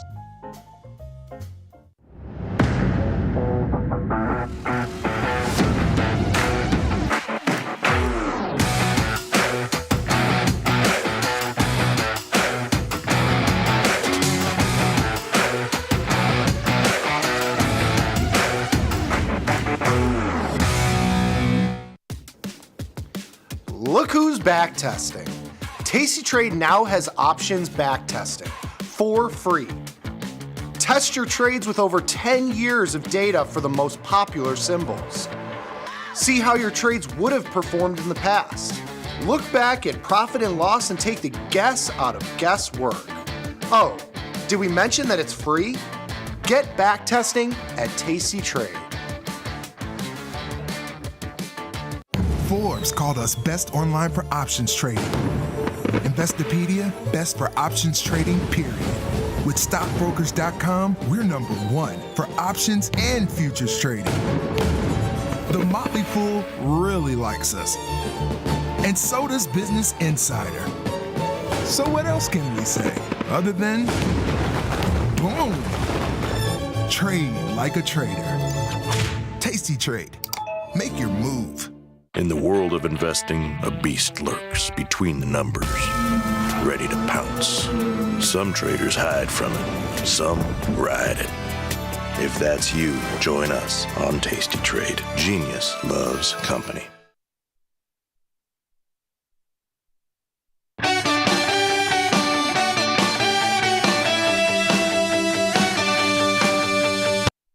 What is going on, everybody, and welcome back to today's assignment. Today is another FOMC day. It's a Wednesday, back with Dr. Jim.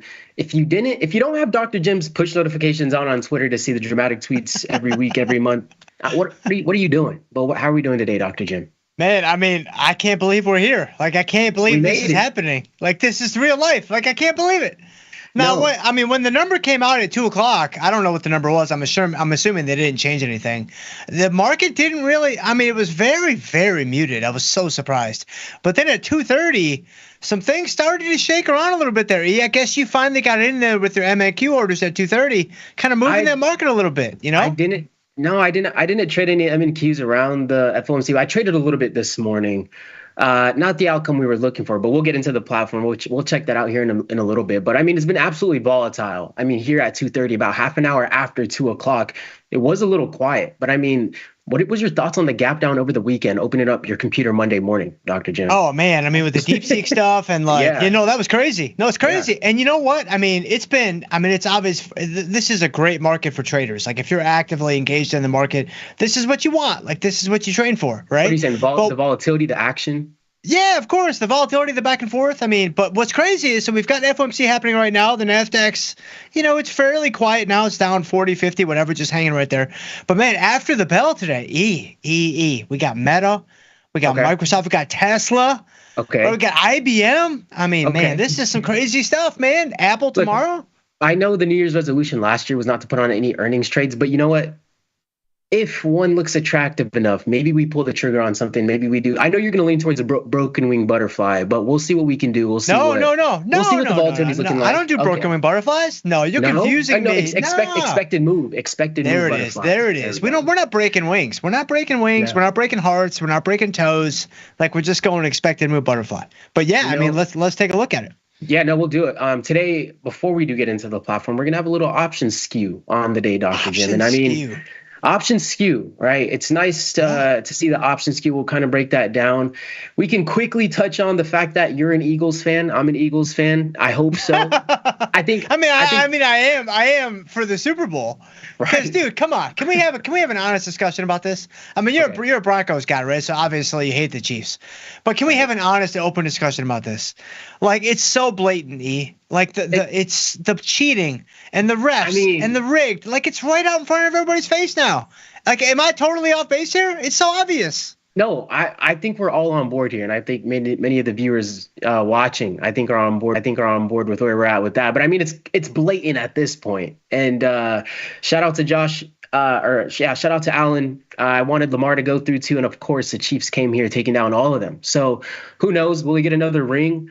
I don't know. If he gets another ring, I mean, that's a legacy, Dr. Jim, and I can't take anything away from that. But, man, if that man really goes in there and steals another ring, he's really going to have his name in more GOAT conversations than he's already in. But I still feel some type of way about it. But as of now, until the Super Bowl, I'm absolutely an Eagles fan. I got my Saquon Barkley jersey in the mail on the way. They can't stop him. They can't stop him. They think they can stop him. No, the Eagles are going to win by at least 10.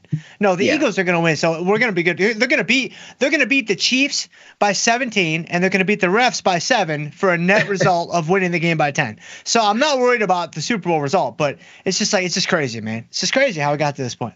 No, I hear you. We'll see when we get there. But another option skew on the day, Dr. Jim. I know you like this topic as well, but option skew refers to the uneven implied volatility levels among options with different strike prices across different dates on the same underlying asset. And implied volatility is a key component in options pricing models and represents the market's expectations for future price volatility of the underlying asset. So when I hear that, Dr. Jim, if I'm first listening to this, I first think of expected move, like talking about future price volatility, expectations, all those kind of things. What's the difference between a regular expected move and then skew? Is it one and the same? How do I gauge that?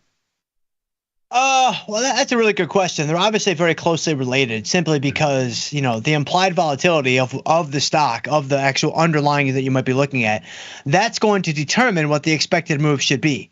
But when you start talking about skew, now you're looking for very specific strikes around the expected move, and you're trying to pinpoint, all right, what is the implied volatility of this actual price level based on where the IV is of that strike? And that gives you some indication, some gauge as to the potential explosiveness of a move if the market begins to move in that direction. And so that's the basic idea. Again, it's all random. It's not giving you a tell. It's not telling you anything like, hey, the market's going to go higher, the market's going to go lower. It's never that easy. But the expected move just gives you kind of a symmetric, kind of outline of what could potentially happen. And then the implied volatility gives you more of an asymmetric look at where the risk might be priced in the market, whether it be higher or lower. I was talking about it on Twitter not too long ago with somebody else, but there's a huge argument that some are making. And I just want your thoughts on this because I think it's going to be funny to hear your thoughts. Supposedly, I was going back and forth with the individual. They believe there's an algorithm, a single algorithm controlling the market. What are your thoughts on that? Whenever you hear something like that, you kind of just broke down things are random, this, that, and the other. And I was going back and forth, and there's a huge, in my opinion, misconception that there's an algorithm that runs a market. What would you say to a younger individual if they were to say something like that to you? Of course there is. Come on, man. We can't be throwing shade on all of our ICT fans that are watching the show. Dude, of course there is, bro. I didn't even know if you knew what I was talking about. We're all doing this stuff around the edges. Yeah. Like, this is all just for funsies. Like, this is all just for entertainment. Like, you got to get in sync with the algorithm, dude. You got to get in sync with, the silver bullet, the lunchtime macro, the evening macro, and that's all you need, bro. Come on. You coming at me like I'm not paying attention. Like, my man's coming at me like I don't have a Bo Nix jersey on underneath this T-shirt. Come on, bro. No, I hear you. What are your thoughts on the algorithm part? Like, when you think about it logically, does that make sense to you? I just want Dr. Jim's opinion on this. Yeah, I mean, I don't know, man. We're talking about, we're talking about a multi-trillion-dollar market, daily market, multi-trillion-dollar daily market. That's a real tough sell for me. It's a very tough sell for me. but at the end of the day, yeah, results speak for themselves. At the end of the day, like, you can't argue with P&L. right? So That's it's like, valid. man, That's completely if valid. Homeboy's got the results, That's and he's completely telling me valid. that it's XYZ, maybe I need to start thinking about XYZ. That's all I'm saying. Like at the end of the day, results matter, and it might be all that matters.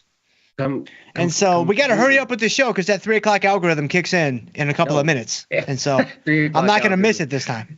No, we won't. But if an options market has put skew, it means out of the money puts have a higher price than equidistance calls. So we have a little bit of an example right here: equidistance. And no, hold on. No. Yeah. Okay, go ahead. Now you have to answer the question. What's so that? where are you at on this? You can't throw me out there to dry. Where are you at on this? I don't believe so. Not that. Look, no. Regardless, it could be any opinion, political, religious, whatever. If I'm presented with information that logically makes sense to me, I will happily change my view or opinion on it. I will gladly do that. But I have not seen or came across information that has convinced me that there would be something like an algorithm. But again, I don't want to be biased into the fact that if I was presented with information that made sense logically to me, I would change my mind completely. But if I did say I did believe that, I would be being dishonest to myself because it just doesn't logically make sense to me. Massive market, a lot of money moving in and out, a lot of decisions being made. I think there's when there's this term called algorithm, I think there's tons of algorithms out there that kind of not interact with each other, but that are going at the same time. Hedge funds use algorithms, yada yada yada. But I'm gonna lean on the edge of maybe not, and more so. I think it might be more so coincidences, in my opinion, why it might seem there could be to some people's perspectives. But I'm going to leave it at that. You're putting me out there with you, Dr. Jim. No, I think it's fair. I'll tell you what I love about what you said, though. And I would consider myself to be in a similar category. Mm-hmm. It's like, hey, I have an open mind. Like I have an open mind and I'm willing to, receive new information and then change my stance if I need to change my stance. And so I'm not so dogmatic that I have to dig my heels in the ground and like never change and things like that. And it's like, case in point for people that obviously were on the Tasty Network, like, people kind of know that like when it comes to adjusting strangles, like the tried and true is like wait till your strike is tested. Well, one of the things that I've really experimented with is being a bit more patient, maybe wait till your break even point is tested. And so again, it's just being flexible with how you think about things to maybe find a better approach. I got one quick question off of that. I got one quick thing to piggyback off of before we get into that. How do you know when you're thinking you're being emotional about a trade by maybe managing it a little bit differently, or you're being quote unquote being smart about the situation that you're in? How do you tell the difference? I'm being a little bit smarter by managing it earlier, or is that my emotions creeping in, making me want to manage earlier than I usually do? How do you differentiate between the two? I think there's a very simple indicator, simple indicator. And we've talked about this before. If you are kind of bored with what you are doing, then you're probably doing it right. If you are overly excited and nervous all the time, you might not be doing it the way that you should be doing it. Now, there's all kinds of caveats to that. Like if you're brand new, everything is going to be exciting. Like I get that. You have to work through that stage. Like don't get me wrong. But there's going to come a point where it should become kind of, I don't want to say so automatic because it's not that black and white, but it should get to a point where it's like, man, I'm just doing the same thing like over and over and over again. I kind of need something new to spice it up. If you feel that way, you are on the right track. And you may not need anything new. And you may want to explore with a new strategy, new product, whatever. Like, I got it. But if you're like, man, this is getting kind of boring. I'm making money, but this is getting kind of boring. That's a really, really, really good sign, in my opinion. If you're always feeling like, man, like I'm ready to go, like I'm just, I'm so jazzed up. Every tick, like, you can't take your eyes off the screen. And we've all been there, right? We've all been there. And so it's like, that's probably not where you want to be. No, buying my first stock ever on an app where it had given me a free stock, first time I ever purchased anything in the market, I do remember, let me see if I get this. I do remember I was down, I think maybe 15 cents. I only had like $20 in the portfolio originally. I had like a share of something and it went down like 15 cents. My heart's over there pounding. I'm all like in my room. My heart's pounding. I like beat sweat. Yeah. I'm like, so no, I completely get that, especially when you first get in. But that's kind of that's what I'm saying, right? Like right there, economically, it didn't mean anything, but because you had just started, everything is exciting. We all I was like, wow, I'm down a real 15 cents. It was crazy. It was difficult to wrap your mind around. Yeah. But, If an options market has call skew, it means out of the money calls have a higher prices and equal distance out of the money puts. And I know we kind of just touched on a very similar slide about that, Dr. Jim, but why does skew even exist? I mean, we have some things that first come to mind, but investor behavior, traders hedge against market crashes, fear, potential sell-offs, buying puts, increasing IV, and negative skew in stocks. So market supply and demand, when demand for hedging is high, out of the money put options become expensive relative to calls. And then the next bullet point kind of answers a lot of that. It's like, how does market supply demand? Why will sometimes we see more demand? Whenever we get towards, binary events like earnings, maybe even today, FOMC, where there's perceived risk in the market more to one side than the other, we might see a little bit more option skew again. I know the market over time has Dr. Jim's favorite word, positive drift, built into the market. If we kind of zoom out, we can kind of visualize what that positive drift looks like. But maybe hence why we see that put skew more often on something like SPY, because the risk is perceived to the downside. And then also varies between various asset classes. Kind of everything we touched on again, but now in bullet points, kind of bringing it more in a little bit more concise. What are your thoughts on this one, Dr. Jim? Well, no, this is good. And I was actually, while you brought up Tesla, I was looking at Tesla like today. It's a great example because, and if we get into the platform, you could even show this. I mean, Tesla does have upside call skew. So Tesla does have call skew right now in the marketplace. And so it's like, man, going into earnings, like going into this event after the bell today, that makes a lot of sense. I mean, the market is kind of pricing in the possibility of a greater explosive move to the upside than to the downside. Again, whether it's going to go higher or lower, I think it's 50-50 in my opinion.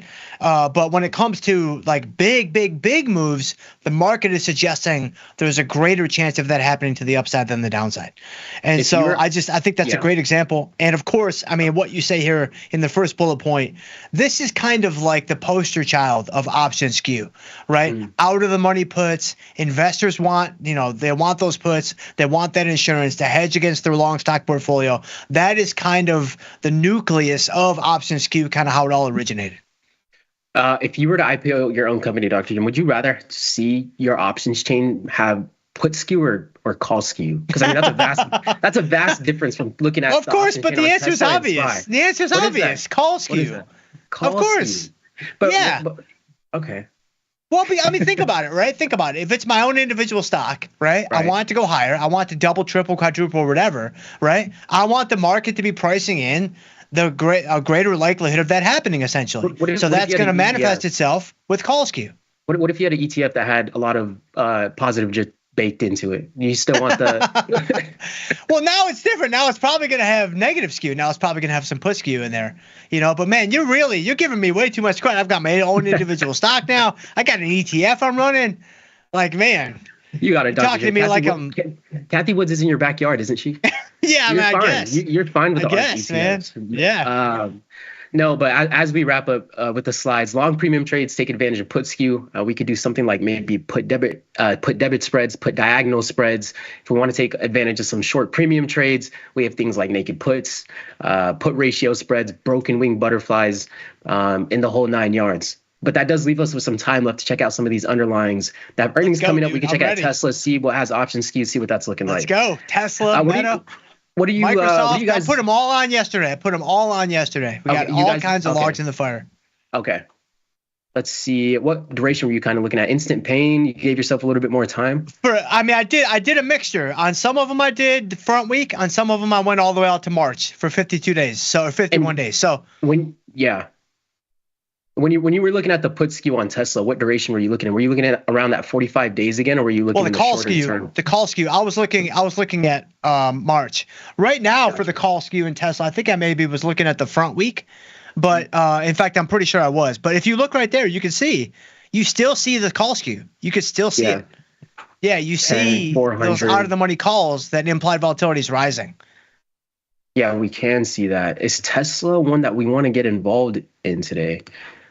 What's Tesla been? Tesla's been Teslaing. I mean, you got Tesla, Meta, Microsoft are the main movers. And then you've also got like IBM. Wow, we should be the market's taking a little bit of a dive now. Yeah, no, I know. Okay. We went to a low of 387, a high. I mean, this is a pretty wide range of price volatility we've been swinging in over the last hour. Meta, Zuckerberg. He wants me to go long just because he permed his hair, but I'm not feeling it. Dude, that's exactly why I went long. That's hilarious. I went long. So you go check the tape. Go check the show, dude. On the show yesterday, I said you gotta be long, Meta, because I have never seen a more impressive personal rebrand than Zucks. He's doing it. He's doing it, dude. He's doing it. So you got to get in there. Come on, let's get you a butterfly, man. They're super cheap. At least they were yesterday. A butterfly. Let's do a spread. Let's do it. No. When after you made that comment, you and me are joined at the hip now. Go into the 2-day cycle. We can do the butterfly. Set up an expected move butterfly, man. Go find the upside on the expected move. We go all the way to 72. Go to 730. I think I went here. I'll even tell you the strikes. Yeah, let me see. What did you do in there? You did 2 days. You did the weeklies as well. Yeah. I did 7. I think I did 705, 735, 765. So I bought a 705. Right. I sold 2 735s, and then I bought on the call side. And then I bought a 765. Yours moved a little bit. 7. You bought the 705s. I bought the 705. I'm on the other side too. You're on the put side. I'm on the call side. I gotcha. Meta.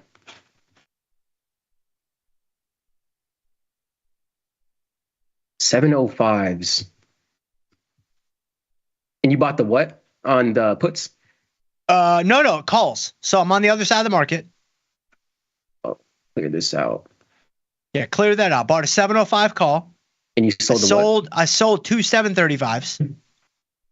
It's 2 735s. So right about the edge of the expected move, more or less. And then I bought a 765. Where are we at? 765. It was only a few bucks. It was like $4. I'm gonna be paying. We double up. Yeah, that's exactly what I paid for. You paid something like that for that? I mean, it's very close, within 20 cents. I mean, look at that thing, man. It's a thing of beauty, right? I haven't traded Meta in a while.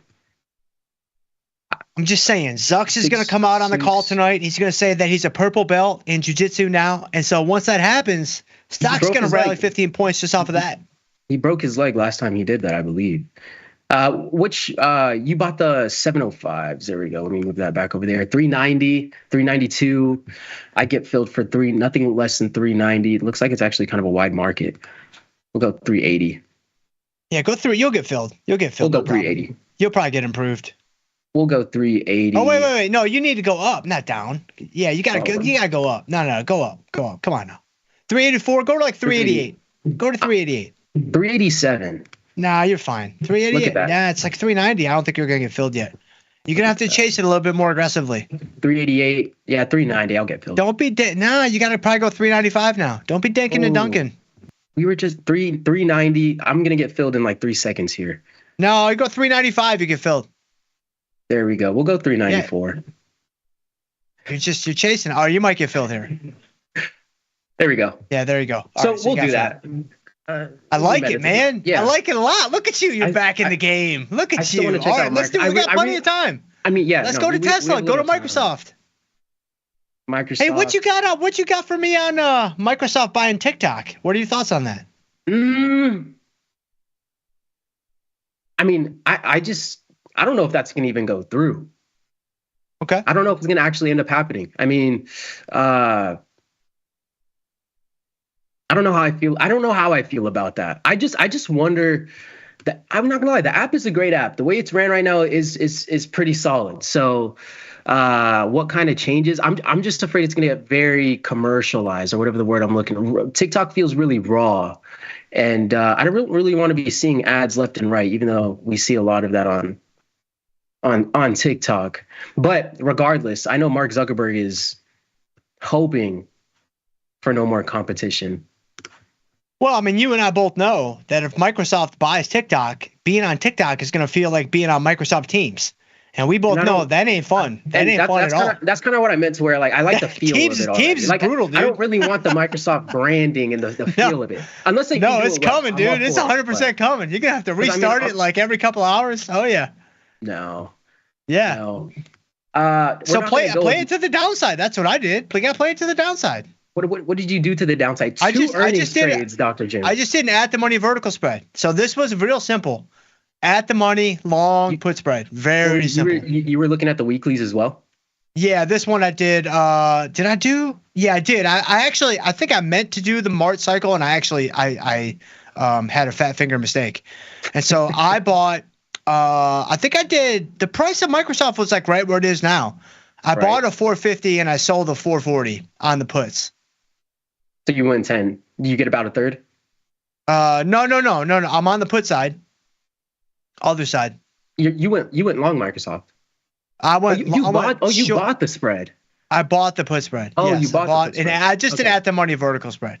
Ooh, 51 days selling an out of the money call spread doesn't sound too bad either, Dr. Jim. No, it really doesn't. No, it really doesn't at all. If you really want to do more of a duration play, I might. That's totally makes sense to me. Yeah, I'm going to do that. A little rally.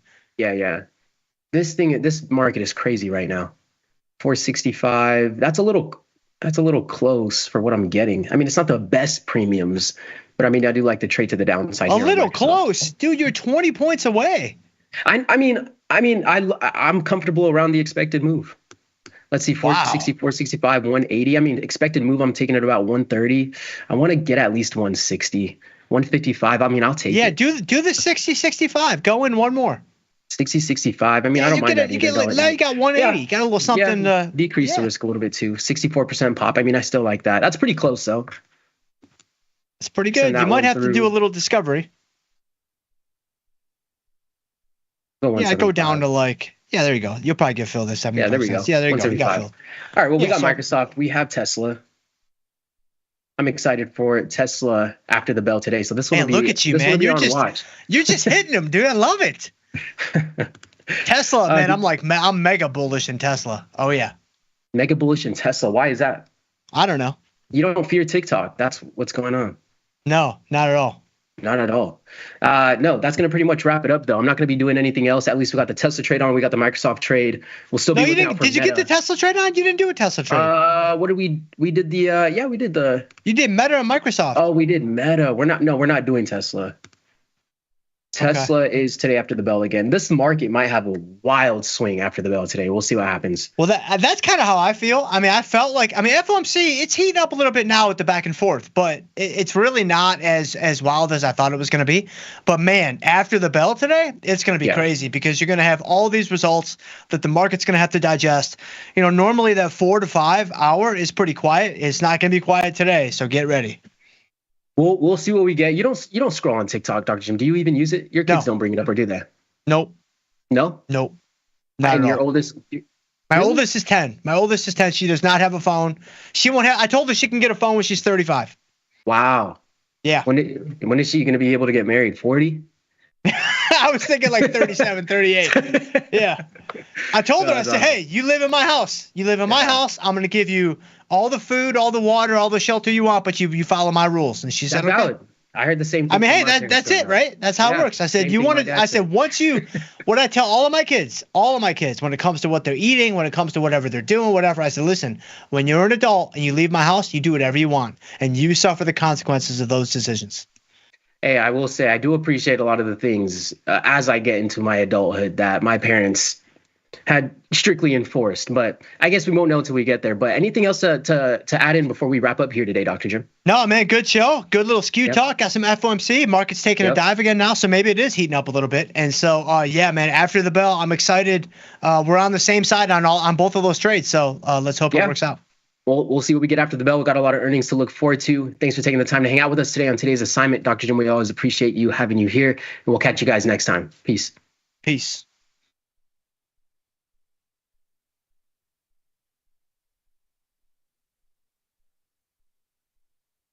At Tasty Live, we live and breathe the markets. But when the live show's over, are we out of breath? If you want to inhale the latest breaking market news, we've got you covered. The Tasty Live research team and on-air personalities post refreshing content updated daily covering earnings, economic reports, trade ideas, and much more. If you want a breath of fresh air and not stale takes, visit the News and Insights tab at tastylive.com.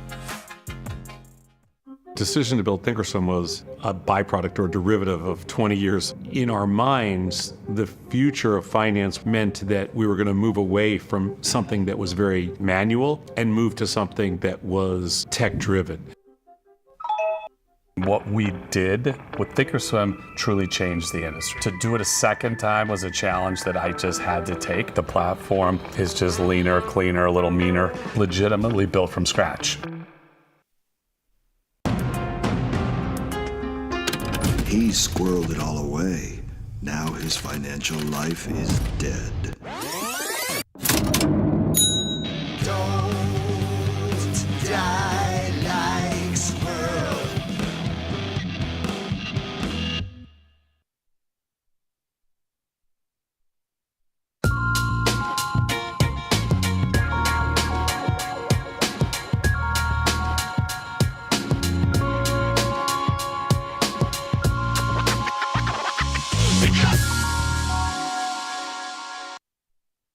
Hello, everybody. Well, here we are with the first Fed meeting of the year, the first Fed meeting in the Trump administration. And he was still talking when I had to click off because I can't be listening to Jerome while I'm talking to you, can I? His initial podium talk, before the Q&A, it's like 80 to 90% identical from the past 73 that happened before. It's all very boilerplate. And there's no good questions from the press today, most of which he had to sort of swat aside because, Trump had said, I'm going to demand interest rates go down. And Powell's like, whatevs, because you can't do that. Powell, for all the nastiness I may say or feel about the Fed. I mean, Jerome Powell was clearly an intelligent man. Not knowing him, I would suppose he's actually a very honorable man. And his heart's probably in the right place. I mean, I don't really agree with the Fed's existence, but I think Powell is smart and sharp and savvy and wants to try to do right. They didn't do anything today because there's nothing to do. Rates are where they are. And, it was the same shtick about we don't have any predestined path, keep our eye on the data, try to do our best. It's very unpredictable, et cetera. It's always fascinating to see the market wiggle while he's talking because you'll see things jump up and be like, what did he say? What did he say? There was no real shocker today. I was impressed that one of the reporters actually made a point of like, what about the stock market? Seems kind of lofty. And Powell actually said pretty stridently that, it's very expensive based on a lot of different metrics. Market didn't seem to care too much about that. But historically, it's very odd with this because when he walks up to the podium, just the mere act of like opening his mouth, the market tends to shoot higher. There he is, he's real. He didn't say anything even, but the market bounces higher. And I believe in my experience in recent years, after he says, okay, that's it, that's all folks see in 6 weeks and walks away, then the market sort of starts selling off. It's very odd. But as it is now, we're pretty red, down about 100 on the NQ, down about 37, 36 on the ES. All 14 of my positions are bearish. All 14 are in the green, some just barely, some over 50%. And it's a pretty good day. So I've got the charts ready for you. And of course, it's a big earnings day. So let's jump in and see where things are right now. The spider is hanging out under that gap that we created on Monday. So this was Friday. Had a nice fresh gap here thanks to Monday's drop. And then yesterday and today, pretty much the same range. Yesterday undid a lot of what happened on Monday, and today we're kind of undoing what happened yesterday. So net, we're actually still above where we were trading on Monday, but just kind of hanging out, wondering what's next. IWM is also down. And in this instance, it looks, this is not exactly bullishly poised. It looks pretty exhausted at these levels, but not much to go on here. This is not something I would pursue really in either direction. The diamonds, the industrials themselves have been pretty strong. The Dow 30 is near lifetime highs. And we can see here the diamond that both yesterday and today hanging out very near the peak that we made back on December 4. Overseas, which is kind of a fixation of mine because I've got, I beg your pardon, hold that thought. Gold itself, GLD, and I found this kind of curious. Gold, even though it's supposed to be like a completely different critter than equities, seems to be almost aping the Dow 30, which is why I've kind of gone cool toward precious metals, because they seem to do what the equities do anyway. It's not like they're counter trend to these things. Now, they each have kind of a mind of their own. But, as we look at gold here, just like the Dow is close to its lifetime highs, so is gold. And it's just not a compelling chart. What I was about to say about overseas stuff is these are some real favorites of mine. I've got puts on both of these. The first one's EFA, which I've mentioned daily here for days. And in this instance, we have over the past 4 days been hanging out very close to the same spot. Strictly speaking, this horizontal really belongs right about here, which is 79.74. So as long as we stay below that gap, it should be fine with respect to a bearish position, because that's a really, really nice looking chart. We've got a failed trend line, we're below a long wedge, and we've got a nice clean gap to work with. So I like EFA, and I also am very fond of EWZ, Brazil, which is finally showing a bit of red. We're down about 1/3% on this. It's a little tricky because, in a way, it has spent the past, 7 years, actually no more than that, 17 years, in this strange, slow pattern. But it doesn't always top out and then immediately fall. Like, for example, this is a beautiful top.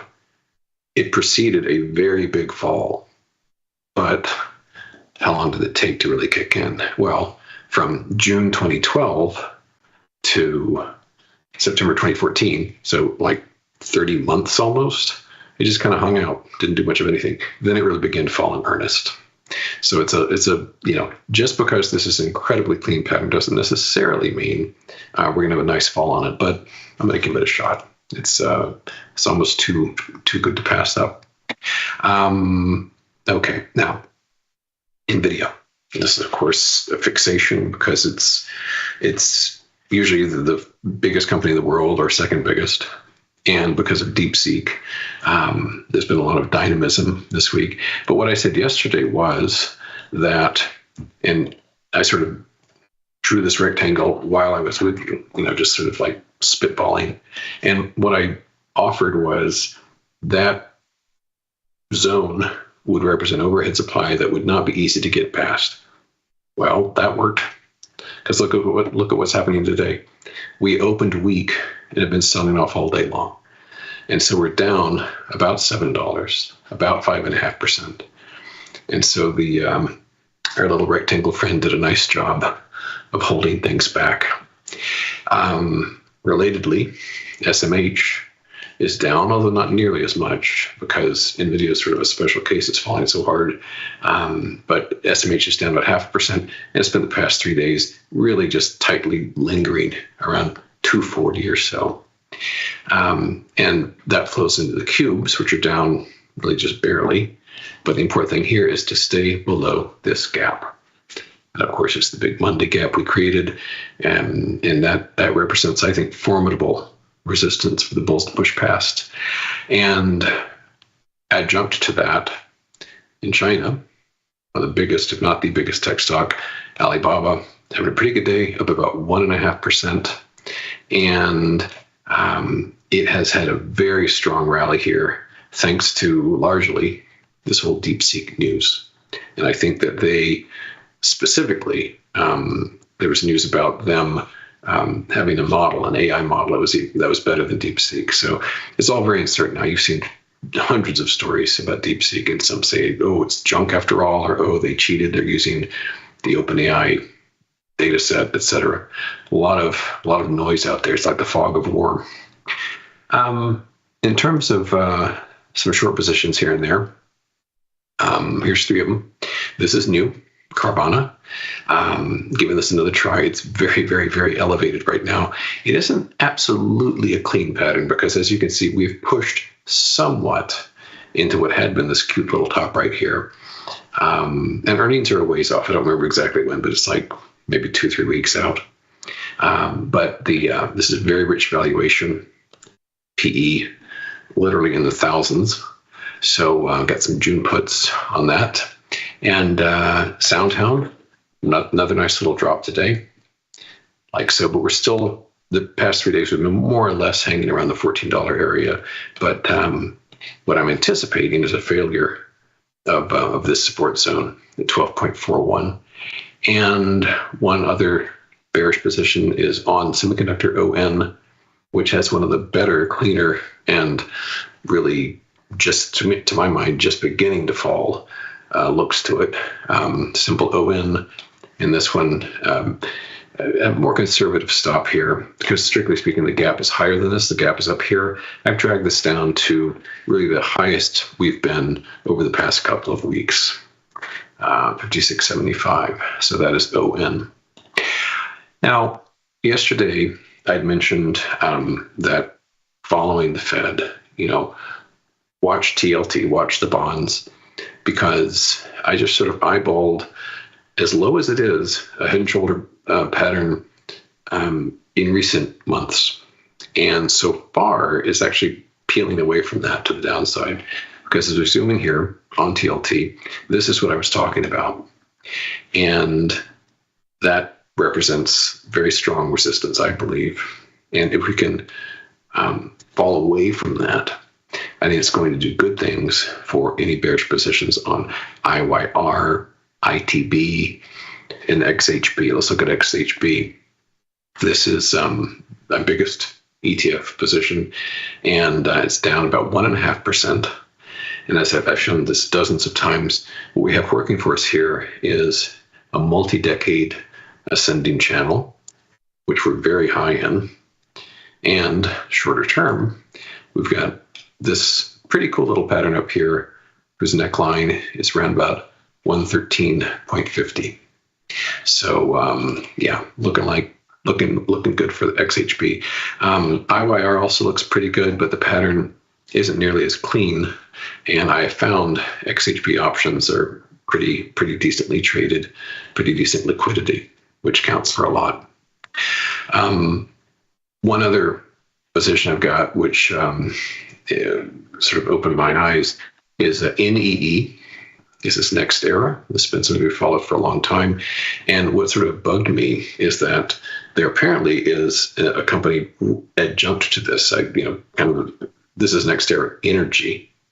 Then there's next era partners, which I guess are associated. They're just different master limited partnerships or something like that. But they're kind of the different skins on the same thing. NEE is doing okay as a short. It's profitable and it's held below this line, but a little jealousy here definitely, because you look at NEP and it's getting wiped out. Look at this. Here was our top up here. Let's tweak this a little bit, incorporate the whole pattern. So there was this top, this big plunge, and then a second lower top, and then down we go. So this has fallen in short order from around 70 to around 10 over the past 2.5 years. So this is a lifetime lows today. So yeah, back to the wrong pony on that one. That's a real shocker. As far as earnings go, and I'm not in any of these actually, but I know a lot of you are. Just thumbing through them. Big day for tech, of course. Microsoft, which has been kind of a snooze fest for at least a year, as you can see, just sort of, it's like a sine wave on and on. So not exactly inspiring chart, but there we have it. Meta, lifetime high today. We are approaching, $700 a share. This has been an amazing recovery because back just over 2 years ago, this was around 100. We might have even gotten, we got to 87.75. So we are about, 800% above that right now. So this has been astonishing recovery. So this will probably be one very interesting to watch. ServiceNow also at lifetime highs today, like so. Strong ascent on this one, having also moved up hundreds of % over the past couple of years. Kind of a dull one here, but still big blue is important. Here's IBM, and we are in the vicinity of lifetime highs on this one. And finally, Tesla. This is actually down today, about $7. It's had a pretty bad time of it since December 18th. We've fallen from 488 down to presently around 390.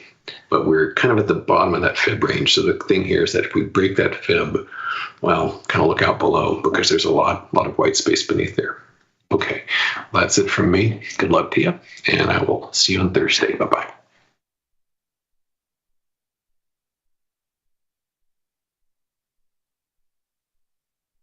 If you missed the live show, here's our cherry on top yearly recap.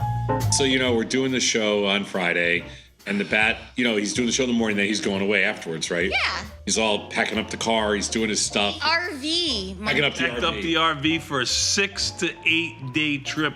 We're supposed to be there about 4 48 days. hours. I bet him $20, and I said, you'll be in a hotel by either the first night or second night. And then I vociferously stood up for you. Of course you did. You should have, because that was the smart move. I appreciate you. You're yeah. Saturday morning, I look at my phone, and it says Venmo, $20. I almost had to pay him $40 because there was a little stipulation. If I didn't sleep there one night at all, I'd have to double the bet. I almost had to send him $40. What happened? See what happened? Here, what happened was we're driving up there. It's absolutely beautiful. It's like sunny as can be. You were tweeting pictures. Oh, yeah, it was beautiful. It was beautiful. Instagram, you're like, I'm here in the woods. Absolutely beautiful. Absolutely beautiful. Amazing. It was gorgeous. We were gonna make a slight right-hand turn. We got about 10 miles to go, and up ahead there's like this dark cloud, and it's raining. It started getting muddy, and dogs are getting all muddy.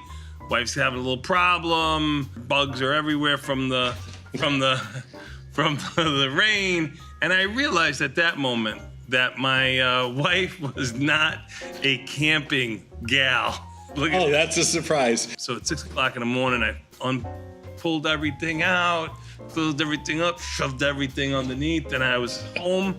We actually left because we did the show at 10 o'clock in the morning. I said we left at 10:30. I was home at 10 o'clock in the morning the next day. Look at him.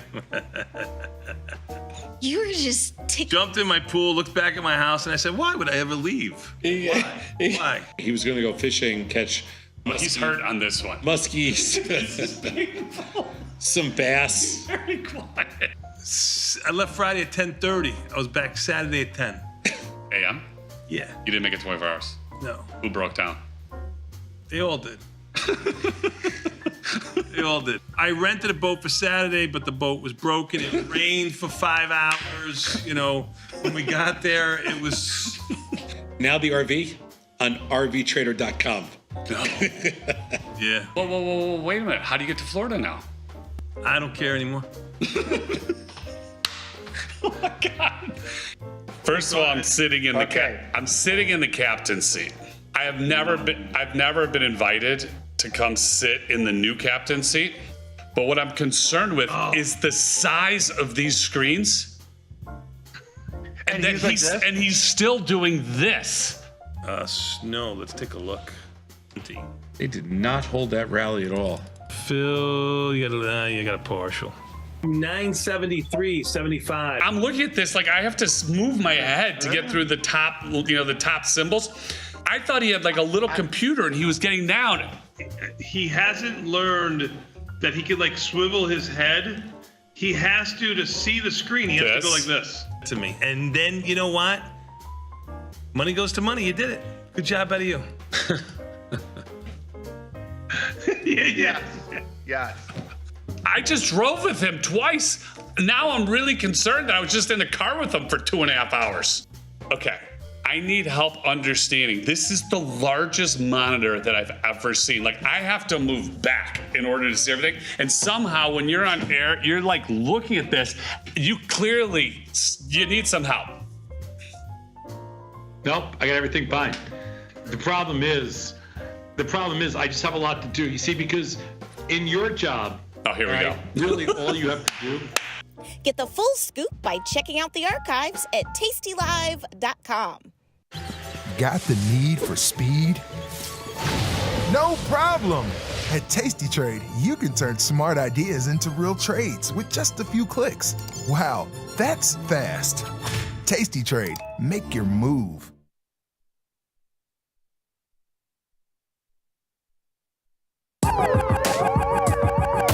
Ring the alarm, hey, ring the alarm, boys. Turn up the charm. Listen up, y'all. Get out the damn stall. It's the last call. Hey, the last call. The last call. The last call.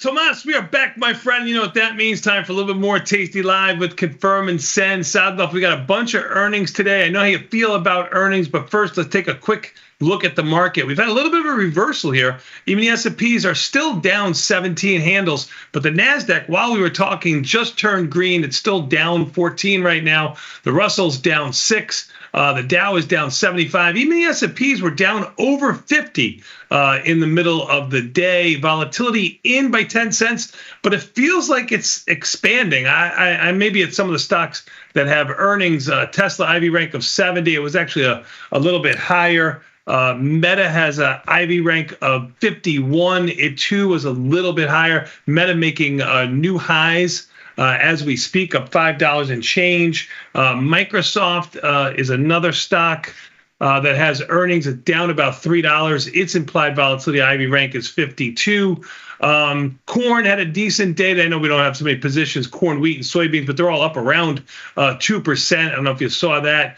Gold had a little bit of two-sided action today, although it settled in up $3.50. Oil had a good $2 range today, but it's only down $1.96 at 72.81. A couple of the movers here today on the downside. SMCI down $37.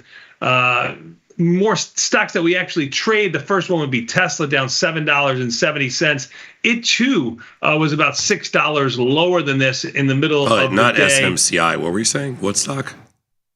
MSCI. Oh, MSCI. Yeah, what I is don't know. that? It's 37. I said I don't know a stock I never really trade or don't know anything about. First stock that I really know about to the downside is Tesla, down around 7. Got it. On the upside, when you take a look at there, the first stock that comes to my mind is Meta, and that has earnings. Meta up $4.60. It was just up around $5. AMD up $3 and change, and IBM, which has earnings, up about $1.90. Sadnoff, I forgot. I got an email today. I don't know how to answer it. I'm hoping we can answer it live. Jay Powell wore a purple tie today. Do we buy the market when he wears a purple tie? I forgot. Oh my God. You know, you're such a sucker for dumbass emails. Yeah, you can buy it. You buy it. Whatever you got to buy. I don't know. Do we buy when Jay Powell wears a purple tie? Yes. Buy purple tie? I forget how it is. I forget. Yeah, what is it? Do you remember? You buy when Jay Powell wears a purple tie. Okay? You just buy. Close your eyes and buy them. Now, what you could close your eyes and buy is the bonds on that down move. That's what I did. I bought the bonds on the down move, but I didn't buy stocks. Purple tie, time to buy. Yes. My Taiwanese sources tell me it is a yes, Sosnoff. That is kind of the dumbest thing. That seems like it comes straight from CNBC, but I'm not sure who had that idea. But no, I'm not paying attention to that. Hey, you know what? You say that's the dumbest thing because that's what these new kids have come up with. When we were kids, Sosnoff, we did the same thing. No. We did the same thing. When the briefcase was fat, that means they were going to raise interest rates. You know it, I know. No. You might have done the same thing. I always faded that move.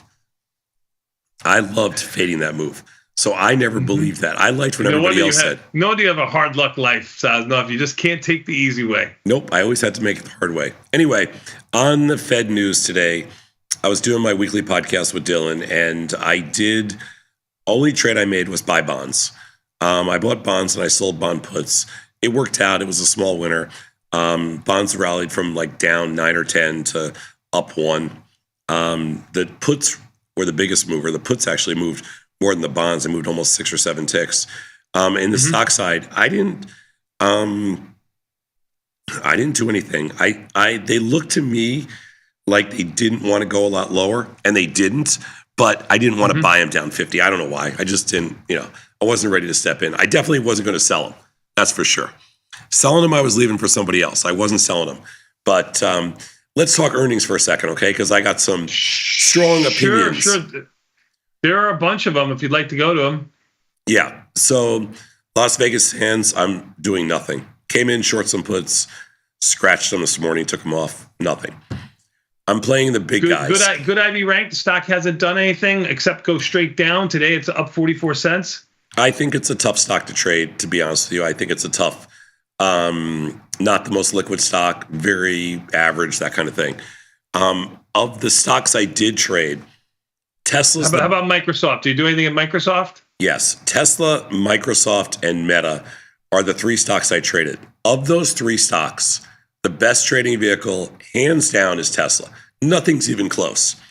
The next best stock to trade would be Meta, and then the worst of those three would be Microsoft. I know that sounds kind of weird, but the worst of those three stocks is Microsoft. And if you say you're talking about liquidity and price of fill wrapped around the mid-price, right? Yep. I think Microsoft is the worst. But I decided to do something different today.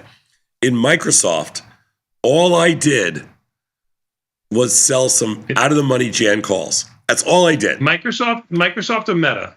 Microsoft. Tiny little trade. Of the three stocks, Microsoft is the least liquid. I don't like it. And markets are 2-3 cents wide. So I didn't trade Microsoft today. So I'm just looking at the market. You can try it all you want. I'm telling you, you're not going to like it. Trust me when I say I do not like trading in there. All I did was sell some junky calls.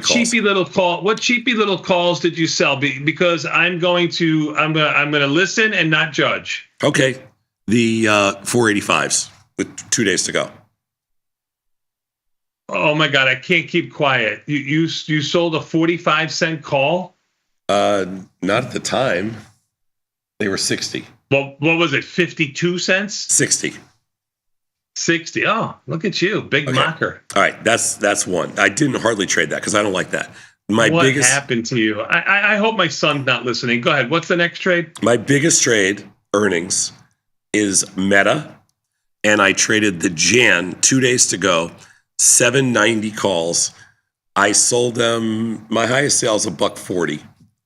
They're currently $129. But that's all I did was sell naked calls in there, and I sold a bunch of them. I hope it doesn't come back on me. You're selling the 5 Delta. You're selling the junk. Short period of time. Yep. You're hoping it stays inside the expected move. Yep. $50 or just under is the expected move. Yep. You're over 2 times the expected move with 2 days to go, and I'm worried about the downside because I didn't want to sell. Here's how crazy I am. I didn't even want to sell one lot of puts down 50. So I did not sell any puts in there at all. Gotcha. Then lastly, Tesla. I can understand why you wouldn't want to sell puts in Meta. I mean, it hasn't had a downtick in quite some time. Now you might think I'm sounding, facetious here. I am not, but sad enough, the path of least resistance is higher on these earnings. Thank you. I'll call you later if I need some help with my future choices. And in Tesla, I did sell both sides. I sold the Feb 275 puts and the March 265 puts against the Feb 505 calls and the Feb 575. I'm sorry, the March 575 calls. So I sold both sides. I sold the strangle in Feb and March in Tesla. So in Meta and Microsoft, I just sold naked calls in Jan. And in Tesla, I sold a strangle in Feb and March. I did not trade IBM.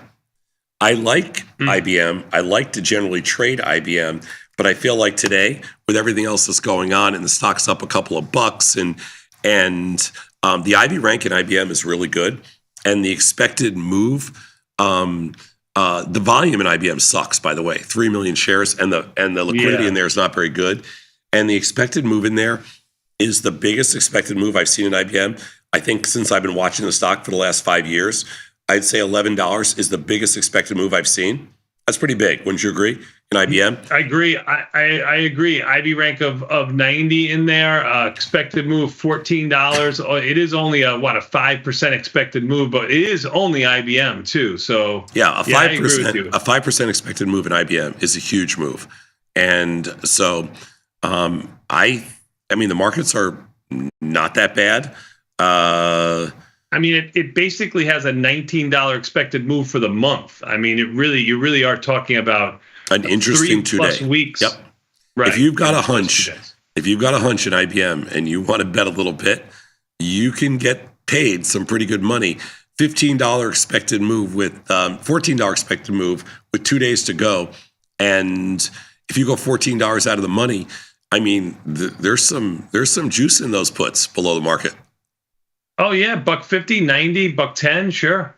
Yeah, I mean, or 44 cents on the 200s, yeah, for sure. Yeah, I mean the 205s, which are $22 out of the money, with 2 days to go, are pretty rich at like 85 cents. And if you look at the call side, is that because you think because IBM does nothing for earnings but go lower?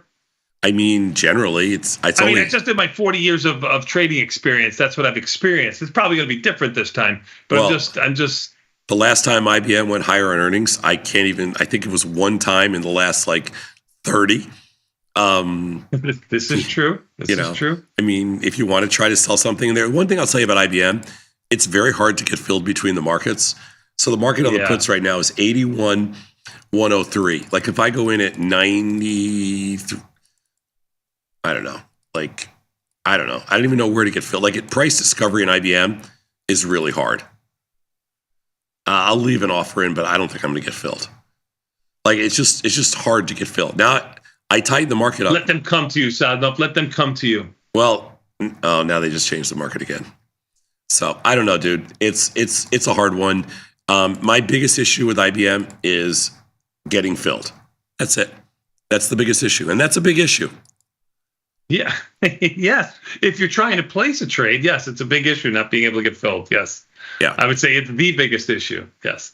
Yeah. So Sadnov, I got my Taiwanese sources wanted me to bring this up to you. ASML had earnings yesterday. This morning, I'm sorry. It's up $30, about a 4.5% move. It is a $700 stock. It's already came out. It is in the same space as LRCX, which is only a $75 stock. The stock's up about 70 cents or so. Markets are okay, not great, about 10 cents wide. In the 2-day options, here's a stock on its butt. No. I don't care. I got enough plays on tonight to choke a horse. I don't need any more. Even the S&P just sold off 15 handles. They were down 15 when we spoke a moment ago. They're down 30, and the Nasdaq's down 60 and change. Even the S&P's volume 1.3, very similar to what we had yesterday. My Taiwanese sources also want to tell you that NVIDIA has traded 5 million options today, and Tesla has only traded 1 million. Just to give you a little bit of... which is really weird considering they have earnings this afternoon. But I did find the liquidity in Tesla today to be not as good as it's been recently. And in Meta, here's the crazy thing about Meta. The stock just was up $6. And I was selling these calls at $138, and the stock was up $6.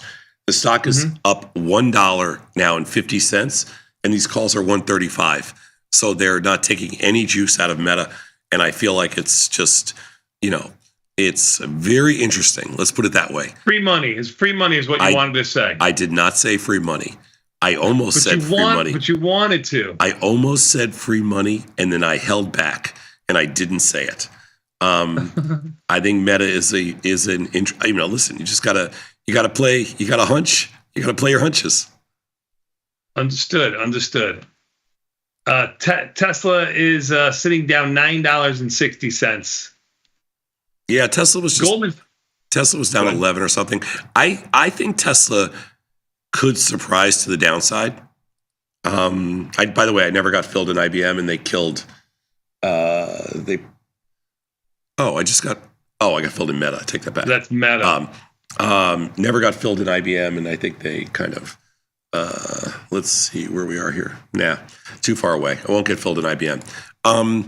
Stocks I think could surprise to the downside would be, I think Meta could surprise to the downside. I think Tesla could surprise to the downside. If anything, I think Microsoft could surprise to the upside. I'm probably going to be wrong on all three, but that's my feeling. If any one of those three stocks surprises, if the day ends in Y, well, that's my call. you're probably wrong. That's my call. Microsoft surprises to the upside. If it surprises anything, it surprises the upside.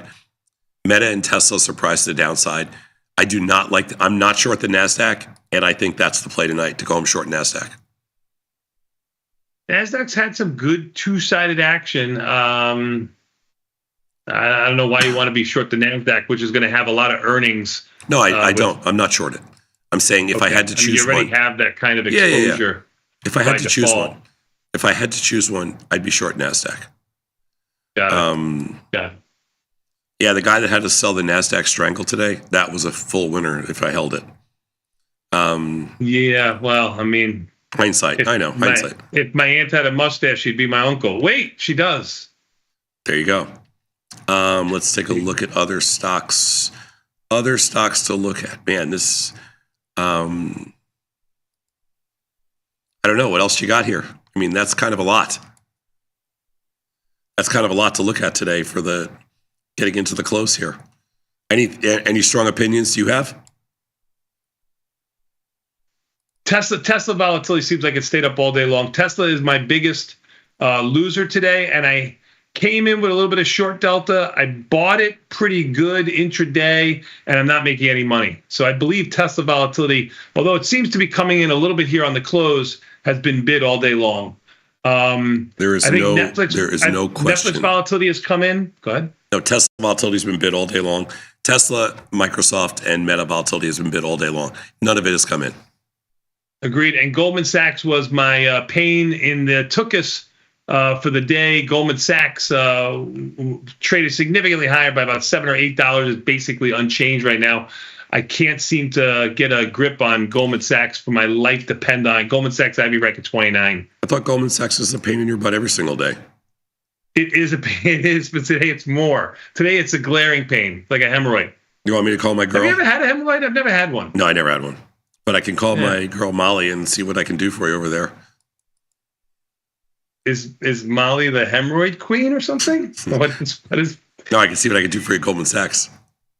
Oh, yes, Molly. I forgot. Yes. No, thank you, me lord. I don't need those free tickets. Thank you. Thank you very much. I can't afford those free tickets. I do appreciate it. Well, now they're finally hitting the calls a little bit in Meta, but not a lot considering Meta was up $6. The stock's down $2. It's dropped $8 off its high, and these calls have not moved. So I guess all I can say is, God help you, Meta, if you're down tomorrow, because calls are going to zero. How about Microsoft? Gotcha. Let's take a look at Microsoft. Microsoft down $5. While you're trying to find Microsoft, let's bring these gentlemen in from overtime if we can, see if they have something to enlighten us with. That's right. We've got Dylan, we've got Ilya, we've got Chris. Hello, gentlemen. Gentlemen, how goes it? Tom didn't have the answer, but my Taiwanese sources gave me the answer. Purple tie on Jay Powell, time to buy, right? That seems to be the consensus that has been put out there, but I don't think he said anything, and I don't think the markets took it that way. Everything is quiet. I think he really stuck the landing here. They wanted a non-event. I think they got it. Well, they definitely wanted a non-event, and I agree with you. Bonds down 1, that's a non-event. Yeah. The entire time. Currencies are quiet. It's all quiet. The entire time that Dylan and I were talking, the bonds barely moved 6 or 7 ticks during that whole thing.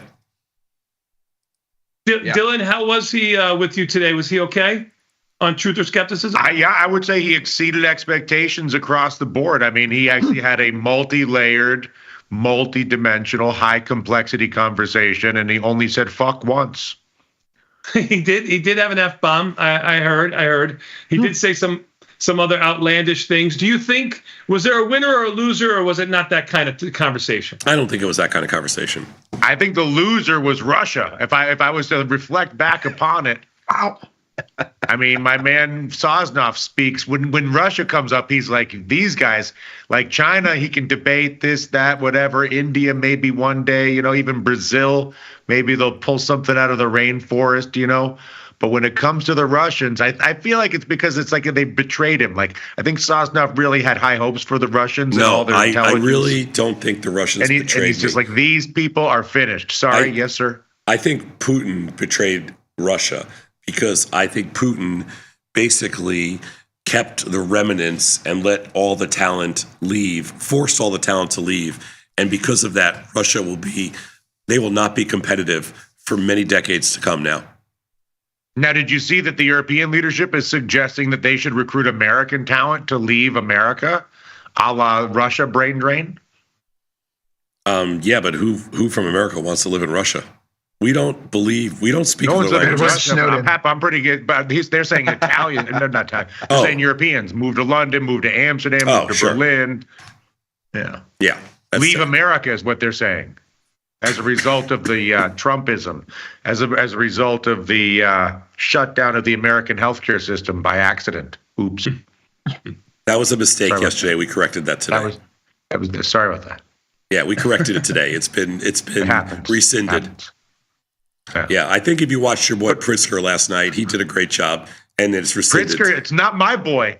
Pritzker is your boy, okay? And he's my been boy. rocking and rolling. He's my boy. I love that guy. But listen. Yeah. And he's the city's boy. He ain't our boy. He's the city's boy. He's a city boy, no question about it. But anyway, no, we're not going to move to Italy. He's a city billionaire boy. We're not You're moving not going to come to Berlin. What about Amsterdam? That's very cutting edge and avant-garde and English speaking. Get you into a little place on the canal. I do love a little Amsterdam. I love Amsterdam, but I can't deal with Dutch food. Other than that, I'd be there tomorrow. Puglia. No, you don't have to come to Italy. We'll get you to Amsterdam. We'll take care of you in Amsterdam. Puglia. We're going to Puglia. We're going to Bari. We're going down that area. Everybody can pick their spots. Just calm down. We're going to Puglia. We're going to Sicily. Don't go to Puglia. I'm going. Don't do it. Going back to my mafia. As soon as you make 2 nickels, your first winning trade, the first time you go on, you're gonna be on Tasty. You're gonna be sitting with Tom like, oh, this worked out pretty well. Look at the Tesla. That's a 3-bagger. You're gonna be like, knock on the door. All right, here's my calls for tomorrow, Mr. Radigan. Here's my calls for tomorrow. Yeah. Just so we have it all out there. Meta lower. Lay it out. Meta lower. Microsoft. All right, hold on. I'm gonna write this down. I'm gonna put it in my pocket, because I'm going to be sitting next to you tomorrow and making fun of you. Go ahead. Meta lower. Meta lower. Microsoft. Microsoft higher, Tesla lower. I say Meta higher, Microsoft lower, Tesla lower. So you agree with Tom and only Tesla? Vecchio, what do you think here? Vecchio? Microsoft sideways, Meta up, Tesla down. We're all Tesla down. Tesla, no. Yeah. What do you think? No. I'm gonna go the other way. You guys, you guys, purple tie, time to buy. Meta higher. I'm gonna go Microsoft sideways with my man Mr. Vecchio over there, and Tesla higher. Oh, wow, Tesla higher. He's becoming a bull. And what about the Russian? I mean, it's only the best. This is the exiled Russian. As my sources have told me, it's the only best performing stock over the last 3 months. It's allowed to have a $9 down move. Mm-hmm. Ilya, what do you think? Meta lower, and probably sideways on the other two. I don't think there's any conviction in the other two. Good. Man, this is reminiscent of the election. We got ourselves a little horse race here. This is very election decision 2024. Yeah. Election 2024. Feeling a little bit like that. Feeling a little bit out in the cold here all by myself. Look, Tesla's unique because its run-up isn't tied to any of its fundamentals, right? It's not like the company's sold more cars or, right? It's all tied to the fact that there was like a Trump bump to it. So, I mean, relative to those expectations, is it going to produce earnings that substantiate its new valuation? Maybe not. That doesn't mean the Trump bump's over for it, but reality. I'm going to give you a standard Sosnoff answer. Words. That's what Sazov does. He gives me one of these. When I talk too much. Okay. A lot of words. All right, let's find out. I mean, listen. Oh, we're gonna find out. I don't know why you guys your meta commentary makes no sense to me, but we'll just have to sort it out later. Meta's in the best position of everybody. Yeah. The price action certainly suggested, but how much better marginally tomorrow versus today? Stock split time. NASDAQ futures uptick ever so slightly, about 5 handles here going into the close. Even the S&Ps have stayed steady. I don't see anything coming out quite yet, Sadno. If you want to take a quick 90-second break and let the overtime boys do their thing? Sure. We'll be back in 90 seconds with overtime. Thank you so much, gentlemen. Be back in 90 seconds. Thanks.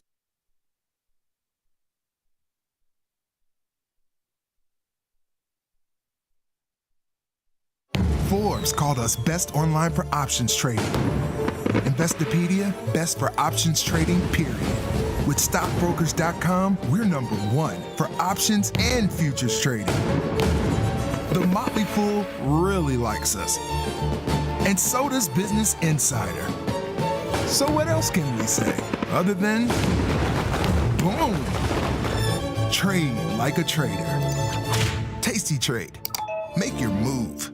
I started trading around 2018, as soon as I got out of college. Stumbled upon a couple of different YouTube videos and learned that way. Truth or Skepticism with Dylan Radigan was actually kind of what really caught me in the early stages, because Dylan was sort of the skeptic, and like I was a skeptic as well. And Tom was able to sort of convince him, and that was kind of my favorite show from the beginning. The fundamental principle that present fear of future uncertainty is fundamentally overpriced. In other words, volatility and selling volatility is the key to getting a statistical advantage in financial markets, is the biggest takeaway. And that's kind of just the overarching principle I follow. Calling all traders. Are you using tastylive mechanics and enjoying awesome results? Are you an up-and-coming options savant? We're looking for you. For over a decade, tastylive has shared the most inspiring stories of traders teaching themselves a new skill, using probabilities and experiencing new levels of success. If you think your trading journey should be shared with Tasty Nation, we'd love to hear from you. We are always on the lookout for the next class of rising stars. Email us at risingstars@tastylive.com if you'd like a chance to share your trading journey and inspire others. Ready to take your trading skills to the next level? Dive into the world of stocks, options, and futures with Tasty Trade courses. Whether you're a beginner or more advanced trader, our courses can empower you with the knowledge to succeed. Watch as our team in Chicago shows you how to use the Tasty Trade platform and go over the basics of trading. Perhaps you'll learn about a new strategy or a potential product for your portfolio. To find our courses, go to the Manage section of our web platform or head to courses.tastytrade.com. Start taking control of your financial future. Visit our courses today. Looking for a better broker and a bonus? Sweet. We got you. Right now, you can get a bonus of up to $4,000 when you open and fund a Tasty Trade account. Plus, low rates, smart tech with the analysis tools you need, and award-winning support. So, get a broker who's actually got your back. And up to $4,000 at Tasty Trade. Make your move, genius. Tasty Trade.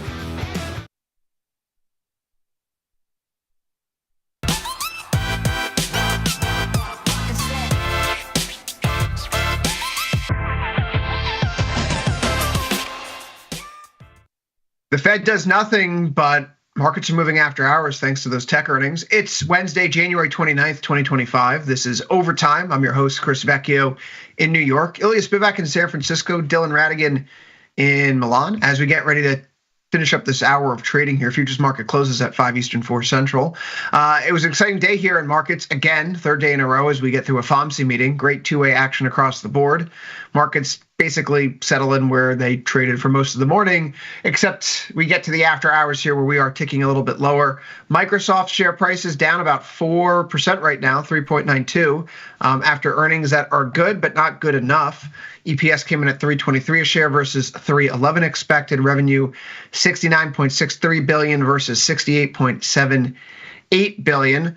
Shares are trading at $4.25 or so right now after sitting up near $4.43 going into the close.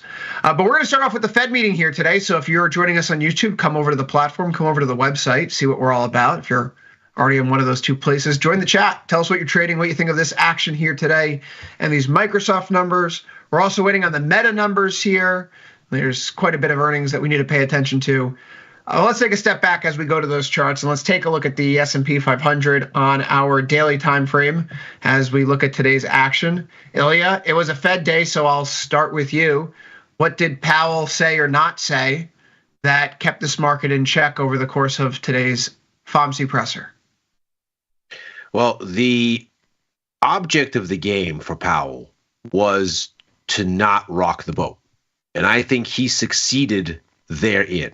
I mean, obviously, the expectations were very firmly established. Yesterday, Dylan, you and I spoke with Jamal, and we discussed this 99% probability that you weren't going to have a rate move this time around. The markets knew that this was not going to be anything. The real question was, would Powell step on any live wires during the presser? The fact that President Trump again started goading the Fed at the World Economic Forum over the weekend, saying that he needs lower rates and he knows more about them than the Fed does, and they should really let him weigh in. Powell would not touch that thing with a 10-foot pole. He just abjectly said, I am not talking about it. We're going to do what we do. Helpfully, he didn't seem aggravated about it this time. He didn't seem shocked. He sort of managed to dance that dance well. And I think when it came to financial stability, when it came to the dislocation in markets, in particular on Monday, when that came up and the AI stuff came up, he danced around that very adeptly as well and would not get into anything that got him in trouble. I think the markets ultimately reasoned that the Fed is steady and nothing has changed, and that was the object of the game. So no big changes on yields, no big changes on currencies after this. Stocks were a touch lower on the day, but that still seems like the ball is kind of bouncing still before it comes to a rest after Monday's shenanigans. It doesn't look like there was a new impetus here one way or another. Dylan, Fed Powell was speaking while you were on Truth or Skepticism with Tom today. Tom noted that the market reaction gave you some, good two-sidedness, but didn't really ultimately go much of anywhere. Bonds effectively unchanged on the day. Does it surprise you that the Fed meeting today didn't really give us much of anything, or given the circumstances of this being a new administration and we've already known that the rate cut cycle is kind of ending, it shouldn't have done much at all, right? Try that again, Chris. I'm sorry. With the Fed meeting today, you and Tom were on during Powell's press conference. Ultimately, the market didn't move much throughout it. Are you surprised that today's Fed meeting didn't do much for these markets? No. I think the markets are. I think that it's an unch move from the Fed, and the story is tech. Between the earnings this afternoon and all the other things that we know, and the Nvidia ball. So I'm not surprised. I actually would have been surprised if the Fed engaged in a way that was meaningful. I think that the Fed's art today was to get through this meeting and not do anything. And so I would say this was like a good job by Powell, basically. He achieved his objective. Now, the real interesting thing is going to obviously be down the line with the Federal Reserve, relative to to all the unknowns here with the Trump inflation risks and all the rest of it. But as far as the Fed's concerned today, it's not to go all Ilya on you, but like it's like a potential risk off the board, so there's a reason before the meeting something obviously could have happened or could have been said or could have been done. But I'm not surprised at the same time. I think that their objective was to have no impact today, and I think that they did a good job of that. A do no harm kind of approach. Oh yeah, I'm curious if you for today. Yeah, at least for today, right? Oh yeah, I'm curious if you had the same takeaway that I had, which was it felt like Powell was kind of putting the toothpaste back in the tube. You know, the December Fed meeting rolls around, and when we get those minutes at the start of this month, we see that Fed officials are clearly concerned about what tariffs may bring about for the U.S. economy. Sure. That is a clear thread running through those FOMC minutes. And yet today, Powell was asked at the press conference, you know, what do you think about the tariffs? Hey, clearly it's an issue for you FOMC voters. What's going on? And Powell says, I don't want to speculate on that. He even chided one of the reporters who tried asking about it. He goes, you know, I'm not going to comment on any of, you know, political official or I'm going to give you a mulligan. I'll give you another chance, right? Today feels like they were trying to smooth over the edges of whatever December brought. Yes. But he also acknowledged that they're hamstrung. They can't speculate on what tariffs may bring because the tariffs that they're so fearful of, they actually haven't gone into effect yet. So doesn't this leave the Fed in a box for today? So we shouldn't be surprised at all. Right. And I think the most interesting thing that Powell said that I think has real implications for us as sort of participants in markets was he talked about the long end and said rates have gone up at the long end. And this has not had anything to do with our policy. This is mainly a term premium kind of thing. Now, that's a very interesting comment that might be buried in otherwise very kind of lackluster milquetoast commentary, as was Powell's job. So by no means did he do the wrong thing here. He wanted for things to be quiet and calm. And to your point, he wanted to walk back some of the concerns that were there in December. So at least not to give the perception that the Fed is sort of sitting on pins and needles here. They did that. But if what you're saying in that comment is that it is uncertainty about the path of monetary policy that has to do with higher rates at the long end, if that's why they're there, at least as far as the Fed seems to be concerned, then the more the Fed succeeds in calming the waters, the more that the Fed succeeds in anchoring expectations and saying, hey, we're going to move real gradual from here. We're not in a hurry to cut. Powell said that. We're just going to take it real easy and watch the data for a good long time. If the Fed is successful in doing that, the implication becomes that bond yields come down and that bonds rise.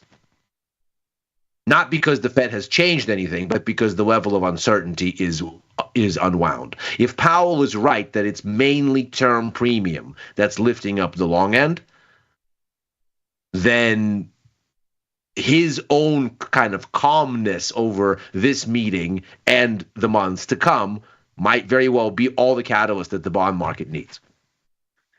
We do have Tesla earnings just came out here after hours as well. 73 cents EPS versus 76 cents expected.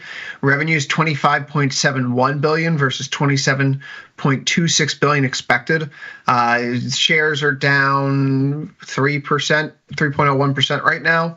375 or so. We'll keep an eye on this, but right now the market not treating the Tesla earnings, which were a miss, as that great, and the Microsoft earnings, which were good, but a little light on the Azure side. By the way, not even bad relative to consensus forecasts for Microsoft. I'm just looking at here the baseline expectations. EPS was a little bit better, not a whole lot better, but the consensus was 3.1 and we got 3.3. Revenue was a little bit better also, 65.6 versus, I guess 65.58 if we take off the rounding versus 64.56. So about a billion better. Not a lot, but Nevertheless, I mean, on face value, not awful by any stretch, and a little bit better than median forecast. I guess it all comes down to Meta now, so hopefully they don't disappoint, because certainly the market's not treating these companies with much respect here after hours. Meta, when it comes out, 677 EPS expected, revenues of 47.03 billion. Dylan, are we surprised about the Tesla miss? I mean, we were talking about this briefly on last call, but their share price run up in the fourth quarter really had nothing to do with people expecting the company to have sold more cars or any sort of improvement. I guess the question is, if this is the direction they're heading, right, and we're seeing that revenues are declining relative to expectations, they're missing on the EPS, and they're getting rid of the tax credits, doesn't that leave Tesla in a little bit of a lurch in the short term? Like, the Elon Musk brand is fine itself. SpaceX is doing the rockets. Neuralink is doing its thing. But Tesla and the valuation it's facing in the short term, does that feel a little unsteady now? I don't think it does, because I don't think Tesla's earnings have anything to do with its valuation. I think its valuation is a referendum on Musk's ability to exploit the U.S. government to his own enrichment and the enrichment of his shareholders. And so as long as people feel like Musk has extremely good access to the U.S. government, I think Tesla trades more on the function of Musk's relationship with the U.S. government than on quarterly earnings for the time being. You know, it's so interesting that you went with Musk and enriching himself in the U.S. government. I saw something pop up in my Twitter feed yesterday where someone tagged someone else in a tweet about your rant about the global financial crisis and how Democrats and Republicans are kind of working in cahoots to just enrich themselves, transfer money from taxpayers up the chain to corporations. They said, this person claimed that they felt like Trump was doing what you insisted needed to be done all those years ago to help solve the issues. You seem to be articulating a different point here. Do you think that the executive orders here over the past week and the changes that we've seen made to the civil service, to the economy, et cetera, through all these EOs, are they in the spirit of what you were ranting about famously all those years ago? I mean, yes, right?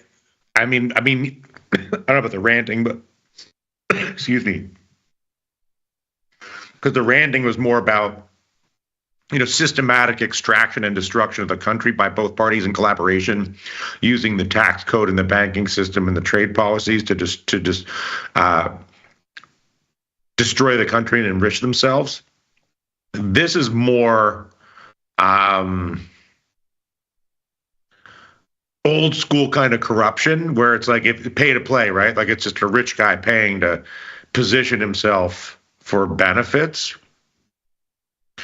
And so it's kind of a different thing, because the systematic stuff is more unconscious in a sense. It's less transactional. By definition, it's more systematic, structural. Mm-hmm.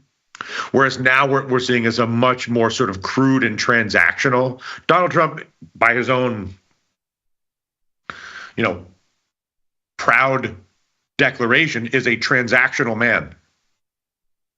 Give me this or I'll tariff you. Do you give me this? If you pay me, I'll take care of you. And so people like Musk are like, okay, I'll pay. Now take care of me. And so I think that this is a challenge. I think this is more typical of the corruption in every government in the world. Right? The reason Kurdistan or China or Russia have, all this sort of hyper wealth concentration and all these issues is entirely a function of the transactional nature of the leadership and their availability to be bought and sold to those that want to buy them.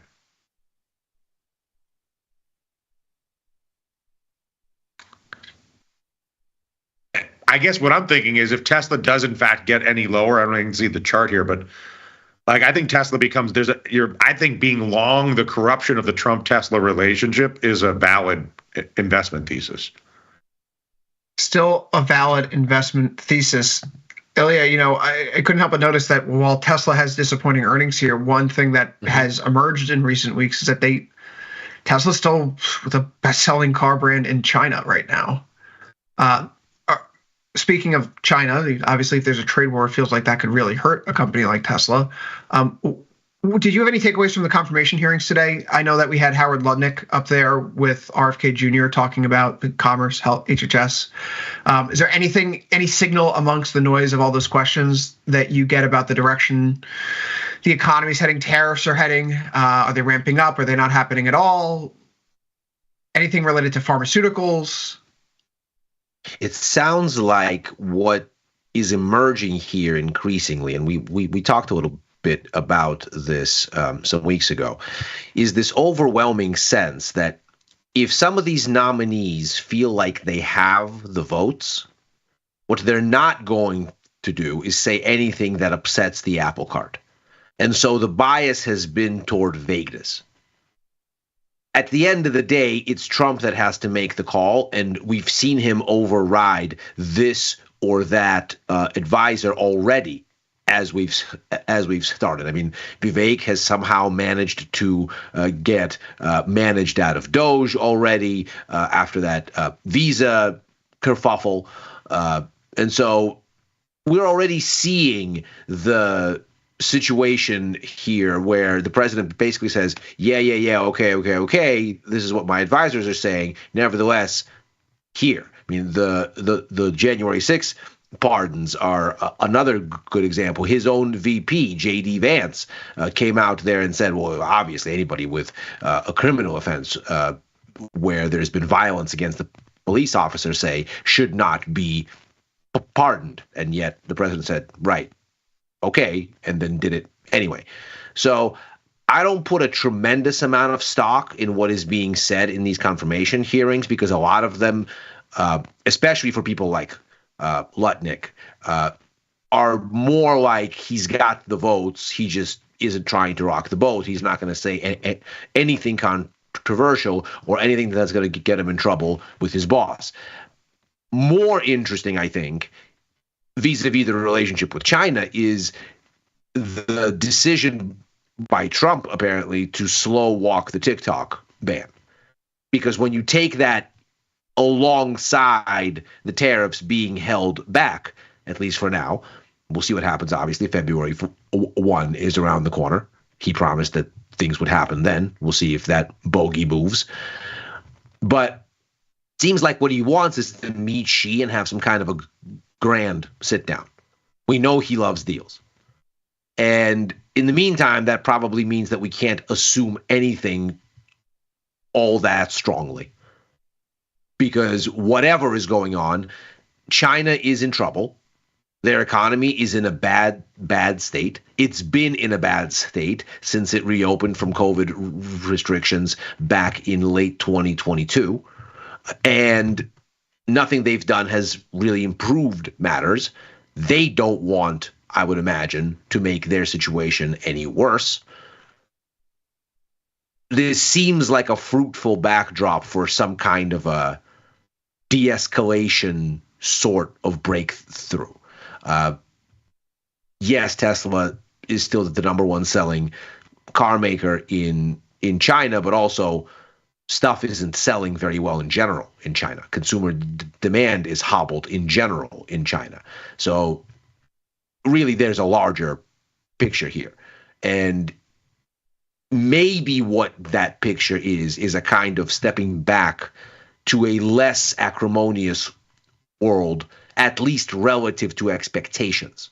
Not necessarily in practice. I don't think anybody's going to hold hands and sing Kumbaya. I think that the competition very much continues. But I think if you thought that with the arrival of the Trump administration, we're going to start bomb throwing immediately, I think maybe that gets tempered. That seems to be the direction we're heading. Dylan, Europe seems to be looking to get closer to China as well. I've seen that China has put out a number of statements saying that if the U.S. is going to leave a number of markets, Colombia, for example, Canada, China stands ready and willing to provide the goods, services, agriculture that these countries may be missing out on as a result of the tariffs from the U.S. Is this going to backfire on us? Are we going to become an autarky and just not have any coffee or anything? I mean, it kind of depends on what you mean by backfire. I think that, it is a chess game, obviously, and it's one that China is extremely good at playing. And China has the ability, and one of the things that China has already done it in Africa, they've already done it in South America, they've already done it in Central America, they've already done it in the Caribbean. Whether it's educational resources, medical resources, whatever. And if America wants to alienate European, Canadian, Mexican, or other world allies from Panama to Denmark, the risk in doing that is that it allows China to make an aggressive expansion of its sphere of influence. But that's but I'm not making a prediction for the future, but that's the obvious, likely consequence is if the entity into whose sphere of influence you have long lived is now adversarial to you, and Russia wants to expand its sphere of influence, but it is in no position to do so, certainly not in places like Canada or Colombia, maybe more in Colombia. But China is extremely well positioned and highly motivated to exploit any opportunity. And they're the system by which they do it is very well established and has been very successful. I know we've been staring at Meta for a little while here on the chart, by the way. I just want to point this out. Someone just posted this on Twitter. This is a timestamp of all of Meta's earnings releases going back to 2019. They're pretty darn good about releasing them right around 4:05 p.m. Eastern time. There's a handful, 4:16, 4:10, but basically every other one has been at 4:05. Still don't have the Meta earnings out right now. What we can say, though, is that the NASDAQ has turned around here over the course of this little earnings release. There's I see other rumors floating around. Meta's not releasing, is delaying their release because they don't want the pessimism of Tesla and Microsoft to overhang their, I guess. Microsoft has charged back, though, here, too, over the course of the market digesting their higher than expected EPS and revenue beat. Maybe it's not going to stick around. We do have the earnings call coming up shortly here, but back to 438. So that loss, which was closer to 4%, has been, I don't want to say minimized, but it's certainly come back in now. We're now down by 0.79% here. So, hey, that's a decent turn. Scratching at the bottom of that intraday range before the release here. Right, and now back into basically the daily range, so one might call that a sideways move. We'll see what Meta has to say, assuming those earnings are actually released. Maybe they were released during this whole diatribe here. You never know. It doesn't look like it. So we continue to watch. We continue to wait for Meta to come out. I don't think that's an indication that it's going to be so good. Right? It's just they just haven't come out yet. But it is atypical, so certainly worth keeping on the screen. It could happen any moment here now. Guys, we are halfway through the trading week now as we look to the scoreboard today, and we talk about the sector performance in this market. It's worth noting coming into today's session, every single sector in the S&P 500 except for information technology was up year to date. Today, we have 8 of those sectors. Nope, 7 of we'll call that 8 of those sectors continuing to add to their gains year to date. XME, for example, metals and mining ETF, that's up 1.43%, which then no surprise, GDXJ and GDX likewise have fairly good performances on this mixed to lower market day. We also see that oil and gas XLE trade to the upside. The worst positive performer is IYE up by 0.19%. But if it's 8 up on our list, it means that there were 17 down, and the worst performers were all related to real estate here. Worst performer is XHB, down by 1.69%. ITB, home construction, 1.64 lower. IYR off by 1.32. VNQ off by 1.32. We do have some housing data tomorrow, but the fact of the matter is, as we heard from Powell in the press conference, since they began their rate cut cycle, mortgage rates are up a full 100 basis points, guys. The housing market right now, the report from Redfin yesterday shows that it's taken about 52 days on average for a home sale to go through. It's the slowest pace since the pandemic. So, and there's a headline from CNBC. Trump accuses Fed Powell of creating inflation after the rate decision. Gentlemen, do you find any information, any takeaway from how the housing market performs here today into the end of the day after we have this discussion during the Fed meeting that, hey, by the way, you guys are cutting rates and mortgage rates are going up. What are you going to do about it? How's the housing market looking here, Ilya? It doesn't look like this is really the main impetus for much of anything until we start to get a real unfreezing of the housing market vis-a-vis the sort of bleeding through of Fed rates. And of course, what we've seen with the readjustment in the market's view of the Fed, right, since mid-September to about mid-December, there was a mass kind of hawkish reevaluation. Yields went up, the dollar went up. Mortgage rates are not a function of what the Fed mandates them to be. They are anchored to market rates. So what mortgage rates have done is they've increased over the course of that period. I think last I checked, the jumbo 30-year average was back to 7%. So we're looking at still a market that's locked up. If we look at the measures of housing inflation in the PCE report, which is probably the cleanest way of looking at just how locked up, you see that these numbers have been not running away, not getting worse, but likewise not really getting better. And of course, we're going to get updated ones this Friday. As of November, housing inflation contributed about 3/4 of a percentage point to overall inflation. That's a little bit better. It was closer to like 1% at the start of the year, but not by much. This is very, very slow moving. And if you're really wanting to see housing really get off the ground here one way or another and actually start to see some real change, I think you start to have to unlock both buyers and sellers as more rate cuts filter through, which again sort of takes you to the conversation that Powell had about the term premium at the press conference today. He was asked about housing, and he said, well, look, obviously the term premium in long rates, which are the basis for mortgages, isn't helpful to making those mortgages more affordable. But we think it's not about us. We think it's about the term premium. Which means it's about ostensibly that means it will fade. It's about political, but as term premium inflation can be political uncertainty, right? Of course. Is the Fed going to retain its independence? I think he was wink, wink, nudge, nudge, saying exactly that. There is some news here after hours about Meta. No, it's not the earnings report, but maybe this is why the earnings report is delayed. Trump signs agreement for Meta to pay $25 million to settle the lawsuit against them. What? So perhaps that's why the earnings were delayed. We're waiting for this piece of news to drop first. A lawsuit against who? The lawsuit is the Trump lawsuit against Meta? Yes. Trump signed a settlement requiring Meta to pay $25 million over his 2021 account suspension.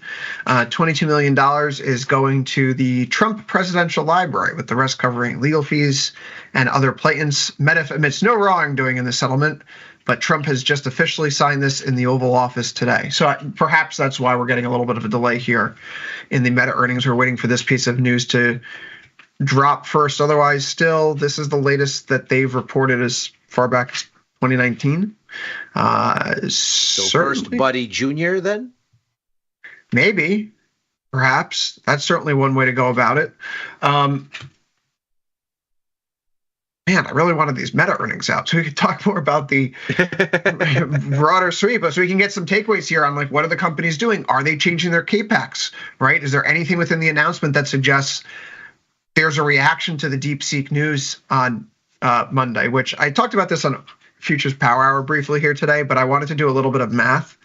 I saw a comment in FT from Dylan Patel. He's a semiconductors analyst, and he said, look, I don't think that DeepSeek is being honest about what they've done here with their chips.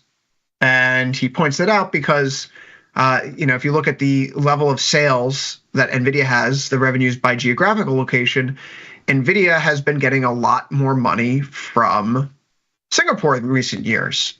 China really hasn't been growing. So Singapore's all of a sudden seeing all this, increased purchasing of NVIDIA hardware. Maybe they're being used as a put between or a pass through for China. So having seen this comment, I decided to run some of the math today. Here's some math for you guys. If last year we get $17.4 billion in the quarter, last quarter we get $17.4 billion worth of sales to Singapore, and an H800 costs $22,400. Let's just assume all those NVIDIA products that Singapore purchased were the H800s. That means they purchased 776,785 of them. Now, a single H800 uses 350 megawatts of electricity. So if Singapore was using all of the H800s that they purchased last quarter, they'd had to have used 271,875 gigawatt hours of electricity, which is a lot because Singapore's grid, per most recently publicly available data that I could find, Singapore's grid only produced 53,085 hours of gigawatt hours of electricity as of 2020. So unless they 5x their grid capacity since COVID, there's a pretty strong chance that Singapore is not keeping all those NVIDIA chips on their shores. They're not warehousing them. They're probably just a pass-through for other countries that are on the sanctions list right now. I think this DeepSeek thing is probably overblown. Does it signal that we're in phase 2 of the AI revolution? Yes. And that's why I'm interested in to see what Meta says. Does Meta kill their CAPEX expenditure here today? Do they still plan to plow forward? What's the scaling issue that we're going to see now moving forward? I know Llama is ultimately in a war room right now. They're trying to reconfigure the system to do it a little bit more like DeepSeek could.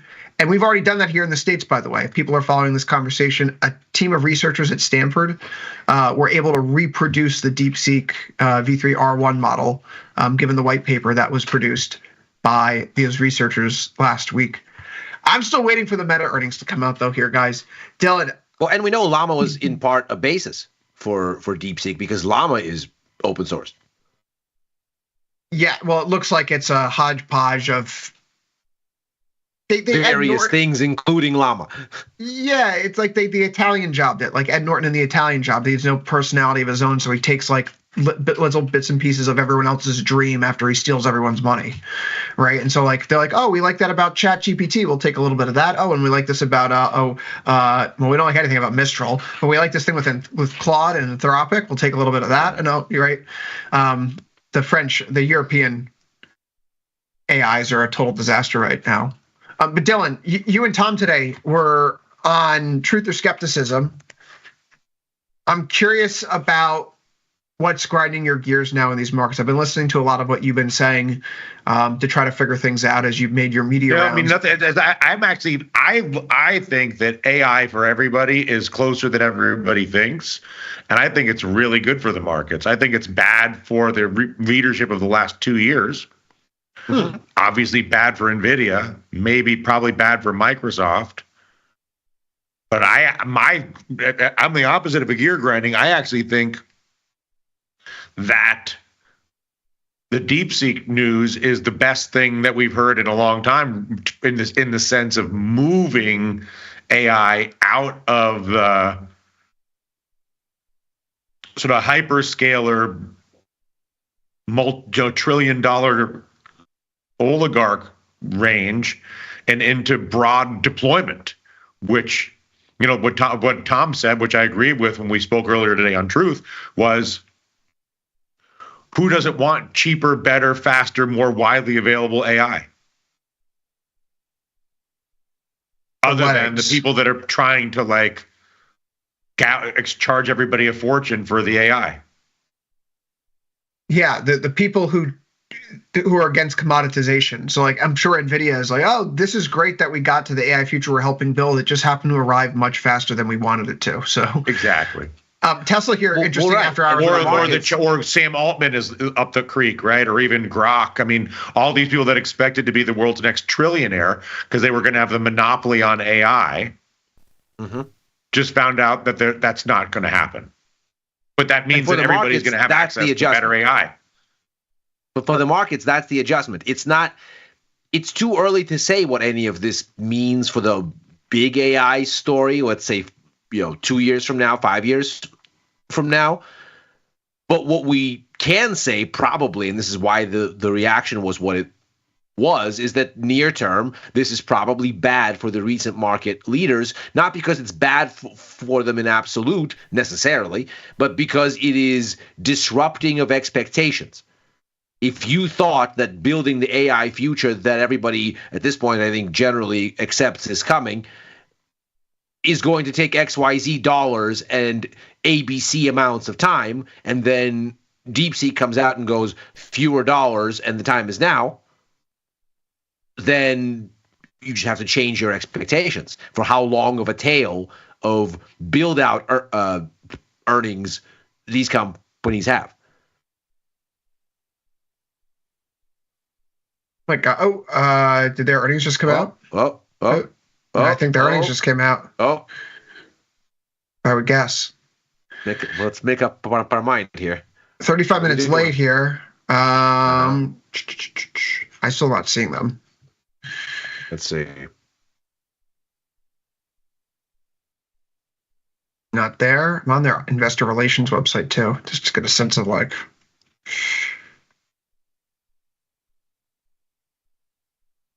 Gotta be bad. 640. Yeah, I mean, tab from 673. Quick little 5%er there. Doesn't look like it's good. I'm still not seeing it yet. People getting impatient. Oh, maybe the earnings are bad. Maybe they're not so good. And this is really, I mean, this is the but I would think that Meta actually benefits to the commoditization of AI. I mean, but for, I guess, the Zuckerberg. I'm seeing them now. Got them. 802 EPS versus 677 estimate. Revenues 48.39 billion versus 47.03 billion. I'm just going to pull this up here on the screen. Look, someone tweeted this at me. Thank you very much, whoever did that. There we go. There, so you can just see the results. Revenues up 21% year over year. I guess that's pretty good. Operating income clears by about $3 billion, which isn't that bad. Operating margin 48% versus 42.6 expected. Yeah, they make a little bit of money. Full year 114 billion. Tax rate. I guess first quarter is a little bit light. They were estimated to come in at 41.7, and they're coming in at, I guess the bottom range is 39.5 is their estimate for first quarter.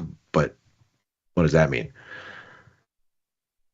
The most interesting thing on that stream was they expect the tax rate to be 12 to 15%. Yes, which is more than anybody else could say. You figure they might have some inside knowledge on that. The CAPEX, though, draws my attention, will be in the range of $60 to $65 billion. It was just a few days ago that we heard from Mark Zuckerberg at the end of last week that Meta would be doing $60 billion of CAPEX this year. So I suppose if there was going to be an official, we need to scale things back because of DeepSeek, we can't continue to invest in the future. There was a window where Zuckerberg laid his chips down and said, this is how much money we want to spend. And the earnings release when DeepSeek occurs, right? That's in the middle of this timeline. And Meta still says, no, that's not going to get us to reconsider anything. We still plan on spending the $60 billion. So how do you interpret that, Chris? I think listen, this is good. If the capital expenditures are there, the question is, it's not that NVIDIA is not going to sell this hardware. And it's not that I don't think that NVIDIA is going to have the revenues that they have forecast to have. Is the market going to be willing to pay 70 times earnings for them?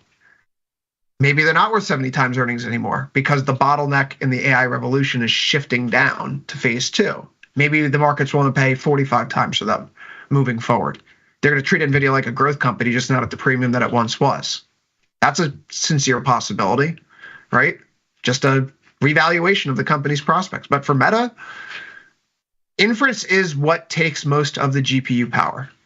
And the more consumers you have, the more GPUs you need for the inference. Training the models themselves, from my understanding, and chat, feel free to correct me here. I'm trying to learn more and more about this. But from my understanding, the training is not what requires the most amount of money. It's keeping the system on and running for consumer application. So while it costs, we'll say, $5.5 million, which, again, you could actually look this up online, like the cost per hour to rent a high-end NVIDIA GPU in order to do LLM training is basically around $2 to $3. It's super cheap. So if it's going to take you, 20 million GPU hours, okay, you could start to do the math. That's not a huge investment. And if in China, because of the GPUs they have access to, it's cheaper than that, right? If it's 25 cents an hour, well, okay, that math all checks out. In any event, I think that the future is there. We're seeing that DeepSeek is being hosted here in the US. If you want to use DeepSeek here in the US, go through something like Perplexity, which is hosting it stateside, which means you're outside of the CCP censors. So feel free to ask it about Taiwan or Xi Jinping, and you'll get the unvarnished truth. It's certainly an impressive model, guys, but NVIDIA's lack of negative reaction here, I think, tells a story unto itself. I think that's a fairly good I would sign. say, isn't NVIDIA the greatest beneficiary to what you just reported on the Meta earnings? One thing. I mean, directly, but also indirectly by implication, as you just described the narrative to be. That is my understanding. And if the data numbers I crunched about Singapore are accurate or remotely accurate, then, when the story breaks that they find H800s have made their way into China, did NVIDIA's share price just take a haircut for no reason? Right? Like, great, they could build the model. How do you run the model at commercial scale? You're going to need more GPUs. That's it. That's all there's to it. So Meta here, it's a really great set of earnings. Does it dwarf everything else that happens between Microsoft? Listen, we could put this reaction in our back pocket, I think, by now. We have all the earnings results. The NASDAQ is going to settle in down around 0.11% or so today. It recovers a little bit here after hours. Net, we're going to have to wait to see what happens in between the future sessions when the actual conference calls are held. We're going to hear those starting at the top of the hour, 5 and then 5:30 p.m. Eastern. We'll hear from the slate of companies that just released. The one company that we haven't talked about here, because we think of it as a dying enterprise for the most part, maybe I don't want to speak for everyone, IBM after hours here. Really strong set of numbers. Dylan, IBM is one of the companies that when I ran my screen this week, trying to figure out what basket of companies would do well in a phase 2 AI world, IBM fit the criteria. Should perhaps meaning applied AI. Applied Same as AI. Apple. Yes. Mm-hmm. Should we be looking into some of these legacy names that are trying to rework themselves? Well, I mean, I'm not as. Why is IBM a bit beneficiary of applied AI? The hardware that they produce and their ability to implement AI in their systems, given the data that they have, proprietary data they have for a large scale number of clients. And for a very long they time. have a ton of data and the correct hardware to apply it. Yeah, and like the enterprise value of what they do for consumers and businesses goes through the roof now. If you can, hey, by the way, flip the AI switch onto everything IBM, that's interesting. And with all the IBM data training. I mean, again, I like I said, I made a case. I think it was maybe when maybe it was yesterday when you were not here. I made a case for Apple for the same exact reason. One of these days, I think it was yesterday, where Apple is a direct beneficiary of lower cost applied AI as well. And so and that's also why I think because Meta I think is the best in the world at data, full stop, in terms of digital things. And if I believe it about Meta and I believe it about Apple, IBM honestly didn't occur to me, but it makes sense that it would be on the winning side of the second generation of the AI revolution, the beginning of applied AI, basically. Well, I mean, and to the extent that what DeepSeek does is it basically broadens the addressable market to say you don't need gazillions of dollars to build out real AI capability, as long as you're willing to say we're going to use it sparingly and we are going to deploy it narrowly. So we're not going to go try and compete with Claude or GPT or anything like this. We're going to just need this one very narrow application for this one thing that we're doing.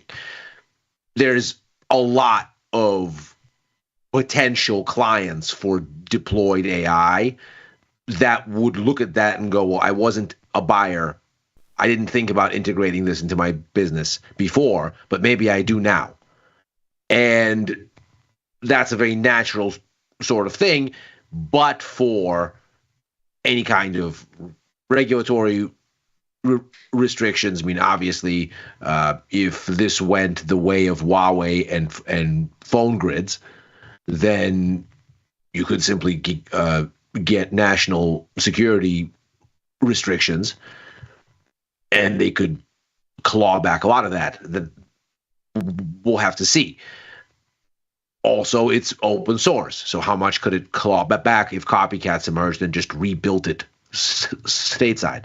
So it's the kind of thing that should theoretically be good for the selling of hardware that hosts AI, assuming it's not the really expensive hardware. And this is where, to your point, Chris, you might have a gap between something like an IBM and something like NVIDIA, right? If in earnest you don't need the really, really fancy NVIDIA hardware, but you could do with some of IBM's stuff at smaller scale, because this is the kind of narrow deployment that you're looking at, then the addressable market is larger, and those companies theoretically should do well. Meta here back to basically unchanged after hours. It's been bouncing back and forth between losses and a small gain. They ultimately are guiding a little bit lower here. IBM 392 EPS versus 375 expected on this tech earnings Wednesday. Revenues of 17.55 billion versus 17.45 billion expected. Here's the AI story within their earnings. Software revenues up 8%, even though infrastructure revenue down 4%. Their software segment grew 10% year over year to 7.9 billion, thanks to strong performance from their Red Hat Linux operating system. They're seeing that people are implementing and using IBM just to scale up right now in a very cost-efficient manner. Why would IBM be a phase 2 leader? Because it has its hybrid cloud, it has its AI-driven consulting services, and its new Watson X platform helps design other AIs that are bespoke and tailored for your proprietary data set. That's a fascinating tool. So there's a lot of supply chain optimization that could potentially occur. They do have these strong enterprise catalysts, right? And so they are trusted by their customers. If they are able to simply just implement AI at scale with Watson, they maybe can resuscitate a brand, which I feel like GE and IBM are the two great American brands that up until recently have been, been like a 15-year-long story of disappointment.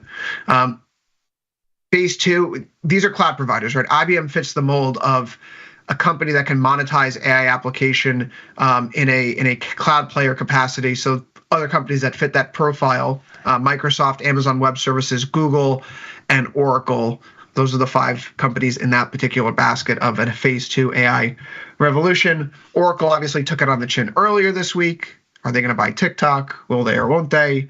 They haven't necessarily recovered the same way that other stocks have here in recent days, but they are a significant player in this. I think this is part of the story of last week with the AI infrastructure announcement. Did we just waste all this money that we set aside? Them, SoftBank, OpenAI are the 3 companies involved in that right now. So there's still some fear.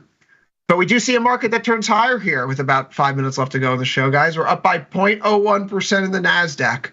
How about that? They were down 0.75%. Well, the Fed's behind you, and the 60 billion CapEx number is there. Tesla trades on Musk's relationship with Trump, not on its earnings.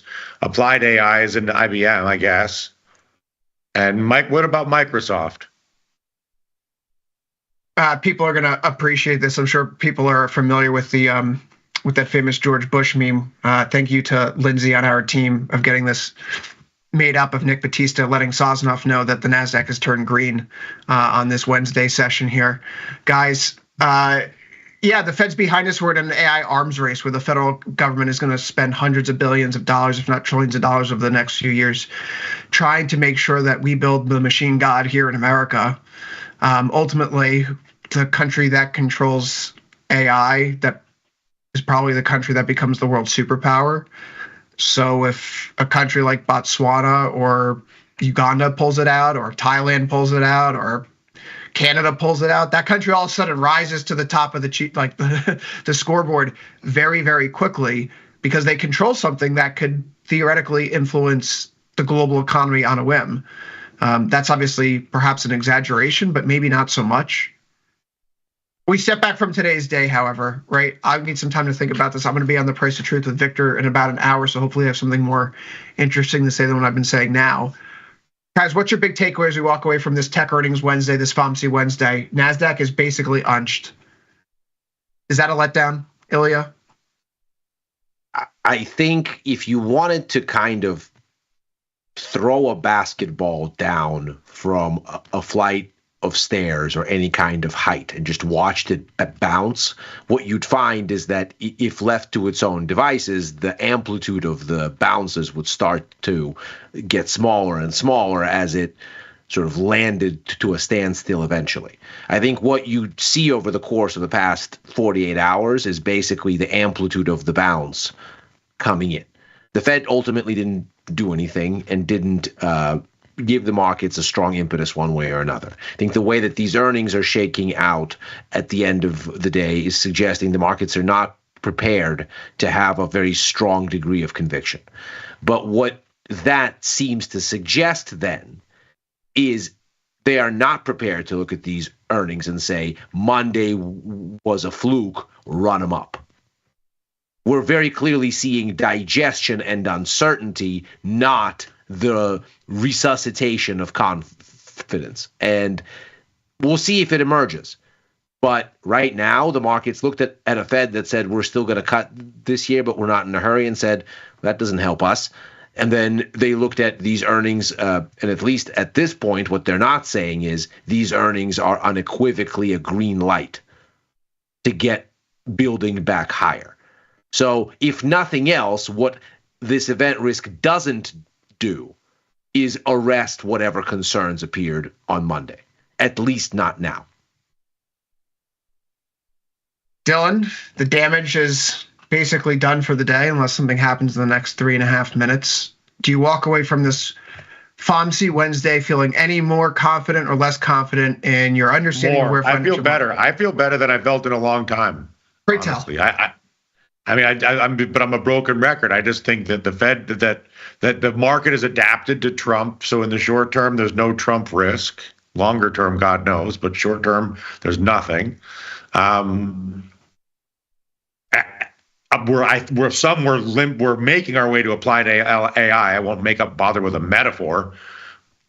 Well, we're limping or racing in that direction. We're quickly moving in that direction. And at the moment, the Fed is, is in a state, rates are in a stable condition, and by all accounts, in the short term, so is inflation. So it sort of brings you back to the only possible, concern is, gosh, at some point, all this should result in inflation.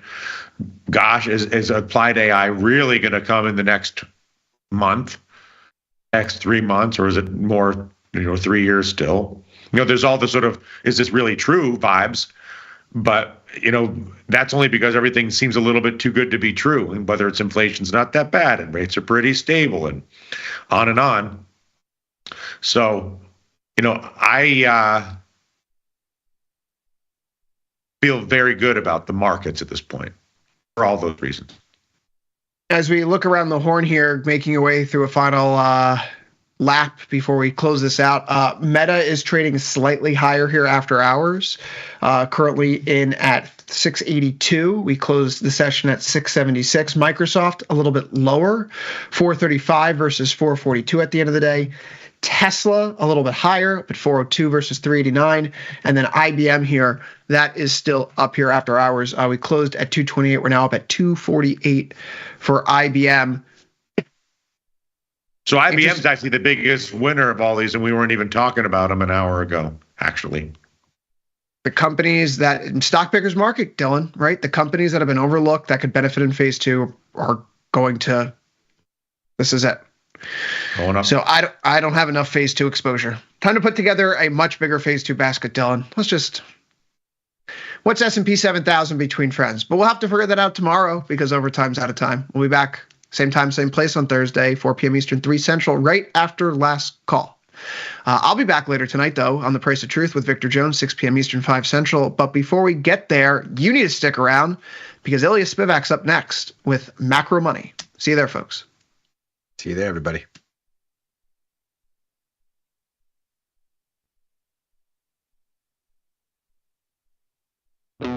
Looking for a better broker and a bonus? Sweet. We got you. Right now, you can get a bonus of up to $4,000 when you open and fund a Tasty Trade account. Plus, low rates, smart tech with the analysis tools you need, and award-winning support. So, get a broker who's actually got your back. And up to $4,000 at Tasty Trade. Make your move, genius. Tasty Trade.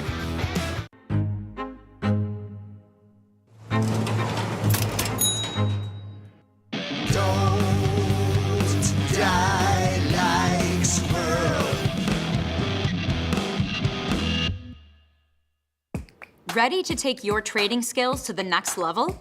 Dive into the world of stocks, options, and futures with Tasty Trade courses.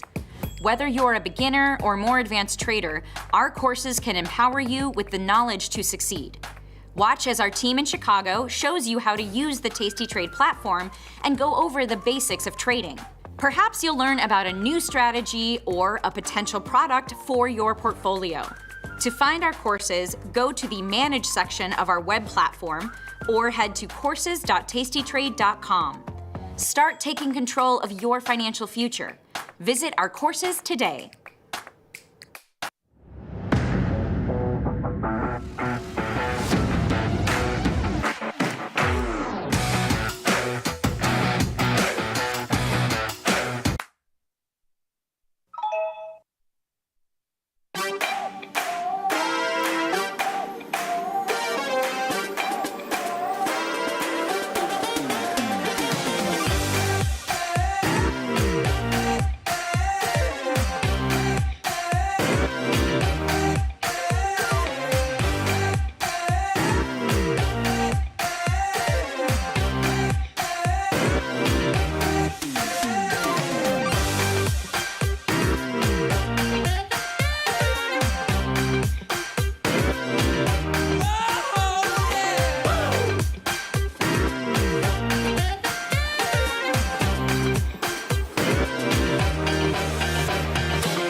Look who's back testing.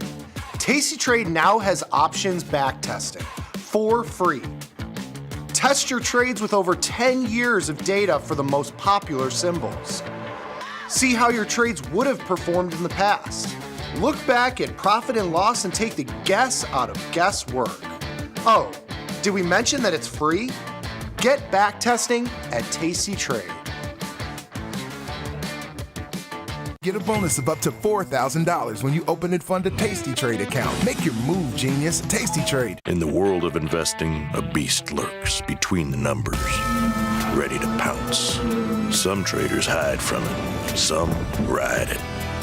If that's you, join us on Tasty Trade. Genius loves company.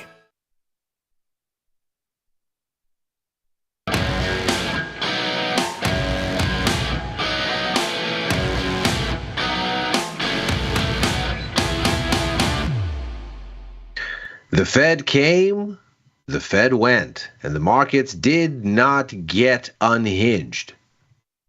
A small win, perhaps, for Fed Chair Jerome Powell, but we are far from done with macro event risk, which moves across the Atlantic over the next 24 hours. And that's exactly what we're going to talk about here on Macro Money. I'm Ilya Spivak, head of global macro here at tastylive. And we have an interesting lead from the Fed, but also a monetary policy announcement from the European Central Bank to contend with as we move forward here, which, now that the Fed is out of the way, might give us a very interesting lead on a trade setup on the currencies side of things, even as stock markets and bonds try to find what everything means now that the Fed has issued their guidance. So let's take a look here at what the ECB is expected to do and what all of that means in the context of what has been occurring. So first and foremost here, the baseline expectations. So we can see we're looking for a cut. So the pricing here might be a little bit confusing. Let's break it down. We're looking at 2.91 for the January ESTR futures implied rate. This is the Eurozone's version of Fed funds futures, and that looks like there is no rate cut that's being priced in. But when we consider that we are 50 basis points lower from 3 to 2.5 by March, this starts to make a bit more sense. There is no policy meeting in February. So what we see here are just the months when there is an ECB rate decision. And what we find is that when we look at this particular policy meeting, it is of course happening on the very last days of the month. So indeed, the effect isn't in January, but in the February implied rate, when couldn't have an ECB rate cut because they're not meeting then. And so it is in fact this meeting that looks like it will produce a 25 basis point rate cut. As we look at what the ECB is expected to deliver over the course of the year, it has been remarkably stable.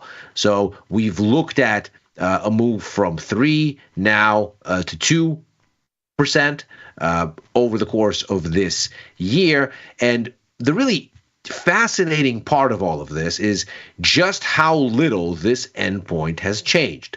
So we can see here the lines measuring what the expected policy path has been over the past 3 rate decisions, as well as clearly on the eve of another one. We can see from about the middle of September, that's this line right here, the endpoint has really only changed by about 30 basis points up or down. And what we find is that the difference is not really something that gives us a steady stream. So in the current setting, we are much more hawkish than we were in December.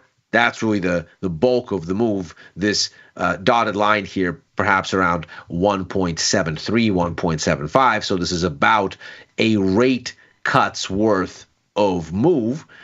But the numbers for October, the numbers for September, they lie in the middle. So the actual month-to-month change here has been very minimal, but for this December to January jump.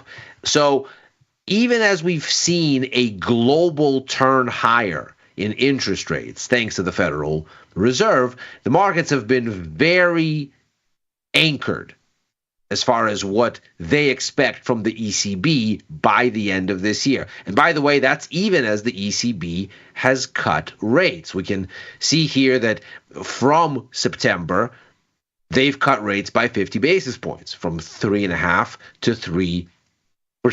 And even still, the pathway still seems to broadly land on 2%, give or take, even as the Fed has pulled into a more hawkish direction. Now, why does that matter for the Fed? Well, we have talked at length before around this idea that the global economy and global commerce is largely settled in U.S. dollars. According to the Bank of International Settlements, 88% of global monetary transactions are flowing through USD. And that is because of the dollar's overwhelming liquidity. In fact, sometimes it turns out cheaper to trade from one currency into another non-USD currency through the dollar. So to trade currency A into dollars and then dollars into currency B, rather than go from A to B directly, because A and B are not as liquid as the dollar, and so the transaction cost actually becomes higher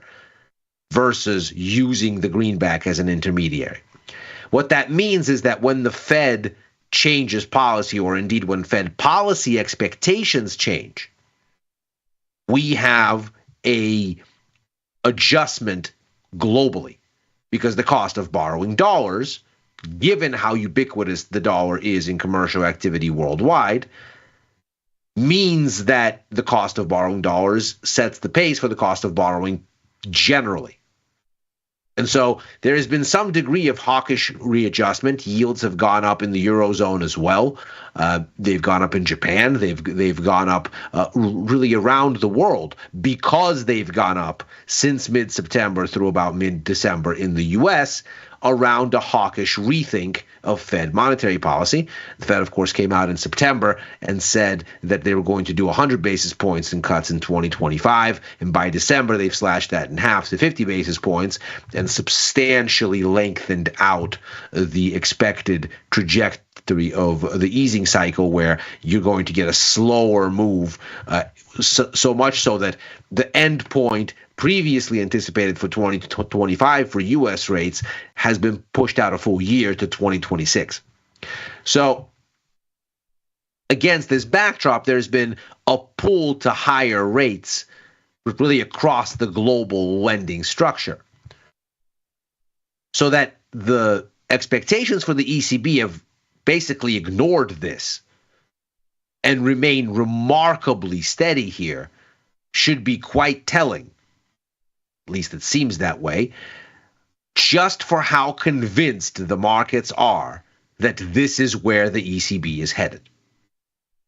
These expectations look very well anchored, and it seems like it would take quite a lot for them to get dislodged. Moreover, when we start to look at some of the recent economic news flow, we see that unexpectedly the Eurozone economy is showing some green shoots. The economy unexpectedly grew in January, according to the latest set of Purchasing Manager Index numbers from S&P Global. We can see, as ever, this is an index that's centered around 50. Above 50 is growth. Below 50 is contraction. The further you go above 50, the faster the growth. The further you go below 50, the faster the contraction. These numbers are kind of an approximation of GDP. GDP comes out only quarterly and is notoriously lagged, whereas these numbers offer a little bit more of a timely view. And we can see that here that really since early days in 2024, the economy has been slowing. There was the expectation that for a third consecutive month in January, what you would see is another contraction. And in reality, what we have is not only a surprise bout of growth with a reading at 50.2, but also the fastest growth for the region that we've seen since back in July. And so what all of this adds up to is another reason why whatever is anchored into here seems likely to remain.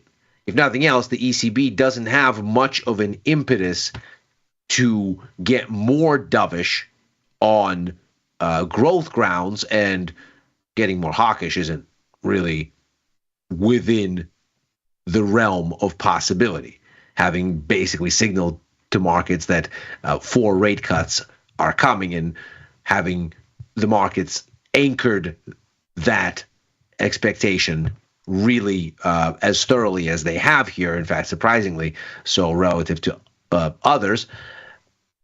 It seems unlikely that anything like abandoning policy that's already been so well established is in the cards. Certainly the ECB might tinker inside the margins, but that there is a dovish bias seems unshakable. The question is, how much more of one could we get? And this kind of PMI data suggests there's probably little scope for something like that. In fact, bond markets in the Eurozone have already noticed. What we find is that from the bottom here in the inflation expectations that are baked into short-term German bond markets, this is the 2-year break-even rate. It's the inflation rate implied by taking the difference between nominal and real German 2-year rates. Of course, nominal rates minus expected inflation is how you get to real rates. And if you take the difference between nominal and real, it's that expected inflation component that you're left with. So this is essentially the market's expectation for near-term inflation in the Eurozone's largest economy. And German markets are kind of a bellwether for the region as a whole. So what you see here should apply not just to Germany, but to the whole of the bloc, at least as far as sentiment is concerned. And what you find is back in August, inflation expectations bottomed. And since then, after a period of chop and digestion here, have been moving higher, in fact, increasingly so in January. That sort of explains how we jumped from here in December to here now in January. This is that big hawkish adjustment. Well, there's that big acceleration over the same period of time in inflation expectations. And of course, inflation comes alongside growth. So the green shoots that we see in the PMI data perhaps speaking to something that the bond markets have already sniffed out, which is that the growth dynamics in the euro area are quietly getting a bit better. If we look at the ECB's main North Star, they have a single mandate, unlike the Fed. Their goal is simply to get inflation on target.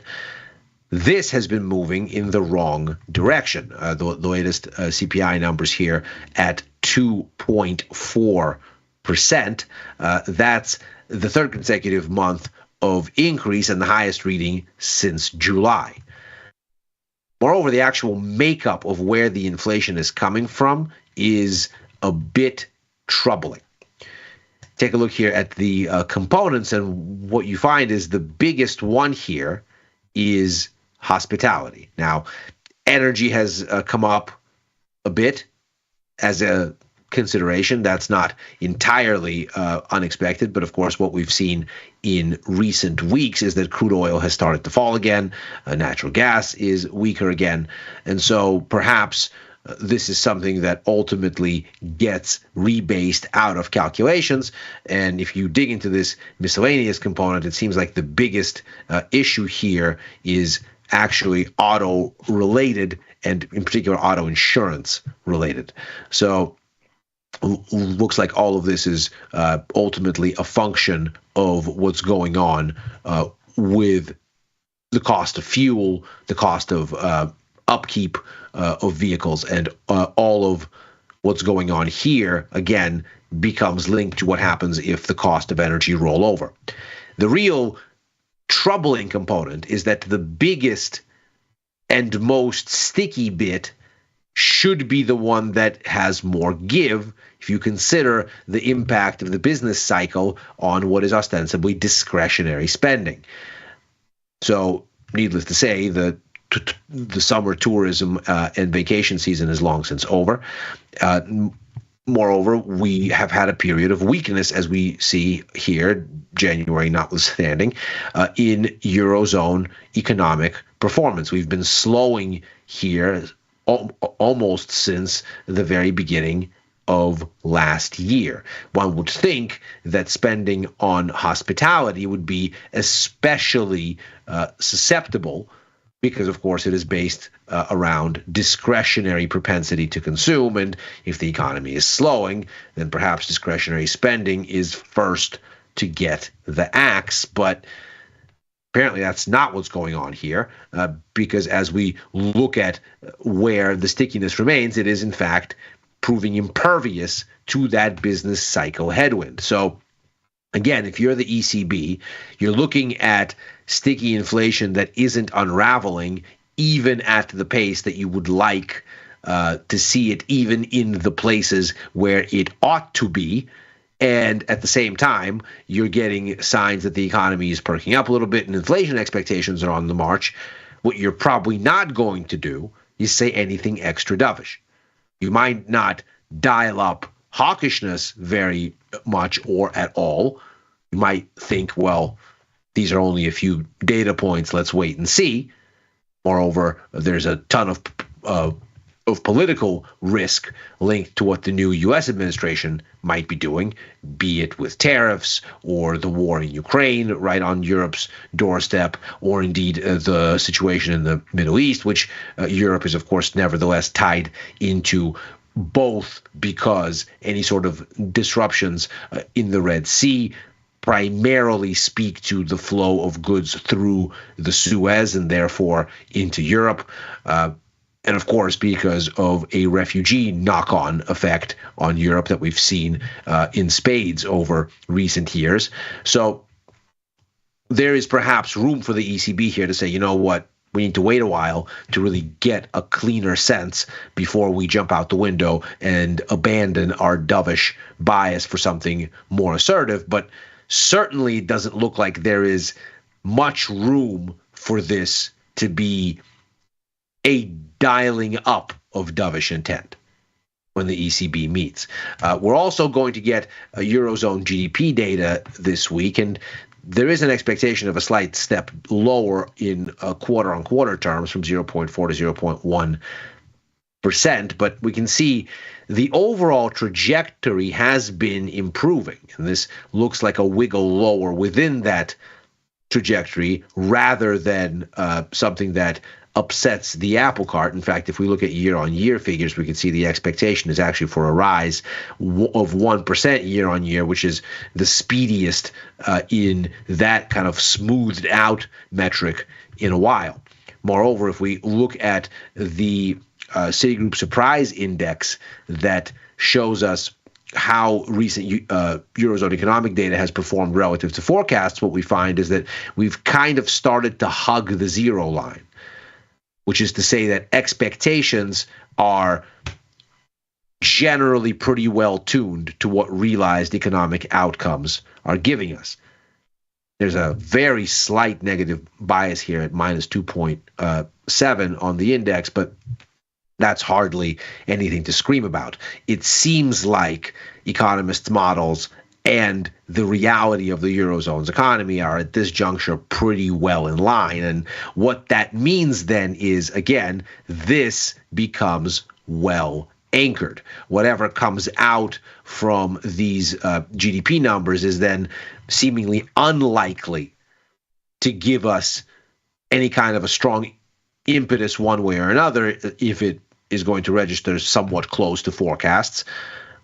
But given how well expectations have been holding in this configuration, the asymmetric risk is that if you're not going to get a dovish surprise, then anything that you might get that is surprising would be on the hawkish side. Perhaps not because the ECB does anything overtly hawkish, but because there is simply no room to go the other way.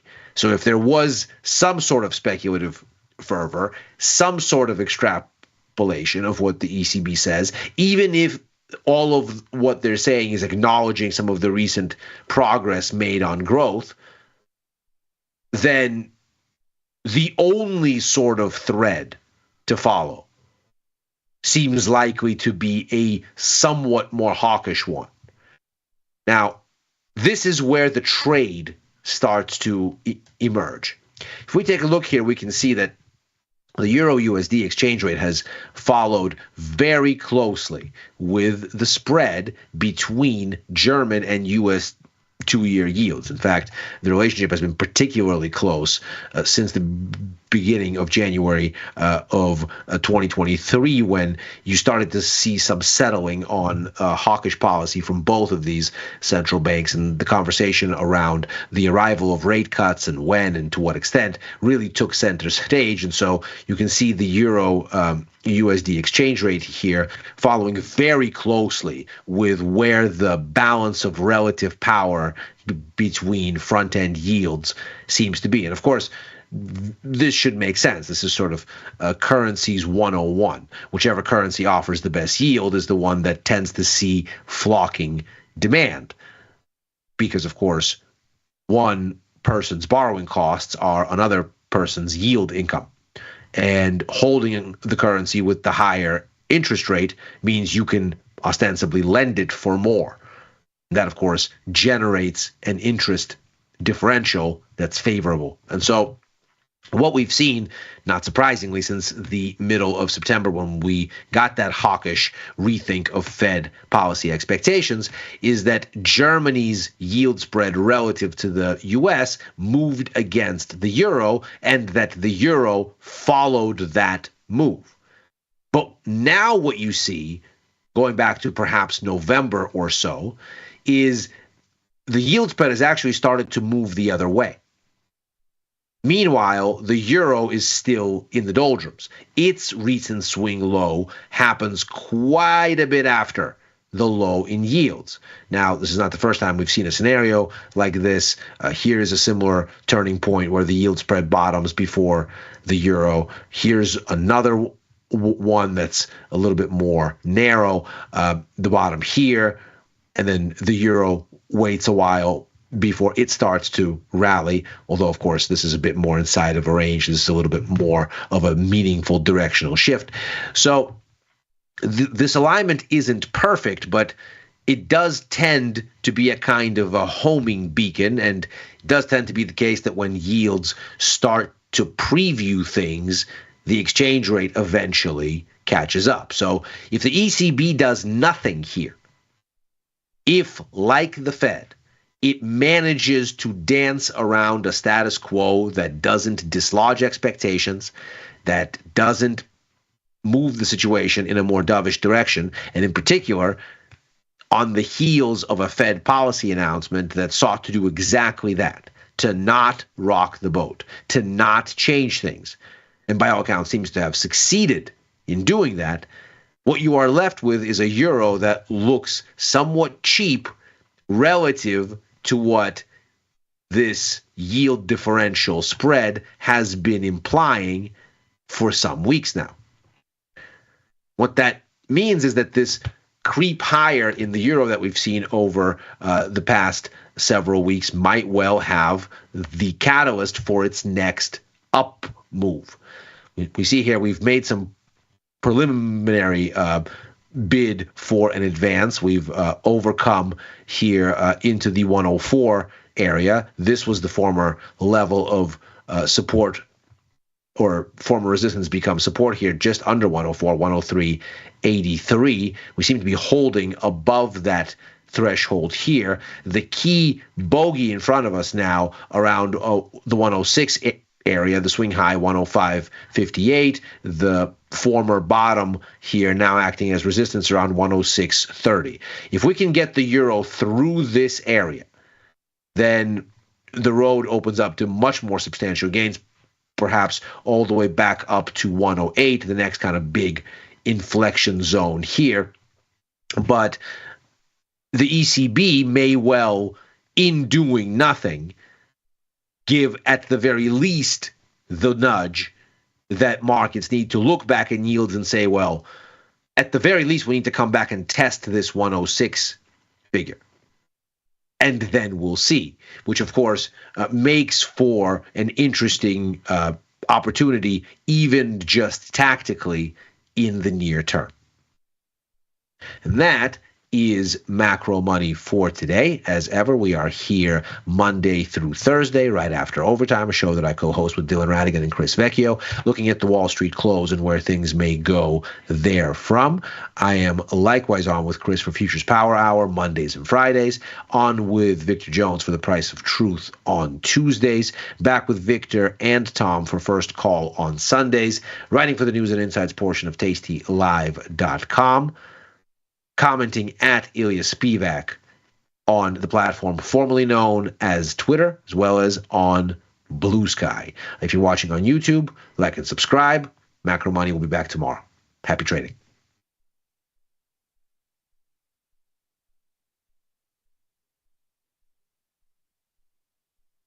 In the world of investing, a beast lurks between the numbers.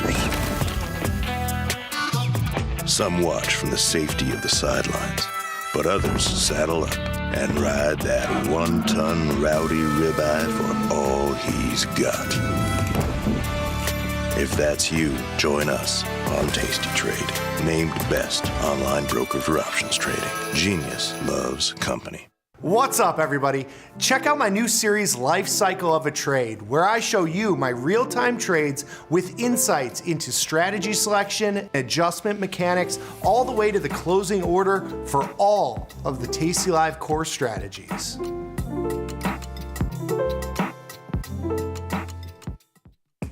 Ready to take your trading skills to the next level?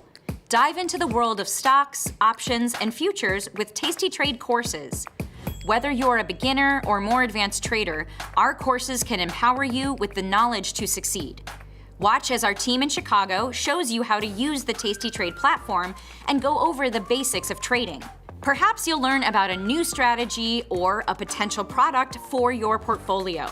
To find our courses, go to the Manage section of our web platform or head to courses.tastytrade.com. Start taking control of your financial future. Visit our courses today. You can get up to $4,000 when you open and fund a new account with Tasty Trade. That's 4,000 buckaroos, 4,000 bills, 4 large, 4K, 4 grand. Get on the platform for traders who just want to trade. Tasty Trade.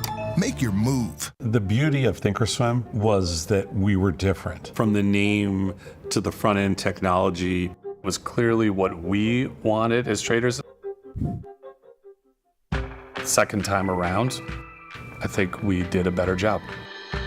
Yes, we are known for our ability to support complex derivatives traders, but we also have the tools for somebody who's brand new who wants to come in on the first floor and work their way up to the top of the building.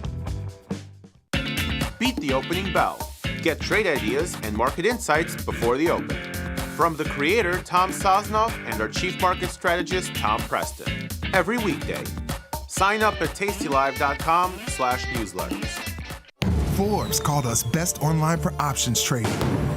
Investopedia, best for options trading, period. With stockbrokers.com, we're number 1 for options and futures trading. The Motley Fool really likes us. And so does Business Insider. So what else can we say other than boom? Trade like a trader. Tasty Trade. Make your move. I got Joe in Houston. What's up? Just want to call in and say I really appreciate everything. I started trading and learning from you guys about 6 years ago. You know, it was you guys' work and the platform that got someone like me that didn't really know anything about the market capable of really outperforming the market now for, 5 out of the last 6 years. And so just, I really appreciate you guys. I can't think of another company where I can pick up the phone and call the CEO, the trade desk, and reach somebody as quickly as I can there. So just really appreciate everything and what you're doing for guys like me out here. What you're doing is really spectacular. So really appreciate it. Thank you, my friend. I really appreciate it. You made my weekend, man.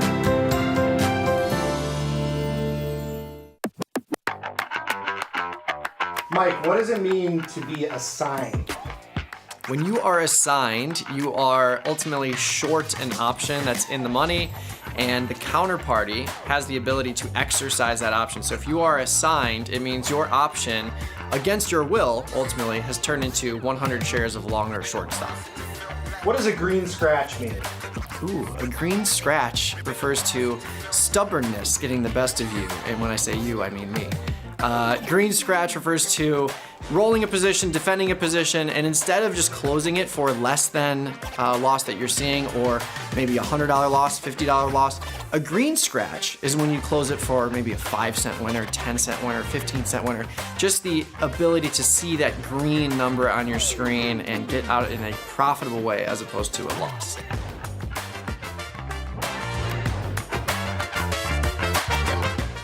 In the world of investing, a beast lurks between the numbers, ready to pounce. Some traders hide from it, some ride it. If that's you, join us on Tasty Trade. Genius loves company.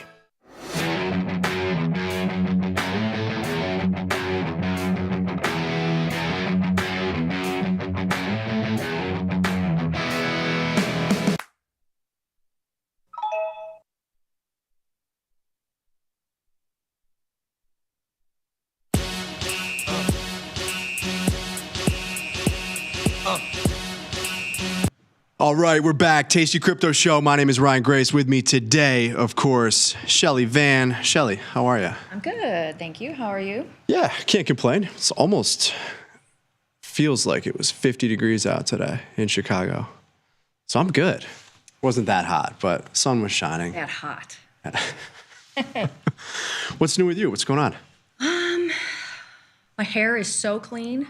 Nice. So clean. I went to a head spa over the Okay. weekend and had like each follicle cleaned separately.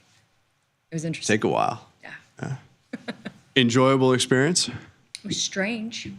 Okay. That's a whole other show. All right. All right. We'd do it again, but it was strange. We'll get to that at some point. We've got a lot to talk about today. Up to you. Where do you want to kick it off? Well, do we have a question for the chat? I think I might have one. Oh, yeah. We've got to shout out the chat. If you're not watching this on YouTube, get over to YouTube because that's where you can participate in the chat. You can type crazy things in there if you want to. What's the question today? Do you have any strange hobbies? Okay. For me, I like to photograph bugs. Bugs? Bugs. Oh, okay. I love bugs. Learn something new every day here. Come on, Ryan, you got to have something outside of trading and, you know, all of the tasty things. This is it. This is all I have. Sad but true. How many bug photographs do you have? Like a lot. All right. Yeah. I do have a lot of questions, but I'll try to keep it to just one or two more. What's the craziest bug you've ever photographed? Oh, I've got some gnarly, like big beetle photographs from my travels. I moved back in state just in time to catch the cicadas. At least you weren't moving back in state for the cicadas. No, not for like the gonna catch the season. Just aligned the right way, so I was very excited. Okay. I love them. They're pretty nasty looking. Cicadas. Says you. Yeah. I didn't realize how big they were. Yeah. So, all right. Your hobby is photographing bugs. I don't have a hobby. I would love to find out what everyone else's hobby is. Let's see who's in the chat today. We got Laura here, Jose, Lone Sophos, what's up? Jen's Quick Reviews, Theta Trader, of course, Ben Butler, John, what's going on? Rustan is here. Whole gang is showing up. And you're repping Rustan's. This is Rustan's logo. There you go. Shout out to Rustan. All right, we're seeing a mention of Solana, so we have to just go there. Let's go. You can trade Solana at Tasty Trade now. Again, it was available, then it wasn't available. We're not going to talk about that dark period that we went through here in the crypto industry. Tough couple of years. Solana's back. I hear there are plans to expand the token list as well quite a bit at Tasty. So new product coming. I'm super excited about it. Solana today, Ripple is on deck. I can confirm that.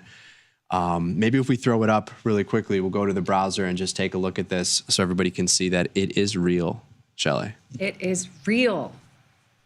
The theme of the day, isn't it? It is, yeah. I like what you did there. We've got the crypto watch list up here. And if you go to crypto in the watch list tabs, you can see there's not only spot crypto, but also the Bitcoin ETFs. There's options on those ETFs or on some of them. We've got the ETH ETFs in there. And then there are crypto futures becoming more liquid month to month. Definitely seeing a lot more participation there when you look at volume and open interest. But you can trade all of this on the Tasty Trade platform. If you want to trade Solana, you want to trade the spot crypto product here, you have to enable cryptocurrency trading. You can do that in your account management section of your Tasty Trade account. But once you enable crypto trading, you can trade spot Bitcoin, Solana, ETH, everything else that's on this list, and then everything that's it's going to be coming soon too. Let's go. Yeah, I'm excited about it because I have a lot of different positions, but this is one of the bigger positions that I have in terms of Bitcoin, ETH, Solana, so I can add to some of the portfolio as well in Tasty Trade. Love it. Very excited. Welcome back, Solana. Theta Trader doesn't like it though. Sol is still straight trash, but better than Doge. Okay. Hot take. I like it. Fair enough. I don't see any hobbies yet. Yeah, what? Come on, chat. What's going on? All right, maybe we'll get some crazy, weird, hopefully don't cross the line too much hobbies as we go. You're getting some praise, though, for your presentation on Saturday. Oh, well done. Thank you very much. Yeah, just a quick point there. If anybody's interested in the digital collectible, everything you wanted to know about crypto but were afraid to ask, we did an hour-long presentation through Live Bash, did a live show as well in Tom's coffee shop prior to that on Sunday night. So the recording was on Monday at the beginning of the month, and then we just released this on Saturday. But the presentation for anybody that's brand new to crypto, interested in digital assets, starts with really what this is, talking about it as a technology. We then highlight why it's interesting to people as an investment. We look at it objectively. How has it performed? What's the volatility? How do you think about this within your portfolio? And then we talk about how you can actually start to participate. So going through a lot of different areas of the market, hopefully is a pretty good primer for anybody that's interested in this. I think you did awesome. Well, I appreciate that. So thank you. But let's move on. Solana now available, more tokens coming soon. Check it out over at Tasty Trade. That said, you alluded to the topic of the day earlier, Shelly. What is it, and why are we talking about this today? We are getting real, folks. I, as a proper degen, I'm now growing up, and Ryan, you're my adult. So, as a proper degen, I guess, what does your participation in the market look like typically? Okay, so no. I'll cut you off really quickly. I apologize. You're a very active trader. You trade a lot more than I do, a lot more than many people here. Yes, very active crypto trader. Okay. From a traditional standpoint, I hold a few stocks, but they just sit there. I don't even look at them. So I know very little from that side of it. So I'm coming at you from like real Web3 native. I will trade crypto all day. But that said, without the traditional skill set or knowledge base, it's been very entertaining, if you will. I'm like, ooh, this is cool. I want it. Or I like the story, or the narrative is shifting this way, and I think this cultural story is going to be interesting to participate in a financial way. Okay. So ape-ish, squirrel brain, bam, bam, bam, just sort of everywhere. What have you been in recently? Oh my God, my mind Trump. And then most recently actually are my RWAs, because last night I graduated from like adolescent degen to like, okay, now I'm aging out. I'm getting more adult in my trading behavior. Why did you pick this theme in terms of what's next beyond some of the meme trading? Because I'm becoming more sophisticated, and I will thank Tasty for that. I was looking at my bags and realizing like, oof, there's a lot of big picture, real world things affecting, the bloodbath that is currently my wallet. And it was like, okay, how do I do this in a smarter way? How do I, diversify my portfolio, if you will, with something less risky? Okay. And so what does that mean in crypto? Okay. I think it's all risky. Fair. But in volatility terms, you're clearly on the most volatile end of the spectrum. Oh, yeah. That said, I do believe you want to diversify across narratives.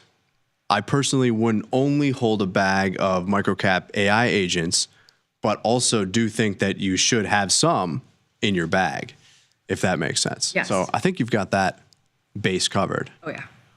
Another theme that, as we're going to talk about here, is real-world assets, obviously. I believe you're going to see become a more prominent theme this cycle. And a lot of that's driven by what we're actually seeing happen on chain, which we're going to talk about, or what we're actually seeing happen within the financial industry. Some of the biggest players are really starting to make some moves, which I think is interesting. It makes it real in some case, no pun intended. But yeah, let's jump into that and talk a little bit more about real world assets. I don't know if you want to run through this or you want me to run through this in terms of what these are. Oh, I'll let you take this one. Okay. So what we're talking about here are simply traditional financial assets. Think Wall Street, think stocks, bonds. A lot of times when people talk about real world assets, they jump to real estate, like tokenized real estate or fine art. Imagine you could own 1,000th of this painting, whatever that means, a fraction of it. And there is that, obviously. But I think what you're seeing today, like where's the flow, what's actually happening, it's more so Wall Street assets, tokenized securities.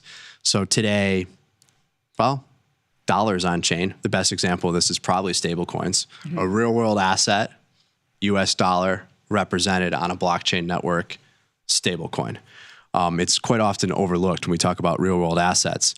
But what you're also seeing, treasury bonds, money market funds, debt instruments. I do believe you're going to see tokenized stocks, but we're not really there just yet. So that's what we're talking about. Just really simply, I guess the real world stuff, the Wall Street assets, the securities that exist today in a very, very big global marketplace, just moving on chain.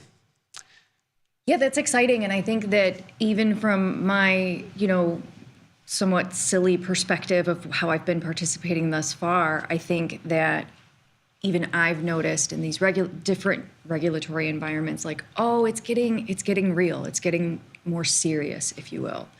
And with that, what are the smart moves I can make? What is the where's the big money going to go, and how can I get in ahead of it?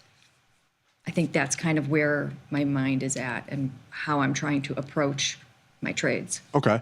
Yeah, I think in that sense, and we'll point out some data here in a moment, it's still very early in terms of kind of front running this flow.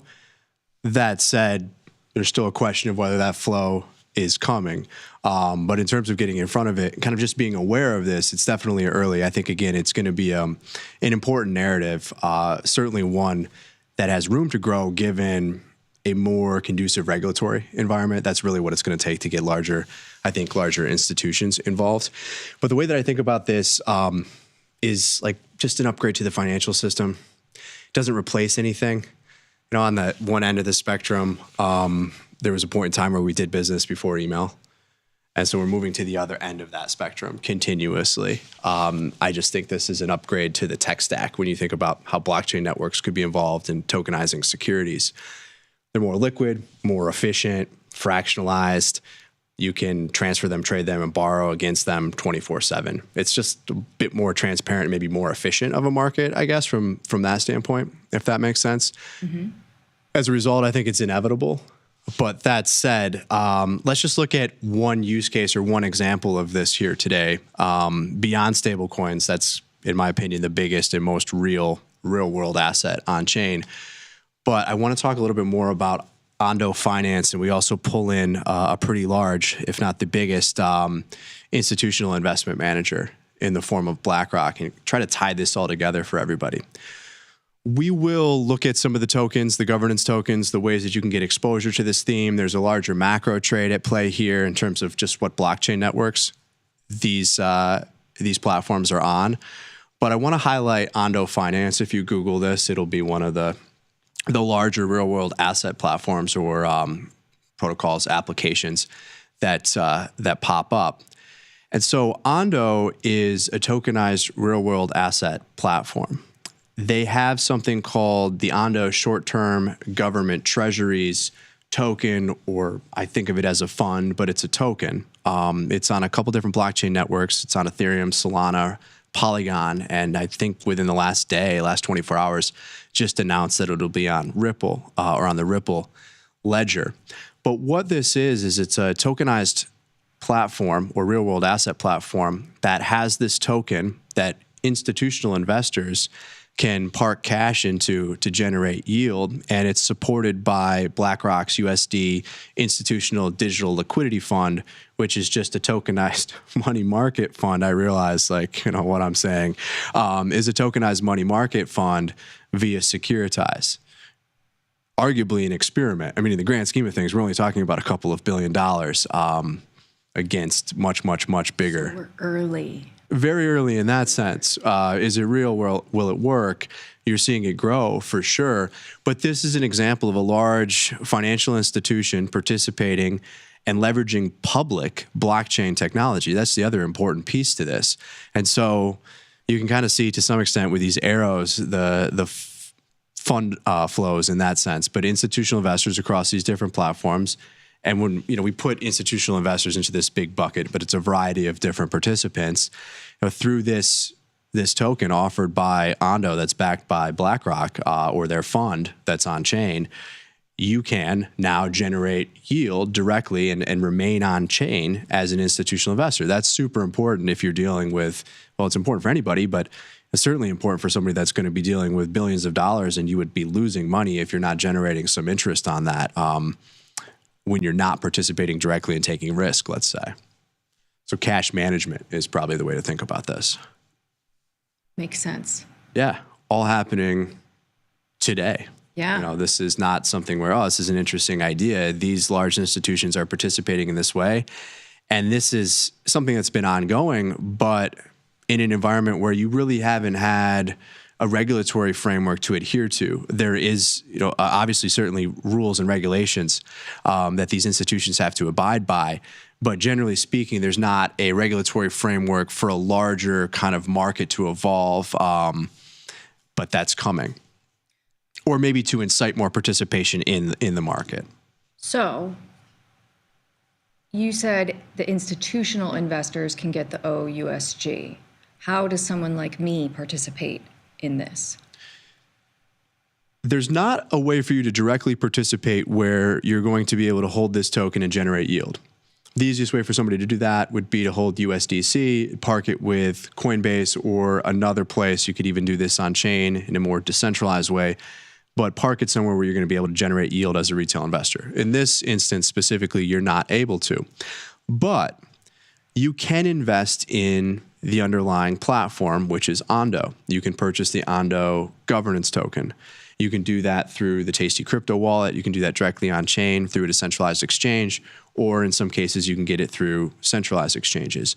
But that would be the equivalent of really Ondo being a company and investing in some ways. This is how I think about it. It's obviously not the same thing, but in some ways, investing in the stock of that company. Mm-hmm. Ondo's the company. You're investing in this token. It's a governance token. It gives you a voting right. The idea is that if the value created by Ondo grows or increases, the usage of these platforms increases generally through these network effects, that token should be more valuable, all else equal. And that's how you could participate in this theme. So if you're looking at your portfolio and saying, okay, I need to diversify across themes. I've got the memes, I've got the AI, I own a little bit of Bitcoin, I got some ETH.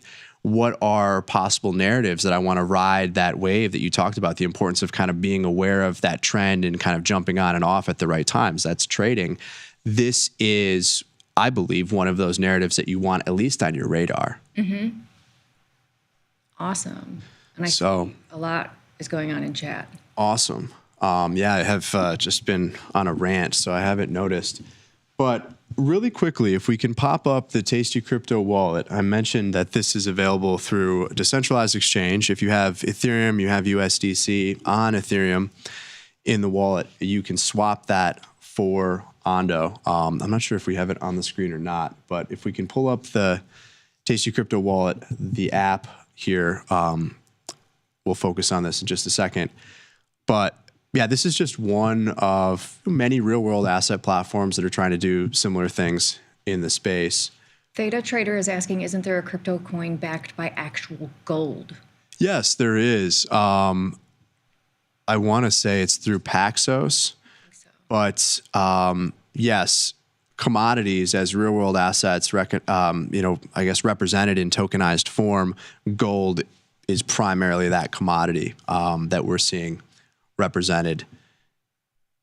There's not really like an oil token, if that makes sense. But you have the ETFs that invest in futures. You have a United States oil fund if you want to use an ETF to invest in the price of oil going up, or if you want to short it if it's going down. Those vehicles exist. I expect that you would see something similar. ETFs move on chain, right? I mean, you're seeing the direction that these things are going in. So I think that for people that want to stay on chain, and just as there's an overall shift in how the whole system kind of works over time, for sure, you'll see blockchain networks support a lot of this. All very exciting. Yeah. So I don't know if we can get the platform up on the screen, but if we can jump to the browser tab here, I want to take a look at the block. I love the block's data dashboard here. They've got a ton of different categories, and what we've done is we've clicked on the RWA category in DeFi. So down here on the left-hand side, real-world assets. I just want to point out a couple things. Maybe there's some trade ideas here. So where is this all happening today? The majority of this activity, when we look at BlackRock's fund, for example, Buildo, this is on Ethereum. It's moving to other chains, but in the same way that there's more TVL or capital locked up on Ethereum, you're seeing participation there, but also moving to other areas. So why Ethereum? I think, as a large institution, you're looking around at this stage, and Ethereum seems to be more of an obvious choice from a security decentralization standpoint. For larger institutions, I think it's less about, when we're talking about some of this, the network fees are probably less relevant than someone who's actively trading as a retail investor. Maybe more secure, more decentralized in some ways. You can also think about that as just also being more robust. It's where the biggest DeFi applications are. It's where the most TVL is. It's been around the longest. It doesn't mean it will be there forever. I don't see why that wouldn't be true, but you know what I mean? Like, it's got the first mover advantage, and it's where you're seeing a lot of activity already. Mm-hmm. And so you see that here today, but important to keep an eye on this. It's also moving to other chains. And so there's a way to possibly look at, okay, what other chains is this happening on and why? And is there a way to trade or invest in that use case? Other platforms like Ondo, possibly, even though, as we've shown here, Ondo is moving to other chains. But yeah, Ethereum is the biggest chain for this, as you can see in blue. If you look at the categories of these Wall Street assets that are moving on chain, it's government securities. What does that mean? Treasury bonds, very short-term Treasury bills. That's how we get to this money market fund that we're talking about, these investment vehicles that we've highlighted. So still largely in government securities, and then commodities, asset-based finance. I don't know specifically what that is, but you can see real estate, though people jump to it, very small. Commodities, private equity, still early days. You're not even seeing equities on here, publicly traded equities. So great dashboard for that. Then the one other thing that I wanted to point out is, before we run out of time, DeFi Llama, where you can go to this narrative tracker, and we get back to the idea of diversifying across narratives. And if you go down here, if I go back, you can click on real world assets here. So you can see the whole market cap of the space, given how they've categorized it. It's about 38 billion, pretty small when you consider the size of some of the companies in the stock market. Again, this is super, super small in the grand scheme of things relative to real world assets. But here are some of the the either direct ways to participate or to play this, I suppose, versus some of the other ways to get kind of secondary exposure. Chainlink is an oracle. And so when you need a price to reference that's in the real world so that you can represent it on chain, there's obviously a use case there. Ondo we've talked about and a handful of others, but this is a good way to kind of start to just get your feet wet in that sense. Awesome. Yeah, this is all very exciting. And I think as we've watched just over the last couple of weeks, big things in the world happen, DeepSeek comes out and AI tokens tank. This is something I'm very, very interested in sprinkling. Yeah, what stands out to me is that you have people like Larry Fink who run BlackRock talking about just recently tokenizing or urging the SEC to rapidly tokenize stocks and bonds. You have these huge, institutions that are participating in that sense. The platforms that facilitate this are growing, and then you can look at the activity on chain, and you can see that that's growing as well. So there's a way to trade this from just simply the macro perspective, looking at maybe this is a reason why Ethereum in the future could do better, or maybe I'm very interested in some of these protocols themselves or these applications themselves to invest in because there's a real use case here and we can measure the growth of that use case and it's generating a lot of fees. That might be returned to those token holders if there's a regulatory environment that's conducive to those sorts of activities. A lot of this looks like traditional finance. It is, but it's moving on chain. Mm-hmm. And I think there's going to be a lot of value that's unlocked as a result. So we'll keep an eye on this for sure. Love it. Got 1 minute left. Any last words? Anything you want to wrap up on here? I know we can't show the wallet at the moment, but can we just verbally go through how I would get into something like Ondo or Chainlink?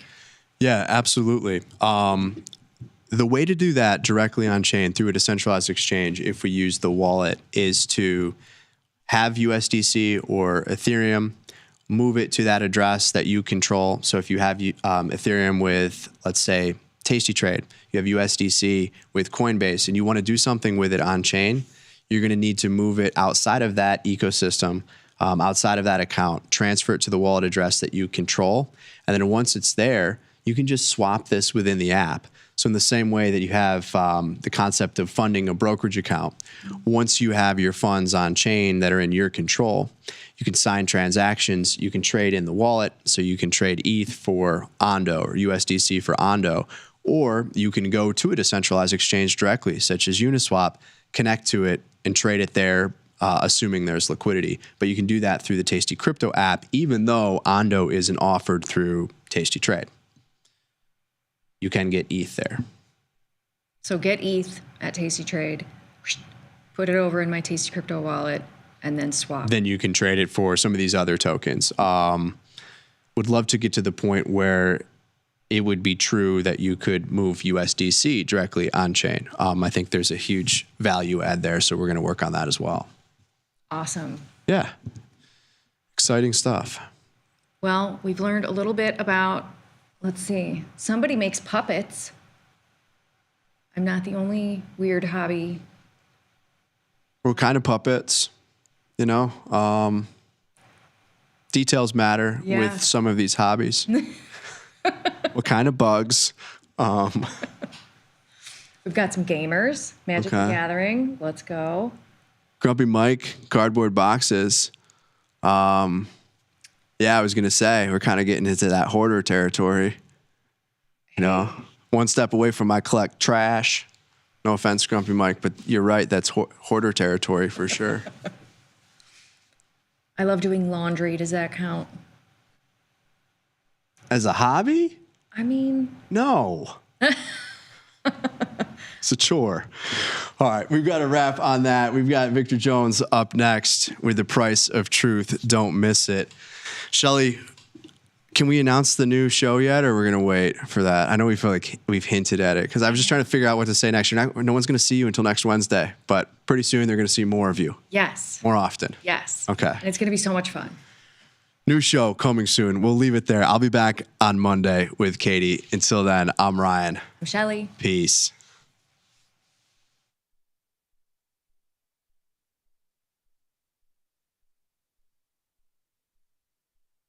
Looking for a better broker and a bonus? Sweet. We got you. Right now, you can get a bonus of up to $4,000 when you open and fund a Tasty Trade account. Plus, low rates, smart tech with the analysis tools you need, and award-winning support. So, get a broker who's actually got your back. And up to $4,000 at Tasty Trade. Make your move, genius. Tasty Trade. Oh, yeah. Tasty Nation, good morning.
Got trader's block?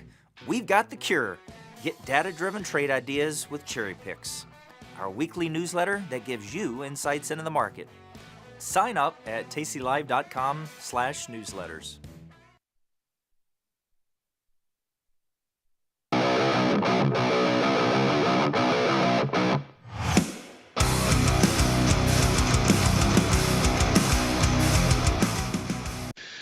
Oh, yeah. It is Wednesday, January 29th or so, they say, a little bit after 5 p.m. Central Time, the best time. You know what that means. It's time for Tasty Live's evening show, little podcast, where we like to explore the incentives that govern our world. Welcome, everybody, to The Price is Truth. I'm your host, Victor Jones.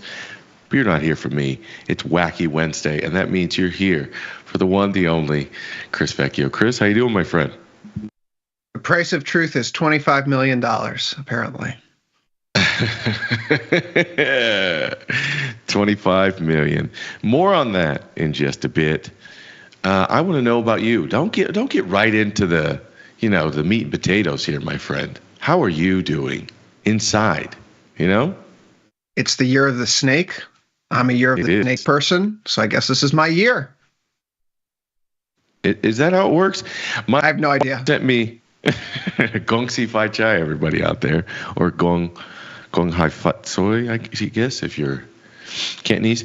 My wife sent me this big, long video about how good it was for I'm a tiger. How good it was for the tiger in the year of the snake. And I was walking around for the last couple of days thinking, hell yeah, this is going to be my year, right? And then I think her brother reads out like the animals in order of auspiciousness. So who's the most lucky all the way to the bottom. And I'm like 7th. Like I'm not even in the top half. And I looked at my wife, I go, what the hell is this? And she goes, I thought you could use a little motivation for that. Like she was just like, I knew it was wrong, but I sent it to you anyway because I'm ignorant to the whole deal. She was like, I just thought you might appreciate it. I was like, I'll never trust you again, woman. It'll help you hustle. Like you're only a 7th place kind of guy, Victor. Those are rookie numbers. Pump those up. Exactly. Just lied to my face. Used the ignorance of her culture to just lie to my face and try to get me to to hustle for the year. Absolutely furious. And I'm like, oh, well, and the funny thing was, she was right, because as soon as I found out I was 7th, I go, I'm not going to work hard this year. It's like, actually, in the year of the snake, it says, kick your feet up and sit back. You're a tiger? Okay. All right. Not a problem. Exactly. Shout out to everybody watching on tastylive.com, as well as those watching on Tasty Trade desktop and mobile applications. But if you want to be part of, I don't know, the chat somewhere on your screen with your screen names and your comments, both appropriate and otherwise, there's only one place to do it, and that's on the evil Google YouTubes. I used to think they were going to be soon to be reformed, but I've since realized that there's just a new world order. It's Larry Ellison, Sergey Brin, Elon Musk, and Sam Altman. I'm most scared of Larry Ellison. Larry Ellison was like the nice old man who I thought was like, okay, I'm not sure about this guy. The guy buying all the property on Hawaii and taking all the land from the people. Okay, yeah, go ahead. The guy, but I feel like everybody's doing that, right? Zuckerberg's doing that, Oprah's doing that, Obama's doing that. You could say that about anybody. They're buying all the property in Hawaii and they're screwing the locals. But no, and then I thought about it. I'm like, oh my God, this guy owns all the data. When I thought about Project Starlink? Stargate, like the very cool movie with James Spader and Kurt Russell. Yes. When I thought about that, I'm like, oh my God, this is the guy. One of these guys owns all of the databases in the world, pretty much all the most important databases. So he owns all the data, and the other guy has the intelligence. And then I don't know what Masa-san is. He's just the money guy. He's the bag man in case it all goes wrung. Wait, but when he gets involved, it all goes wrong. Isn't that usually right? He's like the what do they call that? If something goes wrong, they blame you. What's that called? Scapegoat. Scapegoat, yes. He's like the scapegoat for the whole thing. If anything goes bad, they're all going to point to Masa, and he just got nothing to do with it. Our man famously loses money on Uber as a VC, and then sells all of his NVIDIA a few years ago. And listen, he's worth more than both of us combined. So who are we to say anything about his investment? Bro, he's lost more money than I'll probably ever make in my lifetime. And you left out WeWork in that little list of who could forget? Bus. But Adam Newman's landed on his feet, so everything's fine.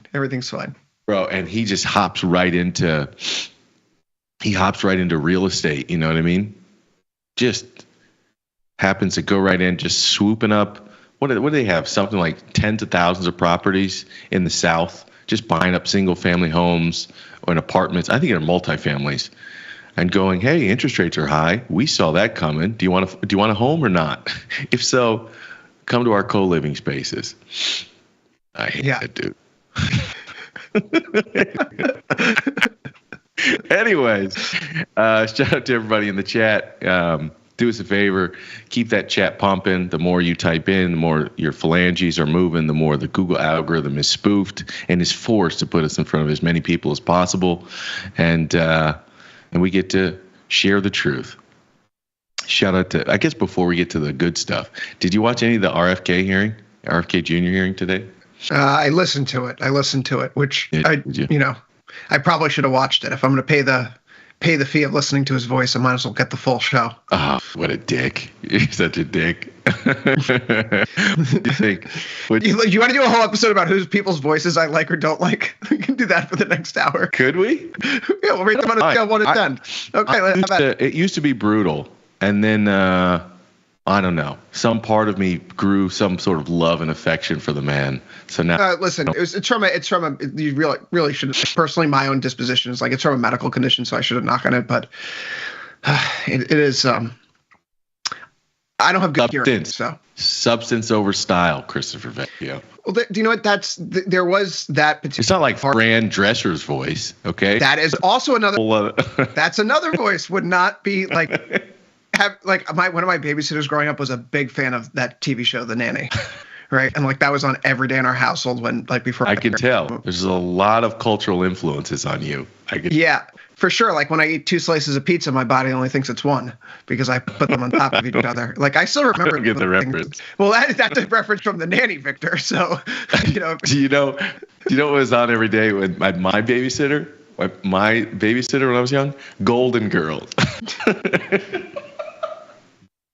Bro, I watched Golden Girls every day when I was like 6 years old. You know what's great about the Golden Girls? That both of our most recent presidents of the United States are 20 years older than the actresses in the Golden Girls when they started filming the Golden Girls. That's a hilarious reference. Donald Trump is closer in age to when... Why do you know that? Donald Trump is closer in age to when Betty White died than he is to when Betty White started filming Golden Girls. So is Joe Biden, for the record. So that's not a partisan thing. But, like, can we end the gerontocracy, please? R.I.P. Betty White. I'd vote for Betty White I'd confirm Betty White as which secretary position would you give Betty White if she was alive today? I'm thinking about... Or ambassador. She was in Grandma's Boy, right? Yes. God. That's like, okay. So that, like, I'm thinking about the skills that she had. Was she? Grandma's. No. Was she? That wasn't Betty White. No, that wasn't. What sweet little old lady? That was like in Everybody Loves Raymond. That was Yes. Loves Raymond. Yes. What you were an Everybody Loves Raymond guy, huh? Doris Roberts. Yeah. No, it wasn't an I feel like we were a Seinfeld family. No, I'm saying you personally. I feel like you. What's the guy's name? And Raymond what? Ray Romano. Comedian's name. Yeah, Ray Romano. I feel like you've got a lot of Ray Romano in you. Okay.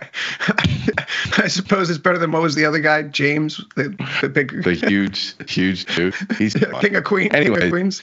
I promise you this. Let's talk about sitcoms from the 90s today. There wasn't a Fed meeting today. All right, Christopher Vecchio, we are contractually obliged to talk markets. We can't continue this line of questioning. First, price action, and then I suppose the why, if the why matters. S&P 500 down 0.5%, the Nasdaq down 1/4, Dow Jones down 1/3, and the Russell down 0.25%. My friend, what's your take on price action today before we get to all the good stuff? First, apologies for misidentifying someone in a 19-year-old movie there. What could have the Fed done today, right? They're kind of painted in a box. Today felt like they were trying to put toothpaste back in the tube because the December Fed meeting, when you read the minutes to contextualize the policy statement and the summary of economic projections they put out, from my point of view, it looks like the Fed was fairly concerned about the impact of tariffs on inflation. And that chain of thought is, you can find that thread through the FOMC minutes from December. So today, Powell is taking a very ardent stance now that he has a new boss again, that he's not making any sort of speculation on the impact of tariffs. He's going to see what happens first. And that really does make sense if you take a step back. The Fed's not going to do anything in anticipation of what may come unless they see conditions on the ground changing. When you think about what happened after the breakup of Silicon Valley Bank and Signature Bank that weekend in March 2023, the Fed ultimately raises rates a few weeks later, and that kind of threw people for a loop. Like, why would they do that? It's because in the interim period, credit conditions never tightened. They didn't see any knock-on effects to the banking system that would suggest that they need to abandon their pursuit of stomping out the COVID-era inflation to save regional banks. And in hindsight, was that the wrong decision? No. They read the tea leaves correctly. They didn't need to start loosening again. They could continue their fight, and they did. So this time around, right, they're not going to skate to where they think the puck's going to be. They are a reactive group. They are not a proactive group of policymakers.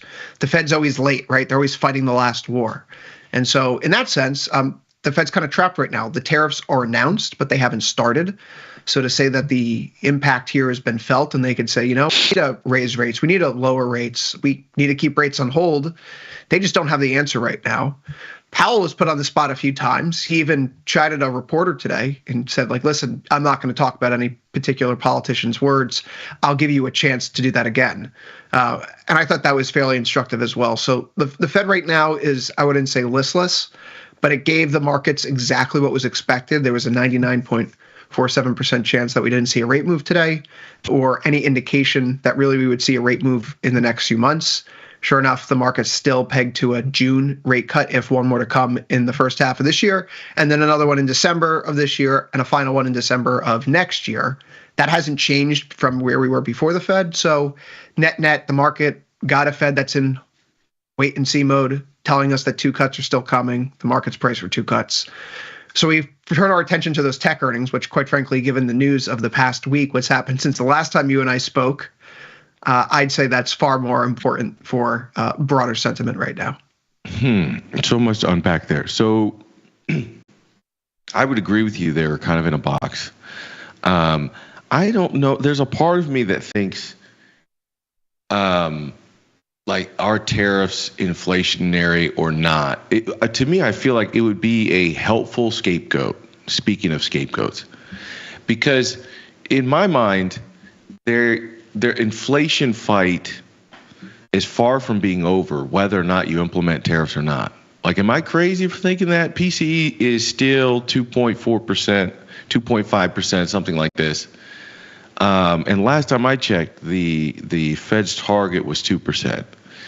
And so this idea that you're going to get this world of ceteris paribus, right? This idea that you're going to get a world of business conditions and fiscal conditions, which are going to just perfectly allow you to land this thing down at 2% within a reasonable amount of time. Like, to me, that's an unreasonable expectation.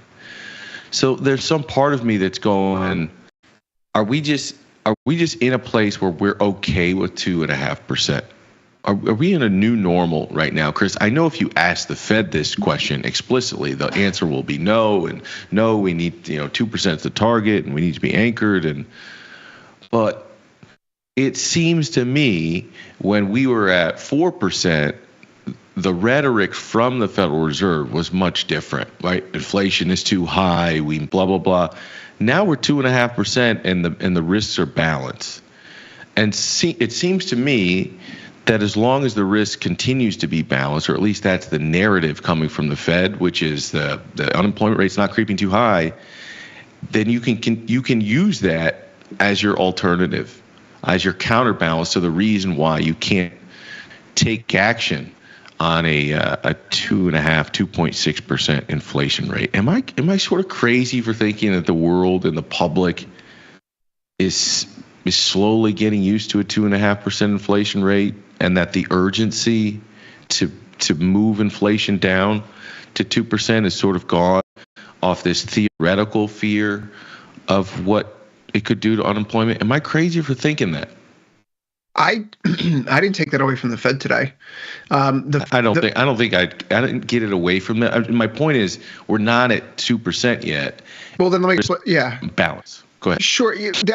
That's the thing. Like, the Fed if we think about the Fed's dual mandate as kind of like a scale, or a balance, like, the scales of justice, if you will. We think about where we were coming out of August. The SOM rule is triggered. SOM rule, for those that are unaware, forget about it. Let me just give you a quick reminder. Claudia Sahm, a former Federal Reserve economist, Council of Economics advisor under Obama, has this rule where if the unemployment rate rises by more than 0.5% from its lowest point over the past 12 months, the 3-month average, of the unemployment rate rises by more than 0.5% from its lowest point over the last 12 months, then you're in a recession. And if you were to look at this model, it comes out only a few years ago, so we didn't have this for the global financial crisis, what have you. But if you look at this model and backdate it, every single recession we've had in U.S. history, this rule is ultimately triggered ahead of time. So in August of this year, we see that the rule is triggered. We get that rise in the unemployment rate, and the Federal Reserve reacts accordingly, where they effectively say, you know what, we need to start thinking about cutting rates. And so September comes along, and we get the 50 basis point rate cut, because one of the tools that they use tells them, danger, Will Robinson. Well, sure enough, the next few months go by, and the SOM rule untriggers. So we're not actually in the recession condition right now, interestingly enough, and we haven't been for a few months at this point in time. To that end, we see that the Fed tells us today that they see a labor market now that's actually in better balance. They're not really so concerned about the weakening. And in turn, on the other side of the scale, they tell us for their inflation mandate, inflation is not really making the progress that they thought it would anymore. Granted, this is the base effect period in the data where the CPI headline would rise. I've made the argument in recent months that even if you got a 0.2% run rate month over month, you would still see the year over year rise. And that's exactly what's been occurring. Powell acknowledged that today, where the 0.2% month over month readings we've been seeing are largely consistent with a 2% year over year goal if we were to get that strung together over enough period of time. But it's that small tweak, right? The labor market's actually better and holding up more than we anticipated, while we're actually seeing inflation hold up. So they have to balance or rejigger the statement in a little bit more of a hawkish manner, which at the end of the day, is that a bad thing, big picture?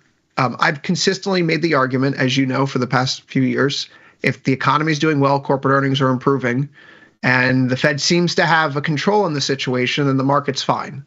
And right now, 2 handle on inflation, 4 handle on unemployment, economy growing between 2 and 3% in real terms. Those are all good things. We have double-digit earnings growth right now in stocks. So, the Fed is not necessarily comfortable with where inflation is, but it also understands that there's more work to be done, which is why they upgrade their assessment of the labor market and they downgrade their assessment of inflation today. To just put a cherry on this, if we were to look at various different, we'll call them independent observers, like the Tax Foundation, for example, or the Peterson Institute of International Economics, they started to model out what the impact of the Trump tariffs would be if we keep things as they are, no tariffs, if we do a graduated 2.5% rate, if we go 25% across the board, if we do just 25% against Canada and Mexico and 10% to China, or just 60%, right? So I don't need to go into every scenario. But basically, you're looking at a world where inflation is probably peaking right now and declining over the rest of 2025 if no tariffs are put into place. If tariffs are put into place, CPI probably sticks around near a headline level of about 3, maybe 3.5% at its peak as we adjust. And then by the end of next year, it gets back down to the Fed's 2% target.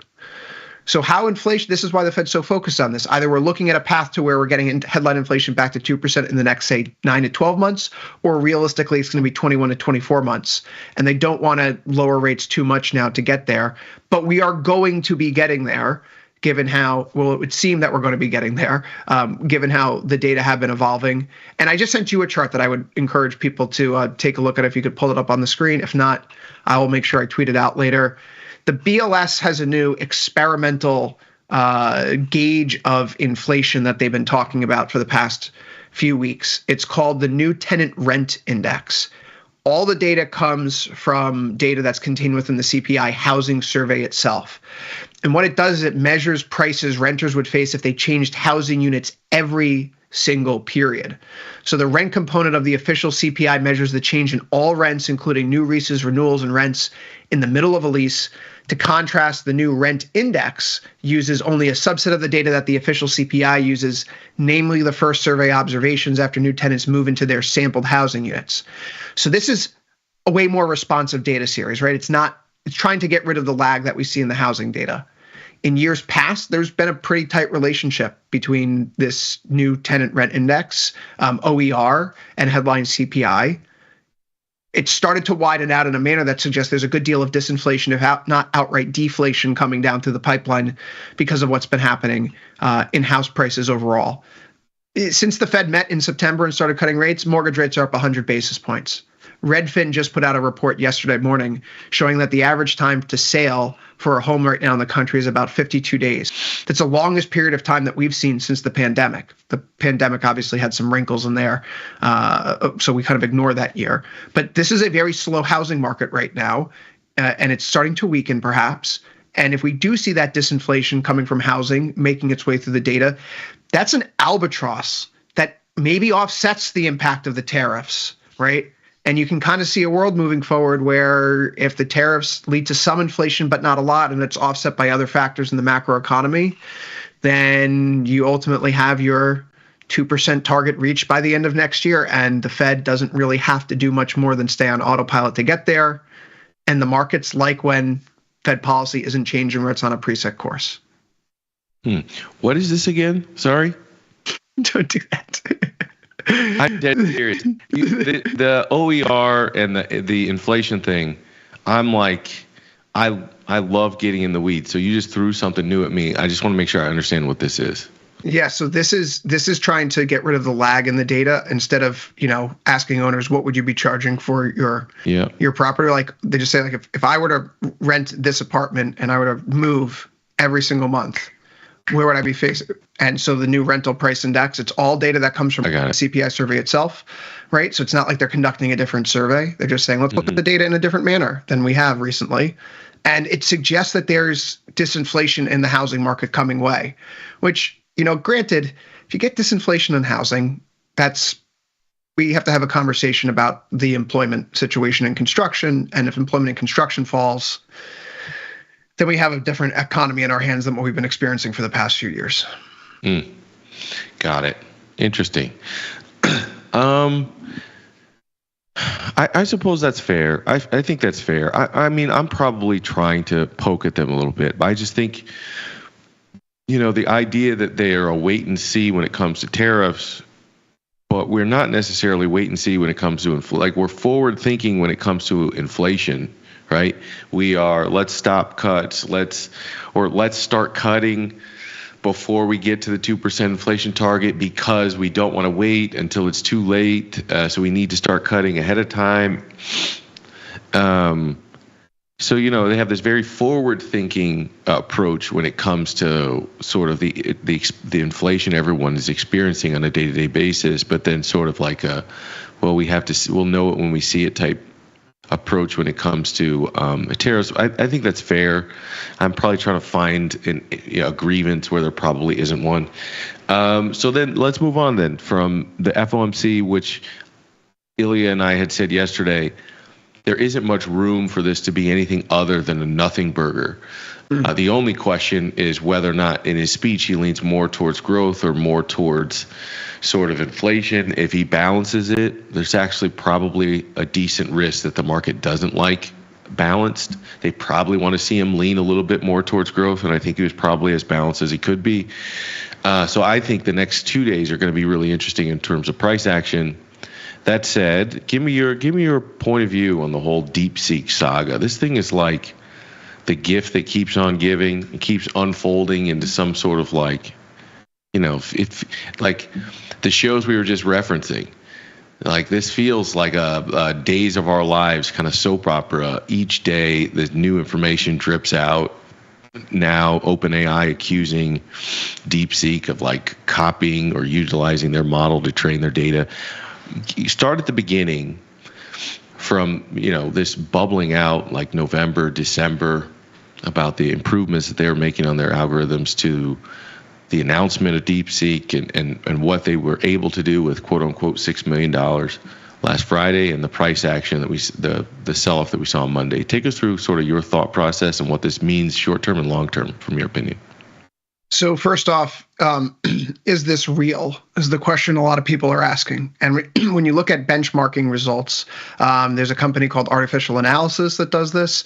They benchmark for various, a whole bunch of different tasks, different academic areas, what have you, reasoning, logical reasoning, yada, yada, yada. And what they see is that basically DeepSeek V3 R1 is on par, a little bit worse, just right up there with ChatGPT in terms of performance, which not surprising. We've seen different companies put out models that are, they're on par with ChatGPT, and then ChatGPT has a new one, 01 or 03 mini, yada, yada, yada.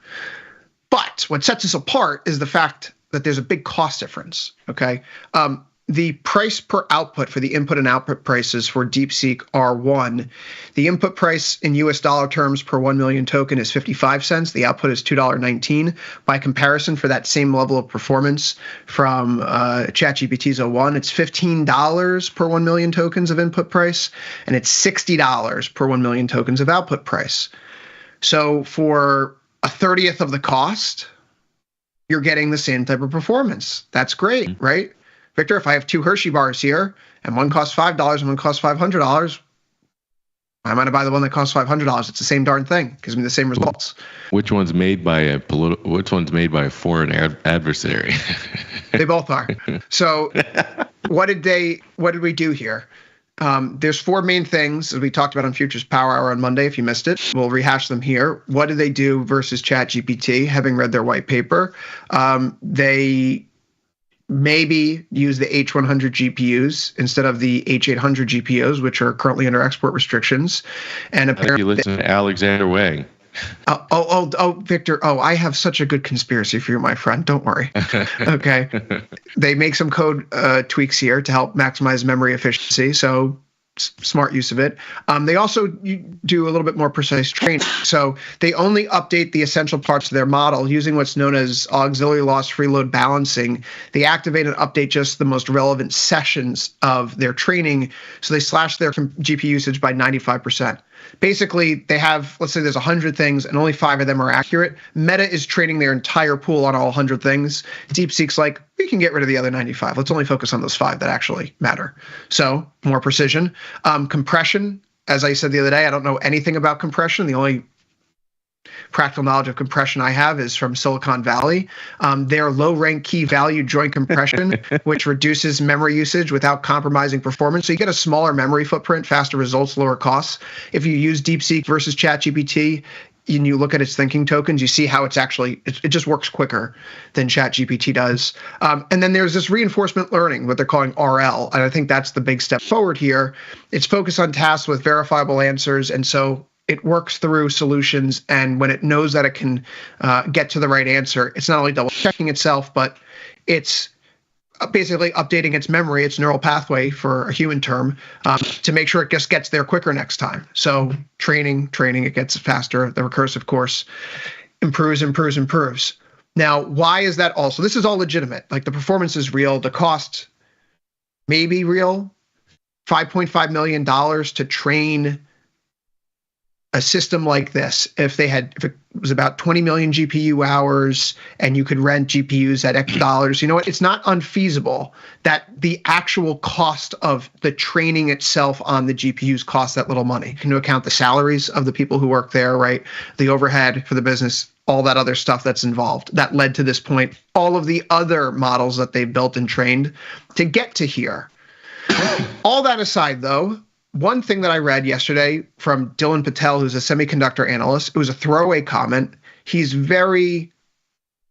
doesn't believe that this was done on just H100s. And this is what you were getting at with the Alexander Wang comment. Why couldn't it be done on the H100s? Well, maybe it's possible. But if you look at NVIDIA's revenues year by year, you'll notice that, or quarter by quarter even, you'll notice that in the most recent quarter, they sold $17.4 billion worth of goods to Singapore, which in the first quarter of 2024, which predates the chip ban, they basically had nil revenue going to Singapore. The chip ban goes into effect. What do we see here? $6.2 billion in revenue to Singapore, from Singapore, 12.4 billion from Singapore, then 17.4 billion from Singapore. And during this time, exports to China are barely growing. That's an interesting number, though, Victor, 17.4 billion worth of revenue to Singapore. If an H800 cost $22,400, they sold in the ballpark of 776,785 H800s to Singapore. To put that in context, a single H800 uses 350 megawatts of electricity, as I learned today. That means if Singapore was using all of the H800s that they purchased in the most recent period, they would have needed 271,875 gigawatt hours of electricity, which is fascinating because from the most recent publicly available data that I could find, Singapore's grid only produced 53,085 gigawatt hours of electricity as of 2020. So unless they 5x'd their electrical capacity in the past few years, there's no way that Singapore has these chips on their shores. They are most certainly in China. And so I can't speculate to that, but I can tell you. I know you can, but I can tell you that I've had conversations with people that work in business in different industries here that live in Singapore. Mm-hmm. Greatest thing that's happened to them is I don't say that they love the export controls that we slap on Russia with regards to oil and everything else. Because what you're alluding to, whether that happened with chips or not, I'm telling you, it is happening with everything else. It's happening with oil. It's happening, all of this stuff. That's why there's that saying that capital goes where it's treated best. Like if you're under any illusion that like that oil embargo or whatever that we put on Russia actually meant that they couldn't sell oil, like the whole world just didn't buy that 9%, or the trade stopped, like you just force it through different channels, and perhaps you put some new players in, perhaps that takes a new route, perhaps instead of in lit markets you force them into dark markets, but capital goes where it's treated best. And I think, I think a lot of people know that, but I think that the general public is under some sort of illusion that once you say you can't sell chips to this country, it's like, okay, well, they're not going to get chips. Haha, let's see what they do with that. Or you don't buy this country's oil. Now you have to figure out what you're going to do with all this excess oil. Bro, that's not how it works. That's not how it works at all. And so Alexander Wong had said, I think he alluded to the idea that China, or that this company had something like 50,000 GPUs more than people thought. I think that was his number. 50,000 chips more than people thought, which is a lot different than zero. And 50,000 chips at one company, right? Not saying that in this particular quarter reporting period that NVIDIA's given them all to this company, right? But if you have all these different AI labs in China, heck, DeepSeek was not even on the radar when you look back a year ago in major news coverage for what was going on in China's AI scene, bless you. You don't see their name. It's all about Tencent and ByteDance and Baba. And so the reality is there's probably a lot of leaky holes here. I was mentioning Kyrgyzstan. If you look at the year-over-year level of EU exports to Kyrgyzstan and Central Asia, right in 2023 after the war starts, it's like, a 2,000% increase in EU exports to Kyrgyzstan. Wild. I wonder where that all that's going. So water always finds a level, right? Water always finds a level. Same thing will happen with tariffs. You slap tariffs on one country, goods just get sold somewhere else, and then and imported from a different place. But we learned that with whack-a-mole game with tariffs. We learned that. Well, that's kind of the point here. Like if we do that, like China steps in. We saw this with Brazil. We slapped tariffs on soybeans, whatever.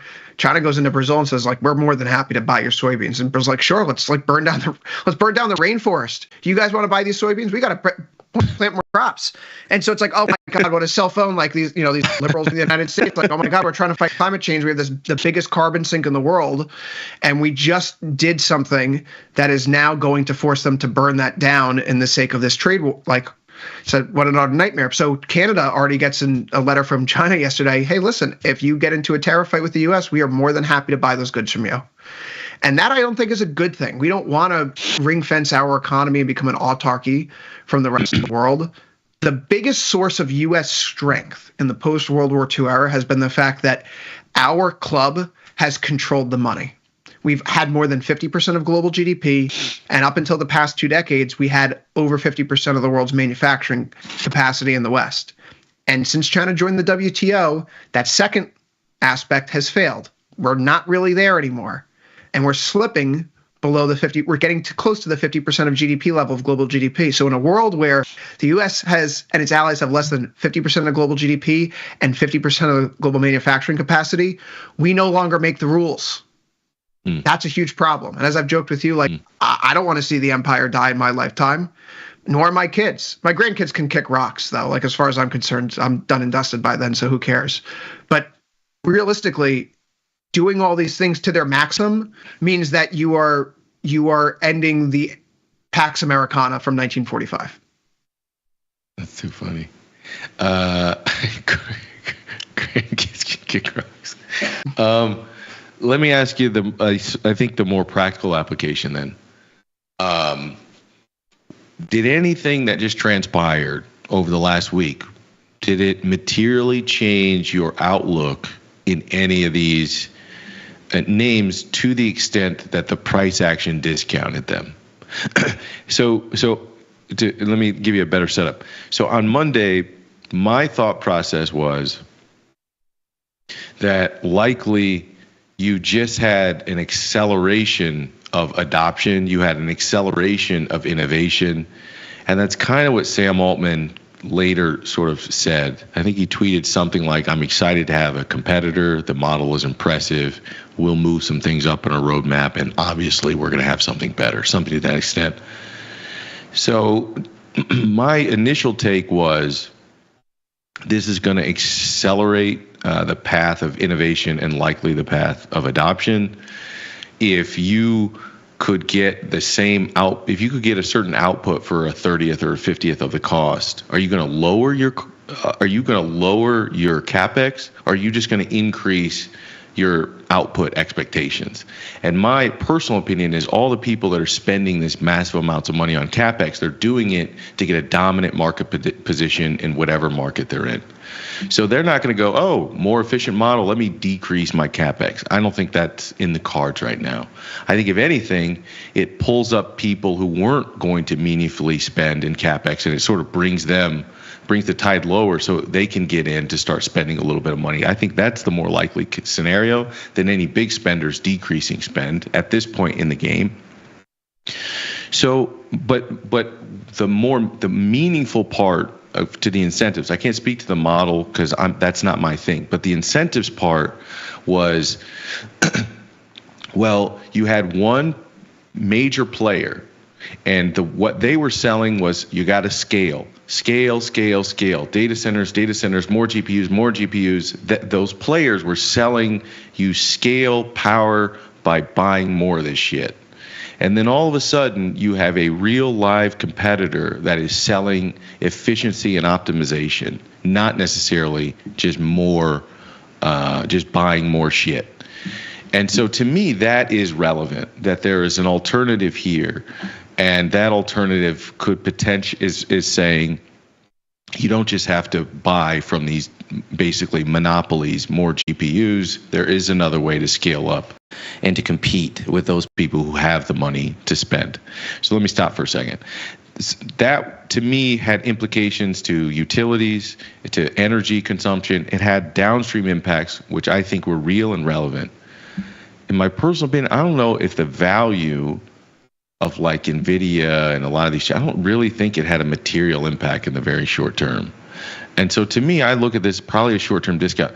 They were too expensive to begin with, but if you liked the expensive stock a week ago, I don't get why you wouldn't like the expensive stock today. That's my sort of premise. What's your thought on price action of these underlyings and whether or not you think you're getting a good deal, and if you throw some chips down right now or you wait for the dust to settle?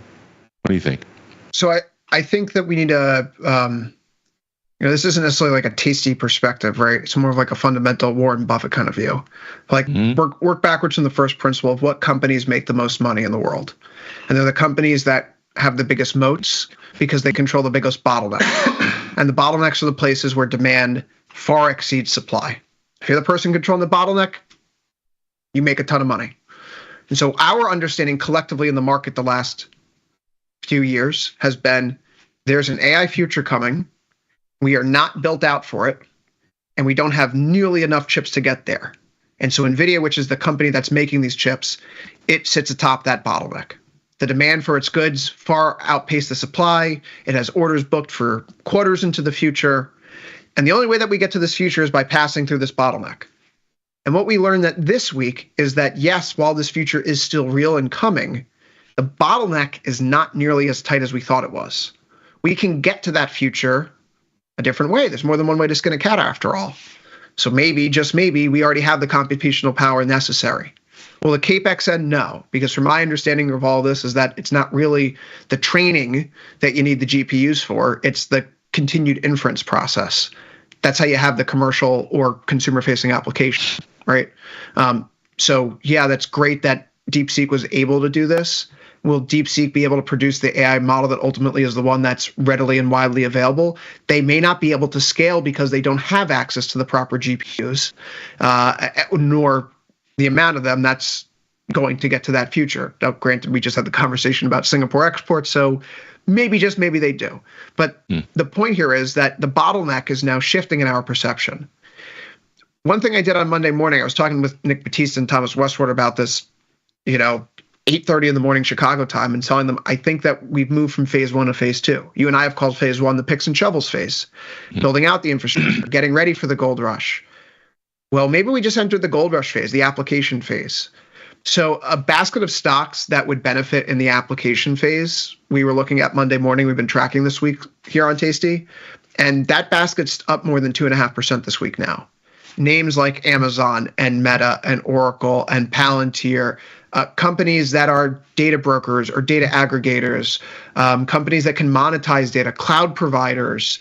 IBM, look what IBM just did today after hours. They had a great set of earnings, and they would be a phase 2 company that would do really, really well. Their Watson X product actually designs proprietary AI systems for your individual company. So imagine now, because of the scale of this, every single mid-sized enterprise in the United States that didn't have a real-world application for AI because it was just too costly, they can now experiment and play with it, kind of in the same manner that Microsoft did a year or two ago when they brought it in-house and started playing with it and experimenting with it. Now we have Copilot on every desktop, Windows desktop in the country.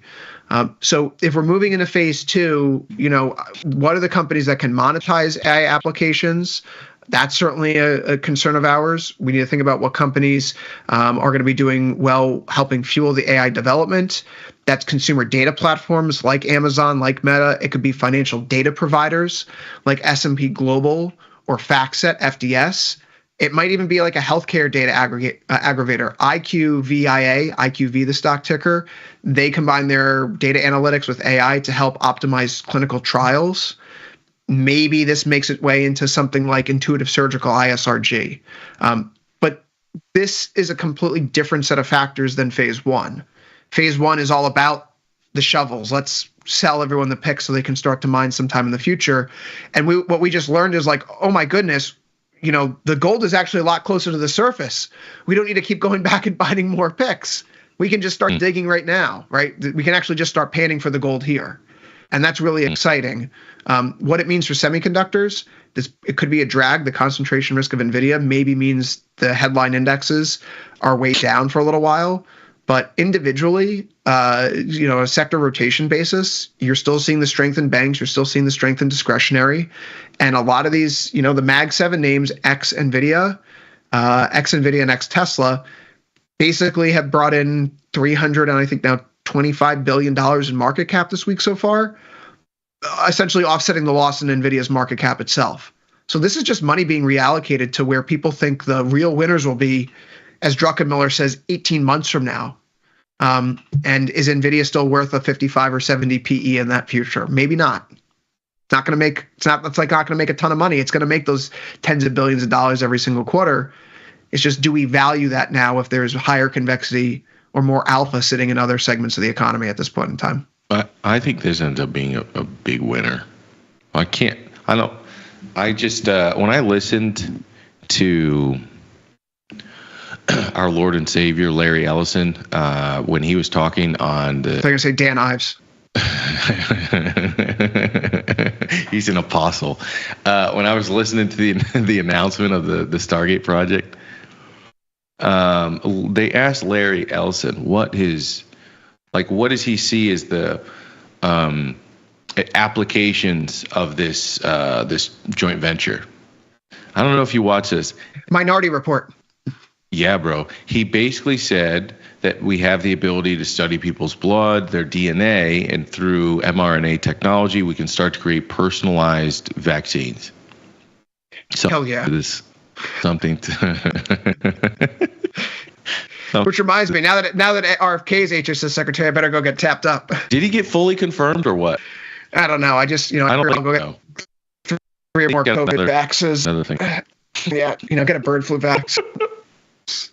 You would. I totally see you as that guy. I think you'll be first in line for the bird flu vax. Topped off. Maybe I grow wings. Give me topped off. Bro, I think some part of me thinks, and even if I'm wrong, I still think you're getting a lot of value here. and it goes against everything I stand for. But so did private prisons, and it worked as an investment theme. I just can't. I think there's so many ways for this name to win in the next 25 years. And you mentioned, or not 25 years, in the next 12 to 24 months. Intuitive Surgical was my biggest, the biggest quiet winner of 2024 for me was Intuitive Surgical. It went straight. It went one direction with almost no volatility. There was no variance in this stock. It went one direction all year long. Probably for 2 years, it's gone straight up. I mean, you look at the IBRs throughout last year; it's just steadily rising. Like price is just chugging along. I think I can. IBRs in the 20s, 30s. You're like, what am I? You're like, you turn around. You're like, oh, this is a $300. Oh, this is a $400. This is a $500 stock. When did that happen? Nobody talked about it. Nobody talked about this stock for the last couple of years. It went one direction. It was a massive, massive ripper from $200 to $600 with almost no vol, and nobody talked about this thing. I'm out of it now. Watch, this thing will quadruple from here. Like you sold, my son will be like, "You sold Intuitive Surgical, Dad?" It'll be like, you know what I'm saying? It'll be the Microsoft of his time.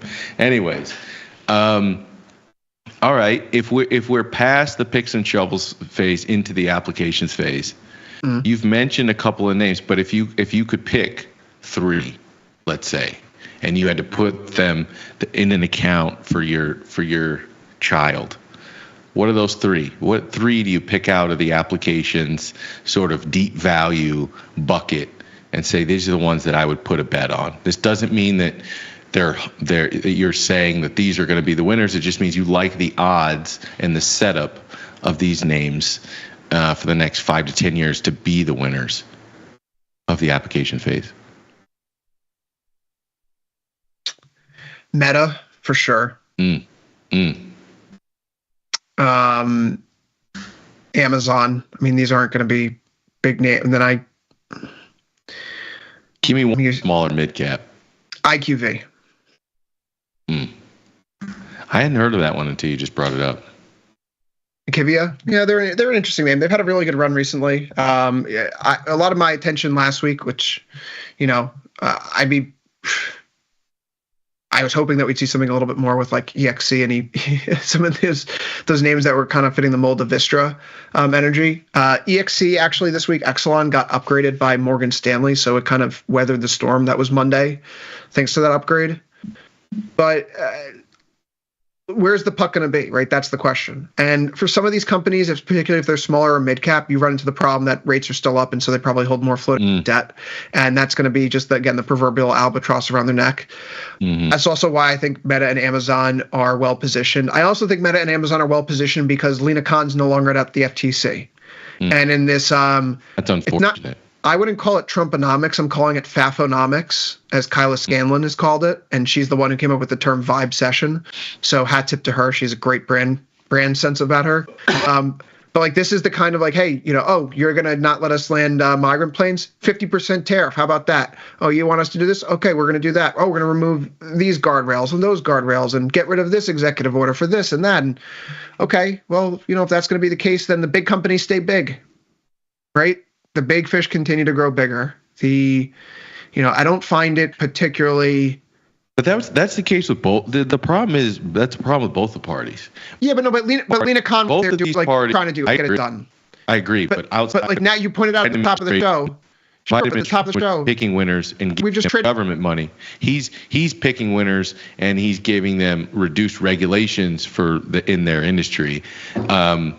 Picking winner or a different we're doing the same thing, regardless exactly. if you're in a red shirt or blue shirt. Well, we just swapped out elites. We just swapped out different business leaders. And so when you look at the people that Trump's cozied up to, why was Trump the president behind the TikTok ban? And what changed his mind? You can look at the reporting on this. He had a meeting with this guy, Jeff Yass, several months ago, who was a big investor in TikTok. And literally the day after Jeff Yass gave like $10 million to his super PAC, Trump's like, actually, I don't think we should get rid of TikTok. And so all these other people that have a vested stake in a social media company go, yeah, those Section 230 reforms that we were talking about, you know what? I think we can influence those, guys. Yeah, but Kamala did the same thing, bro. She didn't. When they tried to ask her around that stuff, all she would do is she would obfuscate, and that's because Reid Hoffman gave her and her campaign so much money, and he didn't want that thing to go anywhere. So the only reason that thing even got close to basically to getting quote unquote banned was because it was all, Biden is a lame duck. He's on his way out, and he just let it. He's like, "You guys figure this out. I'm just going to let this play out," because he wasn't beholden to any. I don't know what Biden was doing at the end of his term there. Like, it's just, but you run into like the real situation where we go from having someone who's a potential reformer at the FTC in a legitimate capacity. You both admired her work and what she was trying to accomplish, and that's just not where we are right now. So. Again, forget whether that's a good thing or a bad thing. Our job as traders is just to look at the situation realistically, because reality always wins when it comes to markets. And so realistically, do we have someone who's more or less likely to try to, persecute big tech companies than they were over the last 4 years? I think the odds are lower now. So I'd rather have, in a world where maybe tariffs bring in higher structural inflation moving forward, what companies are more likely to stay afloat through that, have the balance sheets through that? It's going to be those mega cap tech companies. And I'm a don't fix what's not broken kind of person. So the winners continue to win. And there's a lot of, I feel there's so much regulatory capture right now. As long as they bend the knee, which Zuckerberg has 100% bent the knee. And I think that's today, 25 million. Yeah. What you just said is fascinating because, what world, Meta basically stopped becoming a serial acquirer. At one point they were just a serial acquirer. They were buying up anybody that was coming close to them or challenging their primacy, and that stopped happening. And can you imagine a world where the FTC sort of allows them to make big purchases again? We haven't seen that in quite some time. That would be sort of an interesting shift. Speaking of Meta, before you get out of here real quick, Microsoft, Meta, Tesla, after the bell. Any thoughts on some of the earnings on these huge companies we saw after the bell from your point of view? They continue to do the old Jack Welch. Beat, guide lower, at least in Microsoft and Meta's case. They strong earnings and then say, maybe we're not going to do as well moving forward. We have these concerns, these uncertainties. That's the safe thing to do if you're in management at a company. Tesla's reaction surprised me because the earnings weren't good, and it felt like the stock has like a first buddy premium attached to it right now. And so do we think that, Tesla, is it trending in the right direction or the wrong direction? Would the trade wars that Trump wants to start help or hurt Tesla? If the EV credits are removed, does that help or hurt Tesla right now in the short term? It's probably like I see the EV credit story as kind of like a J curve for Tesla, where initially it's going to undercut the competition longer term, right? But initially it's probably going to depress EV sales. All the other companies then are going to trickle out and die, and then Tesla just absorbs all the market share. So what's the impact there? What about the carbon credits that they subsist on? They've been taking an axe to a lot of regulation in this first week and a half under Trump. Could we see that the carbon credit trading system that Tesla relies so much on for its revenues with other car companies, if that goes away, right? So I'm just a little shocked. I'm a little shocked. That we're trading where we are 403 because the earnings themselves weren't good. But I don't know how you short the company of the guy who has the ear of the man who controls the levers of the world's largest economy. As I told you before, like when the person with their hands on the levers of the world's largest economy says something about that economy, you can't ignore it. When it was Obama in March 2009 saying this looks like a pretty good time to buy stocks, everyone chided him at it at the time, but that was right at the low in the market. Like he said that March 9th, 2009, the market bottomed on March 6th. And if Donald Trump comes out and says he wants a weaker U.S. dollar like he did in 2017, what happened to the dollar the rest of that year? It fell. So Musk has the ear of the man with his hands on the economic levers. That to me is the single most important thing for Tesla, whether or not Musk retains that influence. Last question for you. We got past the Fed meeting. We got past some decent economic data at the beginning part of this week. We got past 3 large tech companies' earnings reports. You could throw in a handful of others, IBM and others today. And once we get past Thursday, you'll have Apple and others. We came into this week I want to say vol was like 14 and change, 14 and a half. We're up to 16 and a half. All things considered, would you say price action has been relatively resilient? And I know there's to say, are you out of your effing mind? NVIDIA was down, 17% at the beginning of this week. But I'm saying all things considered, and given the fact that we've got a dense economic calendar, a dense earnings calendar, given the way we started the week, are you surprised at the relative resilience of price the last couple of days since Monday? I am. Yeah, definitely, for sure. Yep. You look at the market action on Monday morning, 5% down at one point overnight. That was getting real slippery. And then you make your way through European hours, and American traders realize, like, why are we getting worked up about what the Europeans think? They don't have a tech sector. How could they possibly know how to interpret this news? So we'll just start buying. That's not a joke. That's my legitimate feeling. Like, what people are saying, like, oh, European stocks were a real safe haven on Monday. They don't have a tech sector. It was a tech sector sell-off. So why would it impact Europe? But that just goes to show, like, there's that popular meme going around right now, like the U.S. has ChatGPT and Llama and Bard or Gemini, and you look over at China and they have now DeepSeek, and you look over at Europe and, like, they have those plastic caps that don't fully disconnect from the Evian water bottles. So it's a innovation.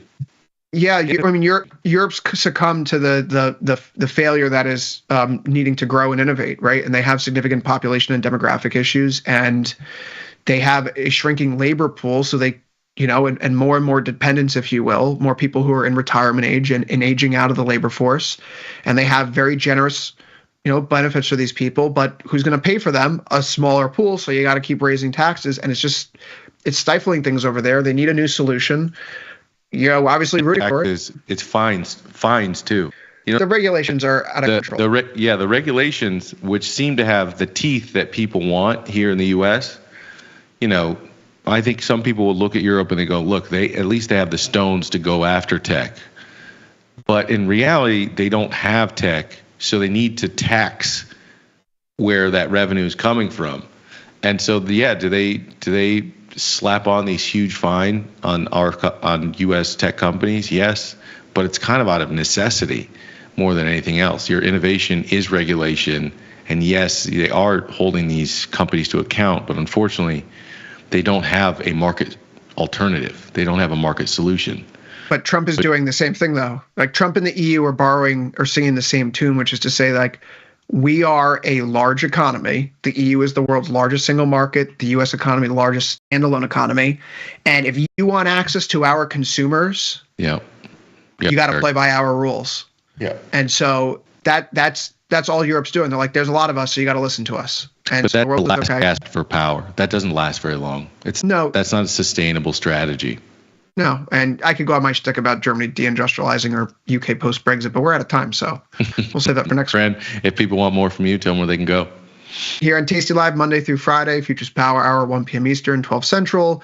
Of course, on Overtime with Radigan and Spivak, Monday through Thursday, 4 p.m. Eastern, right after last call. Tuesday mornings with Tom and Tony on Let Me Explain, 9:40 a.m. Eastern. And then, of course, here with Victor on Wednesdays, The Price of Truth, 6 p.m. Eastern. Not this week, but next week, we're relaunching the prediction trade. We have a Super Bowl special coming up for next Thursday, so be sure not to miss it. That's going to be back here on the network every other week, 4:30 p.m. Eastern. And you can find me on, is it X or Twitter this week, Victor? Twitter. You can find me on Twitter. Maybe if he brings back the astronauts, I'll start calling it X. I looked into that, Victor. Did you know when that plan was approved to bring those astronauts back?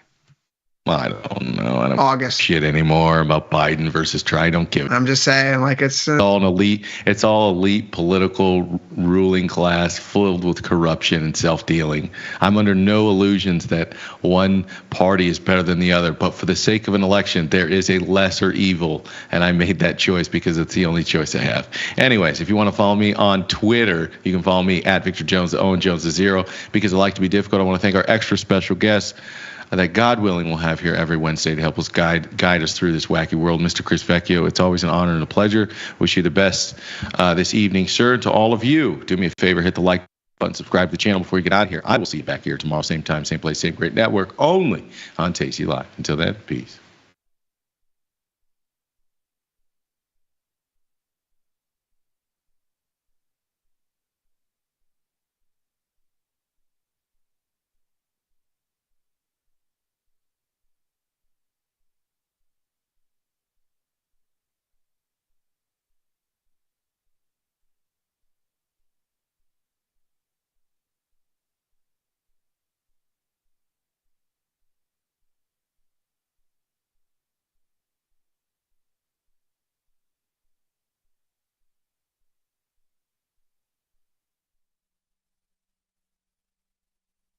And we think we're wishing you a happy Chinese New Year. Year of the Snake. Year of the Snake, indeed. Happy New Year to all the people out there. So, and we're very happy to report we do have snacks from all our Chinese friends that work at IG. 2 of them already have told me we've got